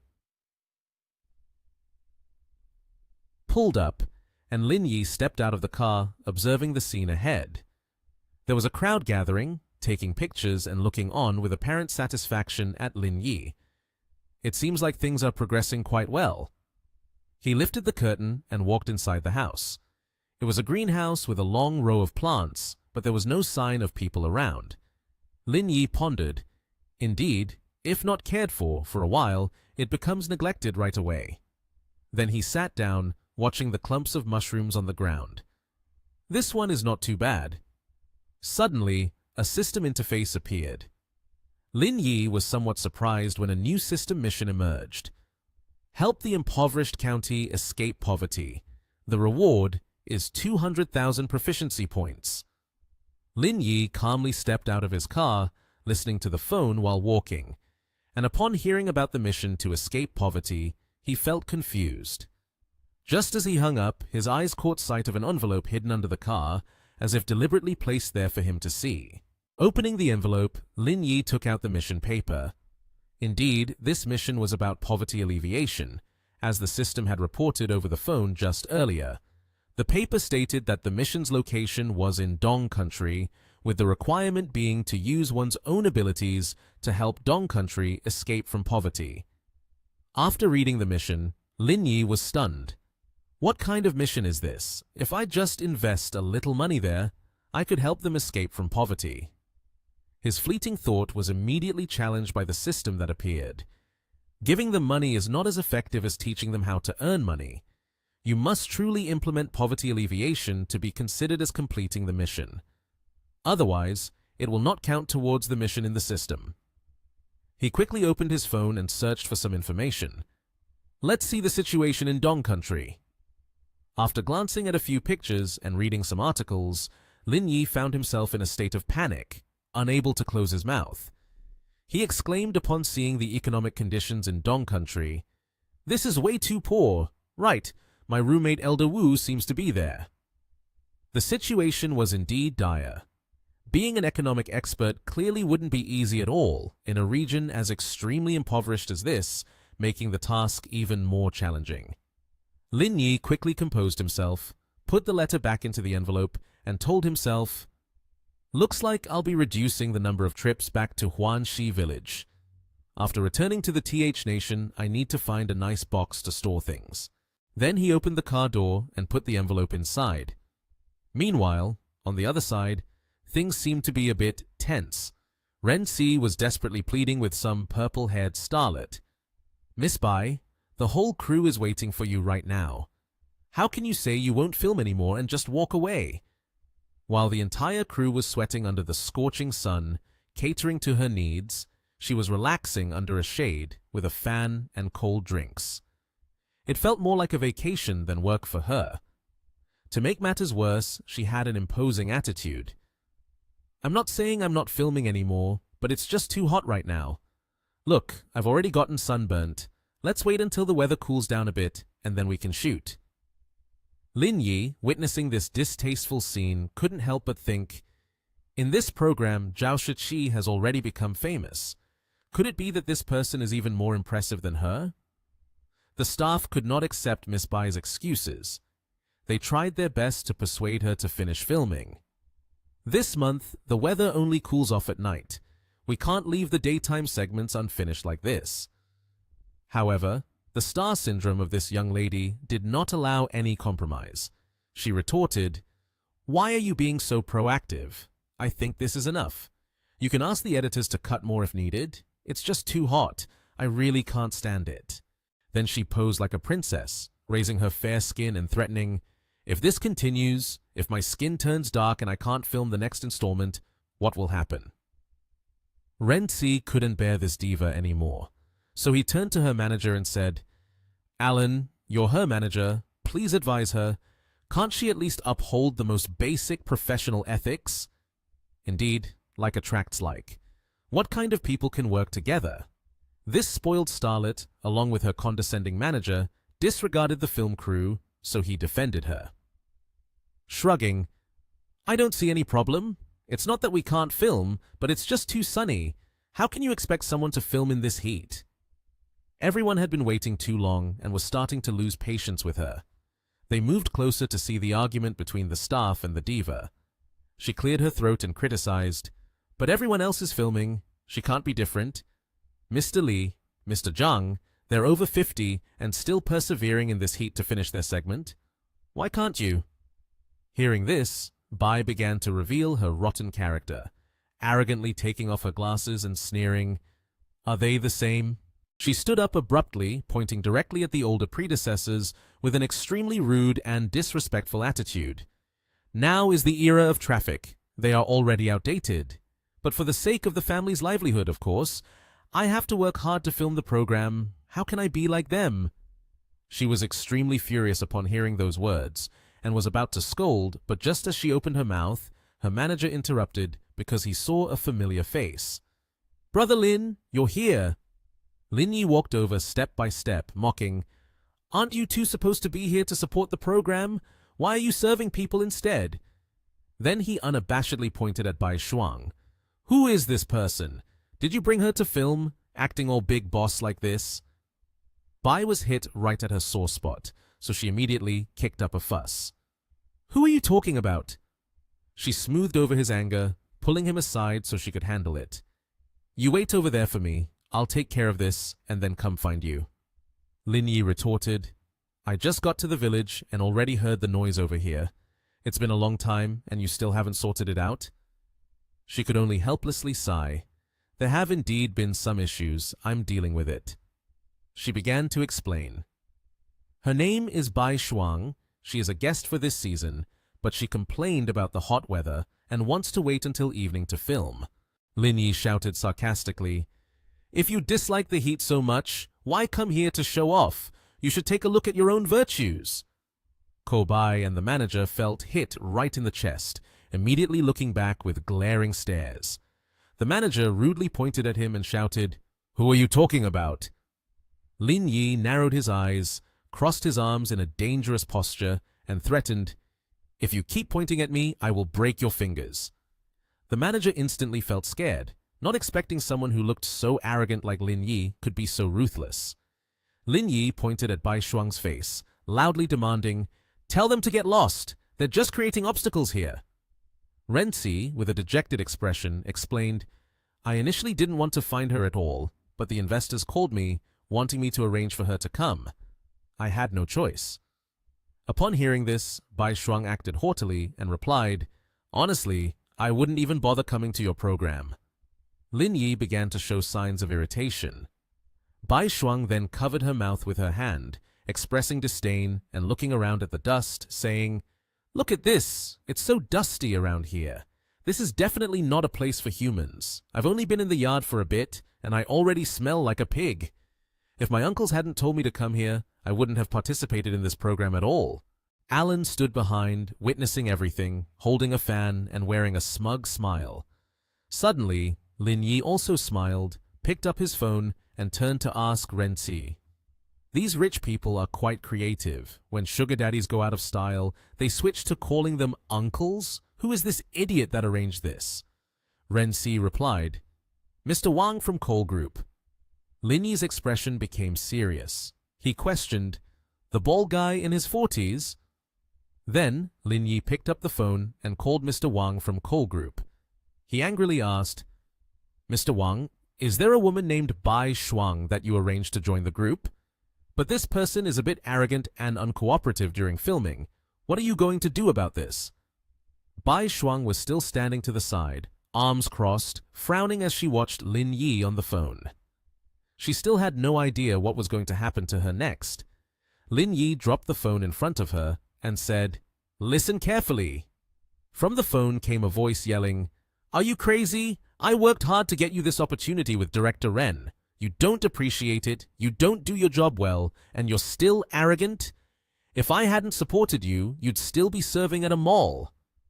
Hearing this, Bai Shuang's face turned pale. She gaped, panicked, and quickly bowed her head repeatedly, replying, "Uncles, I'm sorry. I will definitely cooperate with the filming from now on." On the other end of the line, Mr. Wang angrily shouted, "Why are you coming back? Come back here. Don't provoke Mr. Lin. When Lin Yi brought the phone to his ear, Mr. Wang immediately lowered his voice to apologize. "Mr. Lin, this is my fault. Whenever you have time, I will arrange a dinner to apologize to you." Lin Yi calmly replied, "For now, let's leave it at that. We'll see when there's time." After hanging up, Lin Yi turned to gently remind Ren Si, "From now on, if anyone calls you wanting to arrange something, just call me to check. Let's see who dares to do that again." Ren Si happily responded, "I don't want to bother you either." Saying that, she clasped her hands together, stepped in front of Bai Shuang and Alan, and loudly announced, "The contract between us is cancelled. You don't need to participate in the second half of the program anymore. You can pack up now. It will save you from the sun." Bai Shuang knelt on the ground, hurriedly clasping her hands and crying, begging Director Ren, "Ms. Ren, please let me speak first. This is truly my fault. For the remaining program, I will actively cooperate. I hope you can give me another chance." But Ren Si firmly replied, "What I said is final. You should just leave. I hope you will grow up more in the future. The entertainment industry is a sensitive place, and with your arrogance, you definitely won't survive here." Ren Si glanced at Lin Yi and smiled. After all, she is not someone who has a lot of money to behave so arrogantly like that. Lin Yi and Ren Si strolled near the film set, chatting animatedly as they walked. Nan wondered, "When did you arrive?" Lin Yi replied, "I've been here for a while, just finished work. The greenhouse in Nation TH had some issues, so I had to go there today." Ren Si's expression suddenly turned gloomy. She sadly responded, "I thought you weren't going today and would stay at the small courtyard with me." Lin Yi gently pinched Ren Si's cheek with 2 fingers, soothing her. "There's something today, but I'll come to visit you when I have time. If you encounter any trouble during the filming in the future, just call me." Even though her cheek was pinched, Ren Si beamed brightly, feeling happy. After that, she pushed Lin Yi forward, urging him, "Go on, got it." After arriving at the film set, Lin Yi went to Nation TH, a place that sold a variety of medicines. Inside the shop, 2 pharmacists were diligently working. One with silver hair was writing in a ledger, while the other with a long beard was checking a patient's pulse. As soon as Lin Yi stepped into the pharmacy, he asked, "Shopkeeper, do you sell boxes for herbal ingredients here?" The pharmacist, puzzled, replied, "What kind of box?" Lin Yi pointed to a nearby black box and explained, "It's a box for ginseng and reishi. Needs to be exquisite since I plan to give it as a gift." Hearing this, the elderly pharmacist took out a large black box and said, "We don't have empty boxes, only this ready-made one. Look, all the items in my shop are wild ginseng and reishi from Changbai Mountain, soaked in alcohol for medicinal use, all top quality." To prove his point, he took out a piece of ginseng from the box. Lin Yi lifted his own bag of ginseng and pointed at it, saying, "I have both of these, just lacking a box to put them in, so I came here to ask." Seeing this, the elderly pharmacist confidently said, "Where did you buy your ginseng and reishi? I bet you must have been cheated. I assure you, the herbs sold across this nation are not as good as mine." Lin Yi calmly placed his bag of ginseng on the table and reminded him, "Don't be too overconfident, it can lead to embarrassment." After that, Lin Yi rested his chin on his hand, looking at the black box in front of him. After a moment of thought, he decided, "I also don't care to say much. I find these two wooden boxes quite beautiful. How much for both the box and the herbs in total? I'll take them all." The silver-haired pharmacist happily replied, "Are you buying both? Seeing you are a relaxed person, I won't ask for a high price.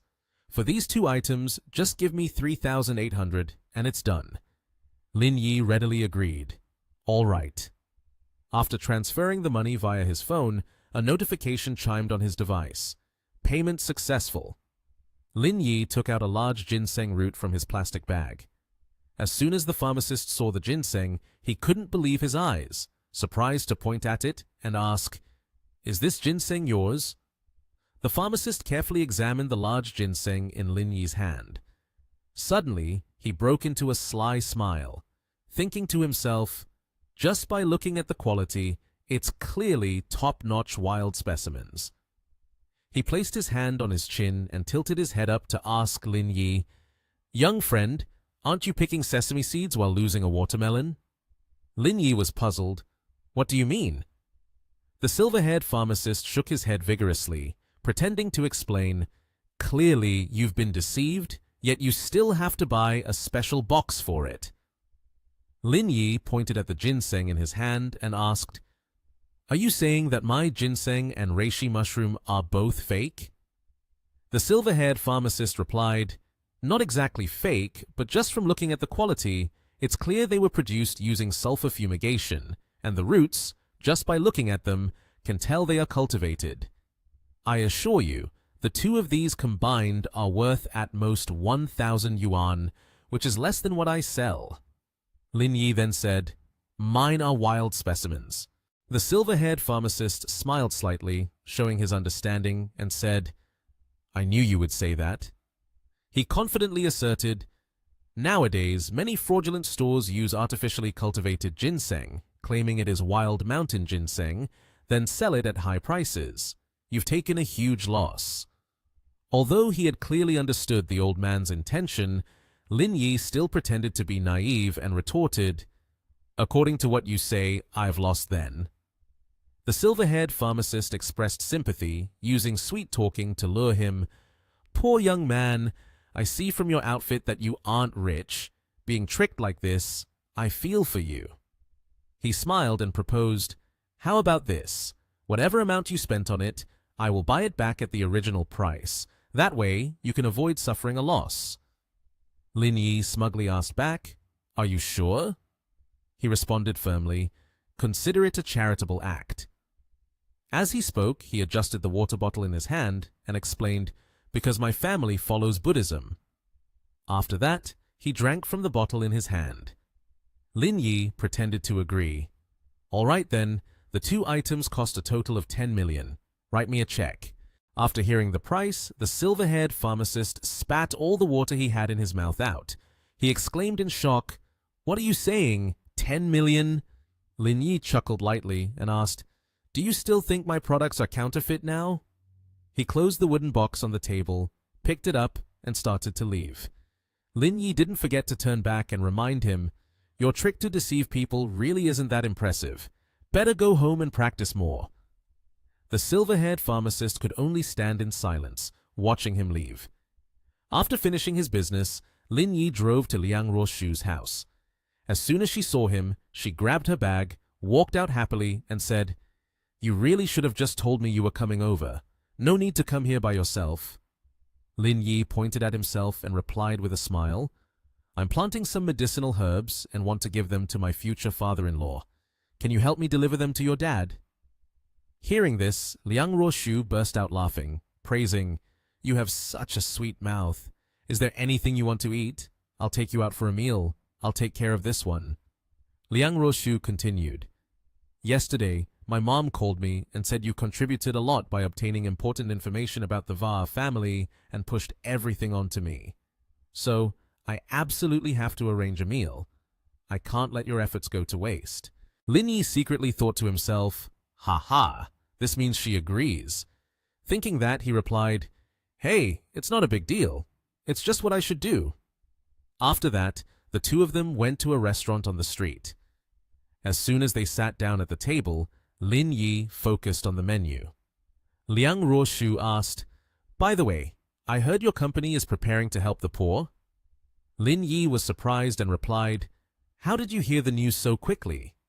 She explained, "Because the person in charge there is a student of my grandfather." Lin Yi smiled and said, "So that's it." Suddenly, Liang Ruoshu fell silent, her expression turning gloomy. She asked, "Do you really want to help them escape poverty?" Lin Yi looked up and replied, "If not, then why would I come here to suffer?" He turned to the waiter and said, "I'll have these dishes, one of each." The waiter agreed. "Sure." Liang Ruoshu picked up her glass of water and took a sip, then tried to persuade him. "I feel this is extremely difficult. I admit you are very smart and capable, but this is truly a huge challenge." Lin Yi remained resolute in his decision.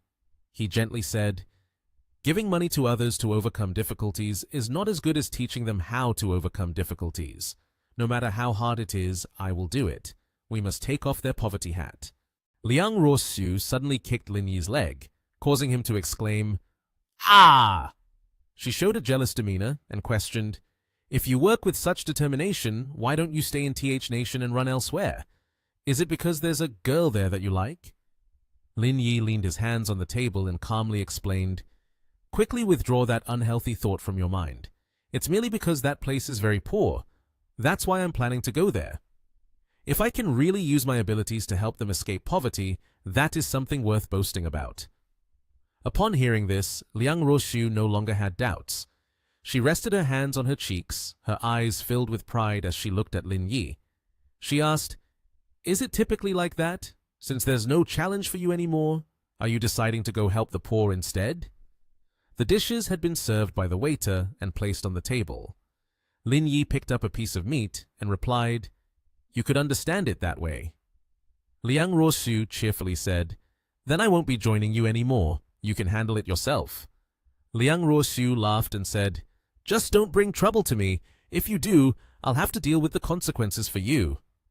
Lin Yi placed a hand on his forehead and declared loudly, "Understood!"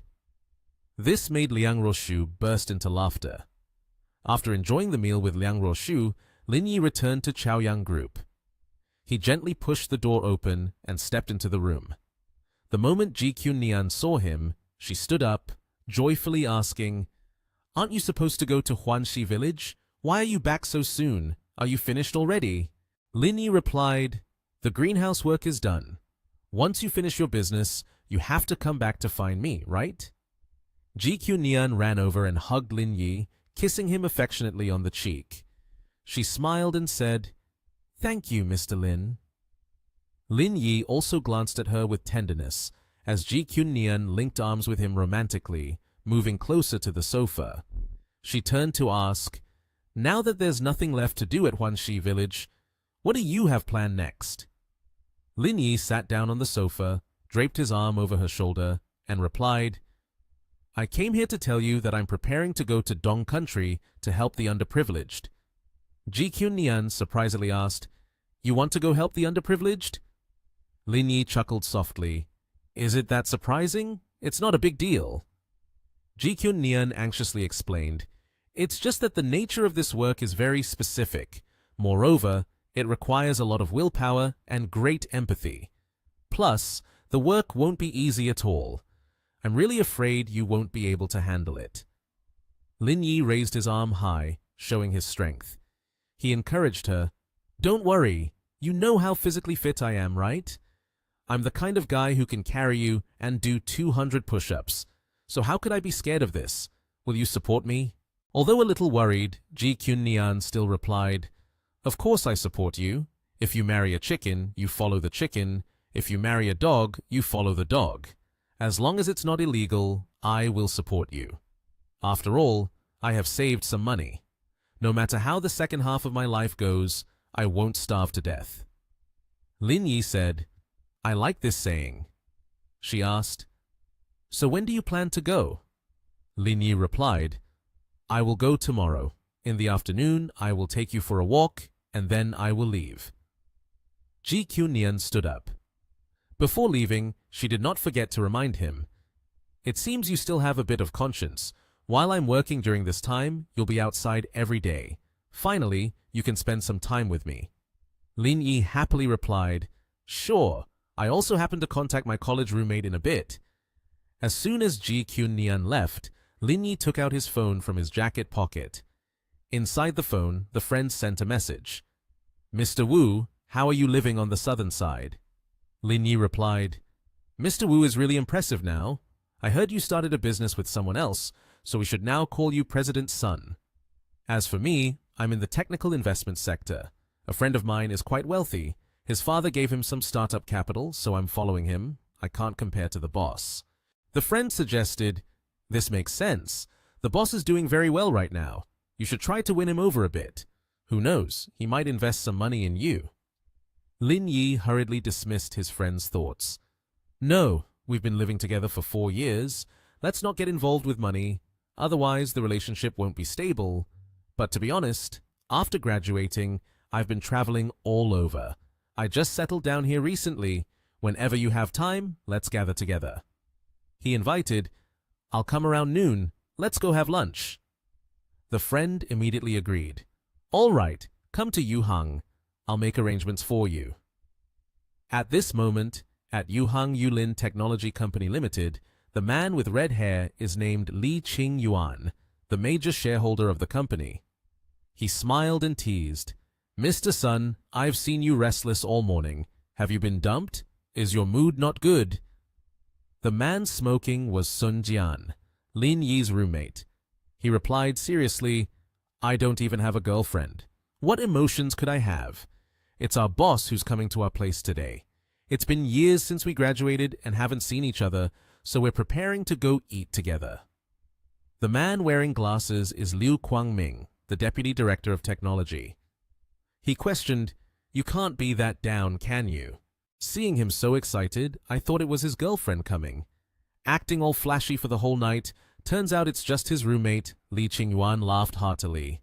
He crossed his arms and said, Who says otherwise? Let's make it clear, if his girlfriend comes, I'll give him 3 days off. But if it's just his roommate, there won't be any special treatment.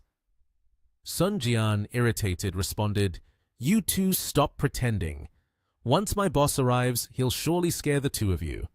Let me tell you, my boss is very wealthy. He lives in a villa worth over $1 billion and has a private terminal. He's not someone you two can compare with. As he spoke, he flicked the ash from his cigarette. His two friends were astonished upon hearing this. Li Qingyuan exclaimed, Oh my, is that for real? So rich? Liu Guangming skeptically asked, Are you exaggerating? I've never heard you mention this before. Sun Jian asserted confidently, You guys better believe it. One of my other roommates went to Nation TH before. He saw it with his own eyes. It can't be fake. Li Qingyuan curiously inquired, What did your boss come to Yuhang City for? Was it to discuss a project? Sun Jian leaned on his chin and replied, I don't know about that, but he surely wouldn't be involved in anything too small. With his background, the lowest project would be in the hundreds of millions. Suddenly, Li Qingyuan put his arm around Sun Jian's shoulder. He proposed, Mr. Sun, your brother is my brother. How about I arrange today's meal? What do you think? Our company has good development prospects now, but to expand we need to raise capital. Can we take this opportunity to get your boss to invest a little money? Immediately, Sun Jian brushed his hand away and refused. Stop, stop! Don't bring this up. Li Qingyuan then sweet-talked him. Don't say that. Business is business. When the time comes, I'll handle the plan. If he feels it's good, then he can invest. If not, then forget it. You just need to make the introduction, and the rest will be handled according to the process. In the end, Sun Jian agreed. He sighed and replied, I can make the introduction, but don't expect me to say good things. Li Qingyuan happily said, Hey, don't worry. We'll let our strength do the talking. No sneaky business. Suddenly, Sun Jian's phone rang, catching everyone's attention in the room. As soon as he answered, he joyfully asked, Boss, have you arrived? Lin Yi replied, I'm downstairs at your company. Hurry down. Sun Jian immediately extinguished his cigarette. He told Lin Yi, Okay, I'll be down right away. After that, Sun Jian turned to Qingyuan and Guangming and said, In the evening, I won't be going home. Seeing Sun Jian's demeanor, which seemed to indicate he was about to meet Lin Yi, Qingyuan hurriedly stopped him. Wait for us a moment. We should go down and see the boss's demeanor. Sun Jian looked helplessly at the two of them. Oh my, you two are really lapdogs. Then the three of them went out to the company's entrance. As soon as he saw Lin Yi, Sun Jian rushed over and hugged him. Ah, boss. Qingyuan was surprised to see that Lin Yi, being so wealthy, was only driving a car worth 100,000 yuan. Guangming also found it a bit strange and said, Logically speaking, someone at this level shouldn't even have a driver. Also, his demeanor seems to be less impressive than the three of you. Look at his demeanor. He doesn't resemble someone from a billion yuan villa. Qingyuan lamented, Hold on, let's discuss this later. First, we need to go over to Lin Yi and see how things are. Then, they approached Lin Yi to greet him. Sun Jian introduced them to him. Boss, let me introduce to you. This is the head of our company, Li Qingyuan. This is Liu Guangming, a collaborating partner. Lin Yi also greeted them warmly. Suddenly, Sun Jian put his arm around Lin Yi and happily said, Boss, stay for a few days. Let me take Lin Yi out to have fun. It's not easy for Lin Yi to come to my place.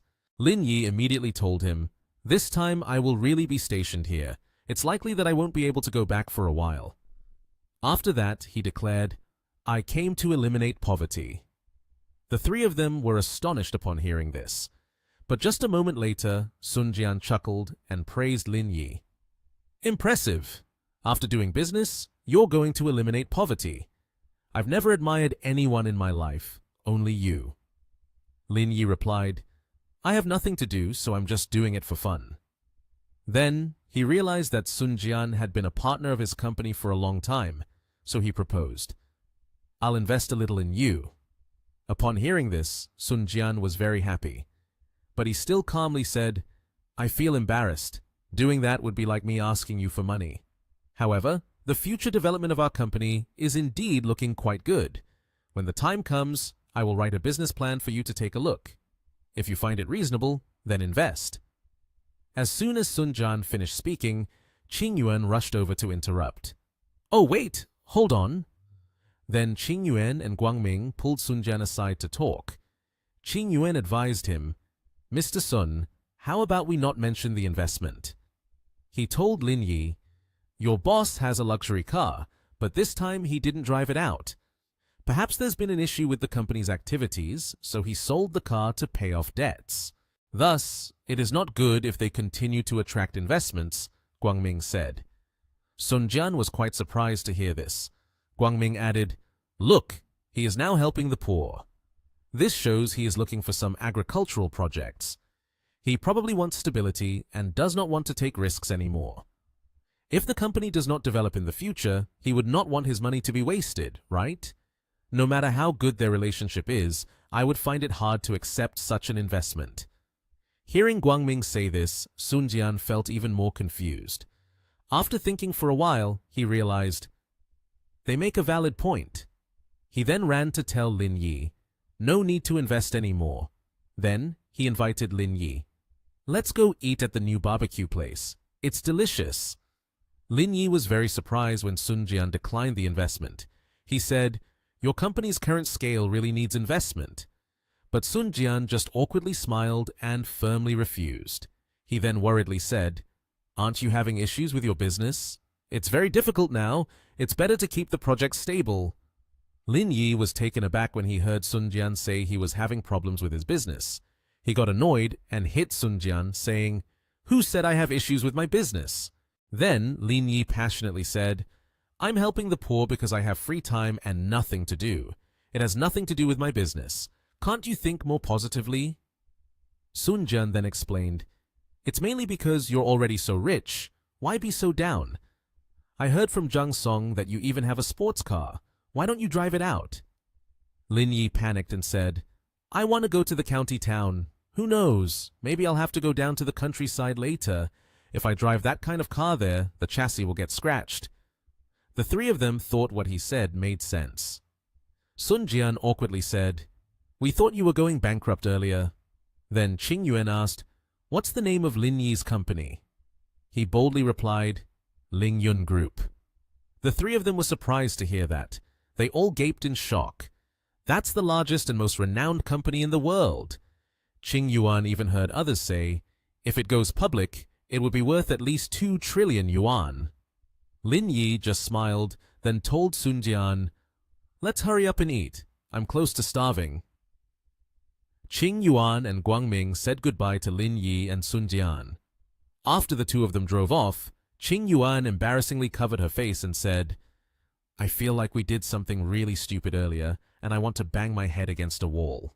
Guangming sighed and said, it's not just foolish, it's truly an act of utter idiocy. A person with a net worth of hundreds of billions, actively investing in us without any need, is genuinely a disgrace of a lifetime. After pondering for a while, Qing Yuan gathered all his courage and decided, I need to contact Sun Jian and tell him to think of a way to help. At the barbecue restaurant, Sun Jian raised a glass to Lin Yi. Afterwards, the two of them happily reminisced about old times. It's probably been more than 3 years since we last met. I've missed you so much. Lin Yi drank a cup of liquor and then told Sun Jian, from now on, I'll be living near Nation TH. If there's nothing going on, come over to my place to hang out. Then Lin Yi suggested, if Sun Jian finishes learning enough skills, come to work with me. I have plenty of resources on hand that you can make use of. Sun Jian was very pleased with Lin Yi's invitation. He raised his glass to Lin Yi once more. While the two of them were enjoying their meal and having a good time, the restaurant owner suddenly called out, excuse me, whose gray car is parked outside? Lin Yi felt that the owner was referring to his own car, so he stood up to see what was happening. Sun Jian, seeing this, also expressed wanting to go with him. Lin Yi approached the owner and said that it was his car, then asked, is there a problem? The owner replied, sir, could you please move your car? It's blocking the way for others. Sun Jian heard the owner of the restaurant say that their car was blocking other people's way, and he angrily responded, we parked our car in the designated parking area. How could we be blocking anyone? The restaurant owner flustered and explained, there is a car parked opposite yours, so the road has narrowed down, and no cars can pass through. Lin Yi then agreed, let's go take a look. The two of them stepped out of the restaurant. Suddenly, both halted and looked at the parking lot with confusion. Clearly, there is still a large space open, not to mention a taxi. Even a female driver could easily pass through. Lin Yi decided not to complain to avoid conflict. He chose to back the car up a little. Suddenly, a girl walked over and shouted, hey, how can you talk like that? That was Li Xijin, and with her was Wang Ting. She irritably retorted, don't look down on others. Sun Jian saw that Xijin was clearly in the wrong, but dared to speak such harsh words, which made him very angry. He walked over to argue with her, I'm not looking down on you at all. Isn't this the truth? Xijin, not willing to back down, replied, but the clear truth is that you are looking down on others. Only Wang Ting was bewildered, watching the two of them argue back and forth. Shi Jin suddenly smirked disdainfully and said, "Driving a small car makes you feel so impressive. Only those foolishly wealthy would drive this kind of car, country bumpkin knowing nothing at all." Lin Yi was angry seeing them being insulted, and he approached and said, "Are you out of your mind? We kindly gave way to you, and you ended up cursing at us?" Shi Jin, still adamant about not backing down, rushed to argue with Lin Yi. "Is my driving skill good? If I run past you, you won't even see the rear lights of my car." Seeing her so arrogant, Lin Yi felt a bit unconvinced. Then, he said, "How about a race? If you lose, you have to give my buddy a kiss. What do you think?" Sun Jian was shocked to find himself used as a bargaining chip in their bet, and couldn't say a word. Shi Jin then accepted Lin Yi's bet. After that, she stated, "If you lose, you have to apologize to me." Lin Yi smiled and agreed, saying, "If I lose, I'll give you this car." Then Shi Jin said, "You two run around the block and see who's faster." Lin Yi replied, "Sun Jian, get in the car quickly." The two cars started up and immediately shot off. Shi Jin's car took the lead. Sun Jian anxiously asked, "Is it legal to race like this in the early morning?" Lin Yi just smiled and said, "Don't worry." On Shi Jin's side, Wang Ting also worriedly said, "You should slow down, this is an urban area." But Shi Jin did not listen. She said, "I've taken this route many times. The cameras along the road aren't working well, so it's hard for them to catch us." Then, Shi Jin laughed loudly and said, "Just by looking at his appearance, you can tell he's not a racer. We have to make sure he doesn't even see the rear lights of the car." Suddenly, Lin Yi's car drove up alongside her, and he leaned out the window and said, "Hey, beautiful girl." Then, Lin Yi immediately sped ahead. Wang Ting, seeing this, panicked and yelled at Shi Jin, "What now? We're being overtaken!" Lin Yi's car moved further away. Wang Ting felt as if she would die from anxiety, thinking, "If we lose, I'll have to kiss that guy." Wang Ting, with a serious look on her face, said, "I just didn't drive well earlier." The red car of Wang Ting sped up behind Lin Yi's black car. Lin Yi grinned triumphantly and lightly tapped the brake. Lin Yi's black car gradually slowed down. The man in the car looked worried and confused, asking Lin Yi, "Hey boss, why did you slow down?" Lin Yi calmly replied, "The mountain man has his own plan, just wait and see." Li Shi Jin, sitting in the passenger seat, anxiously looked at Lin Yi's car and said, "What's going on? Why is he slowing down?" Wang Ting, feeling competitive, said, "He can't keep going at that speed. With such a small distance, he has no way to overtake, so he has to slow down." Wang Ting sped past Lin Yi's car, smugly thinking, "At this moment, my advantage has appeared. As long as I keep driving ahead, I will be able to block his car. It's impossible for him to overtake me." A police car following Wang Ting blared its horn. "Red car in front, pull over." Li Shi Jin held her head, not knowing what to say. Wang Ting gripped the steering wheel, anxious and scared. The police officer got out, wrote a report for Wang Ting and Li Shi Jin, and sternly said, "In broad daylight, you dare to race cars. You rich folks are truly—" Wang Ting and Li Shi Jin bowed their heads, apologizing. The police officer continued seriously, "But there is also a car behind that is speeding." Lin Yi's car slowly approached, leisurely in front of Wang Ting and the police. As Lin Yi drove past, the officer sternly raised his voice at Wang Ting, saying, "That person is driving so slowly. Tell me, where was he speeding?" Lin Yi, sitting in the car, smiled triumphantly. At the Investment Promotion and Poverty Alleviation Office, Li Shi Jin entered with a file in hand. She anxiously pointed at Lin Yi and said, "It's you! What are you doing here?" Lin Yi seriously looked at Li Shi Jin and said, "Don't tell me you're also helping the poor." Li Shi Jin anxiously looked at Lin Yi, thinking to herself, "If Shi Jin finds out about this, I wonder how angry she will be." Li Qingkai, the director of the Investment Promotion and Poverty Alleviation Office of Dong Country, stepped out, cheerfully looking at Lin Yi and Li Shi Jin. "You two must be Lin Yi and Li Shi Jin, right?" Li Qingkai happily opened the door, inviting Lin Yi and Li Shi Jin in, saying, "Come in and let's talk." Li Qingkai happily gestured toward the two tables in front of Lin Yi and Li Sijin. This is your table. Feel free to choose your seat.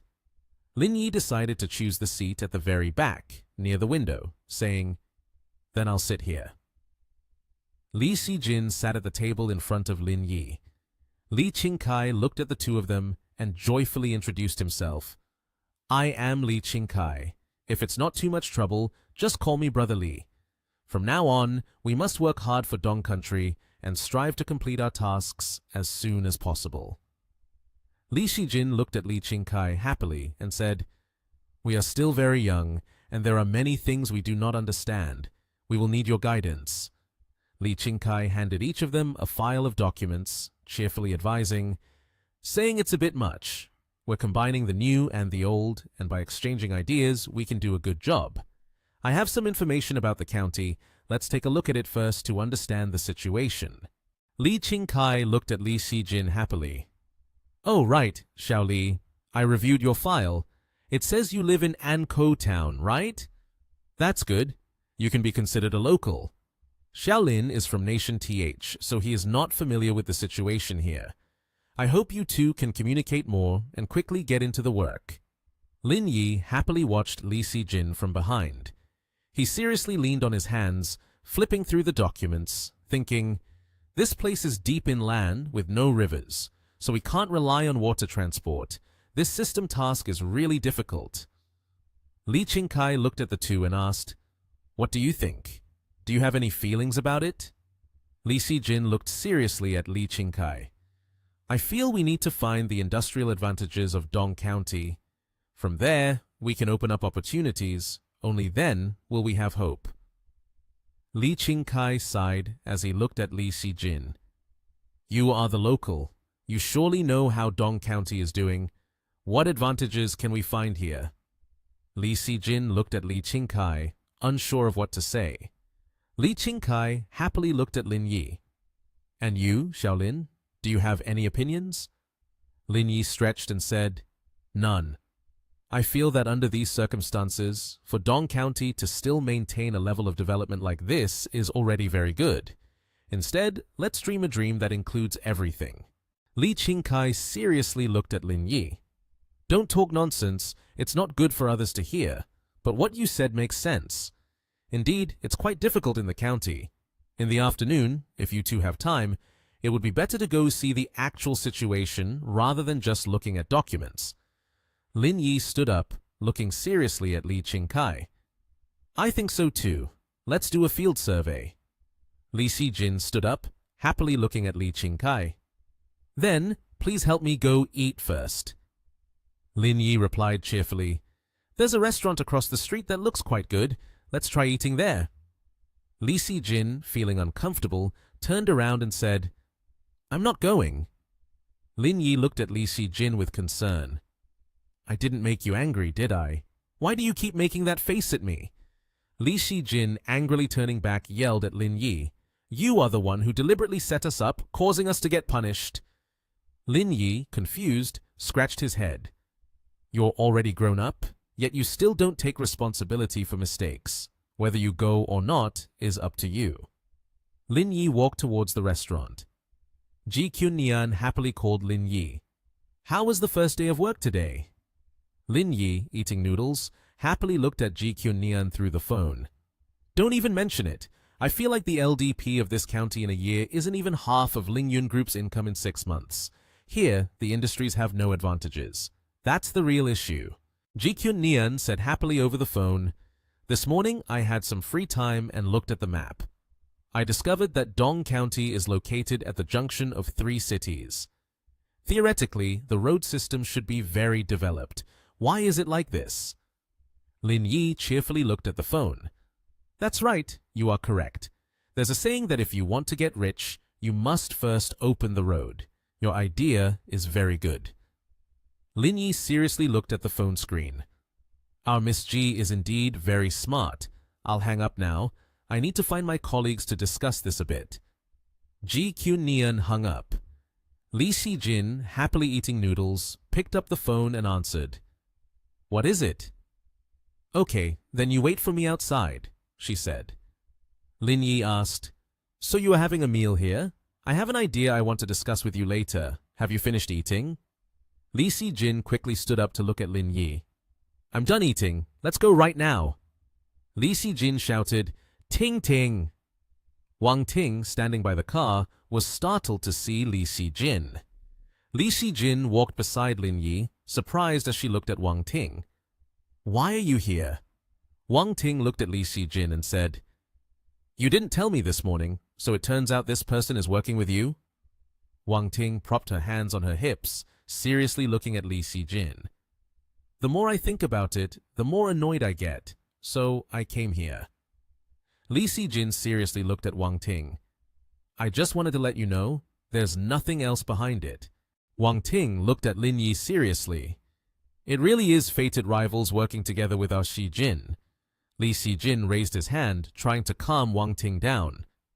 "It's fine, Ting Ting. Don't make a fuss anymore. I have something to do this afternoon, so I can't go with you. He and I are going down to town. The conditions down there are much worse than here. If you go, you'll be suffering, so don't follow." Wang Ting stood seriously, hands on her hips, looking at Li Sijin. "My family used to be poor too. Don't act like I've been spoiled since childhood." Wang Ting, angry, pointed at Lin Yi. "Moreover, I feel like this person is not reliable. What if he makes a joke on the way with you? I might not be able to protect you." Li Sijin calmly said nothing. Lin Yi turned away and chuckled lightly. Wang Ting, furious, raised her fist, looking at Lin Yi. "What's that smile of yours supposed to mean? Are you looking down on me? Come on, let's test our skills a bit." Li Sijin looked at Lin Yi, worried. "All right, don't provoke her anymore. She really studied Taekwondo in college and was the captain of the school's Taekwondo team. No guy could beat her, so don't keep arguing with her." Wang Ting grabbed Lin Yi's hand and shouted, "Ya!" Wang Ting bent down, preparing to wrestle Lin Yi to the ground. But Wang Ting was astonished when she could not bring Lin Yi down. Lin Yi looked seriously at Wang Ting. "With this level, don't even say you've practiced Taekwondo. It would be better to go home and raise pigs." Wang Ting angrily turned to look at Lin Yi. "You're the one who should go home and raise pigs." Lin Yi placed a hand on Wang Ting's shoulder and gently swept her leg, causing her to fall to the ground. Wang Ting exclaimed in pain, "Damn it, my butt!" Li Sijin saw this and rushed over to help her friend sit up. "Ting Ting, are you okay?" Lin Yi also approached Sijin and said, "Let's just forget about yesterday. You two shouldn't hold grudges anymore." Sijin looked at Wang Ting, who was still angry, and tried to persuade her. "Ting Ting, this afternoon, he's got something to do with me. You should head back first." Wang Ting squinted one eye and said, "I have nothing to do at home anyway. Besides, the nature of your work is flexible. I'll go with you to check it out. I just happen to have bought gifts for uncle and aunt. I'll bring them over." Sijin sincerely wanted to persuade Ting Ting to go home. "We have to go down to the town below. Your car isn't suitable to follow. Do you want to join the pickup truck provided by the director at my place?" Ting Ting felt a bit annoyed. She glanced over at the pickup truck and replied irritably, "That shabby pickup truck? It's just too terrible." Then Ting Ting pointed at Lin Yi and said, "Why doesn't he drive his own car?" Lin Yi responded to her, "Do you really think you deserve to sit in my car?" Before her anger could completely subside, this remark infuriated Ting Ting. She shouted, "I don't deserve it? Fine, I'll go smash your car windows."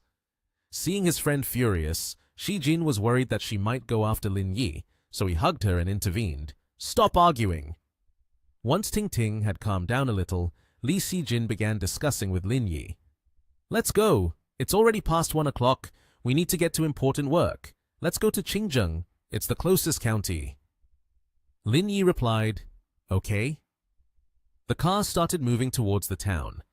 Wang Ting asked a bit surprised, "Are you sure this is the town?" "What's wrong?" Sijin added. "Is it very poor?" Wang Ting asked. "All 4 towns in Dong County are basically like this. The conditions in other areas are even worse. The crops grown barely last the year. There's fundamentally no surplus," she explained. Ting Ting turned to her friend in the car and asked further, "There's no clinic here, So what do we do if we get sick? Shijin replied, once someone gets sick, the only option is to have someone bring medication back to take. Then she recalled the saddest memory of her life. That year, my grandfather was in the hospital. In just one day, all the money in the house was gone. Ting Ting placed her hand on her friend's shoulder to comfort her and said, so after graduating from university, you gave up the opportunity to work for a foreign company to become a village official, to help your hometown escape poverty, right? Li Xijin wiped away a tear rolling down her cheek and replied, that's right. There's a saying online that we strive to study not to escape our poor hometown, but to help our hometown escape poverty. Ting Ting nodded. I think so too. That's a good saying. It could be used in interviews as well. Finally, they arrived at the village. Here, there was a scene of a grandfather holding his granddaughter's hand, next to an old woman washing clothes. Lin Yi observed and began to speak. Most of the people on the street are elderly and children. It seems that all the young people have left. The two girls stood behind Lin Yi, observing. Suddenly, Lin Yi picked up a clump of soil and brought it to his nose to smell. The soil here has too strong an alkaline content. No wonder the crops aren't doing well. Lin Yi dusted off his hands and turned to Shijin. Is the soil in Dong County similar to this? Shijin responded, it's quite similar. She looked quite worried and said, it's not only that the land is not good, but the flood prevention work is also weak. Every year, floods always lead to crop failures. Lin Yi asked, is there a river nearby? Shijin pointed to the right and said, if you go another 10 to 15 minutes, you'll get there, but it's not the rainy season yet, so the river isn't very full. There's not much to see anyway. Ting Ting, standing beside her, crossed her arms and frowned. Lin Yi stepped forward a bit and said, let's go and take a look. Shijin pointed to the bridge and said, the bridge ahead is called Sanyuan Bridge, and underneath is Sanyuan River. Then the three of them walked toward that bridge. Shijin acted like a tour guide, talking as they walked. Before the rainy season comes, the river often dries up to the point where the riverbed shows. Lin Yi pondered, there's nothing scenic here. It would be impossible to develop tourism. Suddenly, Wang Ting pointed ahead and exclaimed, hey, it looks like there are people digging for sand over there. Her shout made Lin Yi and Shijin turn their heads to look. Indeed, there were many people digging for sand. Some were shoveling sand into bags, while others were loading the bags onto pickup trucks. Lin Yi turned to Shijin and asked, are these sand diggers villagers? She replied, I've never heard of there being a sand pit in the village. Wang Ting strode confidently forward. She turned her head to look at the two and said, why overthink it? Just go and see for yourself. Suddenly, Shijin grabbed Wang Ting's arm. Looking quite worried, she tried to stop Wang Ting from heading towards the sandy area. This has nothing to do with us. Why go over there? Or should I just call the police instead? While the two girls were in a tug of war, Lin Yi suddenly spoke up. Let's go take a look. They're about to dig down to the riverbed. This is really chaos. The three guys who were digging in the sand looked quite shady and aggressive. Lin Yi asked, do you have a mining permit? Wang Ting pointed at those guys and shouted loudly, what are you looking at? Ask those guys. The guy smoking seemed annoyed. He pointed at the three and started warning, get lost! Don't hinder us here, otherwise I'll kill you. Then he turned back and ordered the others to continue working. What are you looking at? Keep working. Lin Yi coldly said, from the tone of your voice, it seems you don't have a mining permit, do you? Lin Yi remained indifferent and said, do you know that exploiting without limits like this will cause countless hidden safety disasters? The guy was not interested in what Lin Yi was saying. He pointed at him and said, are you sick? Why are you meddling in someone else's business? This is the Wu family's work.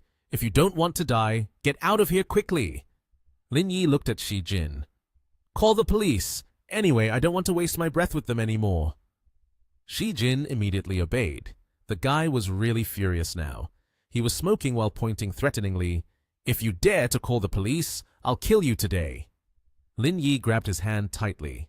He gently bent his arm, causing him to cry out in pain, looking up to the sky. Ah! Another guy attempted to hit Lin Yi on the head with a shovel, shouting, Die! As Lin Yi saw what he was about to do, he grabbed the shovel. Then he seized the shovel from the guy intending to hit him.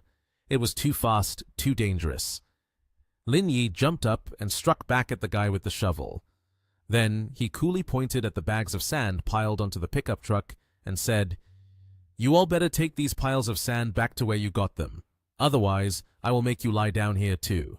The guy just now was so scared that he lost all his composure and could only remain silent, listening to Lin Yi speak. Now they were really terrified, pleading, Please don't hit us. We are just workers. We'll go back and dump the sand where it was before. It reminded me that just a moment ago he was so confident, but now he was trembling in fear. The strongest one with the blonde hair had been beaten to the ground, but still had his spirit, saying, You dare to mess up the Wu family's affairs. The Wu family will definitely not let you go. Just as he finished speaking, he was met with Lin Yi's foot striking his head, causing him pain so intense that he had to grit his teeth. As Lin Yi stomped on the guy's head, he said, Then go back and tell that guy to come find me, so I can see who ends up on the ground first. Suddenly, a large part of him unexpectedly lashed out. Taking advantage of Lin Yi turning to walk away, he intended to use his weapon to resolve the situation. Shi Jin, seeing this, panicked and shouted loudly, Lin Yi, watch out! Hearing Shi Jin's voice, Lin Yi turned his head back. He swung an elbow into the face of the blonde guy, causing him to drop the weapon he was holding. Not only that, but Lin Yi also took the weapon from his hands and gently made the weapon touch the skin of that blonde guy. All the sand diggers were dealt with beautifully by Lin Yi. He coldly said, Quick, call the police. Feeling the awkwardness of the situation before her, Wang Ting still followed Lin Yi's orders. Oh, all right. She placed her hand on Shi Jin's shoulder to soothe her friend's fearful heart. Don't be scared. He was acting in self-defense. It will definitely be fine. Shi Jin, who was about to call the police, felt a bit more at ease upon hearing this and let out a sound of acknowledgement. She asked, Do we need to take them to the hospital? Lin Yi replied, Don't worry, they won't die anytime soon. The guy who had just been dealt with by Lin Yi was still lying there in pain. This will teach him a lesson for causing trouble with the main character. He said, Just wait for the people from the village to come and handle it. Shi Jin also responded, Okay. Suddenly, a police car arrived. 2 police officers got out of the vehicle and one of them asked, What happened? Why is it so serious? Lin Yi pointed to the unconscious sand thieves lying on the ground and said, We came to advise them to stop illegal sand mining, but not only did they ignore our advice, they even attacked us with weapons. We had no choice but to act in self-defense. Upon hearing this, the police officer immediately trusted Lin Yi 100%. We will take them back to the village for the village to handle. Lin Yi happily replied, All right. Then Lin Yi turned around and said, Let's go, we are heading to the village. Next, a white car was driving through the forest. Shi Jin anxiously asked Lin Yi, Are you hurt? Lin Yi smiled and replied, Do I look like I'm hurt? Wang Ting also chimed in, Just look at his skills, it's obvious. He's very good at fighting. Perhaps in Nation TH, he's not just a small fry. She continued, You probably aren't short on money, so why come to a place like this? Lin Yi sighed. Is it wrong to come here when I have nothing to do? Suddenly, Wang Ting asked in confusion, Don't tell me you're a criminal who came here to escape from trouble. You know about that? Lin Yi pretended to be surprised. Wang Ting calmly replied, Did I really guess it right? Just when I have nothing to do.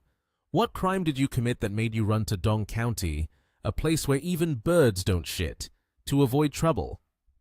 Lin Yi coughed a few times and began to explain. Here's the thing. That day I took 2 girls to the countryside for a survey, and then I got involved with someone by the river. At this point, the faces of the 2 became bewildered. Shi Jin could only say, Uh-huh. Lin Yi continued. After that, someone reported me to the police, so I could only run here to avoid the storm. After hearing this, Shi Jin believed it to be true, which made Wang Ting hit him on the head. She was both angry and shouted, "My idiot, what's wrong with your head? We are clearly being deceived. How could you believe that?"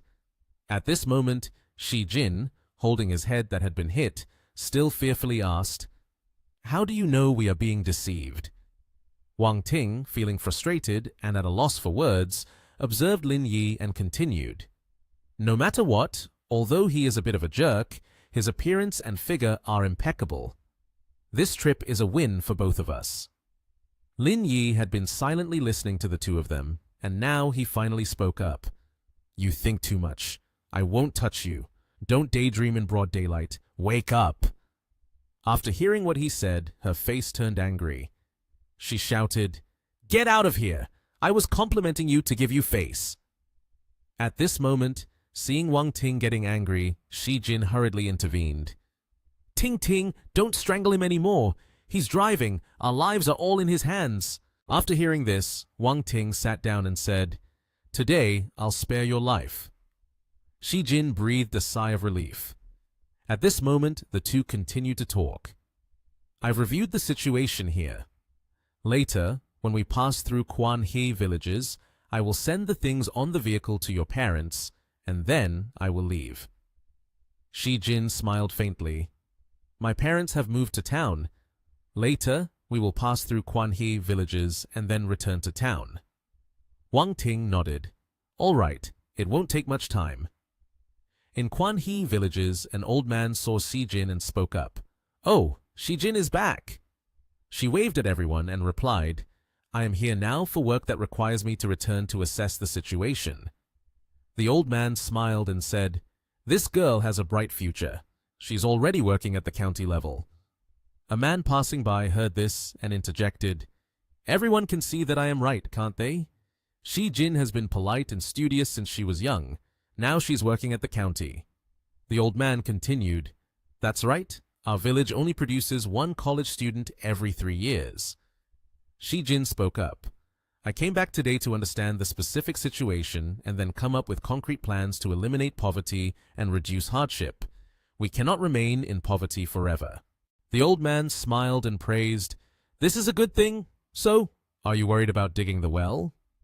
Suddenly, the old man spoke sadly. "Every year at this time, we dig a well, but every time we dig a well, the amount of water we get is very little. The next year we have to close the well again. Isn't this deceiving people? Now, do we have to dig wells every year?" Shi Jin curiously asked, "Why is that, sir?" The old man replied irritably, "Don't mention it.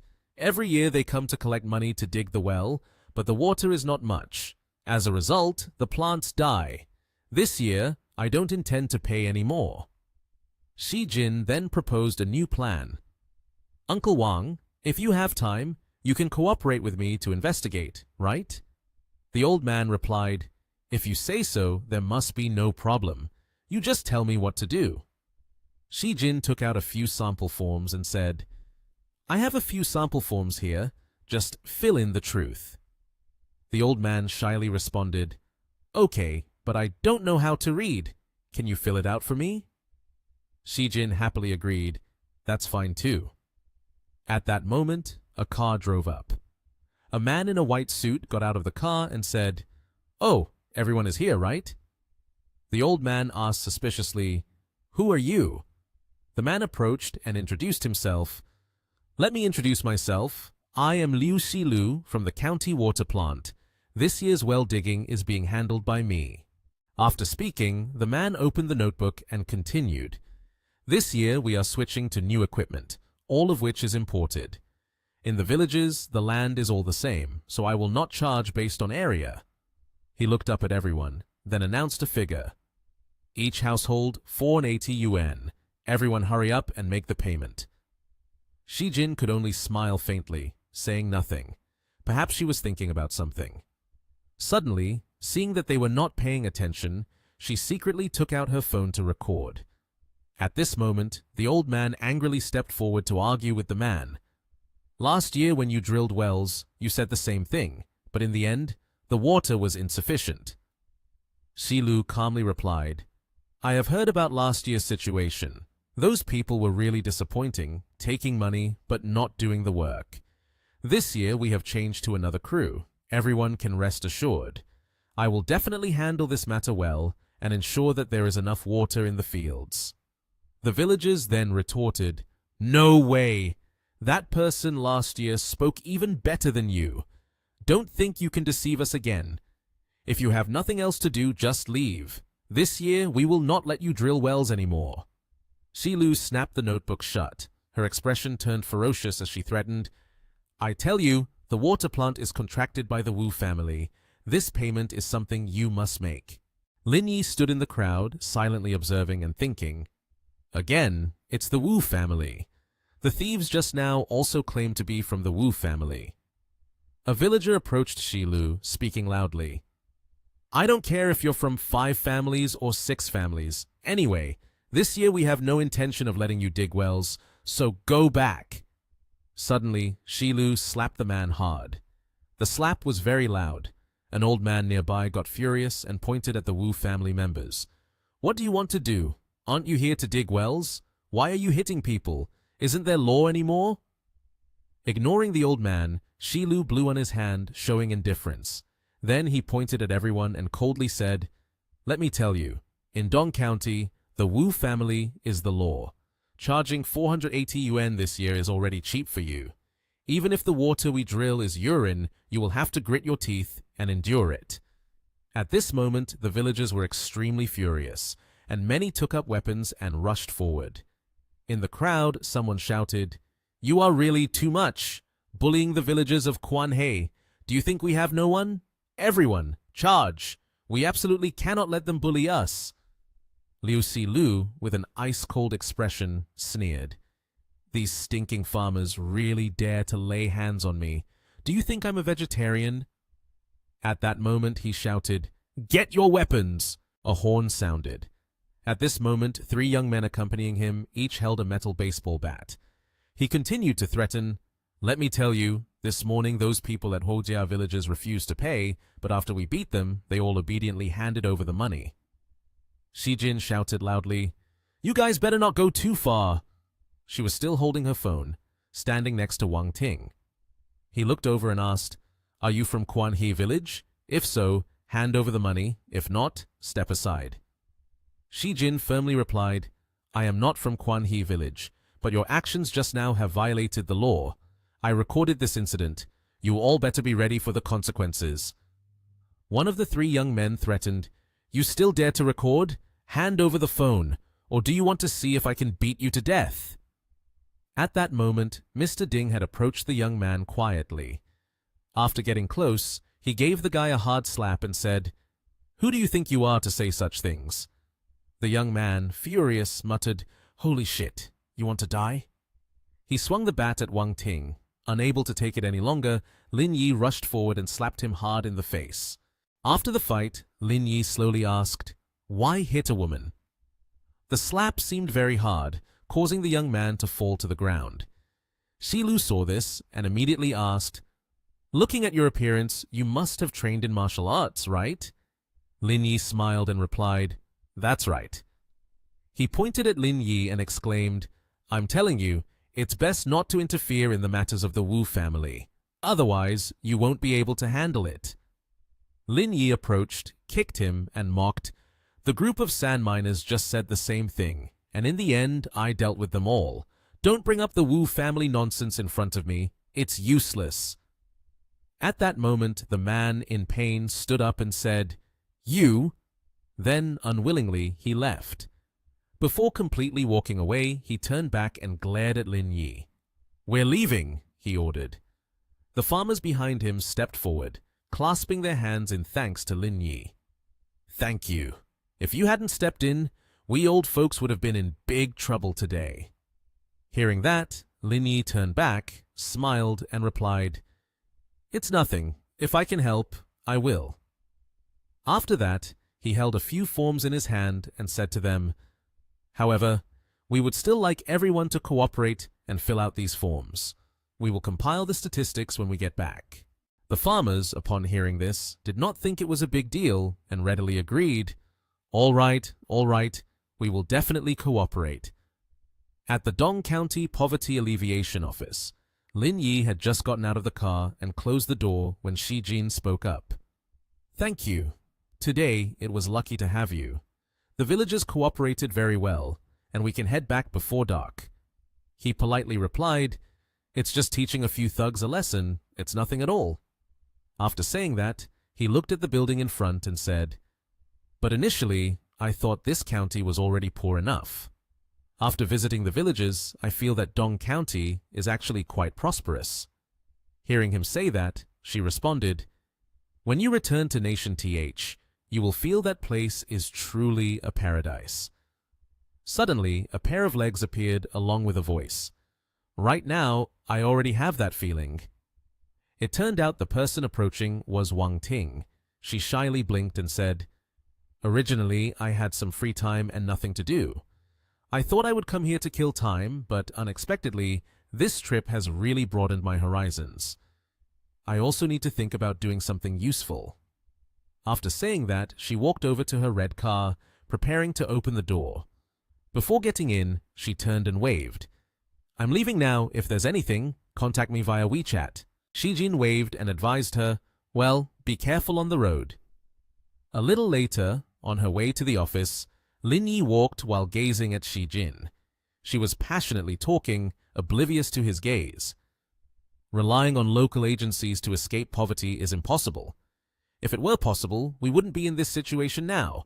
There needs to be strong support from outside, she said. Hearing her say that, Lin Yi thought to himself, utilizing the influence of the Ling Yun Group could definitely mobilize some businesses to provide support. But the Ling Yun Group also needs to make a living. The board of directors would surely not approve projects that are not profitable. At this moment, he looked at his phone screen and said to her, You go to the office to handle the survey documents. I want to make a phone call. The phone rang twice before someone picked it up. Lin Yi stood by the window and began speaking to the other party. Aren't you in Dong County? I feel there could be some business opportunities here. You plan to build an industrial park in this area, attracting more talents. Ji Kyun Nian on the other end listened silently as he continued. When there are more people, there will be a demand for housing. So wouldn't that be an opportunity for your side? Hearing that, she responded cheerfully, Okay, got it. Lin Yi saw the girl full of vitality and pouted in response. I know already.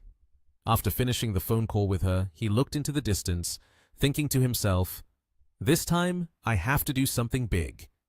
At that moment, a man approached, hurriedly speaking. Xiaolin, I've been looking for you. Lin Yi, with one hand in his pocket, looked at him and replied, What's up, brother Li?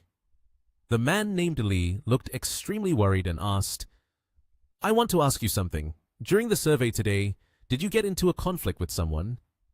Hearing this, Lin Yi was quite surprised and crossed his arms, asking back, How do you know that? Brother Li recounted, Someone called me, wanting to investigate your information. They even asked where you are right now. Then he tightly grabbed Lin Yi's arm, looking very anxious. You should quickly pack your things and return to Nation TH to avoid the storm. Go for a few months and then come back here. Lin Yi looked at him with a surprised expression and replied, I just beat up a few people. Why do I have to avoid the storm? Brother Li waved his hands in worry. You just got here, so you don't understand the situation in this county. The people you fought today are all under Cheng Wu. In Dong County, he is a powerful figure, not someone you can mess with. Upon hearing this, he calmly put his hands in his pockets and walked away. I thought it was something serious. Where is this person named Cheng Wu? I want to meet him for a bit. Seeing him speak like this, Mr. Li hurriedly ran over to stop him. What nonsense are you talking about? He firmly insisted, Hurry up and head towards the unit. I will take care of it for you. Leave immediately. Seeing this enthusiastic guy, he thought to himself, It's truly fortunate to meet such a straightforward big brother right after arriving. Thinking this, he patted the guy on the shoulder and replied, In a situation like this, I can't just run away. When I come back, they'll still come looking for me anyway. He continued, Moreover, this is a malignant tumor. If we don't handle it properly, it will eventually cause a big mess. Mr. Lee, where is Cheng-woo? Mr. Lee answered, worried. Kid, don't act recklessly. I definitely won't tell you about this. Seeing him like that, Lin Yi shrugged. This guy is famous in the county. His address must be well known. If you don't tell me, I'll find a way to ask around myself. Seeing that he seemed resolute, Mr. Lee proposed a safer solution. How about this? You take the initiative to apologize, and while eating, say a few friendly words. Perhaps this can be settled. After all, you are a person from our poverty alleviation office. He won't dare to underestimate you. Seeing that the guy was also thinking of her, Lin Yi expressed her willingness to listen. Do you know where he is? I'll go find him. Lee just sent the location to him while saying, there's a nightclub in the district. That place is owned by him. You might find him there. Having obtained the address, he waved goodbye to Lee. Okay, I'll head over there right now. He wanted to stop him, but didn't know what to say. A while later, at the nightclub, Cheng-woo was smoking while resting his feet on the table. He asked, still can't find that guy Lin Yi? A subordinate quickly replied, we know where he's working, but we haven't figured out where he lives. We should have information soon. Hearing this, he stubbed out his cigarette, cursing, damn it, these idiots are really annoying. Cheng-woo angrily slammed his hand on the table. The saying, a new official kindles three fires, has unexpectedly turned against me. It's obvious he has never been beaten before. Hearing this, the subordinate added, I think so too. He really is very arrogant. When they fight during the day, he is incredibly proud. Even when we mentioned your name, it didn't have any effect. Cheng-woo responded, this is normal. Young people, they don't like to suffer losses, so they dare to do anything. Saying that, he continued to smoke another cigarette, grinning wickedly. Wait until I find him, then I'll have a proper conversation with him. Let's see if he dares to be so arrogant in front of me anymore. The group of underlings burst into loud laughter. Ha ha! The bespectacled guy flattered. If the Wu family talks to that guy themselves, just with this kind of momentum, it would be enough to scare him to death. After that, it was unclear what Cheng-woo instructed, and one of the underlings bowed and replied, understood, Mr. Wu. Immediately, a phone rang. He held the cigarette in his mouth while reaching into his jacket for the phone. He answered the caller. Brother Dong, fine. Since Brother Dong has spoken, I will comply. I won't hold it against that kiddo anymore. For now, let's talk. After ending the call, an underling asked him, what happened with the Wu family? He grinned triumphantly. That kiddo is scared now. He took the initiative to come find me, to invite me to dinner, and apologize with a toast. Hearing this, the underling responded with a laugh. Do you see I was right?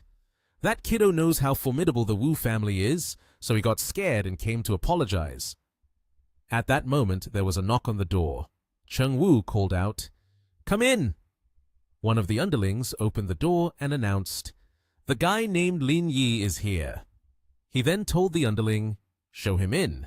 Lin Yi calmly walked in, and as he walked, he sighed, this place isn't bad. You guys really know how to enjoy yourselves.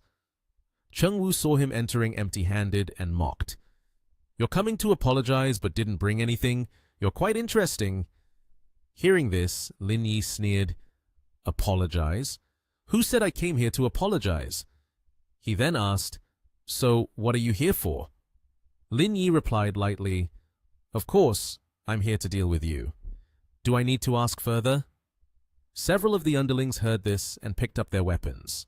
He exhaled a puff of smoke, looking down on them. You think you can deal with me? Do you really believe you have that capability? Lin Yi pointed directly at him. Stop spouting nonsense. I'm not here to listen to your drivel. I just want to tell you, the times have changed. You're not as powerful as before. If you want to be a decent person, you better start living right, or I'll make sure you die without knowing why. His face darkened at this, and he angrily replied, I've lived this long, and no one has ever dared to speak to me like that. With that, he ordered his underlings, beat him up for me. The underlings rushed forward. The guy wearing glasses rushed forward, shouting, go die! Seeing that, He just smirked. Then he threw a punch that knocked the guy's stick out of his hand. He quickly caught the stick, swung it, and with one hit, he made 3 of them bleed all over. The whole group fell flat on the ground. He remained calm, one hand holding the stick, the other tucked in his pocket. Cheng Wu, seeing him take down his underlings in an instant, broke out in a sweat and pointed at him, his voice faltering. "No wonder you're so arrogant. You really are good at fighting. Tomorrow at noon at Donghe-ko, do you dare to come?" After hearing Cheng Wu's challenge, Lin Yi contemptuously replied, "Why are there so many rules among villagers like you? From the look of you, it seems like you want to have a final showdown with me, huh?" He then pointed at the ground. "If you're too scared, then just kneel down and apologize right now." When Lin Yi heard this, he swung the stick down next to his feet, startling him. Then he laughed and said, "All right then, see you at noon tomorrow at Donghe-ko." After saying that, he turned and walked away, leaving him bewildered. At that moment, the guy wearing glasses lifted his head and called out, "Mr. Wu!" He was immediately kicked in the mouth, blood flying. Furious, he yelled, "Useless trash! Hurry up and go summon people!" Cheng Wu at that moment exhaled a puff of smoke. "Tomorrow, I must let him know who is the child and who is the elder in this Dong County." At noon the next day, at the Donghe-ko entrance, Cheng Wu led a large group of brothers waiting. At this time, one of the underlings looked at his watch and reported, "Mr. Wu, it's already time, but he still hasn't arrived. Could it be that he's too scared to come?" He held a cigarette in his mouth and replied, "Whether he comes or not, the result will remain the same." He took the cigarette out and held it in his hand, feeling proud. If he dares to come with such a large crowd, just one spit from each person would be enough to drown him. And if he doesn't dare to come, that would mean he's afraid. It will be even easier to deal with him later. Hearing this, the underling laughed and added, "Boss is absolutely right. I think he won't dare to come. Coming all the way from Nation TH, he definitely won't find many people. He must have heard that we brought so many people, so he's already prepared." Hearing that, he felt satisfied, raised the cigarette to his mouth, lowered his eyes, and said, "Ha ha, no matter what, as long as he is still in Dong County, I will still be able to deal with him." As soon as he finished speaking, a convoy appeared, causing a massive cloud of dust. A convoy of 4 cars and 3 buses came to a stop. Upon seeing this, Cheng Wu immediately asked his subordinate, "What's going on? Why are there suddenly so many vehicles?" The subordinate replied, "It probably has nothing to do with us. There aren't that many people coming, right? It's probably some wealthy person hosting a wedding." Suddenly, something made both of them startle. A foot in shiny leather shoes appeared. Liang Jinming spoke up and asked, "Are you Cheng Wu?" Upon hearing his name, he replied, "That's me. Who are you?" Without saying much, the man threw a punch at Cheng Wu's face, causing him to drop the cigarette he was holding. He shouted, "Damn it! You've got quite the nerve to admit it." Seeing their boss getting hit, the subordinate shouted, pointing at him, "You dare to hit Mr. Wu? Do you want to die?" Several of the subordinates heard this and stepped forward, but the man was unafraid, responding, "If you dare to move, I'll kill you instantly." Seeing the large group in front of him, Cheng Wu stepped forward to protect his subordinate and spoke, "What do you want?" He replied, "Aren't you supposed to meet Mr. Lin? We've brought people here." He was taken aback and exclaimed, "The Mr. Lin you're talking about can't possibly be Lin Yi, right? How could he be acquainted with your lot?" Hearing this, the other person's expression soured as he laughed and replied, "Damn it! Are you really that stupid or just pretending? Ha ha! Don't you realize who you're offending?" With a swollen cheek, he asked, "What is Lin Yi doing? Why isn't he coming here?" As he drew his sword, he answered, "Does he not understand what he is? Does he really need Mr. Lin to deal with someone like you?" Saying this, he pressed the sword against his neck. "You're thinking too much." He put on a terrifying expression, causing the other person to sweat profusely. Looking at the sword under his neck, he asked, "My Mr. Lin has killed before. Do you still want him to show up?" Inside the office, Lin Yi was receiving a report from his subordinate over the phone. Brother Lin has dealt with it. The person on the other end boasted about their contribution to Lin Yi, saying, "Thanks to me bringing over 500 people, they were so scared they nearly wet themselves." Lin Yi was slightly surprised, but maintained a nonchalant expression as he said to the caller, "More than 500 people is a bit excessive, don't you think? When I return to Nation TH, I'll treat you to a meal." At the same time, in the room, someone finished a phone call. It turned out that the person was Director Li, named Li Qingkai, the director of the Investment Promotion and Poverty Alleviation Department of Dong County. He happily praised Lin Yi. "You are really lucky to have stumbled upon such a good deal." Lin Yi pretended not to know what was happening and asked back, "What is it? What good deal?" Director Li was a bit surprised but also pleased, sharing the story with the two people in the room. The two still didn't know what had happened in the county. He said, "Someone suddenly came to arrest all the Chengwu group, and the nightclub was closed. Now you no longer have to hide." Lin Yi continued to pretend, responding, "So that's what this is about. This is a good thing, but the ones who benefit are still the people." Hearing this, Director Li also felt relieved. He leaned back in his chair and said, "That's good then. Dong County will surely be more peaceful in the future." But suddenly, Li Qingkai became worried and asked, "By the way, the two of you have been going out these past 2 days. Have you made any progress?" Li Xijin, feeling anxious, replied, "We haven't found any way out at all." Putting away his cheerful demeanor, Director Li became very serious and determined, saying, "Even if you can't find a way out, you need to find one no matter what." After that, he asked for Lin Yi and Li Xijin's opinions. "Have you two thought of any plans yet?" Li Xijin, while holding the report, clearly expressed his viewpoint. "I am thinking that we could imitate the centralized production model from abroad. I have checked the data, and this aspect is doing very well in the Northeast. The high level of mechanization is a model to learn from." However, Director Li appeared gloomy, sighed, and then said, "No. After centralizing production, there will be a large surplus of labor, which will have immeasurable impacts." He gestured as if to emphasize once again the issues that could be seen in this opinion. Moreover, in the Northeast, North Nation H is suitable for centralized production, while our area is very difficult to replicate. He then turned to Lin Yi and asked, "Xiaolin, do you have any opinions?" Lin Yi did not really have any brilliant ideas, but could only sigh and propose a temporary solution. Dong County is a bit unfortunate. The soil has high alkalinity and not much can be cultivated. It would be better to try developing livestock farming, raising chickens and pigs. That might yield some results. Both of them moved closer to Director Li's desk. Upon hearing this, the muscles in his face relaxed a bit. He said, "But that is only a small solution and cannot solve everything." Lin Yi then proposed a new direction. "Therefore, we need support from outside." Director Li seriously discussed this matter. Is outside support referring to funding from the budget? Lin Yi thought not. "I believe that selling land to attract investment would be more promising." Li Qingkai shook his head, disagreeing. "This method has been considered by the county before, but those large enterprises are not fools." He continued to talk about the current disadvantages. "Our small county has nothing. The young people have all left. Who would come here to build? Every year we still attract investment. The county is only lacking in land grants, but there are still no results."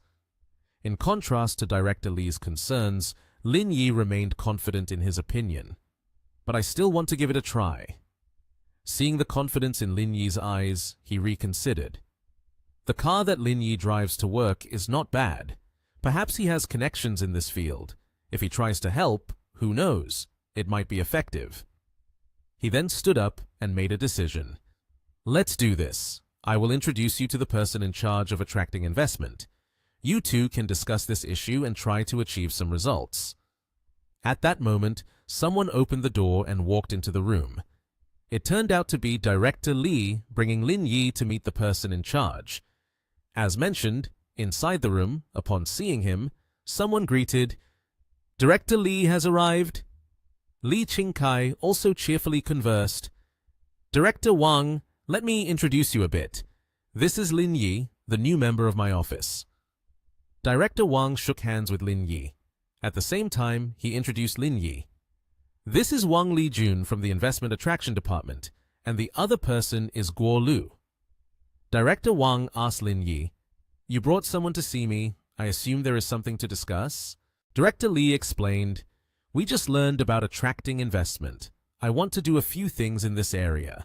I'm assigning this task to Xiaolin." He continued, "But regarding investment attraction, he is not an expert. I'm thinking about whether we can ask Guo for support. If we achieve good results, both of our offices will benefit."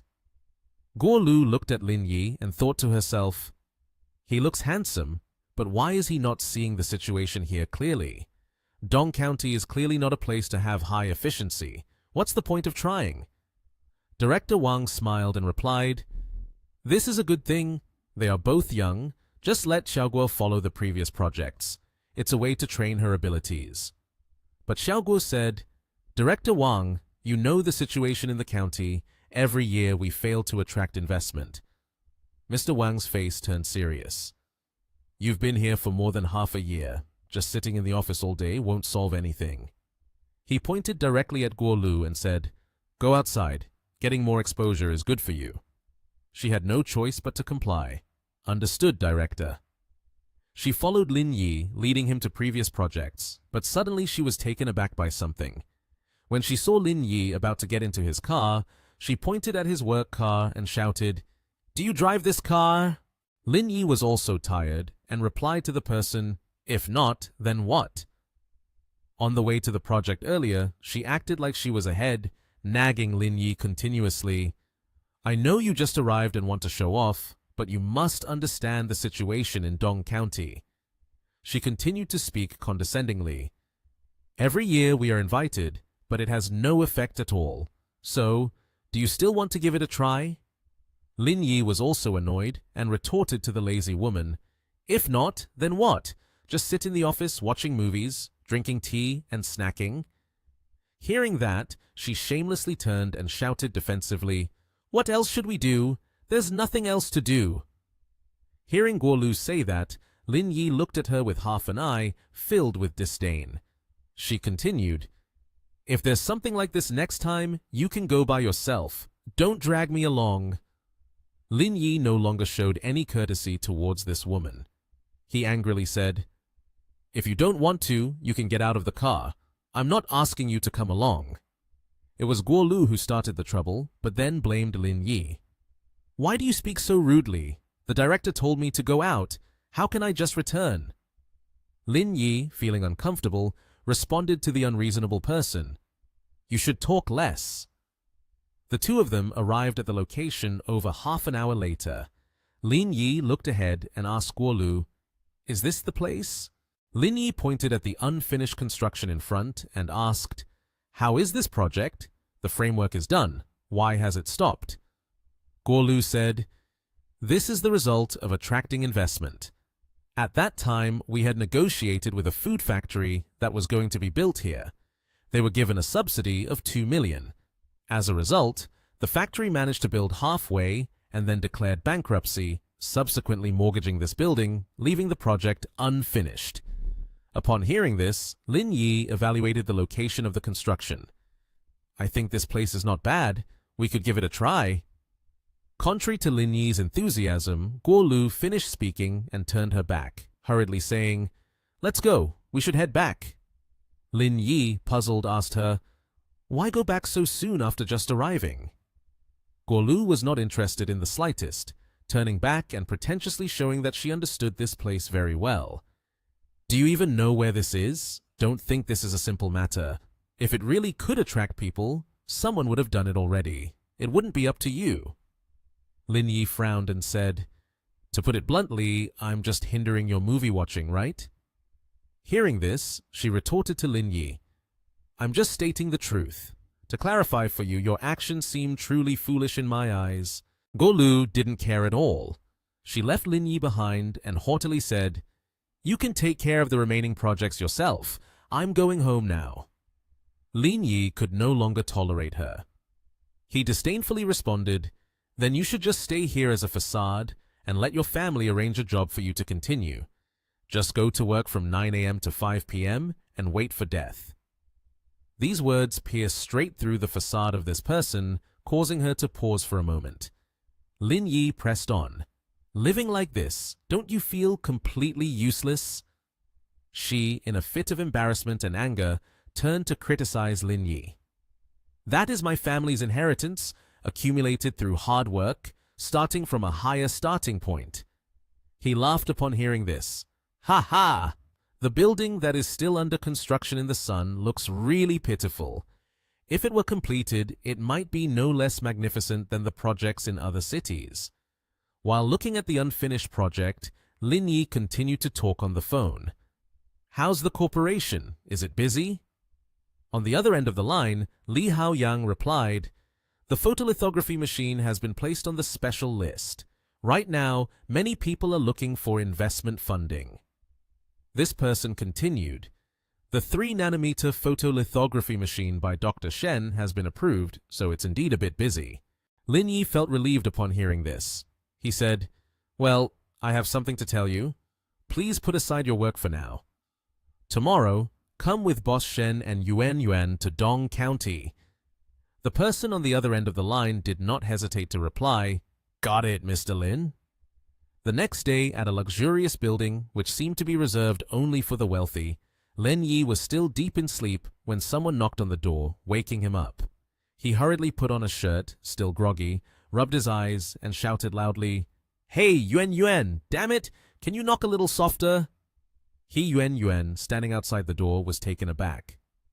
"How did you know it was me?" Next to her were Li Haoyang and another older man. Lin Yi was no less than her. Through the door, he could smell the strong perfume on her.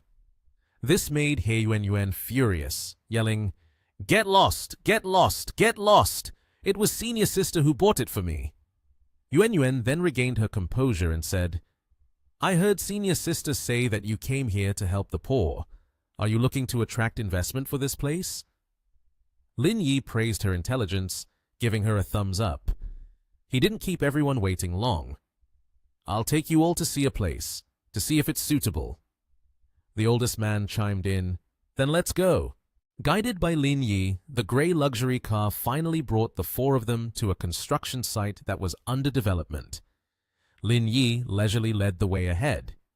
"This is the place." The other 3 quickly followed in his footsteps. Behind them, Lin Yi was excited like a child, pointing at the tall building that had completed the sturdy frame for everyone to see. This place also has certain advantages in terms of location, and the transportation is convenient.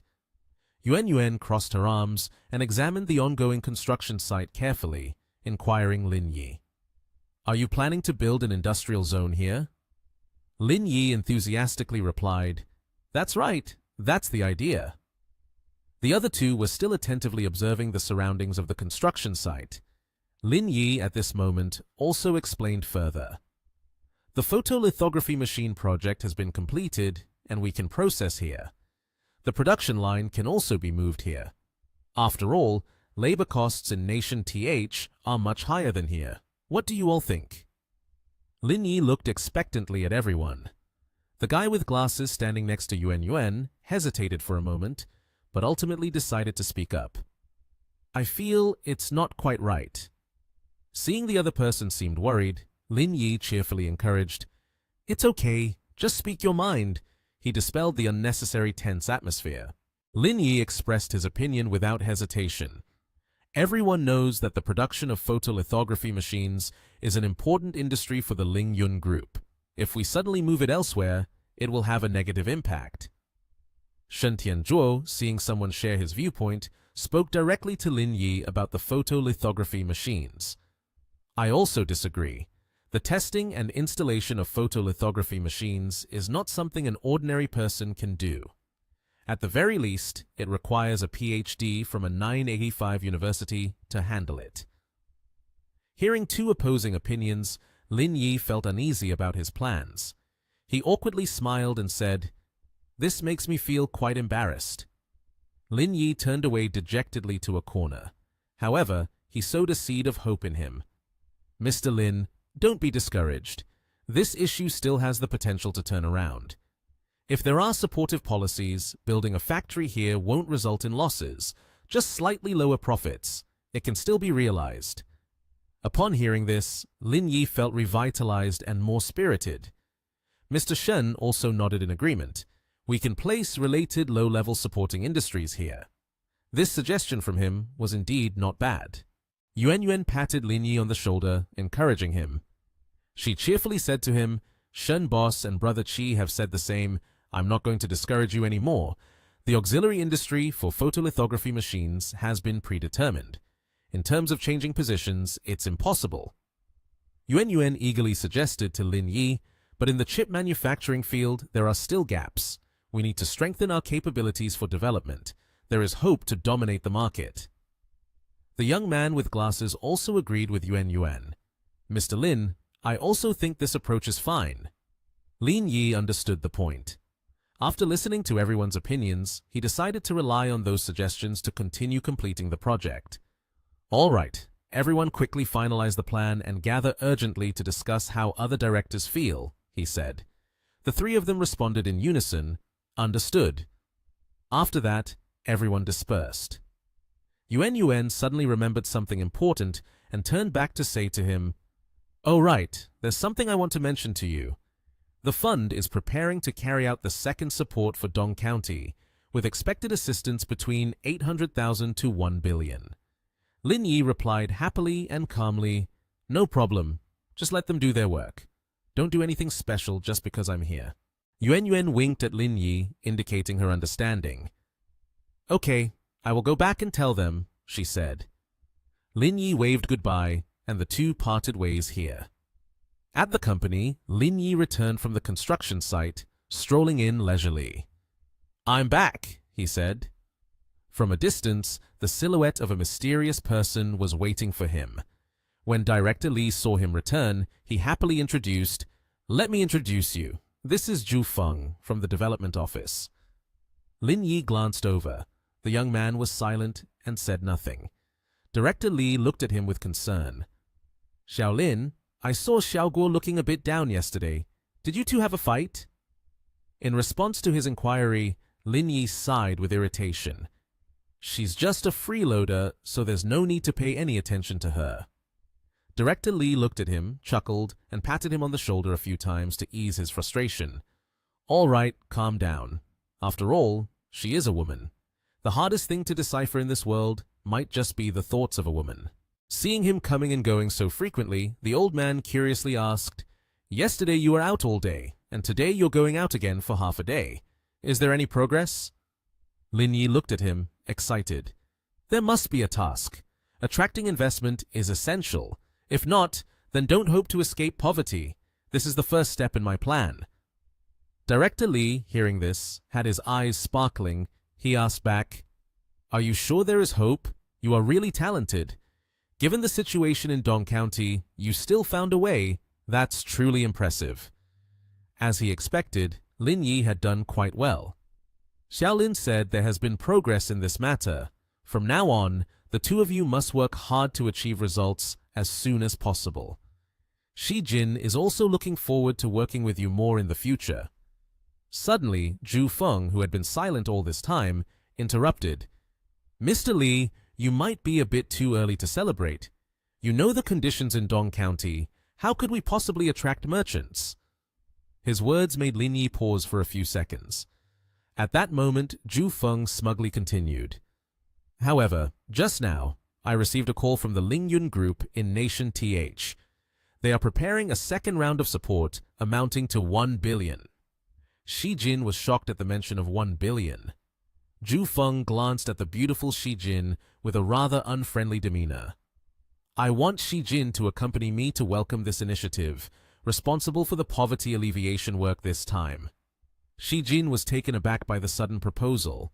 Director Li wondered, is there still support for poverty alleviation this time? He explained, "Originally, there was no second time, but recently I contacted them several times and they just agreed to provide support again." Zhu Feng smugly said, "You don't know, I've spent so much effort. My hair is about to turn gray. Seeing Zhu Feng's enthusiasm, Director Li also invited, "Let me serve the esteemed guest a warm cup of tea." As he finished brewing, he brought the cup of tea to Zhu Feng, saying, "Be careful, Director Zhu. Just enjoy the tea first. This work is originally ours, yet it has made you worry so much." Zhu Feng took the cup of tea from him and replied, "It's all for the benefit of the county." He nonchalantly boasted in front of Director Li, claiming all the credit for himself. Lin Yi frowned at the person who was blissfully enjoying the tea. Only he knows that the fun side was clearly arranged by himself, yet he is seizing this opportunity to act impressive. The self-satisfied demeanor of Zhu Feng annoyed Lin Yi to no end. Everything eventually settled down. At this point, Director Li began to assign tasks. "Xiao Li, you will be in charge of the reception this time. If you have any questions, ask Director Chu to coordinate and do a good job this time. Investment attraction work has just started, and there is still a lot to do. Brother Lin can't handle it all alone." Upon hearing that she was assigned to the welcoming duties, Shi Jin felt a bit anxious. Director Li noticed her concern and confidently patted his chest to reassure her, "Isn't it true that you have me? Just rest easy." Despite her worries, having him by her side made Shi Jin nod in understanding and feel somewhat at ease. Suddenly, a restless hand from behind reached out to Shi Jin. She was startled when Zhu Feng wrapped his arms around her from behind. Zhu Feng then chuckled, "Director Li, I will temporarily transfer her to my department." Shi Jin rejected this, forcefully pushing away the filthy hand placed on her. Reluctantly, she said her final goodbyes to Lin Yi and Director Li. "Mr. Li, Mr. Lin, tomorrow the Ling Yun Foundation's representatives will be here. This will all be over in a few days. I will return very quickly." Seeing her in such tension, Lin Yi didn't want to press her further. "It's fine, no rush, go ahead." Shi Jin bowed to both of them before leaving. Zhu Feng hurriedly followed after her. Only Lin Yi and Director Li remained. The latter patted him on the shoulder to reassure him, "The upcoming days will be a bit tough for you. Handle this yourself, all right?" Lin Yi replied confidently, "In any case, I can manage. It shouldn't be too big of an issue."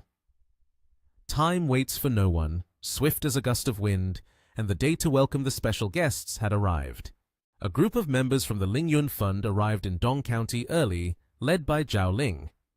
Zhu Feng, seeing that everyone had gathered, bowed slightly and said, "CEO Zhao, we are honored to have you visit Dong County once again." Zhu Feng smiled brightly with a diligent attitude of hospitality. "I have reserved a place for lunch. Let us fulfill our responsibilities as hosts." Upon hearing about something other than the main agenda, Zhao Ling quickly declined. "There's no need for a meal. We still have to inspect the villages and towns below. Otherwise, we won't feel at ease." Zhu Feng hurriedly invited her again. "But at this moment we should eat first. I have everything prepared." "CEO Zhao, there's no need to be polite." Unable to refuse, she reluctantly agreed. "All right then, I apologize for the trouble, Director Zhu. After all, a meal won't be a loss." Seeing her accept, Zhu Feng was visibly delighted. "This is what we should do. I haven't even had the chance to thank everyone yet. How can it be considered a bother?" Zhu Feng truly had the best way with words. Director Li, noticing Zhu Feng's effectiveness, praised him. Director Zhu's capabilities in our county are truly unmatched by many. Director Wang beside him also agreed, looking at Zhu Feng with hope. Indeed, it is not simple to secure such a large amount of funds for poverty alleviation. Moreover, he is still very young. Truly, the future is limitless. Zhu Feng really knows how to make a good impression on others. Lin Yi had also arrived at the scene. "Director Li, Director Wang." Director Li was delighted to see him. "Xiao Lin, you are here." He bowed to everyone and took the opportunity to apologize for being late. Lin Yi politely explained, "I had some matters to attend to this morning before I arrived here." It seemed that Zhao Ling recognized his voice as somewhat familiar. She glanced back and saw Lin Yi and joyfully intended to call him in a humble tone. However, Lin Yi winked, signaling that he did not want to reveal his identity. The atmosphere became a bit awkward, and she could only calmly call out, "Brother."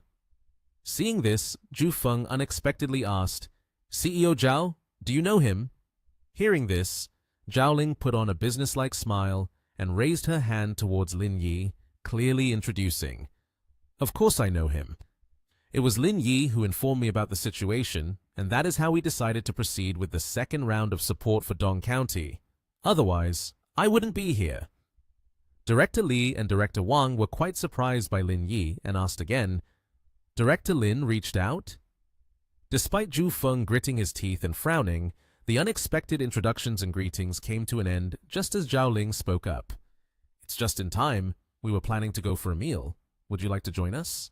Lin Yi, upon hearing this, turned and left, but he did not forget to raise his hand in greeting and replied, "I still have a bit of work to do, so I can't go with everyone." At that moment, Zhu Feng could only stand in place, gritting his teeth in helplessness as he watched Lin Yi's figure walk away. Lin Yi walked directly to the office. At this moment, he was sitting confidently in the chair, listening to Director Li say, "Xiaolin, if you don't speak, it's fine. But when you do make a sound, everyone is astonished. You have quietly brought back over 1 billion into the fund. I truly underestimated you." Lin Yi, holding the documents in his hand, could only calmly respond, "It's nothing major. Don't worry about it." Lin Yi raised his index finger, seemingly wanting to express his opinion.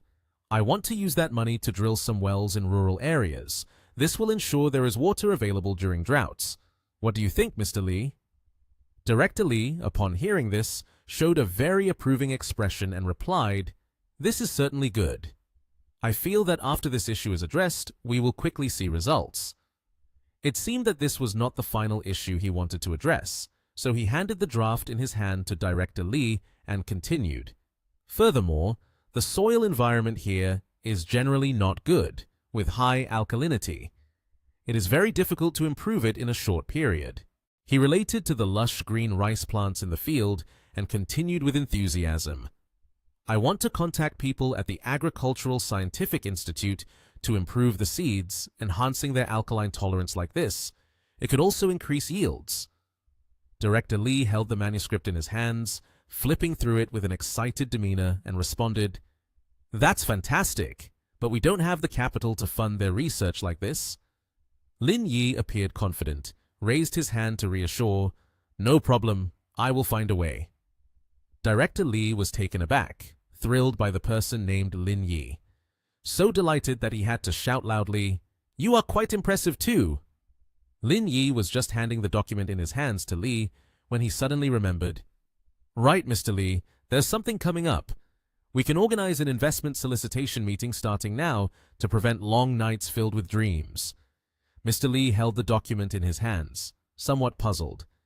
"Isn't the investment solicitation just starting? Why rush it?" Lin Yi explained, "Release the news first, heat things up, and then stir the market." Hearing that, Mr. Li nodded in agreement. "I need to inform Director Wang about this. We have to study the specifics." Lin Yi felt it was no trouble at all and responded, "All right." After discussing everything, he stood up and said, "I have been here for a few days. This afternoon I will head back early to meet some friends." An Li did not stop him. "All right, go ahead." When his car arrived in front of his friend's company, he stopped outside the gate. Lin Yi took his phone out from his pocket while looking towards the company and called his friend. "Sun Jian, I'm at your company. Come down here." The person on the other end of the line was a young man named Sun Jian. He scratched his head, confused, and replied, "Boss, it's only a little past 4 o'clock. I have something tricky on my hands. It will take at least another hour to finish." Then he suggested, "Why don't you come up here and wait for me? We have food and drinks here. It's better than waiting in the car." Lin Yi answered, "Okay." When he arrived at Sun Jian's workplace, he noticed a group of people standing in front of him. The conversations were quite loud. There was a man sitting in the middle while the others were pointing at the computer. The man wearing glasses waved his hands to refute. Lin Yi just glanced at them and walked over to his friend. Seeing that Sun Jian had not yet noticed his arrival, he patted his shoulder and asked, "What are you focused on? This startled him a bit, causing him to stop his actions. He continued, I came but didn't see anything. Sun Jian scratched his head, pointed at the computer screen, and replied, We're designing an office software. The payment interface has been bugged all day and still hasn't been fixed. We even invited experts from another company over, and they're still working on it. He tiredly rubbed his head. So we're waiting for them to finish fixing it before we can do the final step. Lin Yi suddenly remembered the group at the entrance.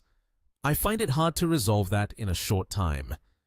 At that moment, two other people also approached. One was a man with glasses, and the other was a red-haired man. The red-haired man raised his hand in greeting. Hello, Mr. Lin. Lin Yi turned to look at them. Am I bothering you guys? The man immediately replied, How could it be a bother? I'm actually quite glad. The red-haired man asked, Why didn't you say it earlier so I could go down to pick you up? Lin Yi smiled faintly, waved his hand to indicate no need for formality. Oh, come on. Last time you came was arranged by Mr. Sun. This time it's my turn. After all, I have to fulfill my responsibility as the host. You can't refuse that. I think it's nearly time. Let's go now. Lin Yi pointed to the noisy area. Earlier, you mentioned that the company has urgent matters to attend to. What if something happens while the boss like you is away? Work is more important. Don't let it affect the important matters. The red-haired man shook his head and sighed. I think a short time won't be enough to resolve this. I invited an engineer from outside. He used to be a technology engineer at a big company, and he still hasn't figured anything out. It's really frustrating, he said. Lin Yi suggested, Don't rush. Let me take a look and see what the issue is. After all, I have some free time. The other person was surprised. A boss like you knows about these things? He humbly replied, I know a little. The two then went to the area where the difficulties were occurring. The voice of the red-haired boy rang out, causing everyone who was arguing to turn and look back. Step aside a bit so Mr. Lin can see what the cause is. The person sitting in the middle pointed at Lin Yi and asked in confusion, Mr. Li, who is this person? He extended his hand towards Lin Yi and introduced him to everyone. You can just call him Mr. Lin. He is also a technical person and is here to check the program's bug. The man with glasses immediately waved his hand in refusal. Mr. Li, we're about to find it. There's no need for others to see it anymore. Seeing this, Mr. Li didn't press further and said, Is that so? All right, you go ahead. He scratched his head and slowly replied, Okay. His hands began to type code on the computer keyboard. Lin Yi also looked at it. After watching for a while, he was taken aback. Lin Yi pointed at the code on the screen. This code is incorrect. Although it can fix the payment function, it will affect the network connection speed, causing users to be unable to log in. The man with glasses suddenly stopped typing, and he shouted loudly, What are you talking about? He pointed at himself, confidently and arrogantly saying, I've worked at a big company for 8 years, handling countless major and minor issues and programs. Do you think you have more right to speak than I do? Seeing him so angry, Lin Yi waved his hand lightly and replied, Let's say I was mistaken. You can continue. The man turned his head back, pushing up his glasses while feeling annoyed, but he still glanced at Lin Yi with a look full of hatred. Clearly, this was someone outside the industry directing someone in the industry on technical matters. The most feared type of person to encounter is someone like this. I wonder what the boss thinks about it. It's all done. Zhang Gong typed on the keyboard with one hand while the other pushed up his glasses, sounding somewhat complacent. He turned to Sun Jian and said, Mr. Sun, everyone, please run the test program. Upon hearing that, Sun Jian turned away and replied, I'm going to give it a try. His hands continued to strike the keyboard, the sounds of the keys echoing in the tense, silent atmosphere. After a moment, Sun Jian spoke up. Okay, there are no issues. Hearing that, the people around them excitedly exclaimed, Oh yeah! Li Qingyuan approached, grabbed Lin Yi's hand, and smiled brightly. It's done, Mr. Lin. Let's go eat. Upon hearing this, he waved his hand and replied, Not so fast. Everyone, take your phones and log into this app to see if the operations are successful. Upon hearing those words, Zhang Gong angrily shouted, pointing directly at him, "What do you mean? Are you questioning the work we've done?" A young man, holding the phone in his hand, suddenly became surprised. The phone screen displayed the message, "Login failed." Immediately, Lin Yi pointed the phone towards the old man Zhang Gong and shouted at him, "Zhang Gong, what is going on?" Seeing the screen in front of him, he became terrified and stuttered in response. "It can't be. I've checked so many times. There shouldn't be any errors. This situation can't happen." Lin Yi stepped closer and said, "I told you earlier that piece of code would affect the network connection of the software. Now you believe me, don't you?" Li Qingyuan also chimed in, "Boss, you really are impressive. You managed to identify this issue. Can you help solve it?" Hearing that, Lin Yi replied, "This issue isn't difficult. Let me give it a try." He then sat down on a chair nearby, his fingers continuously tapping on the keyboard. The sound of clicking echoed non-stop. Everyone present in the room was watching him, each displaying a look of disbelief and amazement. On Li Qingyuan's side, he was also taken aback by this, thinking to himself, "No way! Always a distinguished boss, noble, rich, but also has such technical skills?" 10 minutes later, Lin Yi pressed one final key on the keyboard. Next, Lin Yi turned around and spoke. "It's done. Sun Jian, run the program one more time and see." Hearing this, Li Qingyuan's expression brightened, and he replied, "Sure." At this moment, the system screen displayed the information, "Login successful." Sun Jian joyfully clasped his hands and exclaimed, "Solved! Oh my God, boss! You're amazing! I almost want to kneel down to you right now." Lin Yi then stood up, stretched his back a bit, and responded, "It wasn't that hard. Don't be so surprised. Get ready to go eat. I'm really hungry." Saying that, they all left. As they walked, Li Qingyuan kept praising, "Mr. Lin, you've helped me solve such a big problem. I must treat you really well today." At a large seafood restaurant, a phone suddenly rang. Rang, rang, rang. Seeing that, Lin Yi reached into his coat pocket and pulled it out. On the other end of the line was Bing Bing. She said, "Team leader, I heard you're in my hometown. Tonight, I'm going to take you to the best bar here. It's even more fun than Nation TH." Her expression was filled with joy. Hearing that, Lin Yi replied, "Let her arrange it. Anyway, I'm free in the evening."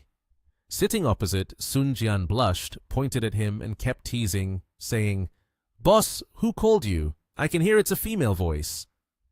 Lin Yi answered, "It's a girl. She's taking me out to have fun later. If you have nothing to do, you can come along. It's also free time."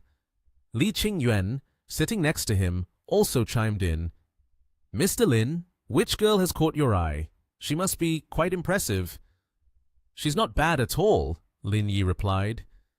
Outside, the sky was painted with the hues of sunset. A car was rolling down the wide national highway. Inside the car, a man was holding the steering wheel. He was Guo Zhi, a rich young man from the local area. He turned to ask, "Bing Bing, is there an important friend coming?"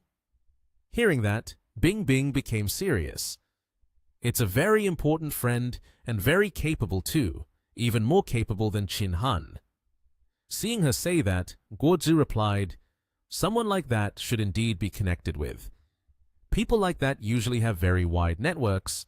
Who knows, in the future, if there's a need, remembering that person's preferences will save you from having to prepare anything in advance." At this moment, Bing Bing felt quite pleased with herself.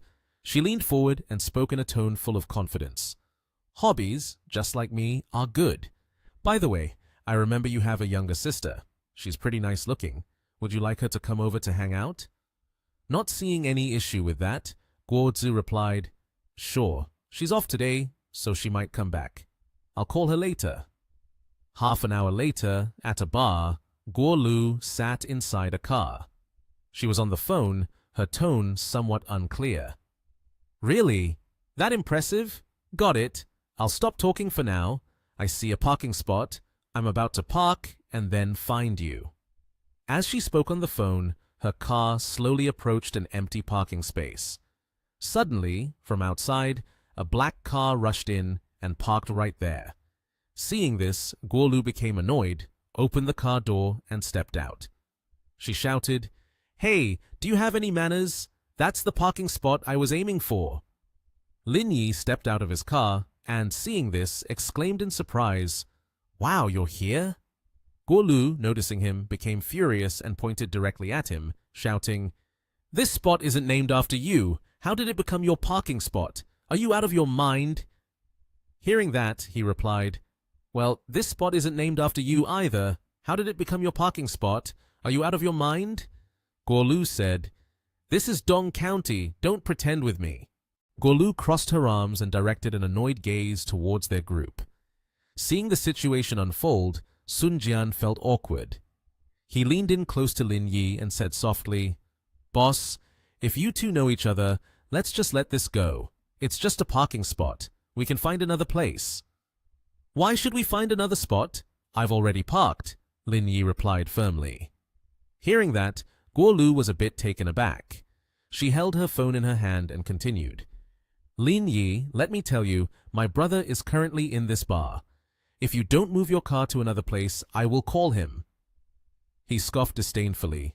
"Humph." Guolu spoke into the phone with an annoyed demeanor.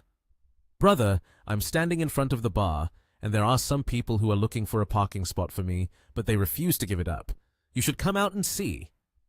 Sun Jian anxiously spoke up. "Boss, I feel like the situation is getting a bit tense. It seems like there might be a fight. Should we move the car to another place?" Lin Yi replied, "Don't pay attention to her. Let's go in and have some fun." After saying that, he turned his back and walked away. Suddenly, a large man stood right in front of them. Guolu rushed over, wrapped her arms around the man's arm, and pointed towards Lin Yi, saying, "Brother Chow, it's these people." The green-haired man turned to ask, "Lulu, what's going on?" Guolu replied, "Brother Chow, they are taking my parking space and won't give it back. That guy was also rude to me." Hearing this, Brother Chow became angry, directing his gaze straight at Lin Yi and said, "Hey buddy, I have something to discuss with you." Upon hearing this, he turned to Li Qingyuan and Sun Jian and instructed, "You both step back a bit, wait for me." Brother Chow then spoke loudly, "Buddy, this isn't a big deal. Just apologize to this pretty girl and yield your parking spot, and we can consider this matter settled. We're all out to have a good time, no need to ruin things." Hearing this, he exclaimed in anger, "What kind of logic is that? We arrived first. Why should we give way just because she saw it first?" The green-haired man said, "Lulu, leave the car keys to me. I'll help you park. Lulu, go inside first. Avoid getting hurt." The man yelled in anger, his eyes showing clear resentment as he stared straight at him. Guolu, however, was cheerful, walking and saying, "Thanks a lot, Brother Chow." He lit a cigarette with a lighter and took a puff, smoke swirling around him. Then, Brother Chow pointed in a direction and said, "Buddy, let's go down that alley and talk for a bit." Upon hearing this, he replied, "Do people here need to choose a spot to fight?" Brother Chow immediately responded, "What are you saying? If you're afraid, then take your car somewhere else. Don't hang around here whining. It's getting boring." Suddenly, Lin Yi threw a slap, hitting the opponent square in the face. The guy didn't have time to react and took the full force of the attack. The onlookers were shocked to witness this scene. Brother Chow fell to the ground and begged, "Calm down, man. This is my fault. I'll find another parking spot." Lin Yi replied, "If it's this early, isn't it already done?" Saying that, they all entered the bar. The atmosphere inside the bar became lively. People danced together under the lights, and the music played vibrantly. Guolu approached Guoji and Bingbing's table. Noticing her, Guoji pointed at the person sitting next to him and introduced, "Let me introduce you. This is Xiaobing." Hearing this, Guolu bowed her head and said, "Hello, Sister Bing." Xiaobing smiled and looked at Lulu, saying, "Mr. Guo, your sister isn't bad at all. I somewhat envy this figure. Mr. Guo said, "She works out regularly, so her figure isn't too bad either." Lulu's face looked a bit surprised as she widened her eyes. Xiaobing chuckled with delight, resting her chin on her hand while looking at Lulu, and said, "Well, you have to perform really well later. My brother Lin is not an ordinary person. If he takes you with him, your Kuo family will thrive for a lifetime." Lulu laughed and said, "Thank you, Sister Bing." Lulu asked, "Is the person you mentioned really that impressive?" Mr. Guo replied, "Do you know Qin Han from Nation TH? Compared to the person Sister Bing mentioned, he is even more impressive than Qin Han." He casually sipped his drink and said, "I heard he is the boss in Nation TH. No one dares to mess with him, and surely we cannot compare to him." Mr. Guo laughed and said, "The people here are either internet celebrities or models. Their backgrounds and demeanor don't match yours. When the time comes, just invite them for a few drinks, find a way to get close, and liven up the atmosphere." Lulu smiled and said, "I got it." Xiaobing laughed, stood up, and happily called out, "Brother Lin!" Lin Yi laughed as he walked in, surprising the girls around him. He cheerfully called out, "Xiaobing!" Lulu's face turned pale with surprise, beads of sweat forming as she looked at him, not knowing what to say next. Lin Yi looked at Lulu, who was shyly lowering her head, and asked, "Why are you here?" Xiaobing pointed at Lulu and asked, "Brother Lin, do you two know each other?" Lin Yi smiled and said, "Of course, we just had an argument outside."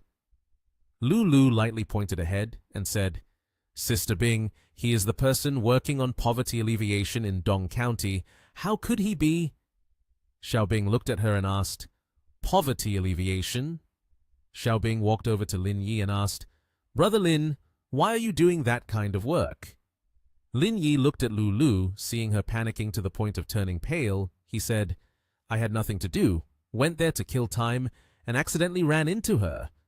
Xiaobing angrily said, "Guoji, I don't know what happened between your sister and Brother Lin, but it definitely isn't good. You two go away, don't let me see you again." Mr. Guo stood up, smiling awkwardly. "Bing Bing, I also don't know what happened, but first, don't get angry.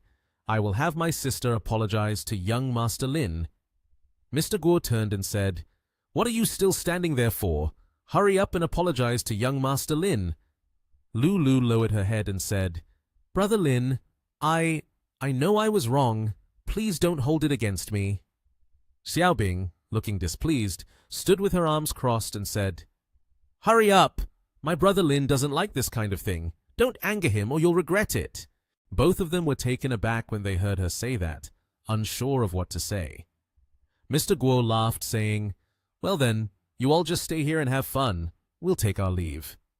A man with red hair chuckled, raised his glass toward a brown-haired man, and asked, "Your boss is quite impressive. Xiaobing is one of the top rich kids here, yet she's being so polite to him." There was someone standing by, observing everything, who spoke up, "Wow!" Wei Jiaheng smiled, holding a beer mug, and asked, "What's going on? Why is our Miss Xiao so angry? That's not really her style." Xiaobing replied, "It's none of your business." Lin Yi looked at the red-haired guy and asked, "Who is this person? He seems to be trying to show off."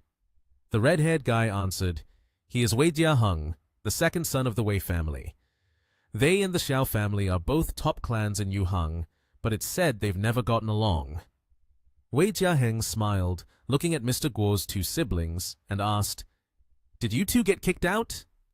He raised his beer mug, sat down, and said with a laugh, "Your sister doesn't look bad. How about you two follow me in the future?"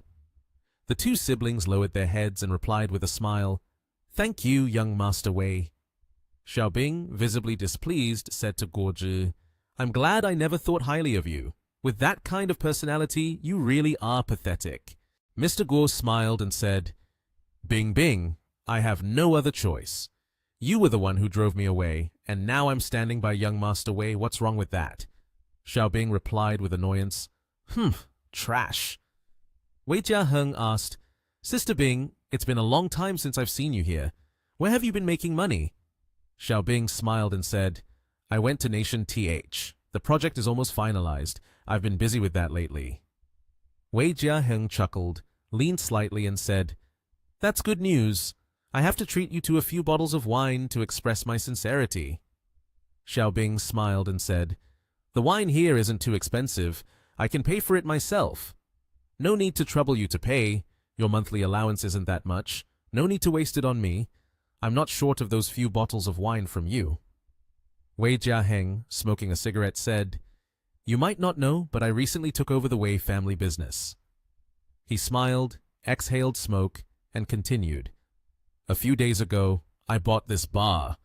You should come here to support me as the owner. Of course I have to show my hospitality." Xiaobing sounded a bit surprised. "Your bar?" Wei Jiaheng asked. "That's right. Do you need me to show you the business license? But looking at your expression, it seems like you don't want to stay at my bar anymore, right?"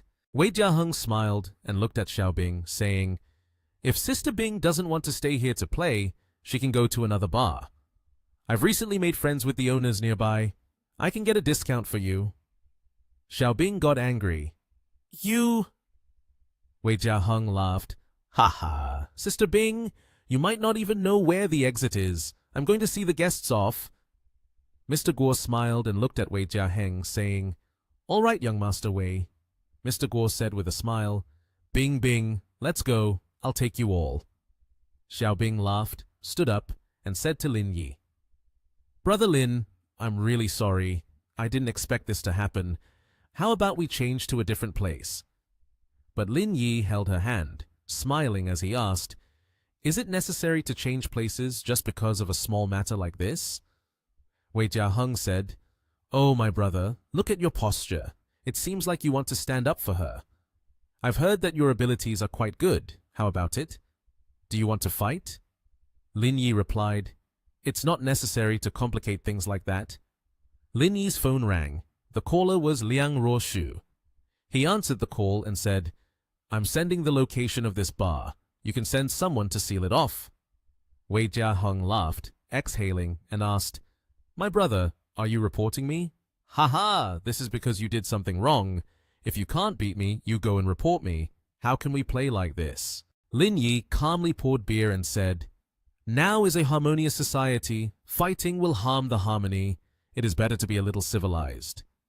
Wei Jiaheng laughed, smoked, and said, "What you say is true, but what's the point? Do you think anyone here dares to seal my bar?" Lin Yi smiled, drank beer, and said, "I believe justice exists, and it will come soon."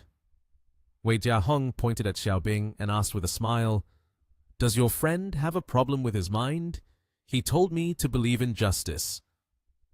Xiaobing laughed and said, "Then just wait. Anyway, I'm free right now." After that, a group of people entered. The leader shouted, "Don't move." Wei Jiaheng asked with a smile, "Are you the leader of these people?" The man looked at him and asked, "Are you the boss here?" Wei Jiaheng smiled, waved his hand, and said, "Yes, I am the second son of the Wei family. Wei Guangxian is my father. It's time to go home now. We still have business to attend to." The man held up a piece of paper and said, "I don't care who your father is. Someone has reported that you are dealing in illegal goods here. Now I will seal your bar, and those responsible should come with me." Wei Jiaheng pointed at himself and asked, "Are you sure you are not mistaken? You want to seal my bar?" Two people placed their hands on Wei Jiaheng's shoulders and said, "You are not hearing wrong. You're the boss here, so you have to take full responsibility." After that, Wei Jiaheng was taken away. Lu looked after him and said, "No way, young Master Wei has actually been taken away." She turned to Lin Yi and asked, "Could it really be related to him?" Lin Yi looked at Wei Jiaheng and said, "I told you before, you should trust in justice." He smiled, looking at him, and said, "Why didn't you listen?" Wei Jiaheng angrily cursed, "Don't think that just because you're taking advantage here, you can show off. Once my family finds out, they will definitely kill you." Lin Yi smiled, waved his hand, and left, saying, "All right, I'll wait for that, and we will meet again if there's a chance." Xiaobing smiled and asked, "Brother Lin, how do you have such great influence over us?" Lin Yi chuckled and said, "All right, stop flattering me." He smiled, waved his hand, and said, "It's getting late. Don't go for round 2. Get back early and rest." Xiaobing said, "Brother Lin, today I actually had something I wanted to discuss with you, but it was interrupted by this loser. Please come over here to talk to me." A person in a blue shirt said, "Brother Lin, we'll wait for you in the car."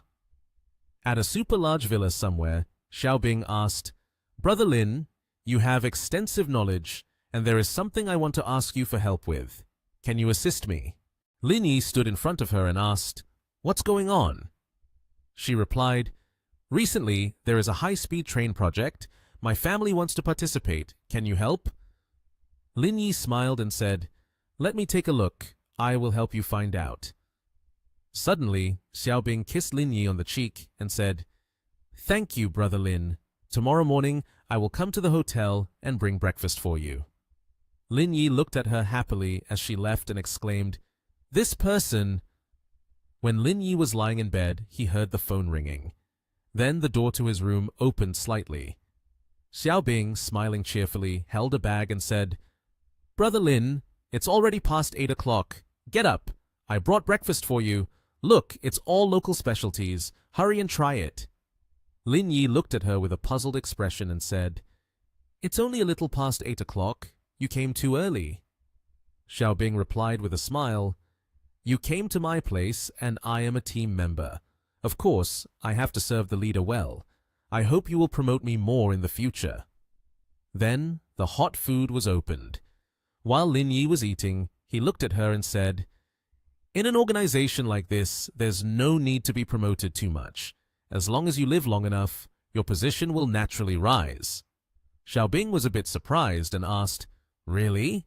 It can't be that exaggerated, right?" Lin Yi picked up the fork and said, "Since I joined the organization, it's only been a few months, but the number of deaths has already exceeded 20. How many people do we have in total? You can calculate the ratio yourself." Xiaobing held a glass of water and smiled, saying, "It's okay. At this point, we can't give up." Lin Yi asked, "Is Xiao family only you as the child?" Xiaobing took a sip of water and replied, "How did you know? Did you look up my information?" Lin Yi lowered his head to eat and said, "If the Xiao family had another man, they probably wouldn't let Xiaobing walk such a dangerous path." Suddenly, the desk phone rang. Xiaobing said, "It must be a call from the reception. Let me help you answer it." Then she slowly picked up the phone. Xiaobing listened to the call, and the receptionist said, "Excuse me, is this Lin Yi, Mr. Lin? There is a guest in the lobby who wants to see you." Xiaobing glanced and asked, "Did that person say who they are?" The receptionist replied, "They said their surname is Wei." Xiaobing said, "Surname Wei? All right, I understand." She looked at Lin Yi and said, "There is someone with the surname Wei looking for you at the reception. I guess it's Wei Jiahong's brother, Wei Jialong, who may have found out your identity as the chairman of Ling Yun Group." Lin Yi was chewing on a bun and said, "If he knows, then he knows. I didn't intentionally hide it." He said, "Let him come up here. Don't let others think we are afraid." Xiaobing smiled in agreement and said, "All right, you tell that person to come straight to our room." Xiaobing went to open the door and said, "Please come in." Wei Jialong led someone else in and asked, "Sorry for the trouble." Wei Jialong looked at Lin Yi and asked, "Are you Lin Yi?" Wei Jialong said, "Let me introduce myself. I am Wei Jialong, the brother of Wei Jiahong." Lin Yi stood up, smiled, and asked, "What do you need from me?" Wei Jialong said, "What happened last night was just a misunderstanding. I hope you can withdraw the complaint and release my brother." Lin Yi smiled and said, "A misunderstanding? But I don't think that was a misunderstanding." Wei Jialong frowned and said, "Mr. Lin, I know that your Ling Yun Group is very famous right now. However, since we are all in the business world, it is not necessary to do this straight out." Lin Yi picked up a bun and asked, "Why didn't you think about these things when you were bullying others?" He put the bun in his mouth, chewed and said, "Usually, taking advantage of your power to oppress others, and when you can't win, you talk about reason, it's really ridiculous." Wei Jialong angrily asked, Does Mr. Lin really not want to give me a bit of face? Lin Yi smiled, held the bun, and said, Yes, you can leave now. Xiao Zhe, furious, raised his fist and said, Don't think that just because you're in a privileged position, our Wei family is afraid of you. Lin Yi angrily slammed his face into the table, causing the buns to scatter. He said, It's not your turn to speak here. Lin Yi kicked him in the stomach, causing him to spit blood. He said, Your family's dog seems to not know how to talk. Let me help you teach it a lesson. Wei Jialong watched him fall and called out, Xiao Zhe. Xiao Zhe replied, I'm fine. Wei Jialong, angry, said, If Mr. Lin doesn't want to talk anymore, then I will leave, but I advise you to not be too arrogant. Xiao Bing, standing beside them, looked at Lin Yi and said with a smile, Brother Lin is still impressive, daring to stand up to Wei Jialong. She continued, But there's something you might not know. Wei Jialong has actually reached level D, much higher than me. Lin Yi asked, Does he also know how to harness energy from the energy core? Could he have been in an organization before? Xiao Bing replied, It seems not, but his father, Wei Guangxian, is said to have been part of an organization before, and his level was also quite high. Lin Yi said, From what you said, the development of the Wei family to this day must surely be related to this Wei Guangxian. Lin Yi smiled and said, It's okay. With my level, even if 10 more people come, I won't be afraid. Xiao Bing sent him a heart and laughed, Brother Lin is really amazing. I love you.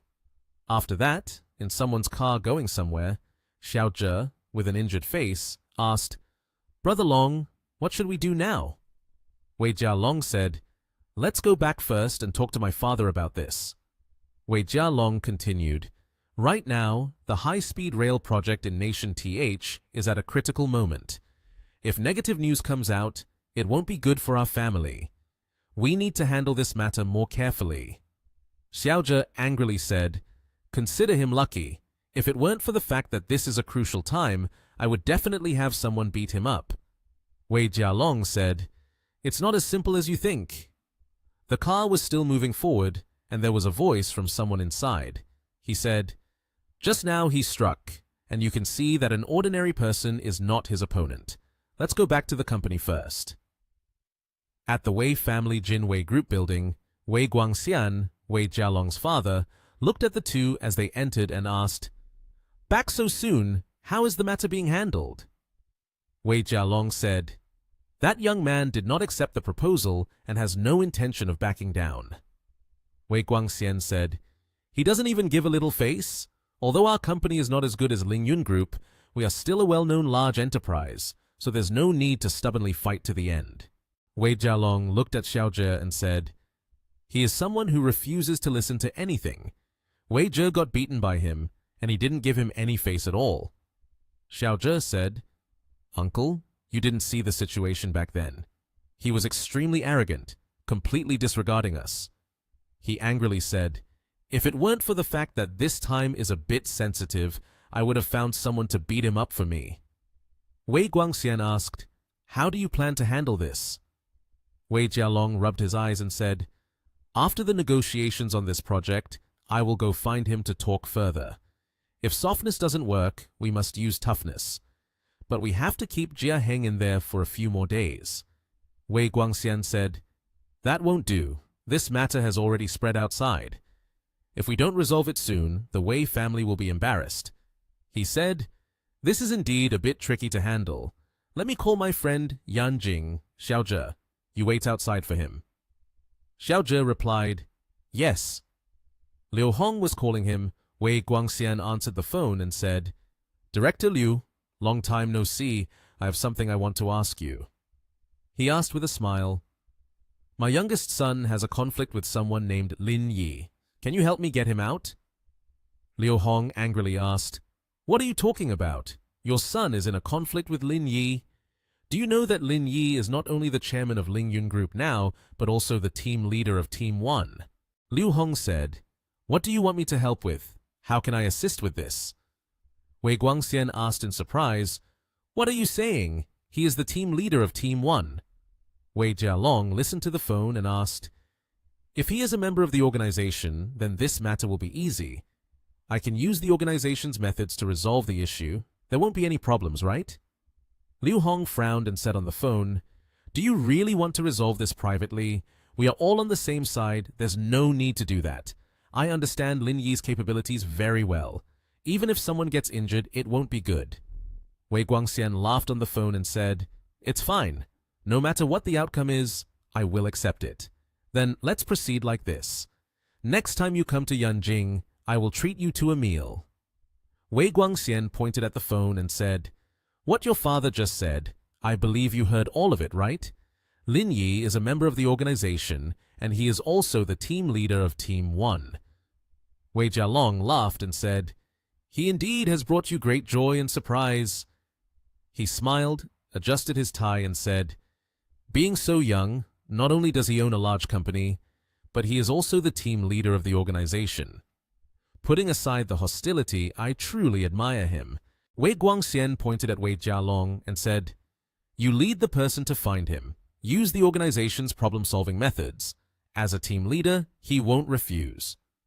Wei Jialong slightly lowered his head and said, "I know what to do." After that, he stepped out and closed his father's door. Xiao Zhe asked, "Brother Long, what did he say? What should we do now?" Wei Jialong replied, "Soft won't work, of course. It has to be hard." Xiao Zhe smiled proudly and said, "Someone like him needs to be dealt with harshly. I've long been displeased with him. I have to go find someone to handle that guy." Wei Jialong looked at him and said, "No need. You have other matters related to him. No matter what, you have to go there again." Wei Jialong said, "All right, you just do your own work. I'll call you later when I go." Xiao Zhe watched Wei Jialong leave and said, "If I had known this would happen, I would have called a few more people to deal with that guy." Xiao Zhe smiled proudly and said, "How about I find someone to take action now and then escort him in front of Brother Long? By then, everything will be fine, and he will be happy too." His phone rang, and the caller was Brother Xiong. Xiao Zhe answered the phone, smiling as he said, "Is Brother Xiong in Yuhang? I have something I want to ask for his help. I want to teach someone a lesson. Can you send a few people over here?" Xiao Zhe continued, "I want to use your new person. That person is very strong." Meanwhile, Lin Yi was in the sauna. Suddenly, someone walked in, startling him. He turned around and saw Xiaobing holding some fruit, smiling as she asked, "Brother Lin, have you been here long? I'll take you somewhere else to have fun." Lin Yi smiled at her and said, "Not for long. I might return to Dong County the day after tomorrow." After that, she picked up a grape, fed it to Lin Yi, and laughed. "I just remembered you are here to help with poverty alleviation. Do you need us to invest a bit in it?" Lin Yi smiled and replied, "No need."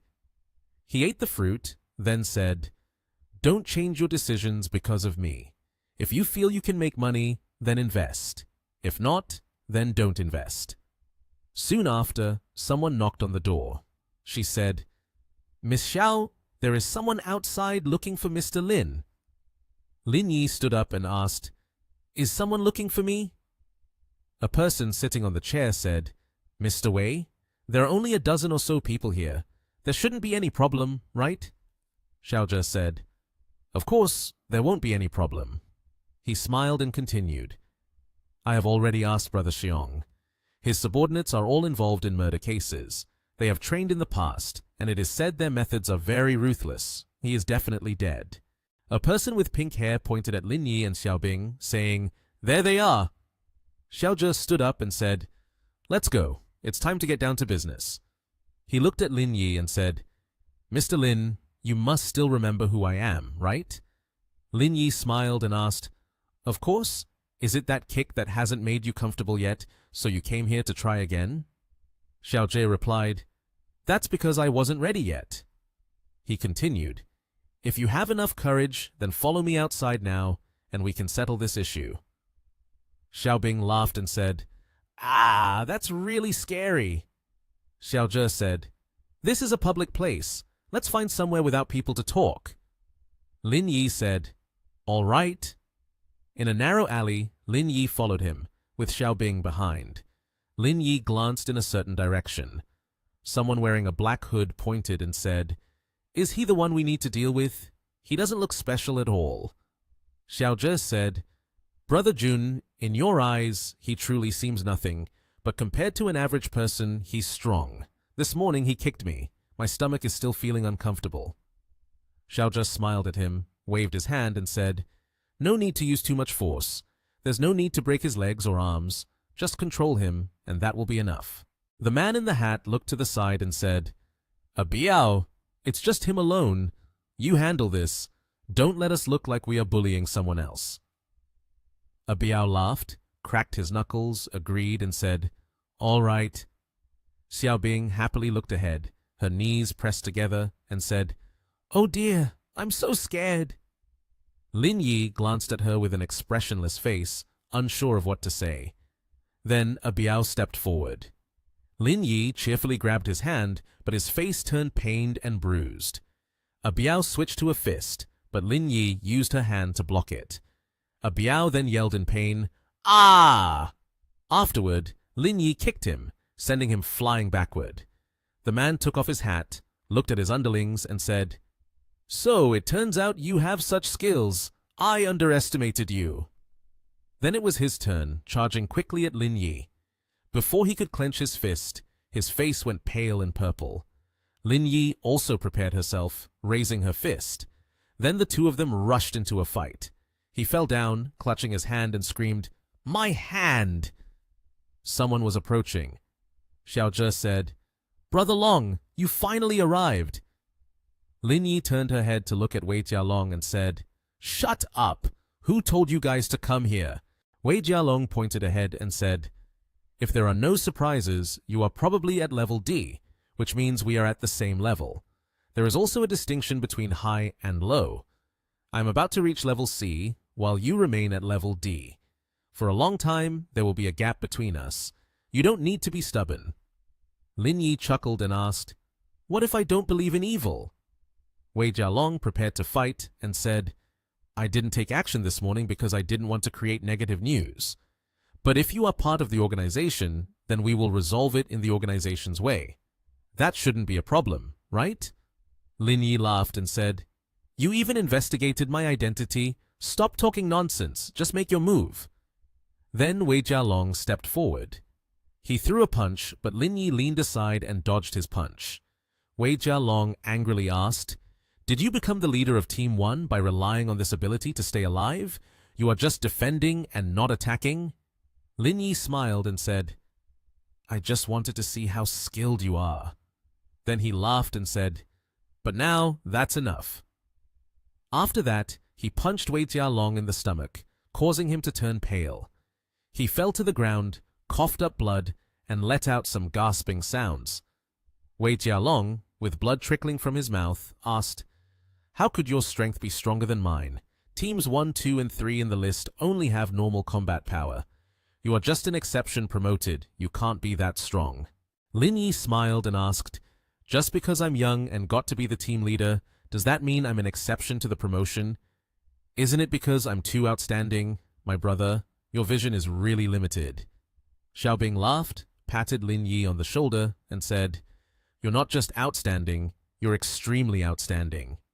Lin Yi replied, "Let's go. Don't waste my time on this small matter. We're done talking about this here.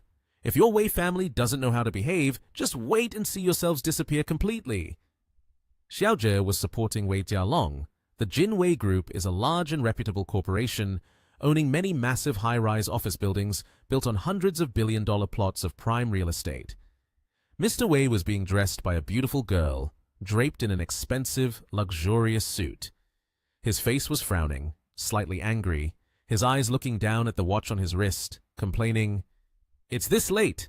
Why hasn't Jialong come back yet?" He adjusted his tie and cast a glance at the secretary beside him, commanding, "Call and ask if something is wrong." The secretary nodded slightly and replied, "Yes, Mr. Wei." As she turned to leave, she encountered two men entering the room, her expression slightly surprised. Two young men, one supporting the other as they walked slowly, appeared very tired. "Dad, we miscalculated. Lin Yi is stronger than we thought. I'm no match for him."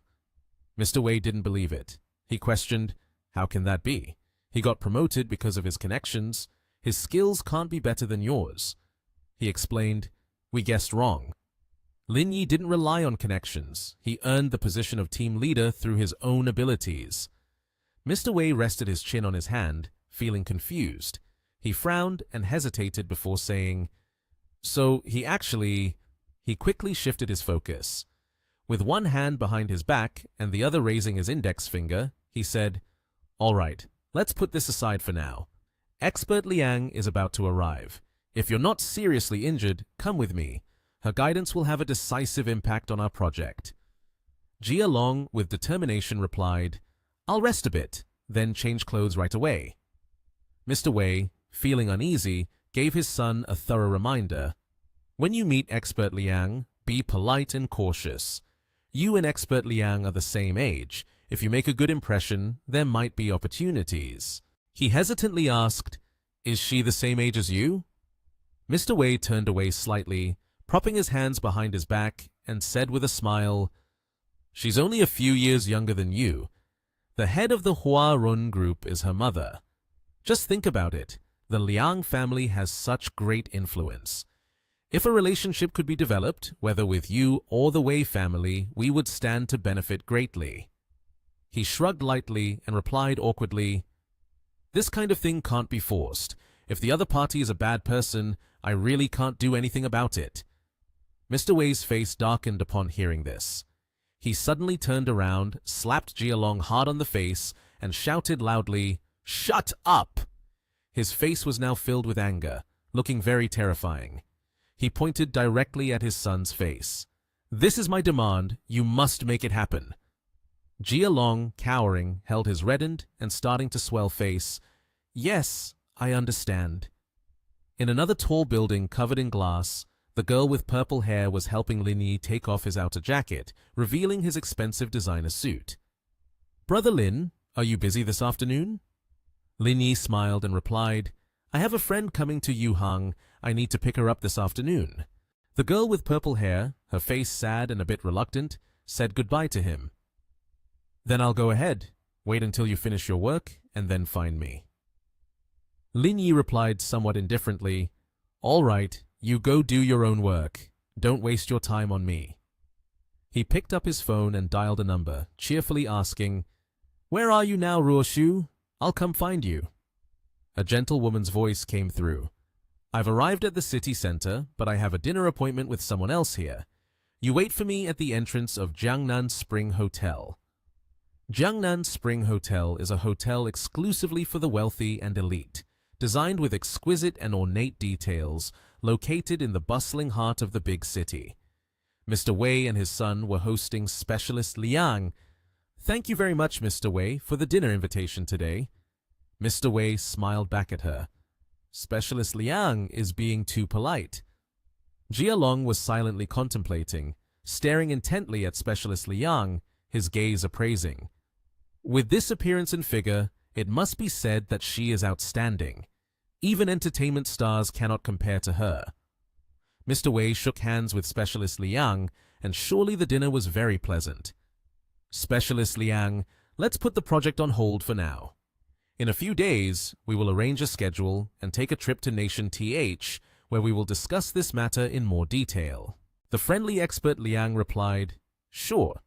Mr. Wei finished speaking and pointed to introduce his son. Expert Liang, you've come a long way. Let my son take you for a walk to enjoy the scenery here. She politely smiled and declined, no need for young Master Wei. I have an appointment with my boyfriend this afternoon. After she finished speaking, a person approached. The son panicked and pointed behind him. What are you doing here? Expert Liang turned around and saw Lin Yi. He had come to pick her up. Lin Yi smiled and said, indeed, fated rivals. Expert Liang looked confused, glancing at the angry son who was clenching his jaw. What happened? He replied, Expert Liang, we had a bit of trouble before. He has taken my brother into custody. Liang Ruoshu was surprised. She recalled the past. Your brother, is his name Wei Jiahong? Jia Long smiled and replied, that's right, Wei Jiaheng is my brother. I never expected expert Liang would know him. Hearing this, Liang Ruoshu sighed and said, because I was the one who sent someone to arrest him, so I have a bit of an impression. Upon hearing this, Mr. Wei and his son exclaimed in shock, "Ha!" Mr. Wei stared in shock and asked, "Expert Liang, could it be?" She explained, "That's right. Lin Yi asked me for help. After all, he is my closest friend."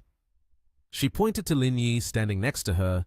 Ruoshu continued, "The person named Wei Jiaheng has committed a crime, and of course he must be dealt with severely. If you hold a grudge, then you're in the wrong." Lin Yi joked, "Seeing this situation becoming such a commotion and embarrassing you all, I feel quite awkward too." The son, frustrated and unable to do anything, clenched his jaw and said, "You." Lin Yi and Ruoshu turned and walked away, leaving Mr. Wei and his son behind. Still in shock, the son said, "Don't bring me into this. Find a hole to crawl into instead. I feel embarrassed for you all." Mr. Wei widened his eyes as he watched the two of them go out the big gate. He was very surprised by the unforeseen situation. Just moments ago, he had angrily approached his son, his face pale with rage. He advanced and slapped him hard across the face, shouting, "You two are truly hopeless. Now the Wei family is really going down." The son felt the pain echoing deep within him, while Lin Yi and Ruoshu were casually driving together in a limited edition luxury car worth hundreds of billions. Ruoshu spoke up, "You've only just arrived a few days, and you're already caught up with the Wei family." Lin Yi smiled and recounted that day when he went to the bar. By chance, he ran into his younger brother trying to show off, so he decided to give him a little lesson. Then it was his turn to ask her, "And you, why are you discussing business with the Wei family?" She smiled and explained that it was a project on her mother's side. The Wei family's strength is quite impressive, so they wanted to participate as a third party. That's why she had come to negotiate with them. While driving, Lin Yi said, "But there's also a Feng Yong group here, which seems to have some strength too. Have you considered them?" Ruoshu, sitting next to him, inquired, "Feng Yong group, you think this group is not bad?" Suddenly, she laughed mysteriously, her voice probing Lin Yi. "Or do you think Mr. Xiao from the Feng Yong group is not bad?" As if hit right in the heart, Lin Yi awkwardly chuckled. What do you mean by that?" Ruoshu crossed her arms, her face serious as she questioned him. "A few days ago, the general manager of Feng Yong, Xiaobing, came to see me to talk about this project. She made everything very clear, and you're still pretending with me here?" She pinched him hard, speaking indifferently, not caring about anyone else's business. "If there's nothing between you two, then I would hardly believe that you would speak well of them." Lin Yi smiled. It seemed that the pinch from her hand made him feel a bit of pain. He replied ambiguously, "Is this jealousy? If it's jealousy, just say it directly." Ruoshu warned, "You keep being so cheeky." The car he was driving began to swerve, zigzagging from side to side. Lin Yi quickly stopped her. Don't.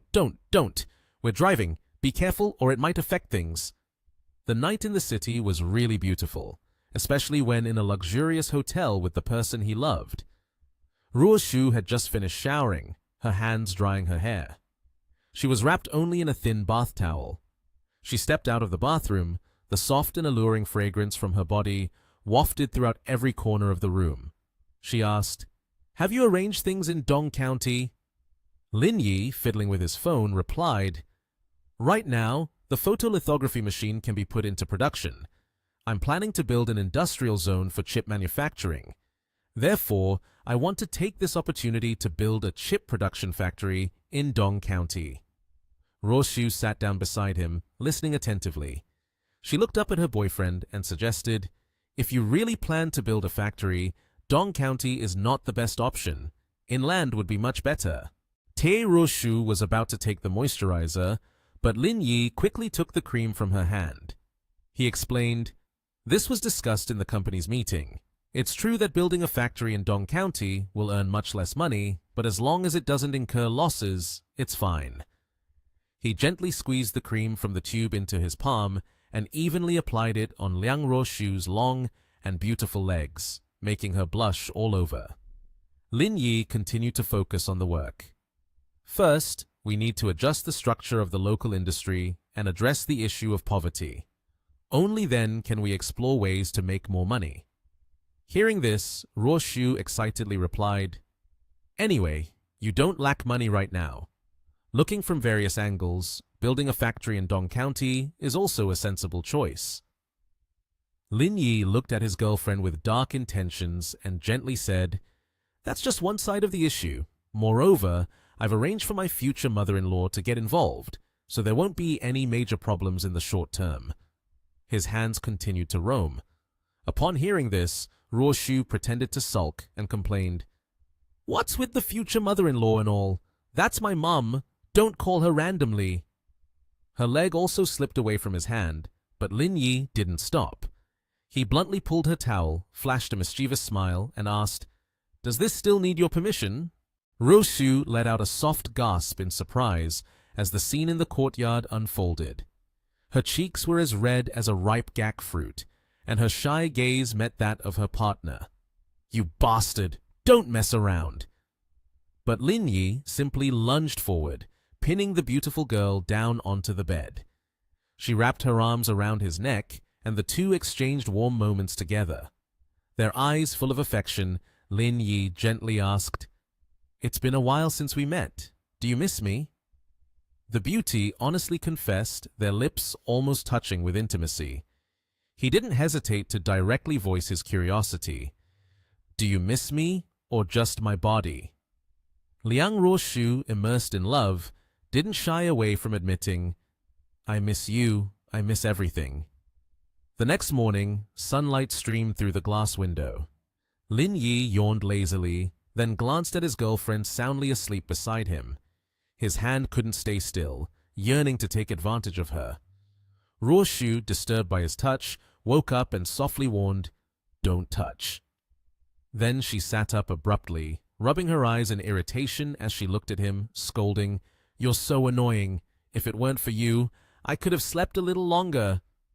However, Lin Yi showed no remorse at all, wearing a captivating trap boy expression, incessantly teasing, "The saying goes, absence makes the heart grow fonder." In an old-style restaurant, the crowd flowed back and forth bustlingly. Ruo Shu and Lin Yi arrived at the agreed location. She happily looked at the old man with gray hair and spoke, "Uncle Lu, I'm really sorry for asking you out during such a busy time." Uncle Lu didn't scold her. Instead, he smiled kindly. "This girl is becoming more and more promising, still knows how to be polite to me." The three quickly sat down at the table. The two young people listened as the old man reminisced. "Do you remember when you were little? I came to your grandfather's house. Before I could even sit down, you pulled me out to the yard to practice shooting." After finishing his story, he didn't forget to compliment. "Now you've become graceful and beautiful." Liang Ruoshu seemed to recall her dynamic childhood, pretending to complain. "Uncle, you really are something. I only have a few merits, and you point them all out." Hearing his little niece say that, he waved his hand as if it was unintentional. All right, no more praise. Let's get to the main topic." Uncle Lu turned to start a conversation with Lin Yi, who had been quietly listening. "Mr. Lin, what do you think about the situation in Dong County?" Lin Yi held a small teacup, thoughtfully looking at his interlocutor. Upon hearing the question, he casually crossed his legs, hands in his pockets, and leisurely presented, "The ultimate idea still lies in attracting investment, creating jobs." He continued, "Young people will come, and the economy of the county will come alive again. This cycle will repeat. Not only will we escape poverty, but we can also develop even further." Mr. Lu intertwined his fingers, his eyes scrutinizing, and quickly asked, "Is there a specific investment plan?" Lin Yi, without any hesitation, slowly presented the plan he had outlined. "Our idea is to build a chip manufacturing industrial park with Ling Yun Group as the center. After that, we will attract other businesses to invest further. Dong County is located at the junction of 3 cities, so it can completely connect them, becoming a center for chip manufacturing." Mr. Lu was surprised. He stroked his chin as if calculating something and curiously asked, "Is this a national project?" Lin Yi and Liang Ruoshu exchanged a glance full of meaning, silently understanding each other. Lin Yi candidly replied, "Yes, please overlook my relationship with Liang Ruoshu. See me as an ordinary businessman." Seeing the straightforwardness of his counterpart, Mr. Lu drank from his cup in one go, seemingly very pleased with this demeanor. He said, "In terms of feelings, with your relationship with Ruoshu, I will do my best to assist. From a rational perspective, your work benefits our locality, and we should support you even more. Therefore, I will definitely do my utmost to help you." The lunch passed quietly. Lu Ruoshu and Lin Yi sent Uncle Lu to the car and waved goodbye. Just as the car disappeared from sight, he quickly wrapped his arm around his girlfriend's waist, mischievously suggesting, "It's rare to come here. How about staying a few more days before going back?" Ruoshu, feeling reluctant, looked longingly at her boyfriend. "I've already called the driver to come pick me up." Her sparkling eyes gazed up like a little bunny, softly continuing, "I want to go back to implement these projects as soon as possible." Immediately, Lin Yi resorted to a spoiled tactic. He hugged her tightly and nuzzled into her embrace, lamenting, "Ah, I can't bear to part with you." Ruoshu tried to push his head away, separating him from herself. She expressed her intentions to expose him. "Come on, I can tell you wish for me to leave early so you can go back to your little girls." After a struggle, she finally managed to break free. Liang Ruoshu looked back at him one last time and waved her hand again. She even reminded him, "Take good care of yourself and come back to Nation TH as soon as you're done." Lin Yi nodded in acknowledgement, bidding farewell to his girlfriend. "Got it. Be careful on your way back." The next morning, the bright yellow sunlight shimmered across the entire building. Lin Yi had just arrived and casually pushed the office door open, greeting the person inside. "Good morning. What are you busy with?" Shi Jin was so engrossed in her work that she was startled by him. Lin Yi walked over to her desk, and Shi Jin looked around but didn't see anyone else, so she asked, "Where's Brother Li?" She replied, "He went to school." The pressure from work was making her so tense that she was pulling her hair, sighing internally. "Ling Yun Group is supporting us with 1 billion yuan. I'm thinking about the allocation plan. What do you think, Brother Lin? Should we concentrate it in one place or distribute it evenly?" Hearing her, he also spoke up. "If we distribute it evenly, I fear it won't solve any problems." The girl crossed her arms in defeat. "I'm also in a dilemma. If we focus on one place, we may solve some issues, but distributing it evenly wouldn't be effective." Suddenly, an idea popped into Lin Yi's head, and he excitedly presented it. "Then let's focus on one place.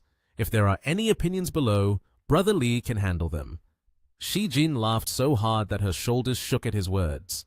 "Brother Lin, you really are mean." At the same time, the office phone rang, and Mr. Lin had just picked up the phone when the other side spoke rapidly. "You and Xiaoli need to come to the meeting room for a moment. Aren't you currently busy with investment attraction? Come here and discuss your situation." He immediately agreed. Okay." As soon as he hung up, he tugged on Shi Jin's arm, informing her who was laboriously working. "Put that aside, Brother Li asked us to go to a meeting." The girl looked bewildered and asked, "A meeting?" Shi Jin frowned in confusion. "Is there a need for us to attend the investment attraction meeting today?" This information left Lin Yi stunned as he questioned back. "Investment attraction meeting? This isn't clear yet, so why is it already starting?" Shi Jin then patiently explained. "This morning, people from Chaoyang Group came from Nation TH. It's a well-known real estate company." She added, "They have obtained 3 plots of land in our area. They must be discussing this." He ran his fingers through his hair, softly exclaiming, "Heiz, this girl!" Then he turned around and left, pulling her along. "Let's go. Let's see what's going on." Shi Jin hurriedly followed. When they arrived, the meeting room door was tightly closed but swung open. A man and a woman stood stunned, looking inside. At the meeting table in the middle of the room, several people were already sitting properly in their seats. Lin Yi glanced around and, spotting a familiar face, couldn't help but exclaim in his heart, "Wang Ying is here too?" As both of them were looking for seats, a young man in glasses named Zhu Feng spoke up. "Xiao Li, you've been temporarily assigned to the development room, so you can sit next to me. As for Lin Yi, you can sit behind Director Li." Seeing this person's arrogant manner of speaking, Jing Junhui, sitting across from him, silently re-evaluated. Daring to not let Mr. Lin sit there, he has quite a bold nerve. But Shi Jin flatly refused. "Director Zhou, I still have to report later, so I will sit here." She stepped forward, tugging at the chair, which made Zhu Feng angry.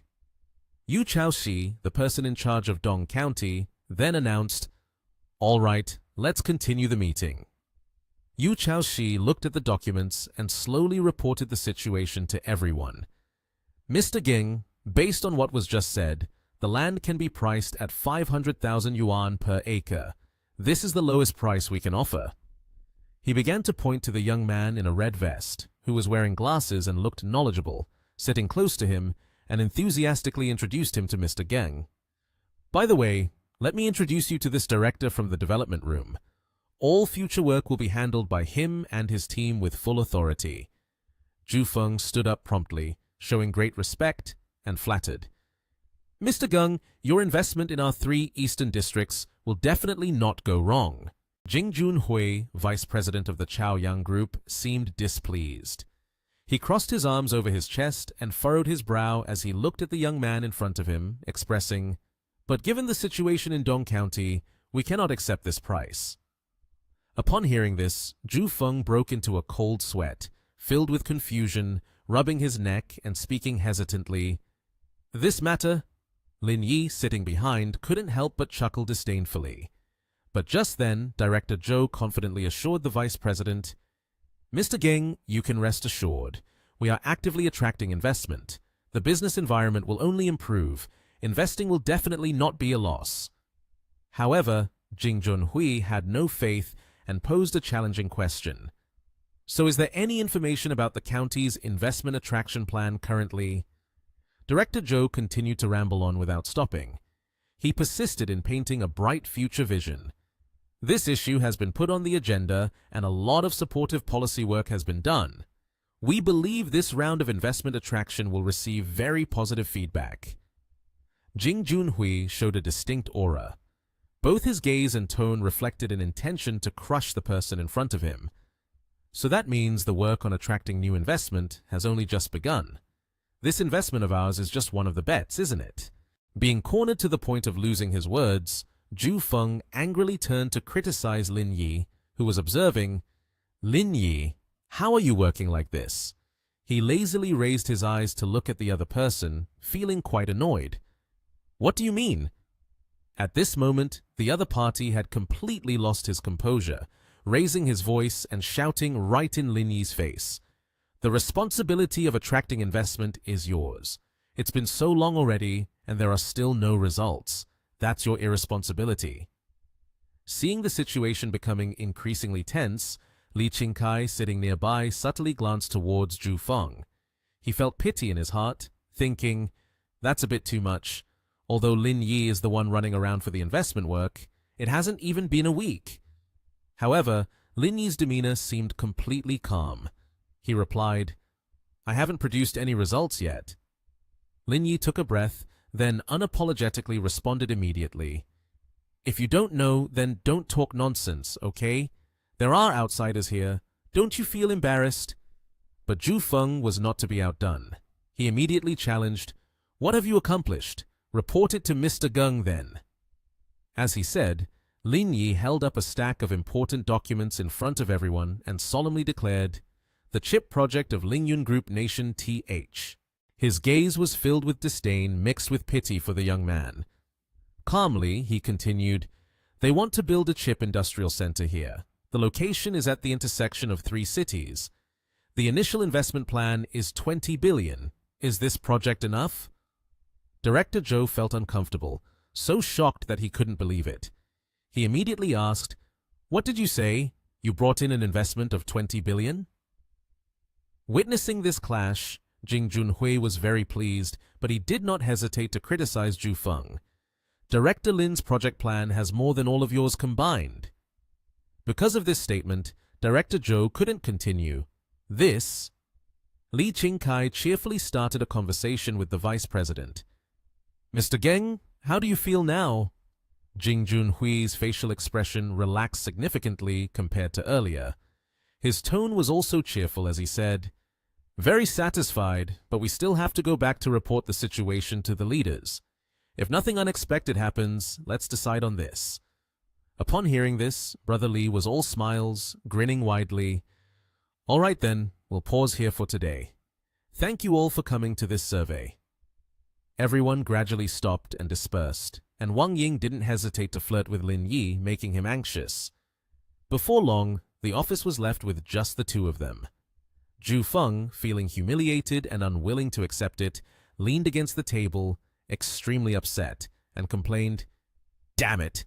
Where did he get such a large investment from?" Zhu Feng continued, "And then there's that person Li Xijin. I was planning to promote her, yet she doesn't even know how to feel proud." The person next to him also offered some comforting words. "Brother Feng, I think you shouldn't waste your time on Li Xijin anymore. It's not worth it." But due to his deeply ingrained competitive nature, Director Zhou was so angry that he clenched his jaw near every word he said. That's not acceptable. It's been quite a while. In this situation, there is finally a beautiful girl. I won't give up on her. If it weren't for that bastard Lin Yi, Li Xijin wouldn't have such an attitude towards me. Seeing his friend about to get angry, the other guy quickly proposed a different idea. We can't blame her entirely. That kid Lin Yi is quite handsome too. Moreover, they work in the same office. Have you ever thought about Guo Lu? Hearing that name made Zhu Feng slightly dumbfounded, curious. Guo Lu, the girl from the investment attraction department? Noticing that his friend was intrigued by the name, he leaned closer and whispered in his ear, "You know, her family seems to be very wealthy. Their assets are at least in the 100 million range." Realizing that the girl was a rich kid, Director Zhou gasped in astonishment. Assets in the 100 million range? Then bluntly, he hit the young man on the head and scolded, "Why did you only discover these things now? If I had known earlier, I would have definitely caught her." The young man was hit unjustly, painfully rubbing his head. "The main reason is that we didn't have a chance to work together. If we did, I would have known sooner." Seeing the opportunity for wealth not far away, Zhu Feng quickly scrolled through his phone to find Guo Lu's number, overjoyed with a greedy smile that could not be hidden. "It's just the right time for lunch now. I'll invite her to lunch." Seeing his friend happy again, he continuously put on a congratulatory pose. "Wishing Brother Feng success, haha." Zhu Feng arrogantly and confidently said, "Someone like Li Xijin is very hard to catch, but I'm still very confident dealing with Guo Lu." He recalled the beautiful, seductive girl, eagerly assessing. "Just looking at the way she dresses and her demeanor while walking daily, you can tell she's a woman who is cold on the outside, warm on the inside. With my tactics, I will definitely catch her." Zhu Feng carefully reminded his companion, "With your good luck wishes, I'm going to her office to take a look." Then, filled with confidence, he left. At that moment, in the investment promotion room, Guo Lu was sitting at the table intensely playing video games. Next to her were several carefully packaged meals. Zhu Feng pushed the door open and said to Guo Lu, "Hello, Director Guo. The lunch looks quite sumptuous."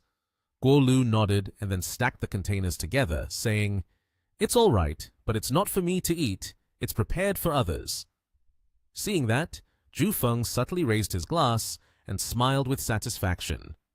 He silently remarked, "Buying so many delicious items is clearly to give to the leaders. Although she's a rich girl, she understands how to get along with people very well." Director Zhou stepped closer and offered to help. "Just in time, I'm free. With so much food, let me carry it for you." Hearing that, Guo Lu smiled gently. She lightly tucked her hair back, revealing her alluring eyes.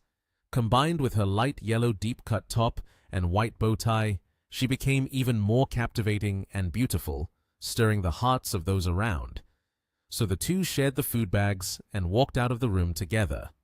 Suddenly, someone approached. Guo Lu looked ahead and saw Director Li, Lin Yi, and Li Shijin walking out of the office. She cheerfully asked, "Director Li, where is everyone going?" Li Qingkai also replied cheerfully, "Isn't it lunchtime? We're going out for lunch. Have you eaten yet? Would you like to join us?"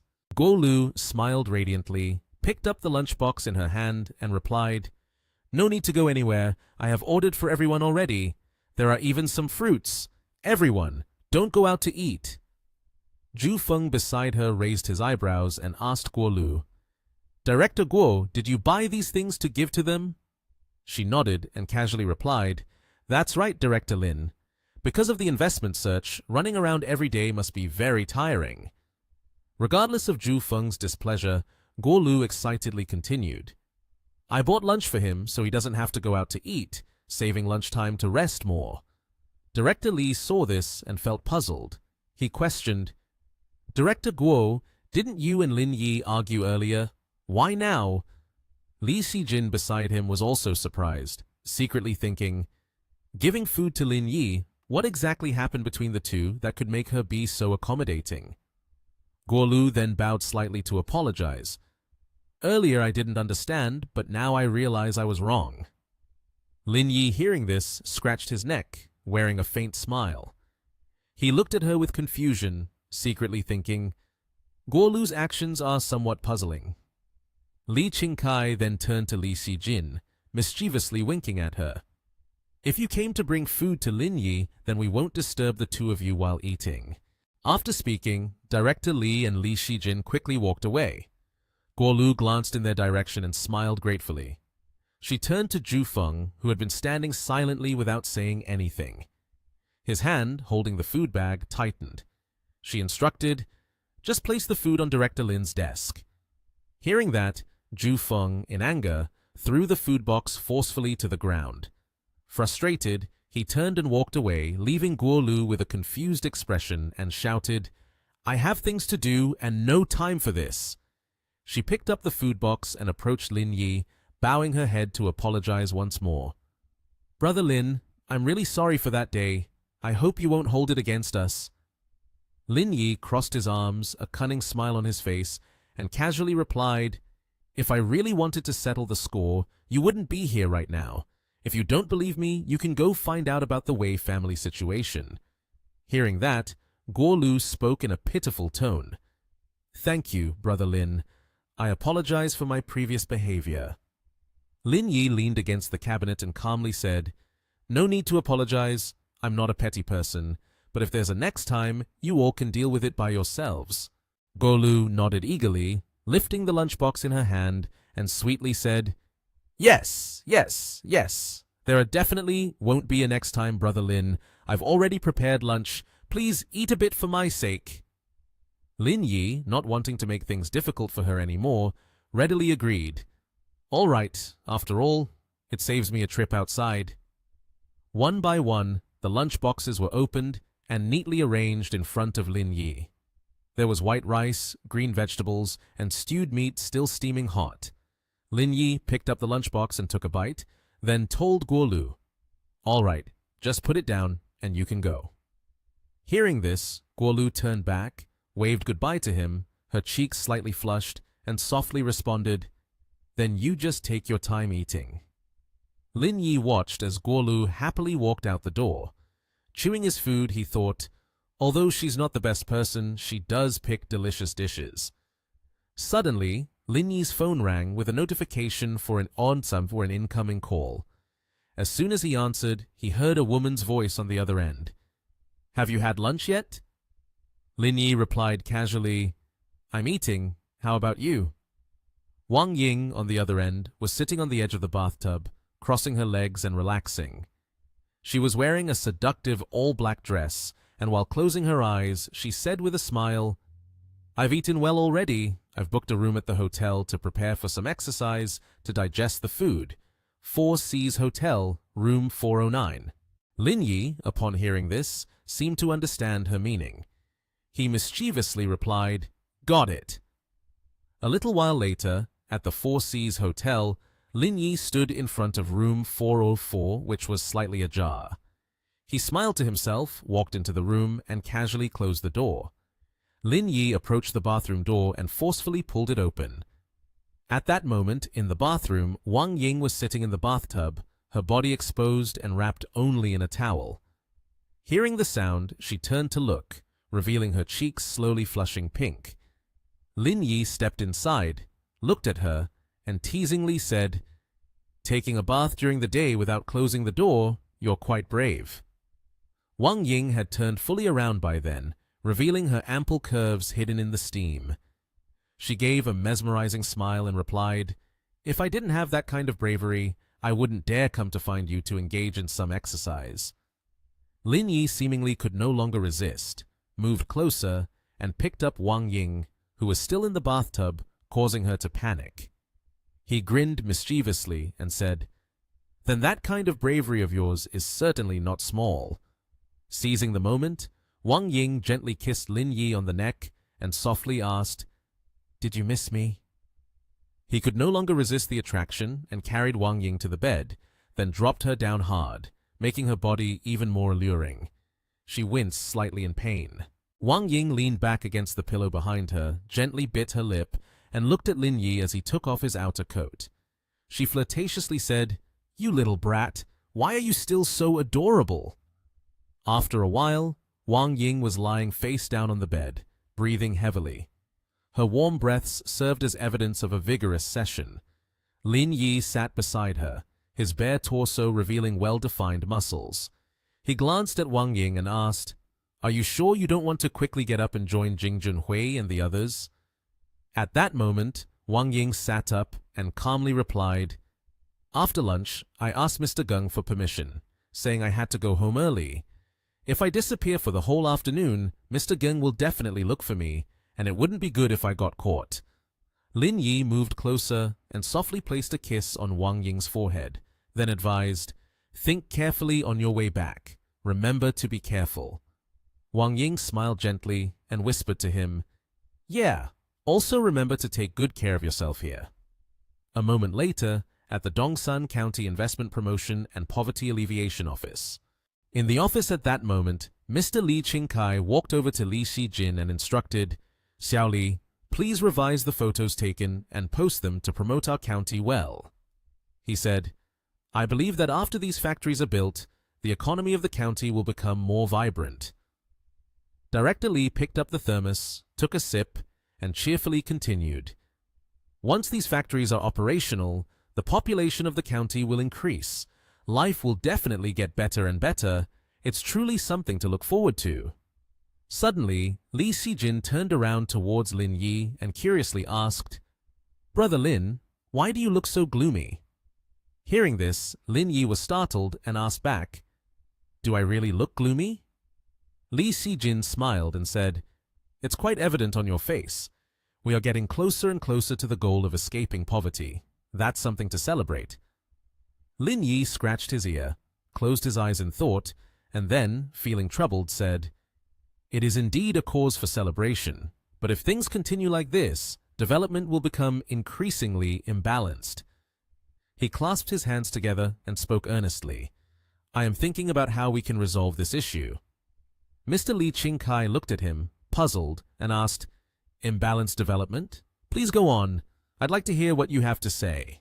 Lin Yi stood up, put his hands in his pockets, and calmly continued, "The construction factory, once completed, can truly bring a significant population to the county." He approached the map and pointed at the location of the county, speaking clearly, "But the increase in population will lead to consumption within the county.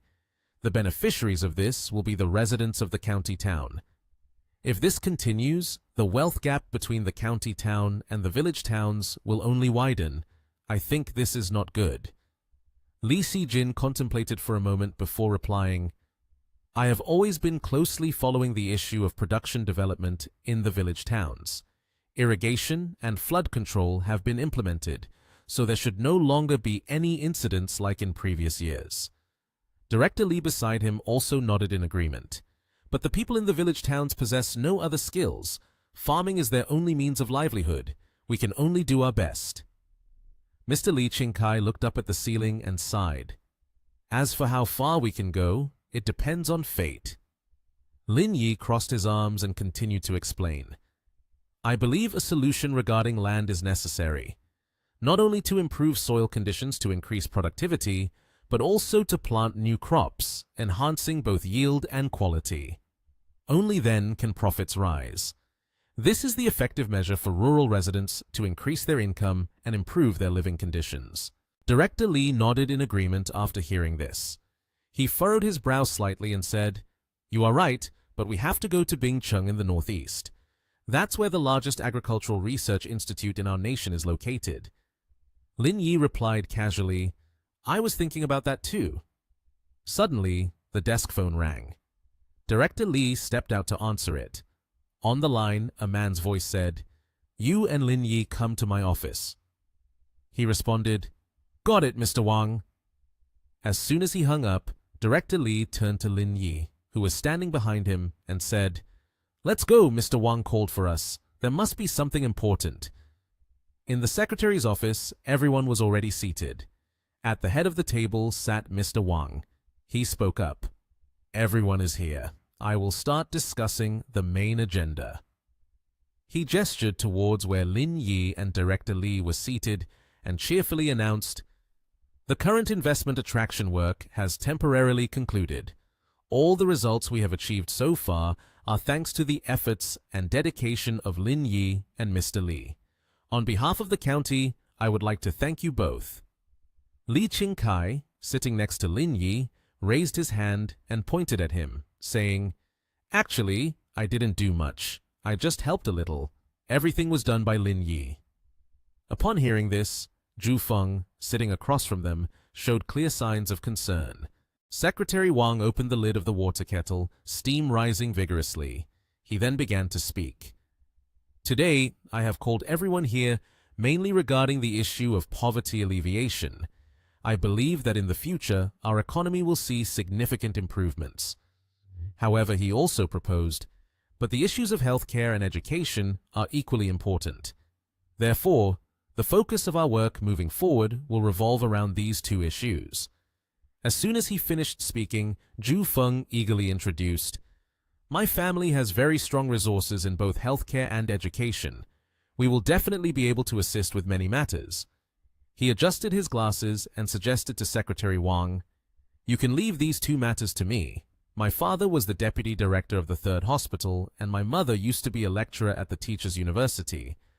I will consult with them. Perhaps we can resolve the issues in these areas. Upon hearing Zhu Feng's presentation, Secretary Wang tactfully remarked, So your family still has such connections. He added, Although they are now retired, they still have influence in the field. Meanwhile, Li Qingkai, sitting nearby, smiled and watched the two of them converse attentively. Secretary Wang nodded with satisfaction, smiling. That's fine. Progress needs to be made step by step. The more solid each step is, the better. Let's start with these two areas. He pointed his index finger at Lin Yi, who had been sitting quietly all this time, and encouraged, Lin Yi, I know you are very capable of handling this.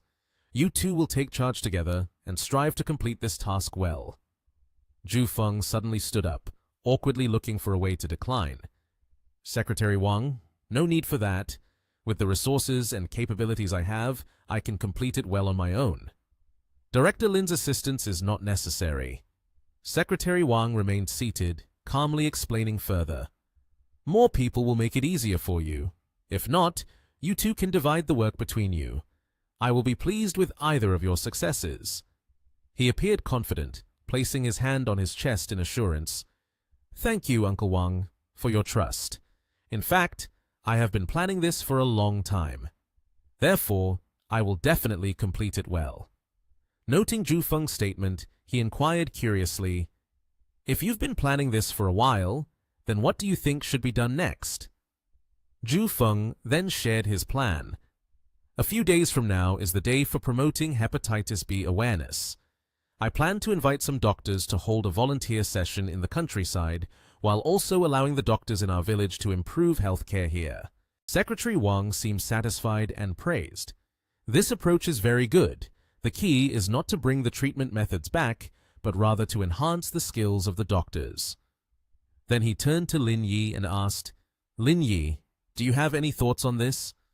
Lin Yi smiled faintly and replied, I haven't thought of a way in this regard yet.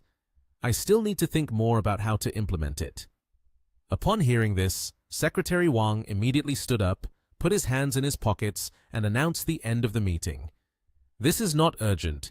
You can go back and plan it out well. All right, let's adjourn. As everyone began to leave, they looked at Lin Yi's back. Zhu Feng, behind him, smirked deviously, feeling self-satisfied and thinking to himself, with the resources I have, this will be very easy. All the credit will definitely be mine. No one should even think about competing with me. Suddenly, he called out loudly, Director Lin! Startling Lin Yi, who was walking away. He approached closer, maintaining his usual gesture of adjusting his glasses, and provocatively said, This is quite a challenging task. You must be quick. Don't let me fall behind.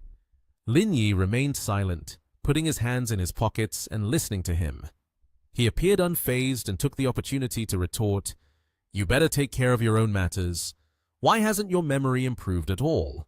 Being insulted like that, he felt as if a sore spot had been poked, driving him into a rage. He pointed straight at Lin Yi's face and shouted, You're just lucky, managing to pull in a few investment companies. How can you really think you can do everything? Lin Yi puffed out his chest, crossed his arms, and his arrogance was further provoked by him. I really do think that. I'm a versatile talent. Do you have anything else to say? His attitude drove Zhu Feng mad, and he clenched his teeth, his face turning sour. After a while, in Li Qingkai's office, there were Lin Yi, him, and Wang Ting. Qingkai expressed his concerns. Do we have any resources in the healthcare sector? His father is with the 3rd hospital, which is ranked among the top 5 hospitals in the city. We can't find anyone as capable as that to help us. Lin Yi confidently replied, Brother Li, just leave this to me. It's not a big deal. This afternoon I will return to the nation TH. He propped his hands on the table, immediately agreeing. All right, then you figure it out yourself. In a very luxurious villa, Zhu Feng's home, his mother was bringing a dish of vegetables she had just cooked to the table. As she walked, she smiled brightly and asked her son, Did you not say you were busy with the county's matter after the phone call today? Why did you suddenly come back so early? Zhu Feng immediately replied, There are some matters in the county. I want to return to discuss them with Dad. Hearing this, Zhou Ming, his father, who was reading a newspaper, became attentive and asked curiously, What happened? Zhu Feng recounted, Our county is currently starting a poverty alleviation plan. The first step is to improve healthcare in our county. I want to organize a volunteer medical team to come here. This way, the doctors in the county can receive additional guidance and enhance their medical knowledge. Yu Min, sitting across from him, assured her son, You have indeed found the right person. Although your father is retired, he still had a drink with the director of the old hospital yesterday. I'm sure a phone call will work. Zhu Feng took the opportunity to add, Mom, education in our county is also an issue. In the future, I will need your help. Dad confirmed, No problem, many of your mother's students are already teachers. If the county needs your mother's assistance with anything, just let her know. He politely responded, Thank you, Mom. Then Zhu Feng habitually pushed his glasses up, firmly stating, In these 2 matters, I must do better than him. At Huashan Hospital, a large and crowded hospital with people coming and going. Among the crowd is Lin Yi, who is walking through the main entrance. Upon seeing him approach, the nearby nurses happily say, Director Lin has arrived. He stops, his hands still in his pockets, and asks the nurse, Where is Director Li? The girl replies, Today, the hospital is holding an academic conference. Director Li has gone to attend it. Upon hearing this, he curiously repeats, Academic conference?